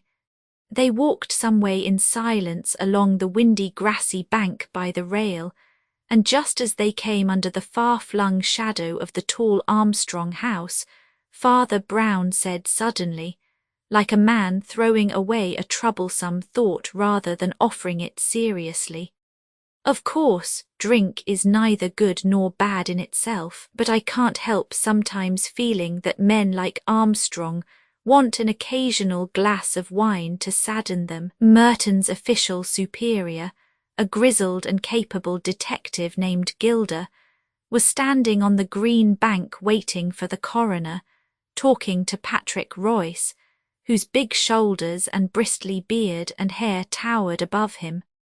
This was the more noticeable because Royce walked always with a sort of powerful stoop, and seemed to be going about his small clerical and domestic duties in a heavy and humbled style, like a buffalo drawing a go-cart. He raised his head with unusual pleasure at the sight of the priest, and took him a few paces apart. Meanwhile, Merton was addressing the older detective respectfully indeed, but not without a certain boyish impatience. "Well, Mr. Gilder, have you got much farther with the mystery?" "There is no mystery," replied Gilder, as he looked under dreamy eyelids at the rooks. "Well, there is for me at any rate," said Merton, smiling. "It is simple enough, my boy," observed the senior investigator, stroking his grey, pointed beard. "3 minutes after you'd gone for Mr. Royce's parson the whole thing came out. You know that pasty-faced servant in the black gloves who stopped the train? I should know him anywhere. Somehow he rather gave me the creeps." "Well," drawled Gilder, when the train had gone on again, that man had gone too. "Rather a cool criminal, don't you think, to escape by the very train that went off for the police?" "You're pretty sure, I suppose," remarked the young man, "that he really did kill his master?" "Yes, my son, I'm pretty sure," replied Gilder dryly, "for the trifling reason that he has gone off with £20,000 in papers that were in his master's desk. No, the only thing worth calling a difficulty is how he killed him. The skull seems broken as with some big weapon, but there's no weapon at all lying about, and the murderer would have found it awkward to carry it away, unless the weapon was too small to be noticed." "Perhaps the weapon was too big to be noticed," said the priest with an odd little giggle. Gilder looked round at this wild remark and rather sternly asked Brown what he meant. "Silly way of putting it, I know," said Father Brown apologetically. "Sounds like a fairy tale, But poor Armstrong was killed with a giant's club, a great green club, too big to be seen and which we call the earth. He was broken against this green bank we are standing on. How do you mean? I asked the detective quickly. Father Brown turned his moon face up to the narrow facade of the house and blinked hopelessly up. Following his eyes, they saw that right at the top of this otherwise blind back quarter of the building, an attic window stood open. Don't you see, he explained, pointing a little awkwardly like a child. He was thrown down from there. Gilda frowningly scrutinized the window and then said, "Well, it is certainly possible, but I don't see why you are so sure about it." Brown opened his grey eyes wide. "Why," he said, "there's a bit of rope round the dead man's leg. Don't you see that other bit of rope up there caught at the corner of the window? At that height the thing looked like the faintest particle of dust or hair, but the shrewd old investigator was satisfied. "You're quite right, sir," he said to Father Brown. "That is certainly one to you." Almost as he spoke, a special train with one carriage took the curve of the line on their left, and stopping, disgorged another group of policemen in whose midst was the hangdog visage of Magnus, the absconded servant. "By Jove, they've got him," cried Gilda and stepped forward with quite a new alertness. "Have you got the money?" he cried to the first policeman. The man looked him in the face with a rather curious expression and said, "No." Then he added, "At least not here. Which is the inspector, please?" Ask the man called Magnus. When he spoke, everyone instantly understood how this voice had stopped a train. He was a dull-looking man with flat black hair, a colourless face, and a faint suggestion of the East in the level slits in his eyes and mouth. His blood and name, indeed, had remained dubious, ever since Sir Aaron had rescued him from a waitership in a London restaurant, and, as some said, from more infamous things. But his voice was as vivid as his face was dead, whether through exactitude in a foreign language or in deference to his master, who had been somewhat deaf. Magnus's tones had a peculiarly ringing and piercing quality, and the whole group quite jumped when he spoke. "I always knew this would happen," he said aloud with brazen blandness. "My poor old master made game of me for wearing black, but I always said I should be ready for his funeral." And he made a momentary movement with his two dark-gloved hands. "Sergeant," said Inspector Gilda, eyeing the black hands with wrath, "aren't you putting the bracelets on this fellow? He looks pretty dangerous." "Well, sir," said the sergeant with the same odd look of wonder, "I don't know that we can." "What do you mean?" asked the other sharply. "Haven't you arrested him?" A faint scorn widened the slit-like mouth, and the whistle of an approaching train seemed oddly to echo the mockery. "We arrested him," replied the sergeant gravely, "just as he was coming out of the police station at Highgate, where he had deposited all his master's money in the care of Inspector Robinson." Gilda looked at the manservant in utter amazement. "Why on earth did you do that?" he asked of Magnus. "To keep it safe from the criminal, of course," replied that person placidly.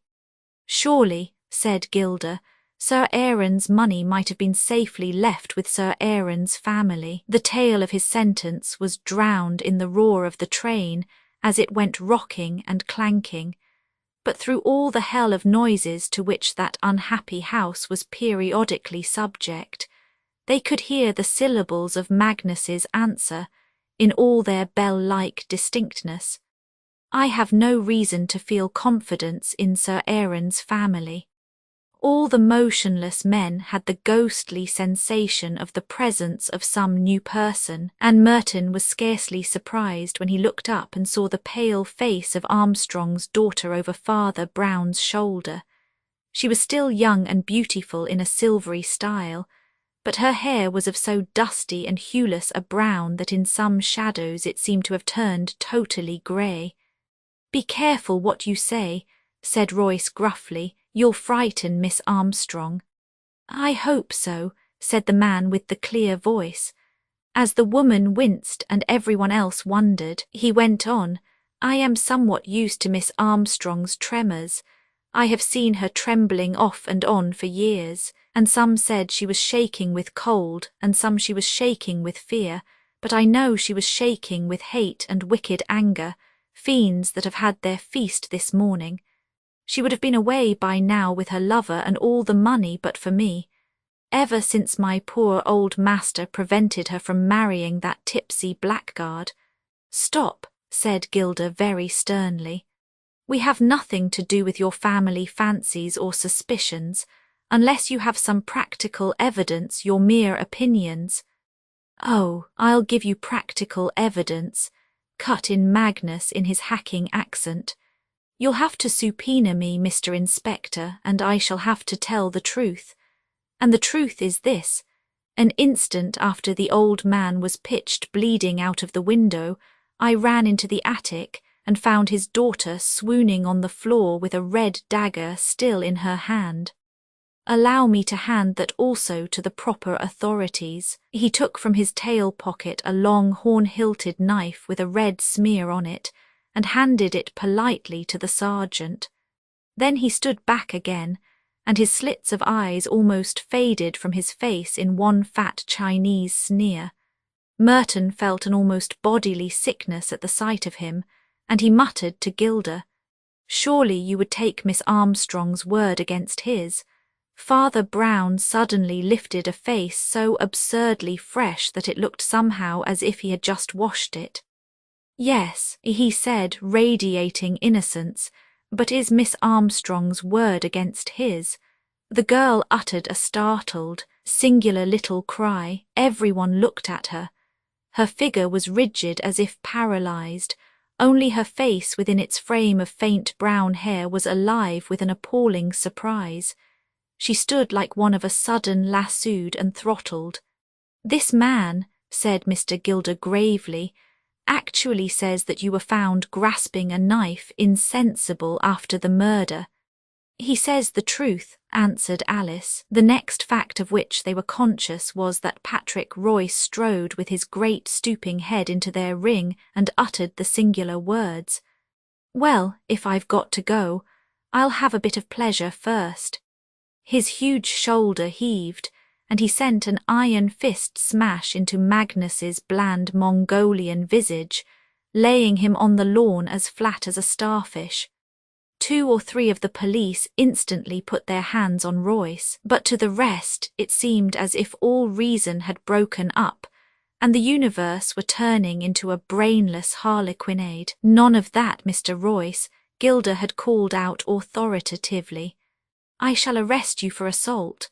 No, you won't, answered the secretary in a voice like an iron gong. You will arrest me for murder. Gilda threw an alarmed glance at the man knocked down, but since that outraged person was already sitting up and wiping a little blood off a substantially uninjured face, he only said shortly, What do you mean? It is quite true, as this fellow says, explained Royce, that Miss Armstrong fainted with a knife in her hand, but she had not snatched the knife to attack her father, but to defend him. To defend him, repeated Gilda gravely. Against whom? Against me, answered the secretary. Alice looked at him with a complex and baffling face, then she said in a low voice, After it all, I am still glad you are brave. Come upstairs, said Patrick Royce heavily, and I will show you the whole cursed thing. The attic, which was the secretary's private place, and rather a small cell for so large a hermit, had indeed all the vestiges of a violent drama. Near the centre of the floor lay a large revolver as if flung away. Nearer to the left was rolled a whisky bottle, open but not quite empty. The cloth of the little table lay dragged and trampled, and a length of cord, like that found on the corpse, was cast wildly across the window-sill. 2 vases were smashed on the mantelpiece and one on the carpet. I was drunk, said Royce, and this simplicity in the prematurely battered man somehow had the pathos of the first sin of a baby.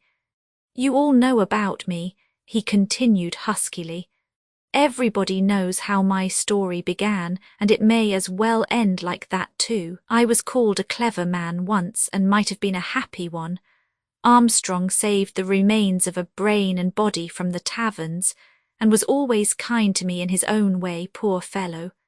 Only he wouldn't let me marry Alice here, and it will always be said that he was right enough. Well, you can form your own conclusions, and you won't want me to go into details. That is my whiskey bottle half emptied in the corner. That is my revolver quite emptied on the carpet. It was the rope from my box that was found on the corpse, and it was from my window the corpse was thrown. You need not set detectives to grub up my tragedy. It is a common enough weed in this world. I give myself to the gallows, and by God that is enough.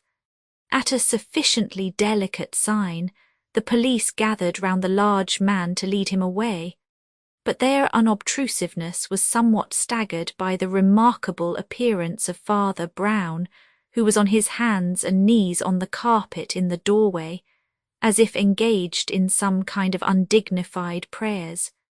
Being a person utterly insensible to the social figure he cut, he remained in this posture, but turned a bright round face up at the company, presenting the appearance of a quadruped with a very comic human head. "I say," he said good-naturedly, "this really won't do at all, you know. At the beginning you said we'd found no weapon, but now we are finding too many. There's the knife to stab and the rope to strangle and the pistol to shoot.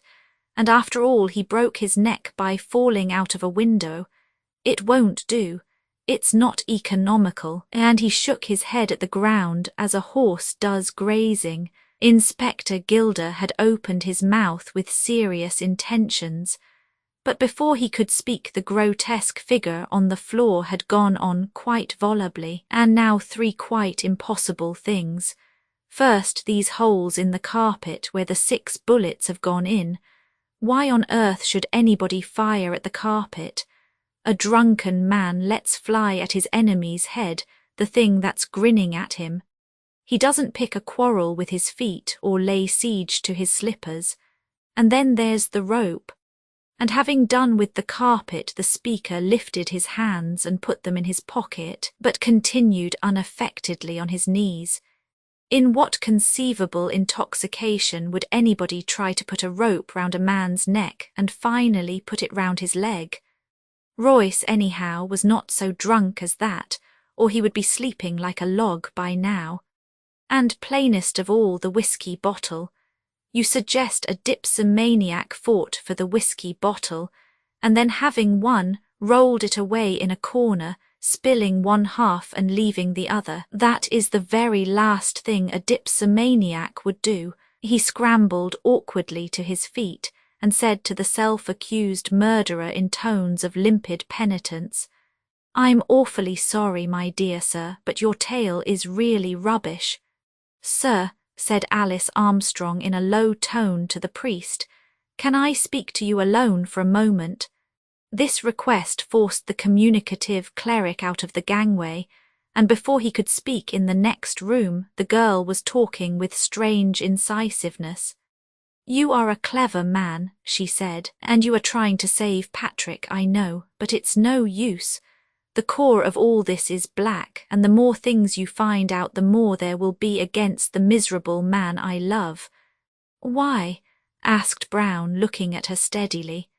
"Because," she answered equally steadily, "I saw him commit the crime myself." "Ah," said the unmoved Brown, "and what did he do?"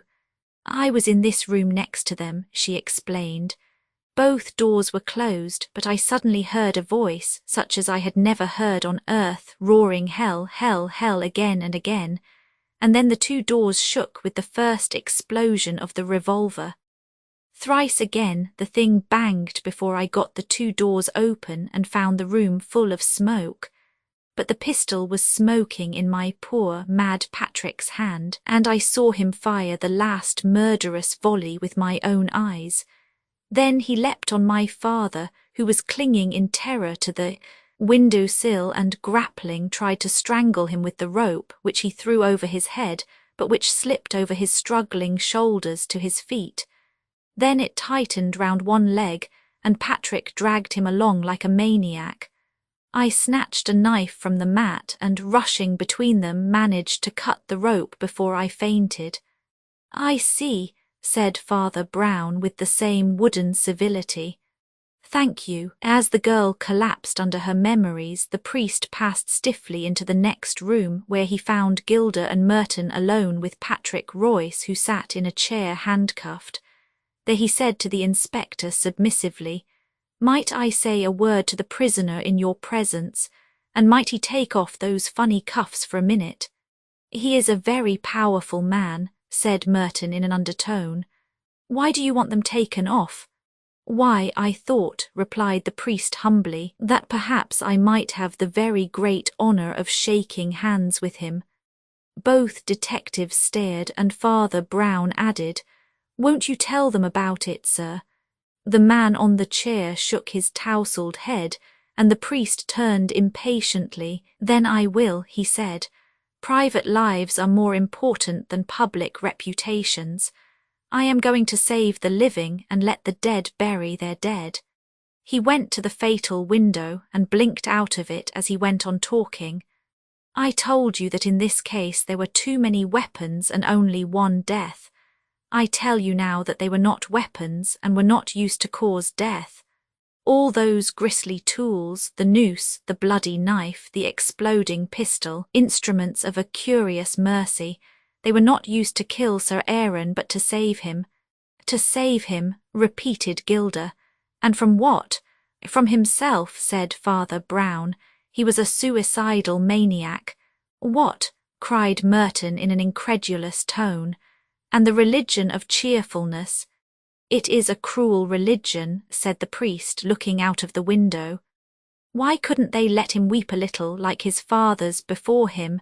His plans stiffened, his views grew cold. Behind that merry mask was the empty mind of the atheist. At last, to keep up his hilarious public level, he fell back on that dram-drinking he had abandoned long ago.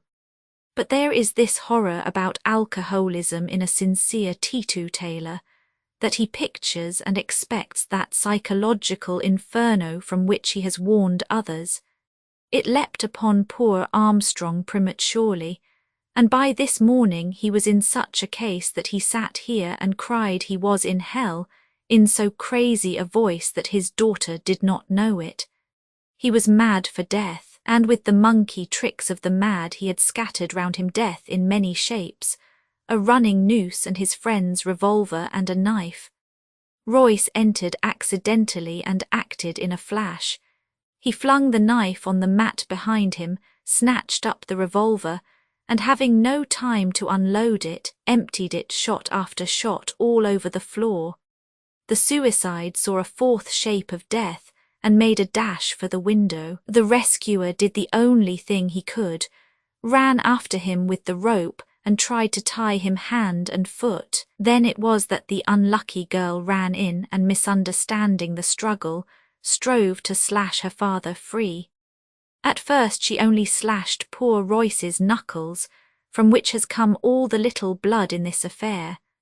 But of course you noticed that he left blood but no wound on that servant's face. Only before the poor woman swooned, she did hack her father loose, so that he went crashing through that window into eternity. There was a long stillness slowly broken by the metallic noises of Gilda unlocking the handcuffs of Patrick Royce, to whom he said, "I think I should have told the truth, sir. You and the young lady are worth more than Armstrong's obituary notices." "Confound Armstrong's notices," cried Royce roughly. "Don't you see it was because she mustn't know?" "Mustn't know what?" asked Merton. "Why, that she killed her father, you fool," roared the other.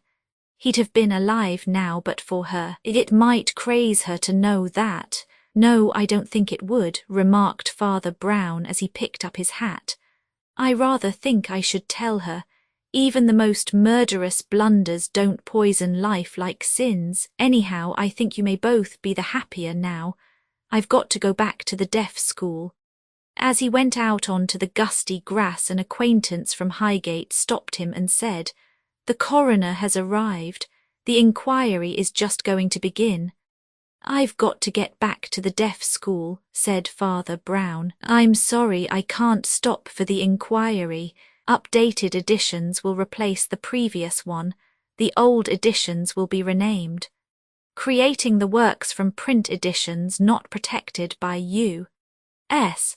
copyright law means that no one owns a United States copyright in these works, so the Foundation and you can copy and distribute it in the United States without permission and without paying copyright royalties. Special rules, set forth in the General Terms of Use part of this license, apply to copying and distributing project, and may not be used if you charge for an e-book, except by following the terms of the trademark license, including paying royalties for use copies of this e-book. Complying with the trademark license is very easy. You may use this e-book for nearly any purpose, such as creation of derivative works, reports, performances, and research. Project Gutenberg e-books may be modified and printed and given away.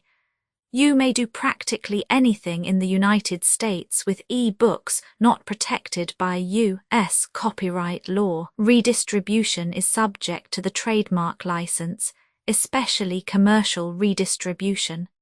Start. Full license. Please read this before you distribute or use this work. Distribution of electronic works by using or distributing this work, or any other work associated in any way with the phrase Project Gutenberg. You agree to comply with all the terms of the full www.gutenberg.org/license. Electronic works. Electronic work. You indicate that you have read, understand, agree to, and accept all the terms of this license and intellectual property, trademark/copyright agreement. If you do not agree to abide by all the terms of this agreement, you must cease using and return or possession. If you paid a fee for obtaining a copy of or access to by the terms of this agreement, you may obtain a refund from the person or entity to whom you paid the fee as set forth in paragraph 1. Late. Used on or associated in any way with an electronic work by people who agree to be bound by the terms of this agreement. There are a few even without complying with the full terms of this agreement. See paragraph 1, see below. There are a lot of things you can do with Project Gutenberg electronic works if you follow the terms of this electronic works. See paragraph 1, below. Foundation or PGLAF owns a compilation copyright in the collection. Works in the collection are in the public domain in the United States. If an individual work is unprotected by copyright law in the United States, and you are located in the United States, we do not claim a right to prevent you from copying, distributing, performing, displaying, or creating derivative works based on the work as long as works in compliance with the terms of this agreement, for keeping the comply with the terms of this agreement by keeping this work in the you share it without charge with others. 1. D. The copyright laws of the place where you are located also govern what you can do with this work. Copyright laws in most countries are in a constant state of change. If you are outside the United States, check the laws of your country in addition to the terms of this agreement before downloading, copying, displaying, performing, distributing, or creating derivative works based on this work, or any representations concerning the copyright status of any work in any country other than the United States. 1. E1. The following sentence with active links to or other performed, viewed, copied, or distributed. This e-book is for the use of anyone anywhere in the United States and most other parts of the world at no cost and with almost no restrictions whatsoever. You may copy it, give it away or reuse it under the terms at www.gutenberg.org. If you are not located in the United States, you will have to check the laws of the country where you are located before using this e-book. Derived from texts not protected by U.S. copyright law, does not contain a notice indicating that it is posted with permission of the copyright holder. The work can be copied and distributed to anyone in the United States without paying any fees or charges.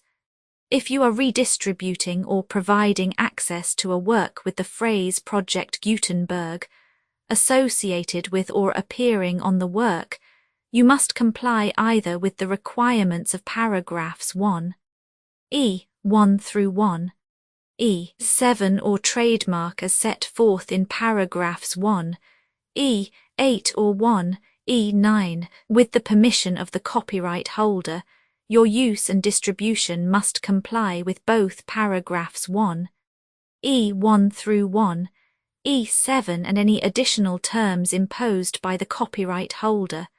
Additional terms posted with the permission of the copyright holder found at the beginning of this work.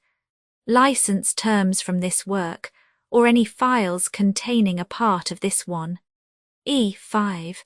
Do not copy, display, perform, distribute or redistribute this electronic work or any part of this electronic work without prominently displaying the sentence set forth in paragraph 1e(1) with active links or immediate access to the full terms of the Project Gutenberg license. 1e6. You may convert to and distribute this work in any binary, compressed, marked up, non-proprietary or proprietary form, including any word processing or hypertext form. However, if you provide access other than plain vanilla ASCII or other format used in the official www.gutenberg.org, you must at no additional cost, fee or expense to the user provide a copy, a means of exporting a copy or a means of obtaining a copy upon request of the work in its original plain vanilla ASCII or other form. Any alternate format must include the 1e(7). Do not charge a fee for access to, viewing, displaying unless you comply with paragraph 1e8 or 1e9. 1e8. You may charge a reasonable fee for copies of or provided that you pay a royalty fee of 20% of the gross profits you derive from you already used to calculate your applicable taxes. The fee is owed agreed to donate royalties under this paragraph to the Project Gutenberg Literary Archive Foundation. Royalty payments must be paid within 60 days following each date on which you prepare, or are legally required to prepare, your periodic tax returns. Royalty payments should be clearly marked as such and sent to the Project Gutenberg Literary Archive Foundation at the address specified in Literary Archive Foundation. You provide a full refund of any money paid by a user who notifies you in writing or by email within 30 days of receipt that he license. You must require such a user to return or destroy all copies of the works possessed in a physical medium and discontinue works you provide, in accordance with paragraph 1f(3), a full refund of any money paid for a work or a replacement copy if a defect in the electronic work is discovered and reported to you within 90 days of receipt of the work. You comply with all other terms of this agreement for free. 1e9. If you wish to charge a fee or distribute a Project Gutenberg trademark electronic work or group of works on different terms than are set forth in this agreement, you must obtain permission in writing forth in section 3 below. 1f. Effort to identify, do copyright research on, transcribe and proofread works not protected by U.S. copyright law in creating the project electronic works, and the medium on which they may be stored may contain defects, such as but not limited to incomplete, inaccurate or corrupt data, transcription errors, a copyright or other intellectual property infringement, a defective or damaged disk or other medium, a computer virus or computer codes that damage or cannot be read by your equipment. 1. F2. Limited warranty, disclaimer of damages except for the right of replacement or refund described in paragraph 1. F3. The Project Gutenberg Literary Archive Foundation, the owner of the Project Gutenberg trademark, and any other party distributing a Project Gutenberg trademark electronic work under this agreement, disclaim all liability to you for damages, costs and expenses, including legal fees. You agree that you have no remedies for negligence, strict liability, breach of warranty or breach of contract, except those provided in paragraph 1. F3. You agree that the foundation, the trademark owner, and any distributor under this agreement will not be liable to you for actual, direct, indirect, consequential, punitive or incidental damages, even if you give notice of the possibility of such damage. 1. F3. Limited right of replacement or refund if you discover a defect in this electronic work within 90 days of receiving it. You can receive a refund of the money, if any, you paid for it by sending a written explanation to the person you received the work from. If you received the work on a physical medium, you must return the medium with your written explanation. The person or entity that provided you with the defective work may elect to provide a replacement copy in lieu of a refund. If you received the work electronically, the person or entity providing it to you may choose to give you a second opportunity to receive the work electronically in lieu of a refund. If the second copy is also defective, you may demand a refund in writing without further opportunities to fix the problem. 1. F4. Except for the limited right of replacement or refund set forth in paragraph 1. F3. This work is provided to you as is with no other warranties of any kind, express or implied, including but not limited to warranties of merchantability or fitness for any purpose. 1. F5. Some states do not allow disclaimers of certain implied warranties, or the exclusion or limitation of certain types of damages. If any disclaimer or limitation set forth in this agreement violates the law of the state applicable to this agreement, the agreement shall be interpreted to make the maximum disclaimer or limitation permitted by the applicable state law. The invalidity or unenforceability of any provision of this agreement shall not void the remaining provisions. 1. F6.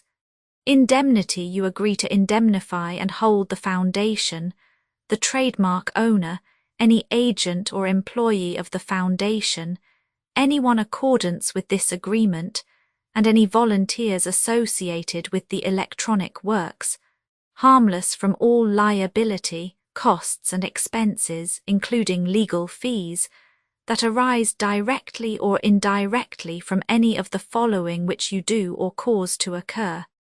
A. Distribution of this defect you cause. Electronic works in formats readable by the widest variety of computers, including obsolete, old, middle-aged and new computers. It exists because of the efforts of hundreds of volunteers and donations from people in all walks of life. Volunteers and financial support to provide volunteers with the remain freely available for generations to come. In 2001, the Project Gutenberg Literary Archive Foundation was created to provide a secure archive foundation, and how your efforts and donations can help. See sections 3 and 4, and the Foundation information page at www.gutenberg.org. 501, c. 3. Educational corporation organized under the laws of the state of Mississippi and granted tax-exempt status by the Internal Revenue Service. The Foundation's EIN, or Federal Tax Identification Archive Foundation, are tax-deductible to the full extent permitted by U.S. federal laws and your state's laws. The Foundation's business office is located at 41 Watchung Plaza #516, Montclair, NJ 07042, USA, +1 862 621 to 9288. Email contact links and up-to-date contact information can be found at the Foundation's website and official page at www.gutenberg.org/contact Literary Archive Foundation public support and donations to carry out its mission of increasing the number of public domain and licensed works that can be freely distributed in machine-readable form accessible by the widest array of equipment, including outdated equipment.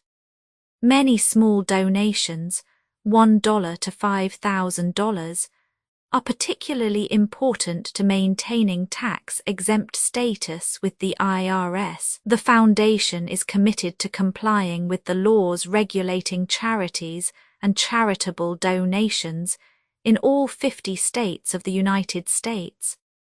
Compliance requirements are not uniform, and it takes a considerable effort, much paperwork and many fees to meet and keep up with these requirements. We do not solicit donations in locations where we have not received written confirmation of compliance. To send donations or determine the status of compliance for any particular state, visit www.gutenberg.org/donate. While we cannot and do not solicit contributions from states where we have not met the solicitation requirements, we know of no prohibition against accepting unsolicited donations from donors in such states who approach us with offers to donate. International donations are gratefully accepted, but we cannot make any statements concerning tax treatment of donations received from outside the United States. U.S. laws alone swamp our small staff.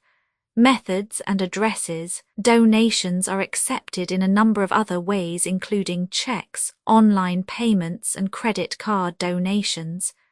To donate, please visit www.gutenberg.org/donate. Professor Michael S. Hart was the originator of the Project Gutenberg concept of a library of electronic works that could be freely shared with anyone. For 40 years he produced and volunteer support editions, all of which are confirmed as not protected by copyright in the U.S. unless a copyright notice is included. Thus, we do not necessarily keep e-books in compliance with any particular paper edition. Most people start at our website, which has the main PG search facility, www.gutenberg.org, Archive Foundation, how to help produce our new e-books, and how to subscribe to our email newsletter to hear about new e-books.